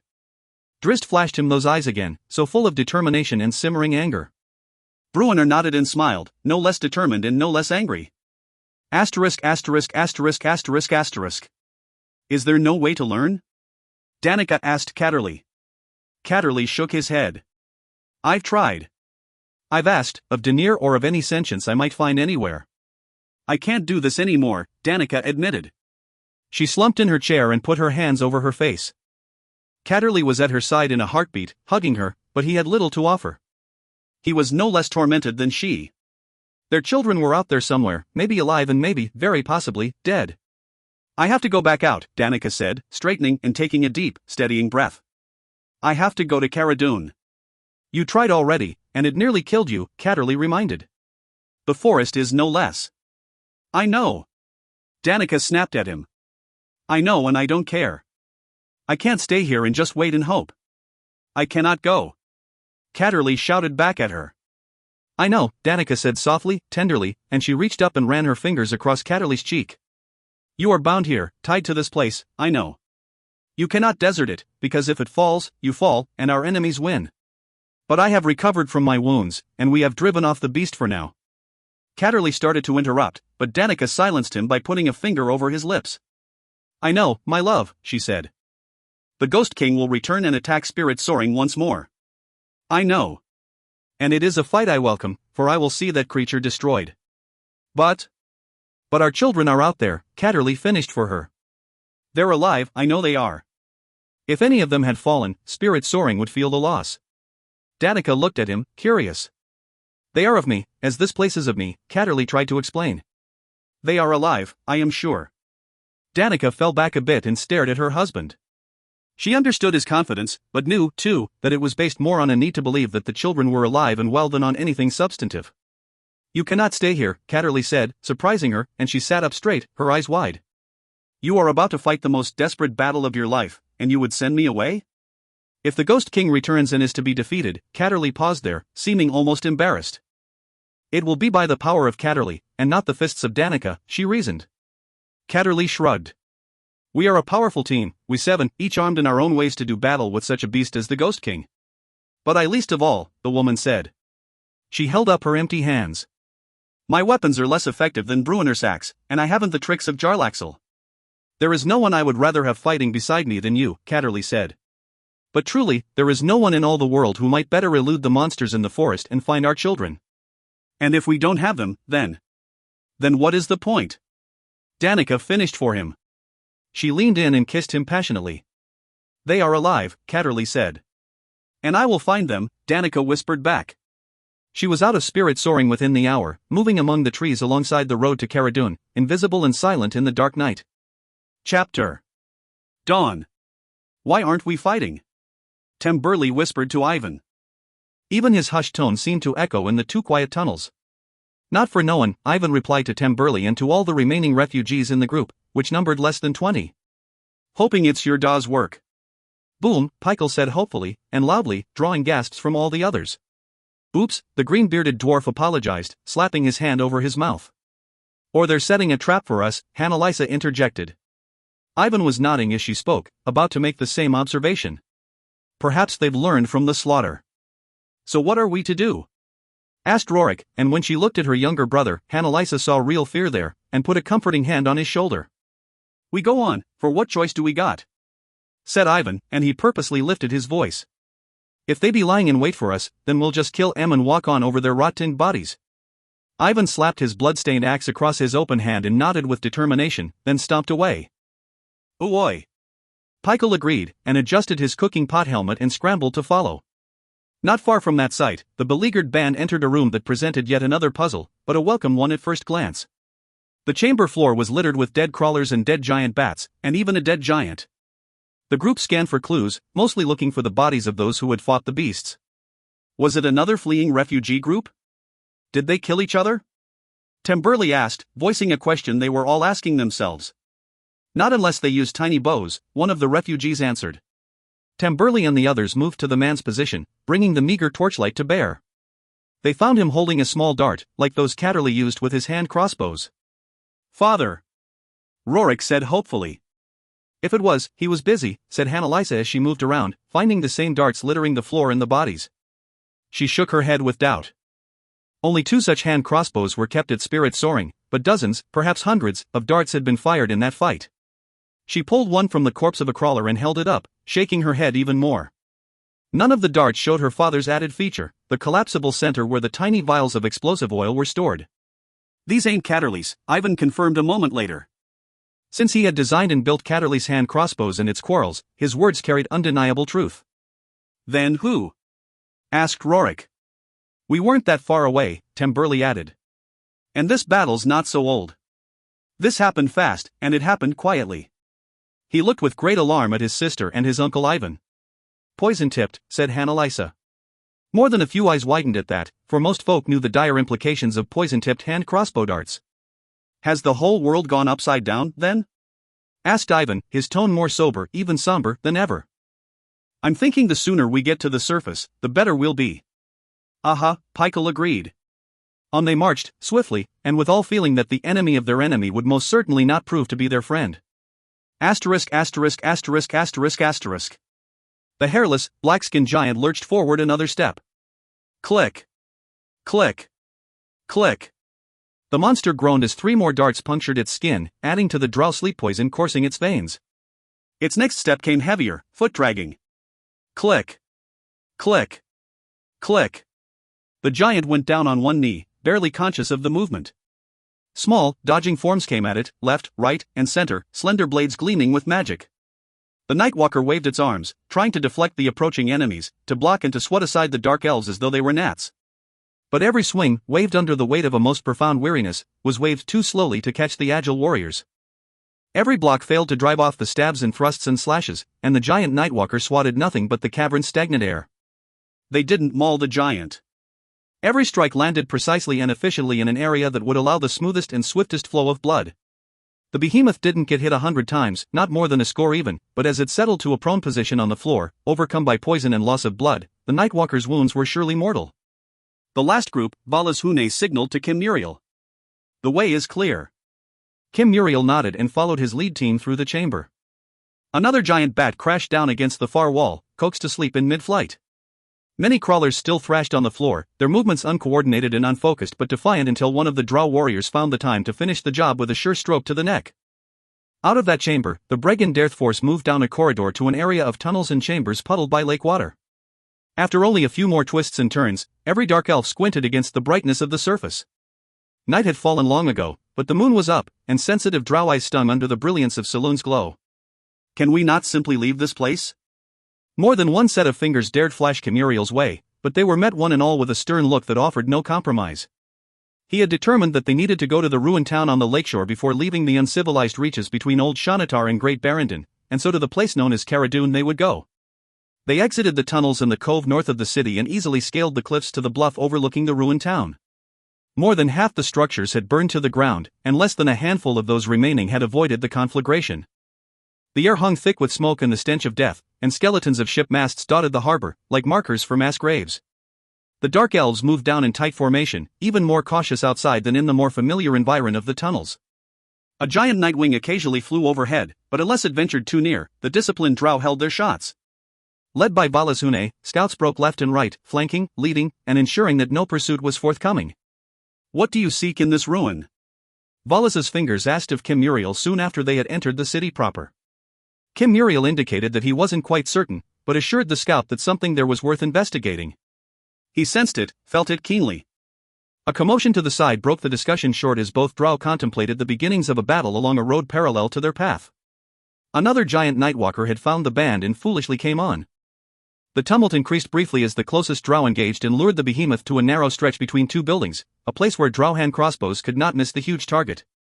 Muriel and the bulk of his force continued along before the thing was even dead, confident in the discipline and tactics of the skilled and battle-proven company. A scout returning from the quay delivered the report Muriel had awaited, and he led swiftly to the spot. "That bodes ill," Valashune remarked, the first words spoken since they had come out of the tunnels, when they came in sight of the rift. Every dark elf viewing the spectacle knew it immediately for what it was, a tear in the fabric of two separate worlds, a magical gate. They stopped a respectful distance away, defenders sliding out like tentacles to secure the area as only Bregenderth could. Purposeful? Or an accident of misfiring magic? Valashune asked. "It matters not," answered Muriel. "Though I expect that we will encounter many such rifts. A good thing, then, that drow never tire of killing." Valashune fell silent when he realized that Muriel, eyes closed, was no longer listening. He watched as the psionicist settled back, then lifted his hands toward the dimensional rift and popped wide his eyes, throwing forth his mental energy. Nothing happened. "Purposeful," Muriel answered. "And foolish. You cannot close it?" "An Illithid hive could not close it. Sorcerer on their strongest day could not close it," he said, referring to the great academy of the magical art in Menzoberranzan. "Then what?" Muriel looked to Mariv, who produced a thick wood and metallic rod the length of his forearm. Delicate runes of red and brown adorned the cylindrical item. Mariv handed it to Muriel. "The rod that cancels magical effects?" Valashune asked. Muriel looked to a young warrior, the same who had led the way through the gate in the tunnels, bidding him forth. He signaled the rod's command words with the fingers of his free hand as he passed the powerful item to the younger drow. Licking dry lips, the drow moved toward the rift. His long white hair started to dance as he neared, as if tingling with energy, or struck, perhaps, by winds blowing on the other side of the dimensional gate. He glanced at Muriel, who nodded for him to proceed. The young drow lifted the rod up to the rift, licked his lips again, and spoke the words of command. The magical implement flared with a brief burst of power that flowed its length and leaped out at the rift. Back came a profound darkness, a grey mist that rolled through the conduit and surged into the hand of the drow warrior, who wasn't wise enough or quick enough to drop the rod in time. He did drop it when his arm fell limp. He looked at Muriel and the others, his face stretching into the most profound expression of terror any of them had ever witnessed as his life force withered to shadow stuff and his empty husk fell dead to the ground. No one went to aid him, or even to investigate. "We cannot close it," Muriel announced. "We are done here." He led them away at a swift pace, Valas recalling his scouts as they went. As soon as he thought them far enough so that the rift's continuing fields wouldn't interfere, Muriel enacted another of his dimensional doorways. "Back to Luskan?" Mariv asked as the next least of the band was brought forward to ensure the integrity of the gate. "For now, yes," answered Muriel, who was thinking that perhaps their road would lead them much farther than Luskan, all the way back into the Underdark and Menzoberranzan, where they would become part of a drow defense comprised of 20,000 warriors, priestesses, and wizards. The young drow stepped through and signaled from the other side, from the subterranean home Camuriel's band had constructed under the distant port city on the Sword Coast. The Bregan Death Force departed the barony of Impresk as swiftly and silently as they had come. ***********. The human refugees' eyes, too, stung as they came in sight of the surface world after several long and miserable days of wandering and fighting in the dark tunnels. Squinting against the sunrise reflecting across Impresk Lake, Ivan led the group to the edge of the cave at the back of the small cove. The rest of the group crowded up beside him, eager to feel the sun on their faces, desperate to be out from under tons of rock and earth. Collectively, they took great comfort in the quiet of the morning, with no sounds other than the songs of birds and the lap of waves against the rocks. Ivan brought them quickly into the open air. They had found more slaughtered nightwings, nightwalkers, and crawlers. Convinced that the tunnels were infested with dark elves, Ivan and the others were happy indeed to be out of them. Getting out of the cove took longer than expected. They didn't dare venture out near the deeper water, having seen too much of the undead fish. Getting up the cliff face, for they had come down with magical help from Pykel, was no easy task for the weary humans or the short-legged dwarves. They tried several routes unsuccessfully and eventually crossed the cove and climbed the lower northern rise. The sun was high in the eastern sky when they at last managed to circle around and come in sight of Caradun. For a long while, they stood on the high bluff looking down at the ruins, saying not a word, making not a sound other than the occasional sob. "We got no reason to go in there," Ivan asserted at length. "We have friends," a man started to protest. "Ain't nothing alive in there," Ivan interrupted. "Nothing alive Yuri want in to see, at least, but our homes," a woman wailed. "Are gone," Ivan replied. "Then what are we to do?" The first man shouted at him. "You get on the road and get out o' here," said Ivan. "Myself and me brother Ree for spirit soaring." "Me brother." Pykel cheered, and pumped his stump into the air. "And Catterley's kids with us," Ivan added. "Shalane is no farther, and down a safer road," the man argued. "Then take it," Ivan said to him. "And good luck to ye." It seemed as simple as that to the dwarf, and he started away to the west, a route to circumvent the destroyed Caradun and pick up the trail that led into the mountains and back to Spirit Soaring. "What is happening to the world, Uncle Ivan?" Hannah-Lisa whispered. "Derned if I know, girl. Derned if I know." Chapter. Elsewhere lucidity. Catterley tapped a finger against his lips as he studied the woman playing out the scene before him. She was talking to Genhuavar, he believed, and he couldn't help but feel like a voyeur as he studied her reenactment of a private moment. "Oh, but she's so pretty and fancy, isn't she?" Catti-brie said, her hand brushing the air as if she were petting the great panther as it curled near her feet. With her lace and finery, so tall and so straight, and not a silly word to pass those painted lips, no. She was there, but she wasn't, Catterley sensed. Her movements were too complete and too complex to be merely a normal memory. No, she was reliving the moment precisely as it had occurred. Catti-brie's mind was back in time while her physical form was trapped in the current time and space. With his unique experience regarding physical aging and regression, Catterley was struck by the woman's apparent madness. Was she really mad, he wondered, or was she, perhaps, trapped in a bona fide but unknown series of disjointed bubbles in the vast ocean of time? Catterley had often pondered the past, had often wondered if each passing moment was a brief observance of an eternal play, or whether the past was truly lost as soon as the next moment was found. Watching Catti-brie, it seemed to him that the former wasn't as unrealistic as logic implied. Was there a way to travel in time? Was there a way to bring foresight to those unanticipated preludes to disaster? "Do ye think her pretty, Gwen?" Catti-brie asked, drawing him from his contemplation. The door behind Catterley opened, and he glanced to see Drizzt enter the room, the drow wincing as soon as he recognized that Catti-brie had entered another of her fits. Catterley begged him to silence with a wave and a finger over pursed lips, and Drizzt, Catti-brie's dinner tray in hand, stood very still, staring at his beloved wife. "Drizzt thinks her pretty," Catti-brie continued, oblivious to them. "He goes to Silverymoon whenever he can, and part o' that's because he's thinking Illustrial pretty." The woman paused and looked up, though surely not at Catterley and Drizzt, and wore a smile that was both sweet and pained. "I hope he finds love, I do," she told the panther they could not see. "But not with her, or one o' her court, for then he's sure to leave us. I'm wantin' him happy, but that I could no take."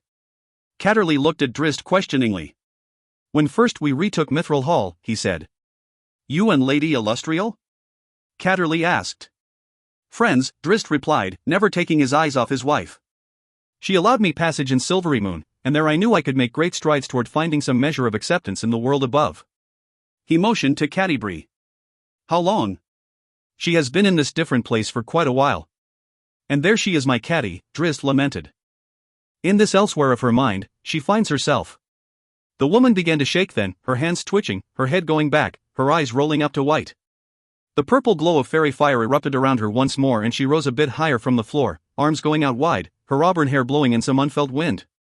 Drizzt put the tray down and adjusted the eye patch.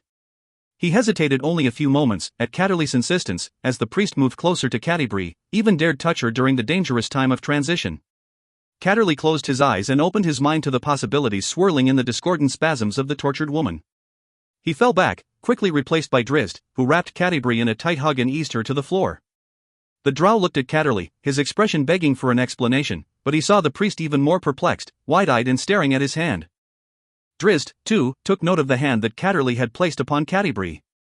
What appeared as a blue translucence solidified and became flesh-tone once more. What was that? The drow asked as soon as Catti-brie settled. I do not know, Catterley admitted. Words I hear too often in these times. Agreed. But you seem certain that my wife cannot be saved, said Drizzt, a sharper tone edging into his voice. I do not wish to give such an impression. I've seen the way you and Jarlaxle shake your heads when the conversation comes to her. You don't believe we can bring her back to us, not whole, at least. You have lost hope for her, but would you, I wonder, if it was Lady Danica here, in that state, and not Catti-brie? My friend, surely you don't. Am I to surrender my hope as well? Is that what you expect of me? You're not the only one here clinging to desperate hope, my friend, Catterley scolded. Drizzt eased back a bit at that reminder. Danica will find them, he offered, but how hollow his words sounded. He continued in a soft voice, I feel as if there is no firmament beneath my feet. Catterley nodded in sympathy. Should I battle the Dracolic with the hope that in its defeat, I will find again my wife? Drizzt blurted, his voice rising again. Or should I battle the beast with rage because I will never again find her? You ask of me, these are questions. Catterley blew a heavy sigh and lifted his hands, helpless. I do not know, Drizzt Duerden. Nothing can be certain regarding Catti-brie. We know she's mad. Catterley started to reply, do we? But he held it back, not wishing to involve Drizzt in his earlier ponderings. Was Catti-brie truly insane, or was she reacting rationally to the reality that was presented to her?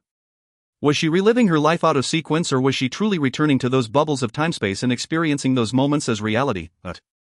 The priest shook his head, for he had no time to travel the possibilities of such a line of reasoning, particularly since the scholars and sages, and the great wizards and great priests who had visited spirit soaring had thoroughly dismissed any such possibility of traveling freely through time. But madness can be a temporary thing, Drizzt remarked. And yet, you and Jarlaxle think her lost forever. Why? When the madness is tortured enough, the mind can be permanently wounded, Catterley replied, his dour tone making it clear that such was an almost certain outcome and not a remote possibility. And your wife's madness seems tortured, indeed. I fear, Jarlaxle, and I fear, that even if the spell that is upon her is somehow ended, a terrible scar will remain. You fear, but you do not know. Catterley nodded, conceding the point. And I have witnessed miracles before, my friend. In this very place. Do not surrender your hope of that. That was all he could give, and all that Drizzt had hoped to hear, in the end. Do you think the gods have any miracles left in them? The dark elf quietly asked. Catterley gave a helpless laugh and shrugged. I grabbed the sun itself and pulled it to me, he reminded the drow. I know not how, and I didn't try to do it. I grabbed a cloud and made of it a chariot. I know not how, and didn't try to do it. My voice became thunder. Truly, my friend, I wonder why anyone would bother asking me questions at this time. And I wonder more why anyone would believe any of my answers. Drizzt had to smile at that, and so he did, with a nod of acceptance. He turned his gaze to Catti-brie and reached out to gently stroke her thick hair. I cannot lose her. Let us destroy our enemy, then, Catterley offered. Then we will turn all of our attention, all of our thoughts, and all of our magic to Catti-brie, to find her in her, elsewhere lucidity, and bring her sense back to our time and space. Genwavar, Drizzt said, and Catterley blinked in surprise. She was petting the cat, yes. No, I mean in the next fight, Drizzt explained. When the Ghost King began to leave the field, Genwavar fled faster. She does not run from a fight. Not from a raging elemental or a monstrous demon, and not from a dragon or Dracolic. But she fled, ears down, full speed away into the trees. Perhaps she was hunting one of the crawlers. She was running. Recall Jarlaxle's tale of his encounter with the spectre he believes was once a lich of the crystal shard. Genwavar is not of this plane, and she feared creating a rift as the Ghost King opened a dimensional portal, Catterley reasoned. One that perhaps Genwavar could navigate, Drizzt replied. One that perhaps I could navigate with her, to that other place. Catterley couldn't help but smile at the reasoning, and Drizzt offered a curious expression. There is an old saying that great minds follow similar paths to the same destination, he said. Gwen? Drizzt asked hopefully, patting his belt pouch. But Catterley was shaking his head. The panther is of the astral plane, the priest explained. She cannot, of her own will, go to where the Ghost King resides, unless someone there possessed a figurine akin to your own and summoned her. She fled the field. Because she feared a rift, a great tear that would consume all near to her, and the Ghost King, if their dangerous abilities came crashing together. Perhaps that rift would send our enemy to the astral plane, or to some other plane, but likely the creature is anchored enough both here and in the Shadowfell that it could return. He was still shaking his head. But I have little faith in that course and fear a potential for greater disaster. Greater? Drizzt asked, and he began a hollow laugh. Greater, dot. Are we at the point where we reach blindly for the most desperate measures we can find? Catterley asked. Are we not? The priest shrugged again. I don't know, he admitted, his gaze fixing on Catti-brie again. Perhaps we will find another way. Perhaps Daenerys will deliver a miracle? We can hope. You mean pray. That, too. Asterisk asterisk asterisk asterisk asterisk. He lifted the spoon to her lips and she did not resist, taking the food methodically. Drizzt dabbed a napkin into a small bowl of warm water and wiped a bit of the porridge from her lips. She seemed not to notice, as she seemed not to notice the taste of the food he offered. Every time he put a spoonful into Catti-brie's mouth, every time she showed no expression at all, it pained Drizzt and reminded him of the futility of it all. He had flavored the porridge exactly as his wife liked, but he understood with each spoonful that he could have skipped the cinnamon and honey and used bitter spices instead. It wouldn't have mattered one bit to Catti-brie. I still remember that moment on Kelvin's cairn, he said to her. When you relived it before my eyes, it all came back into such clear focus, and I recalled your words before you spoke them. I remember the way you had your hair, with those bangs and the uneven length from side to side. Never trust a dwarf with scissors, right? He managed a little laugh that Catti-brie seemed not to hear. I did not love you then, of course. Not like this. But that moment remained so special to me, and so important.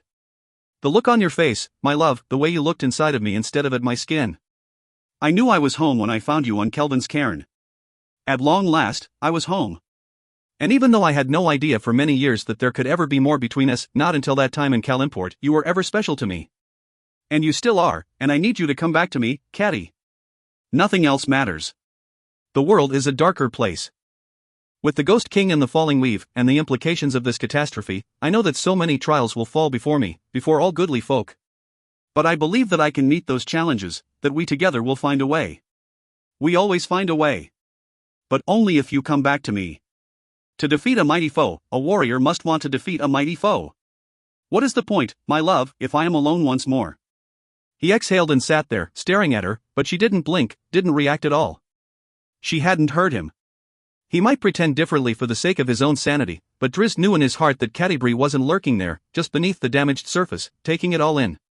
Drizzt wiped a tear from his lavender eyes, and as the moistness went away, it was replaced by that same look that had at once shaken and encouraged Bruenor, the promise of the hunter, the determination, the simmering rage.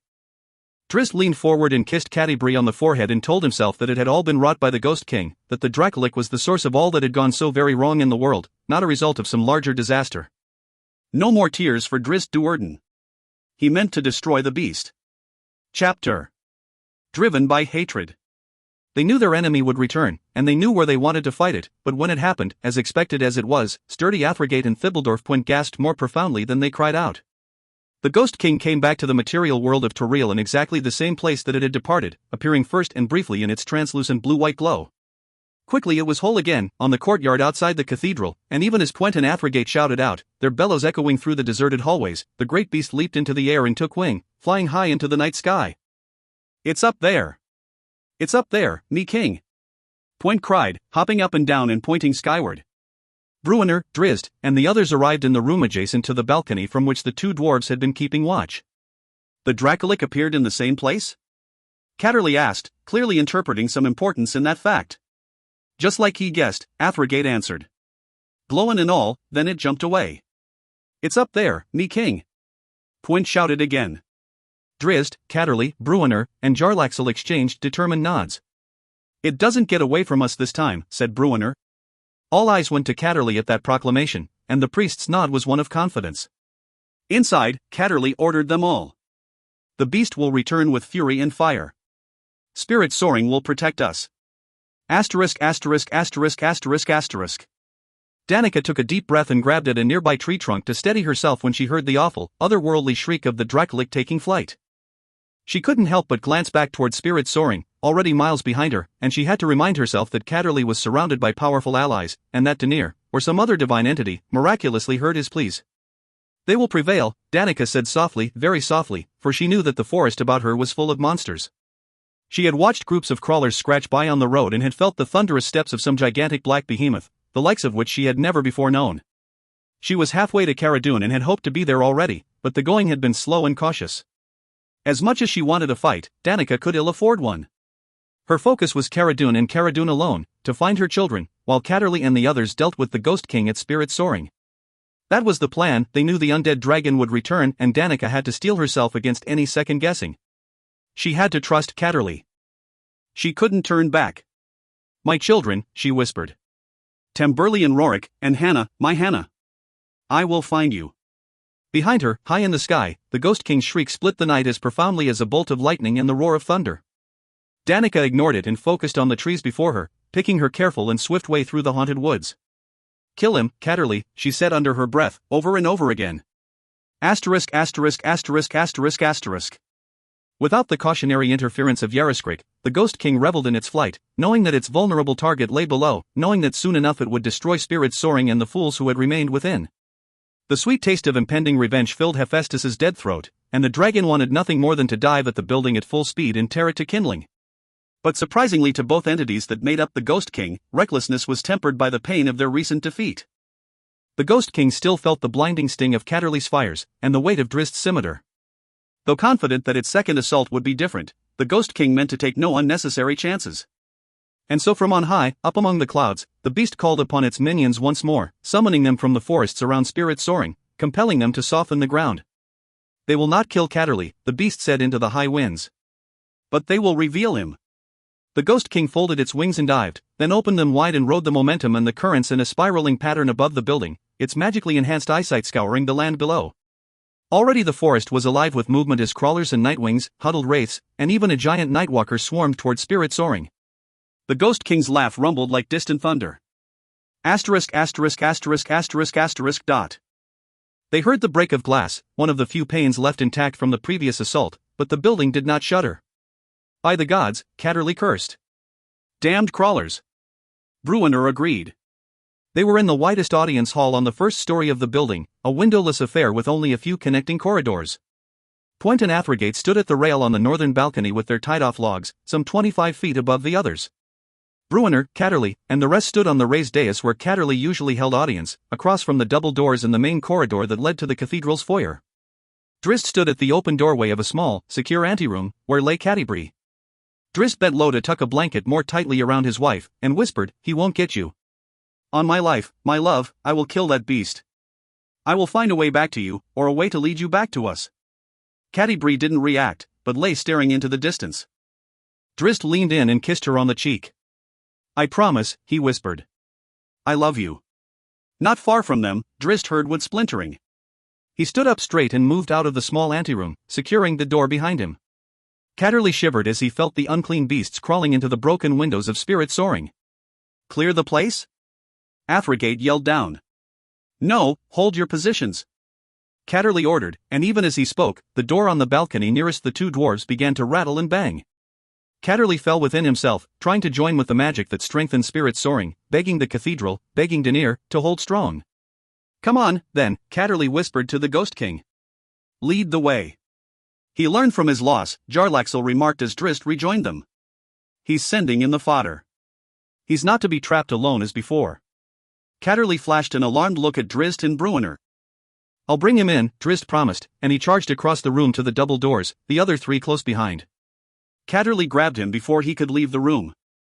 As Drizzt turned, the priest gripped his right hand, in which he held Icing Death, then reached for the hilt of Twinkle with his other hand. Catterley closed his eyes enchanted, and Drizzt felt again an infusion of power into both his weapons. Bruenor, the door, Jarlaxle said, drawing out a pair of black metal wands. And do duck aside. Jarlaxle nodded to Drizzt, then to Bruenor, who flung wide the double doors. Beyond them, the corridor to the foyer teemed with crawlers, and nightwings fluttered above them. A lightning bolt blasted from Jarlaxle's wand to sear the darkness.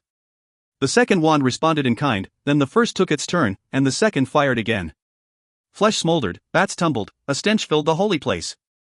A fifth bolt followed, a sixth fast behind. Monsters scrambled to get out of the corridor, or melted where they stood. The seventh blast shook the walls of spirit soaring. Go! Jarlaxle ordered Drizzt, and loosed yet another explosive line of sizzling energy. And right behind it went Drizzt Do'Urden, running and leaping, spinning and slashing with seeming abandon. But every stroke was planned and timed perfectly, clearing the way and propelling Drizzt along. A nightwing dived at him, or fell at him, the beast was badly scored from the many lightning bolts. Drizzt hit it with a solid backhand and his divinely weighted scimitar through the giant bat aside, the blade tearing its flesh with brutal ease. The drow leaped atop the heads of a pair of trembling, dying crawlers and sprang away onto a third, bowling it over, spinning as he went and cutting another beast in half as he twirled around. He reached the foyer doors, both hanging loose from the battering of the 8 lightning bolts. Jarlaxle! Drizzt cried, and he skidded down and kicked the doors open, revealing a foyer stuffed with enemies. Lightning bolts streaked over the hunched drow, 1, 2, blasting, burning, blinding, and scattering the beasts. Then Drizzt was up behind them, his mighty scimitars battering the creatures aside. Out the door Drizzt went, into the courtyard. Fight me, dragon! He yelled. A foolish nightwing dived at Drizzt from on high and was met by a flashing scimitar that cleaved through flesh and bone and infused a web of searing divine light into the creature of darkness. The bat-like beast went spinning backward, up into the air, dead long before it tumbled and flopped to the ground. From all around, from the walls and broken windows of spirit soaring, everything seemed to pause for just a moment.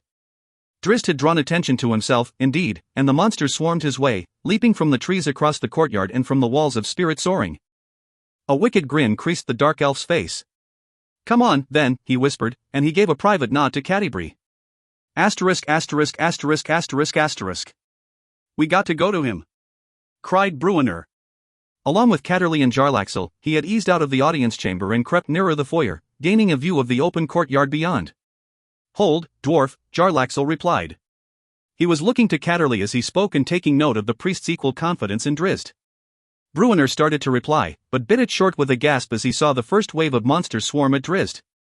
The drow ranger exploded into motion, leaping and spinning, stepping atop monstrous heads and backs, slashing with devastating speed and precision. One after another, crawlers crumbled to heaps of quivering flesh or went sailing back, launched by a swinging, divinely weighted blade. Drizzt leaped from a beast's back and hit the ground in a fast run up atop another, where he double-stabbed, spun to the side, and caught yet another crawler with a deadly backhand. The drow continued his spin and darted out of it past the first dying beast to stab a fourth, slash a fifth, and leap above a sixth, thrusting down to mortally wound that one as he passed overhead with Twinkle, slashing up high to take the legs from a swooping nightwing in the same movement. You've known him a long time, Jarlaxle said to Bruenor. Ain't never seen that, the dumbfounded dwarf admitted. Drizzt, whirling like a maelstrom, moved beyond their line of sight then, past the angle of the open double doors. But the erupting sounds and shrieks told the friends that his furious charge had not slowed. He veered back into view, sprinting the opposite way, cutting a swath of devastation with every stride, every thrust, and every swing. Crawlers flew and crumbled, nightwings tumbled dead from on high, but the divine glow on Drizzt's scimitars did not diminish, even seemed to flare with more purpose and anger. A crash in the room behind them turned the three around to see a crawler thrashing in its death throes in the middle of the floor. A second dropped down from above, accompanied by the glee-filled cackle of Thibbledorf Pwent. Trust in Drizzt. Catterley commanded the other two, and the priest led the charge back into the audience hall, the battlefield of their choosing. ***********. The sheer exuberance of Thibbledorf Pwent held the breach at the broken doorway. Thrashing and punching, the dwarf laughed all the harder with every bit of gore that splattered his ridged armor and with every sickening puncture of a knee-spike or a gauntlet. Get out o' the way! Athrogate yelled at him repeatedly, the equally wild dwarf wanting a chance to hit something. Wahaha! Thibbledorf Pwent responded, perfectly mimicking Athrogate's signature cry. Huh, Athrogate said, for that gave him pause. Only a brief pause, however, before he let out a hearty wahaha of his own. Thibbledorf Pwent dived out of the way and a pair of crawlers rushed onto the balcony to confront Athrogate, who promptly buried them under a barrage of his powerful morning stars, setting free another heartfelt howl of laughter. Pwent, meanwhile, went right to the corridor exit, battering the next beasts in line. He hooked one with a glove spike and did a deft, swift turn and throw, launching the flailing thing over the balcony. Then the dwarf fell back, inviting more crawlers into the room, where he and Athrogate, side by side, destroyed them. Asterisk asterisk asterisk asterisk asterisk. He did not slow and did not tire. The image of his wounded wife stayed crystal clear in his thoughts and drove him on, and because he felt no fatigue, he began to wonder if the power Catterley had infused into his weapons was somehow providing strength and stamina to him, as well. It was a fleeting thought, for the present predicament crowded out all but his most intense warrior instincts. Drizzt gave himself no time to reflect, for every turn brought him face-on with enemies, and every leap became a series of contortions and tucks to avoid a host of reaching arms or raking claws. But it mattered not how many of those claws and arms came at Drizzt Do'Urden. He stayed ahead of them, every one, and his blades, so full of fury and might, cleared the way, whichever way he chose to go. Carnage piled around him and a mist of monster blood filled the air. Every other step fell atop the fleshy corpse of a dead enemy. "Fight me, dragon!" he yelled, and his voice rang with an almost mocking glee. "Come down from on high, coward." In the space of those 2 sentences, another 4 crawlers fell dead, and even the stupidly vicious beasts were beginning to shy from the mad drow warrior. The trend continued. Instead of rushing to avoid enemies, Drizzt found himself chasing them. And all the while, he continued calling out his challenges to the Ghost King. That challenge was answered, not by the dragon, but by another creature, a gigantic nightwalker, that stepped from the forest and thundered at the dancing drow.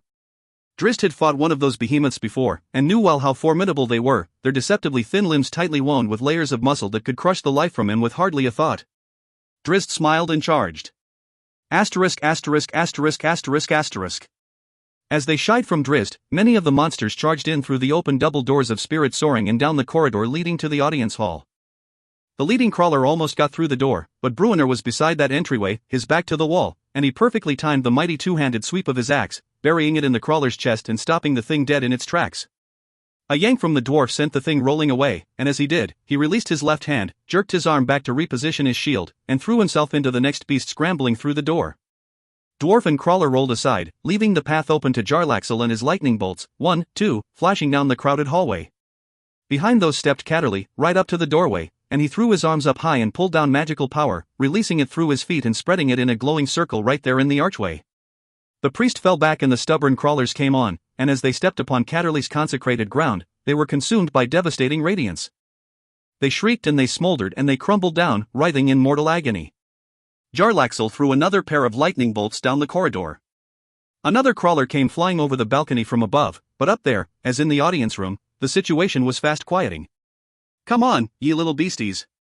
Athrogate yelled down the empty corridor above. "Come on, dragon," Catterley said in reply. "Come on, Drizzt," Bruenor had to add. Asterisk asterisk asterisk asterisk asterisk. With brutal speed and ferocity, the black-skinned behemoth snapped a punch out at the charging drow, and a lesser warrior than Drizzt would have been crushed by that blow.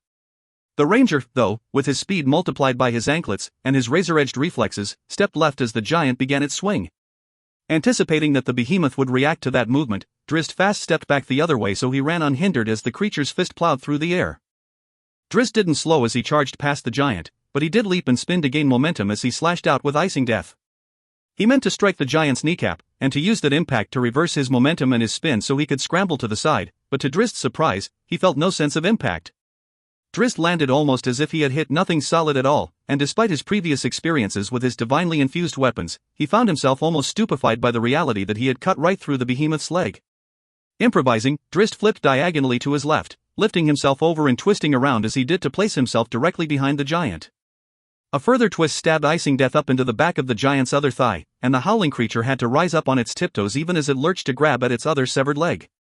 Drizzt retracted icing death, but only to make way for Twinkle as that blade slashed across, taking with it the giant's remaining leg. Down crashed the massive beast, its screams reaching out to the Ghost King more than Drizzt's spoken challenges ever could. Drizzt didn't bother finishing the giant, it would bleed out and die on its own, and instead positioned himself for a run to the cathedral. Everything fled before him, nightwings fluttering into the darkness and crawlers climbing all over each other to get away. He caught a few and killed each with a single, devastating stroke, and ran a more circuitous route to his planned position to further scatter the horde. A cry from above rent the night, a scream painful in its intensity and sheer volume. Drizzt dived into a somersault and rolled to his feet, planting them firmly and facing that scream. He saw the Dracolicus' fire-filled eyes first, like shooting stars diving toward him, then saw the green glow of Crenshinaban, the beast's newest horn. "Come on!" Drizzt shouted, and he slapped his scimitars together, sparks flying from the impact. In a single movement, he sheathed them and pulled Tolmaril from his shoulder. Grinning wickedly, Drizzt let fly a silver streaking arrow, then a second, then a line of them, reaching out and stinging the beast as it plummeted from on high. Chapter: Chasing it to the ends of reality. "There!" Rorik cried, pointing at the sky high above the mountains. They had heard the shriek of doom, and following Rorik's gaze, they saw the Ghost King as it glided across the starry canopy. "Over our home," Hannah-Lysa said, and all five began to run. With every tenth step, though, Ivan called for a halt. Finally, the others slowed, gasping for breath. "We stay together or we're Surin dead," the yellow-bearded dwarf scolded. "I can no run with ye, girl. And I cannot watch from afar as my home is attacked," Hannah-Lysa countered. "And ye can no get there," said Ivan. "Half a day and more o' walking hours of running. Ye mean to run for hours, do ye?" If I Hannah-Lysa started to retort, but she went quiet at Pichel's shoe. All eyes focused on the green-bearded dwarf as he hopped about, pointing into the dark forest. A moment later, they heard the shuffling of many creatures moving swiftly through the underbrush. As one, the group braced for an attack, but they quickly realized that those creatures, minions of the Ghost King, they believed, were not coming for them but were running flat out to the west, up the hillsides toward Spirit Soaring. Their enemies swarmed to the distant battle. "Quick, then, but not running," Ivan ordered. "And stay close, all o' ye." Hannah-Lysa spearheaded the charge, and at a swift pace.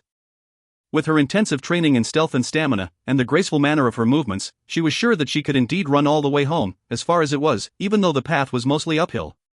But she couldn't abandon the others, surrounded by enemies, and particularly Rorik with his torn ankle, struggling with every step. Mother and father are surrounded by 100 capable mages and priests. Temburley tried to reassure her and reassure himself, she sensed from the tone of his voice. They will defeat this threat. Soon after, with nearly a mile behind them, the group had to slow, both from exhaustion and because the forest around them teemed with shadowy creatures. On more than one occasion, Hannah-Lysa held up her hand to stop those behind her and fell low behind a tree trunk or a bush, expecting a fight. Every time, though, the noisy beast scrambling ahead or to the side seemed possessed of a singular purpose, and that purpose had nothing to do with the little band of Caradon refugees. Gradually, Hannah-Lysa began to press on even when enemies sounded very near. A part of her hoped that some would come against them, she had to privately admit. Anything they killed out in the wilds would be one less attacker at the gates of Spirit Soaring. But then Hannah-Lysa sensed something different, some movement that seemed intent upon them. She slid behind a broad tree and motioned for the others to stop, then held her breath as something approached very near, opposite her on the other side of the tree. She jumped out as her opponent did the same, and launched a series of blows that would have leveled a skilled warrior. But every strike was intercepted by an open hand that slapped her attacks aside. It took Hannah-Lysa only a moment to understand her defeat, only a heartbeat to recognize her opponent as the woman who had trained her all her life. "Mother!" she cried, and Danica fell over her in the tightest hug she had ever known. Rorik and Temburley echoed Hannah-Lysa's call and they, along with Ivan and Pichel, rushed up to embrace Danica. Tears of profound relief and sheer joy filled Danica's eyes as she crushed each of her children close to her, and as she fell over Pichel. And those tears streaked a face full of confusion when she looked upon Ivan. "I saw you die," she said. "I was on the cliff, outside the cave, when the Dracolich crushed you."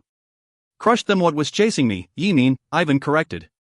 "Dumb thing didn't even know it was standing above a hole small for a dragon, but a tunnel from his elf." "But," Danica started.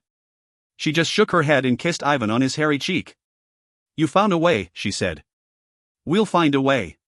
"Where's father?" Hannah-Lysa asked.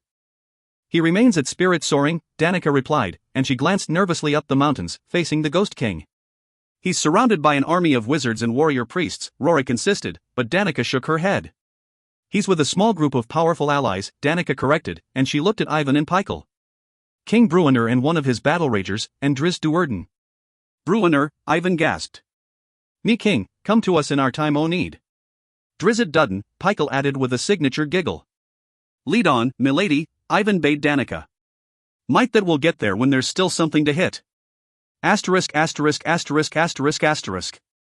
The Ghost King didn't open wide its wings to break out of the stoop. Down it came, a missile from on high, wings folded, eyes burning, jaws wide. At the very last moment, right before it crashed, the Ghost King snapped its head up and flipped its wings out, altering nothing but its angle of descent. It hit the ground and plowed through the turf, digging a trench as it skidded at its prey. And if that alone were not enough to put a fast end to the fool who would challenge a god, the Ghost King breathed forth its flaming breath. On and on it went, consuming all in its path, reaching to the very doorway of spirit soaring. The flesh of dead crawlers bubbled and burst and disintegrated beneath the conflagration, grass charred and obliterated. Drizzt! Bruenor, Catterley, and Jarlaxle yelled together from inside the cathedral, knowing their friend was surely consumed. The gout of flames might have continued much longer, for it seemed an endless catastrophe, but a scimitar swung by a drow who should have been buried in that assault smashed hard against the side of the Ghost King's face. Jolted, stunned that Drizzt had been quick enough to get out of the way, the Ghost King tried to turn its fury upon him. But a second blow, so heavy with magical power, snapped the Draculika's head to the side yet again. The Ghost King hopped up to its hind legs, towering over the drow even though it stood in a trench deeper than 2 tall men, a hollow torn by the weight of its comet-like impact. Barely had it stood when the beast bit down at the drow, spear-like teeth snapping loudly, and in Spirit Soaring's doorway, Bruenor gasped, thinking his friend taken whole. But again Drizzt moved ahead of his enemy, again the drow, so intent on the image of his wounded bride, so perfect in his focus and so adroit his reflexes, dived at precisely the right angle, forward and inside the reach of the Ghost King. As he came up, 3 lightning-fast steps brought him to the beast's right hind leg, where his scimitars bit deep. Yet the power of Catterley's magic and the fury of Drizzt Do'Urden could not do to that godlike being what he had done in dismembering the Nightwalker, and for all of his rage and fury and focus, Drizzt never lost one simple truth: he could not beat the Ghost King alone. And so he was moving again, and with all speed, even as he struck hard. Again the dragon snapped its killing fangs at him, and again he dodged and ran, at a full sprint away from the Draculik and toward Spirit Soaring. Instinctively, Drizzt swerved out wide and dived again, and felt the heat at his back as the Ghost King breathed forth its murderous fires once more. Drizzt crossed that blackened line back the other way the moment it ended, again just ahead of the pursuing, biting monster. He bolted through the double doors just ahead of the Ghost King and called out for Catterley, for there was nowhere to turn.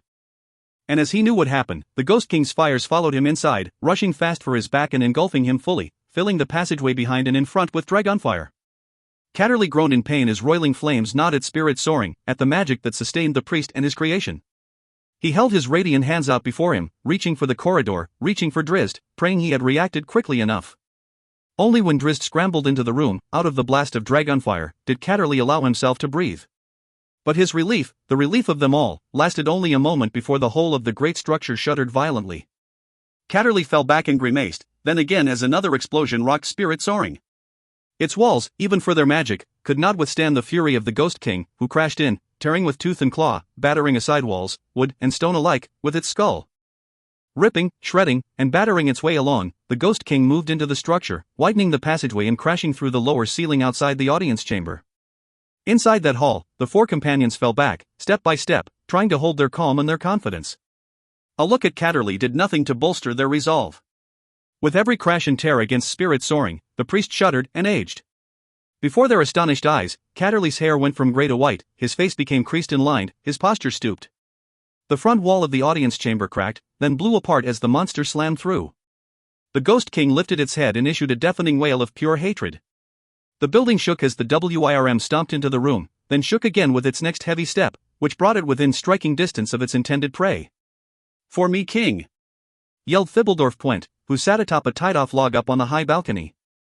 Right before him, standing on the rail, Athragate cut free the lead log and gave it a heave to send it swinging down from on high. The giant spear stabbed into the side of the Ghost King, hitting it squarely just under its shoulder, just under its wing, and indeed, the creature lurched, if only a bit, under the weight of that blow. An inconsequential weight, though, against the godlike Draculik. Except that Thibbledorf Puent then cut loose the second log, the one on which he Saturday wahoo. He yelled as he swung past Athragate, who gave a shove for good measure, and followed the same trajectory as the first beam. More than the dwarf's added weight enhanced the blow as log hit log, end to end, for the front end of that second log had been hollowed out and filled with explosive oil. Like a gigantic version of Catterley's hand crossbow bolts, the dwarven version collapsed in on itself and exploded with the force of a thunderbolt. The front log blew forward, lifting the Ghost King and throwing it far and fast against the opposite wall. The back log blew to splinters, and the dwarf who had been sitting upon it flew forward, arms and legs flailing, and chased the Draculik through the air to the wall, catching it like a living grapnel even as the ceiling crumbled down atop the stunned Ghost King. Like a biting fly on the side of a horse, Thibbledorf Puent scrambled and stabbed. The Ghost King ignored him, though, for on came Drizzt, leading the charge, Bruenor behind. Still beside the shaken Catterley, Jarlaxle lifted his wands and began a barrage. Talmarel's stinging arrows led Drizzt's assault, flashing at the Ghost King's face to keep the creature occupied. As he neared, Drizzt threw the bow aside and reached for his blades. He unsheathed only icing death, however, his eyes sparking with sudden inspiration. He felt his bones cracking like the beams of spirit soaring itself. His back twisted in a painful hunch, and his arms trembled from the effort of trying to hold them up before him. But Catterley knew that the moment of truth was at hand, the moment of Catterley and spirit soaring in Denier. Somehow he sensed that it was the scribe of Ogma's last moment, his god's final act. Asterisk asterisk asterisk asterisk asterisk. He needed power then, and he found it, and as he had done in the previous battle with the Ghost King, the priest seemed to reach up and bring the sun itself down upon him. Allies drew strength and healing energy, so much so that Athrogate hardly groaned as he leaped down from the balcony, his twisted ankles untwisting before the pain even registered. The Ghost King felt the brutal sting of Catterley's light, and the priest advanced. The Dracolic filled the room with dragonfire, but Catterley's ward held strong and the sting did not stop the assault. The Ghost King focused on Drizzt instead, determined to be rid of that wretched warrior, but again it could not bite quickly enough to catch the dancing elf, and as it tried to position its strikes to corner Drizzt against the rubble of the broken wall, it found itself cornered instead. Drizzt leaped up against the Dracolic and caught hold with his free hand on the monster's rib, exposed by the wide hole blown into it by the dwarven bolt, and before the Ghost King or anyone else could begin to analyze the drow's surprising move, Drizzt pulled himself right inside the beast, right into the lung, torn wide. The Ghost King shuddered and thrashed with abandon, out of its mind with agony as the drow, both weapons drawn, began tearing it apart from the inside. So violent was its movements, so shattering its cries, so furious its breath that the other combatants staggered to a stop and pressed hands over their ears, and even Twint fell off the creature.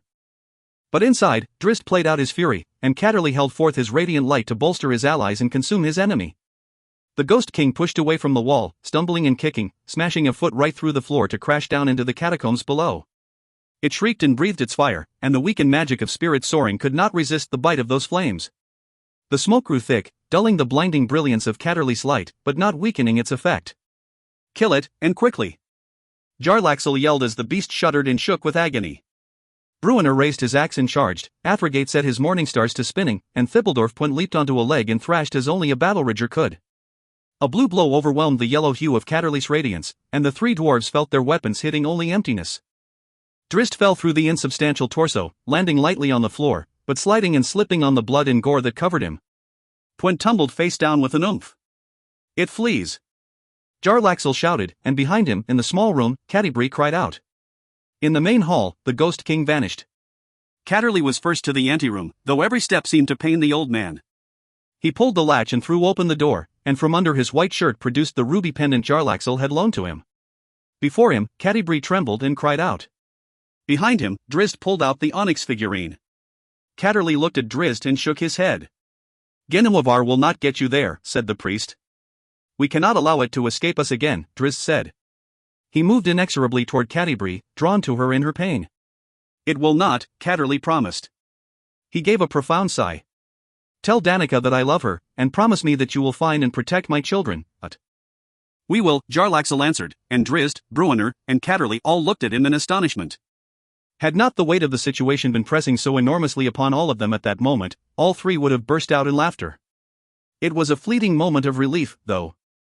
Catterley nodded his appreciation to Jarlaxle and turned back to Catti-brie, bringing the ruby pendant up before her. With his free hand he gently touched her face and he moved very near to her, falling into her thoughts and seeing through her eyes. A collective gasp sounded from the two drow and the three dwarves, and Catterley began to glow with the same bluish-white hue of the departing Ghost King. That gasp became a cry as the priest faded to nothingness. Catti-brie cried out again, but more in surprise, it seemed, than in fear. With a determined grunt, Drizzt again reached for Gennewivar, but Jarlaxle grabbed his wrist. "Don't," the mercenary bade him. A crash behind them stole a moment, and all turned to see a giant support beam lying diagonally from the balcony to the floor, thick with flames. "Out," Jarlaxle said, and Drizzt moved to Catti-brie and scooped her up in his arms. Asterisk asterisk asterisk asterisk asterisk. It was a shadow image of the world he had left, absent the fabricated structures, a land of dull resolution and often utter darkness, of huddled ugly beasts and terrifying monsters. But in those clouds of shadow stuff shone a singular brilliance, the light of Catterley, and before him loomed the most profound darkness of all, the Ghost King. And there the two did battle, light against darkness, the radiance of Denier's last gift to his chosen against the combined powers of perversion.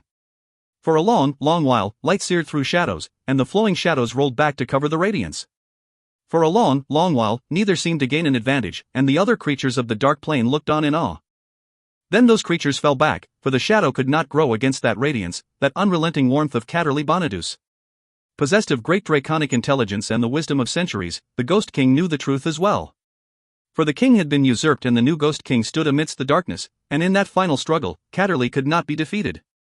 With a cry of protest, the Dracolic lifted away and fled, and Catterley, too, did not remain. For it was not his place, and there, he cared not if the evil beast lived or died. But he could not allow the creature to return to his homeland. He knew the sacrifice before him. He knew that he could not cross back through the membrane between worlds, that he was trapped by duty to Denier, to what was right, and to his family and friends. With a smile of contentment, certain of a life well lived, Catterley left that world of darkness for a place almost, but not quite, his home.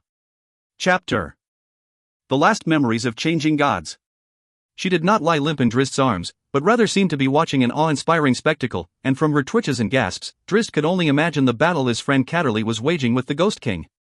Kill it, he found himself whispering as he stumbled out of the ruined cathedral, through the double doors and onto the wide porch. What he really meant was a private prayer to Catterley to find a way to bring Catti-brie back to him. Kill it meant all of it, from the tangible and symbolic Dracolic to the insanity that had gripped the world and had entrapped Catti-brie. It was his last chance, he believed. If Catterley could not find a way to break the spell over his beloved wife, she would remain forever lost to him. To the relief of them all, no monsters remained to confront them as they escaped the building. The courtyard was littered with dead, killed by Drizzt or by the ferocious assault of the Ghost King. The lawn, once so serene and beautiful, showed the blackened scar of dragonfire, great brown swaths of dead grass from the Dracolica's touch, and the massive trench dug by the diving WYRM. Jarlaxle and Bruenor led the way out of the structure, and when they looked back at the grand cathedral, at the life's work of Catterley Bonadus, they understood better why the assault had taken such a toll on the priest. Fires leaped from several places, most dramatically from the wing they had just departed. Where the initial assault of dragonfire had been muted by the power of the cathedral's magic, the protective spells had worn thin. The fire wouldn't consume the place entirely, but the damage was extensive. "Put her down, friend," Jarlaxle said, taking Drizzt's arm. Drizzt shook his head and pulled away, and at that moment, Catti-brie's eyes flickered, and for a moment, just a moment, Drizzt thought he saw clarity there, thought he saw, within her, she recognized him, but... "Me girl!" Bruenor cried, obviously seeing the same. But a fleeting thing it was, if anything at all, and Catti-brie settled almost immediately back into the same lethargic state that had dominated her days since the falling weave had wounded her. Drizzt called to her repeatedly and shook her gently. "Catti! Catti-brie! Wake up!" But he received no response. As the weight of her condition sank in, Athrogate gave a cry, and all eyes went to him, then followed his gaze to the cathedral's open doorway. Out walked Catterley. Not flesh and blood, but a translucent, ghostly form of the old priest, hunched but walking with a purpose. He approached them and walked right through them, and everyone shuddered with a profound sense of coldness as he neared and passed. They called to him, but he could not hear, as if they didn't exist. And so, they knew, in Catterley's new reality, they did not. The old priest ambled to the tree line, the other 6 following, and against the backdrop of leaping orange flames, Catterley began to walk and whisper, bending low, his hand just off the ground. Behind him, a line of blue-white light glowed softly along the grass, and they realized that Catterley was laying that line as he went. A ward, Jarlaxle realized. He tentatively stepped over it, and showed relief indeed when it did not harm him. Like the barrier in Luskan, Drizzt agreed. The magic that was put down to seal off the old city, where the undead walk. Catterley continued his circuit, indeed walking the perimeter of spirit soaring. If the Ghost King returns, it must be to this spot, Jarlaxle said, though he seemed less than confident of his assessment and his reasoning sounded more like a plea. The undead will not be able to cross out of this place. But how long's he got to weave it? Bruenor asked. He knew, Drizzt gasped. His words for Danica, Forever, Jarlaxle whispered. It took a long while for the priest to complete his first circuit, and he began his second anew, for the magic ward where he had started was already fading. Barely after Catterley commenced the second pass, a voice called out from the darkness of the forest. "Father!" cried Roric Bonadus. "He is old. Mother, why does he look so old?" Out of the trees rushed Danica and her children, with Ivan and Pykel. Joyful greetings and reunions had to wait, though, dampened by the pain that lay evident on the faces of 3 young adults, and on the woman who had so loved Catterley. Drizzt felt Danica's pain profoundly as he stood holding Catti-brie. "What happened?" Danica asked, hurrying to join them. "We drove it off, and hurt it badly," said Jarlaxle. "Catterley chased it when it left," said Bruenor. Danica looked past them to the burning spirit soaring. She knew why her ghostly husband seemed so old, of course.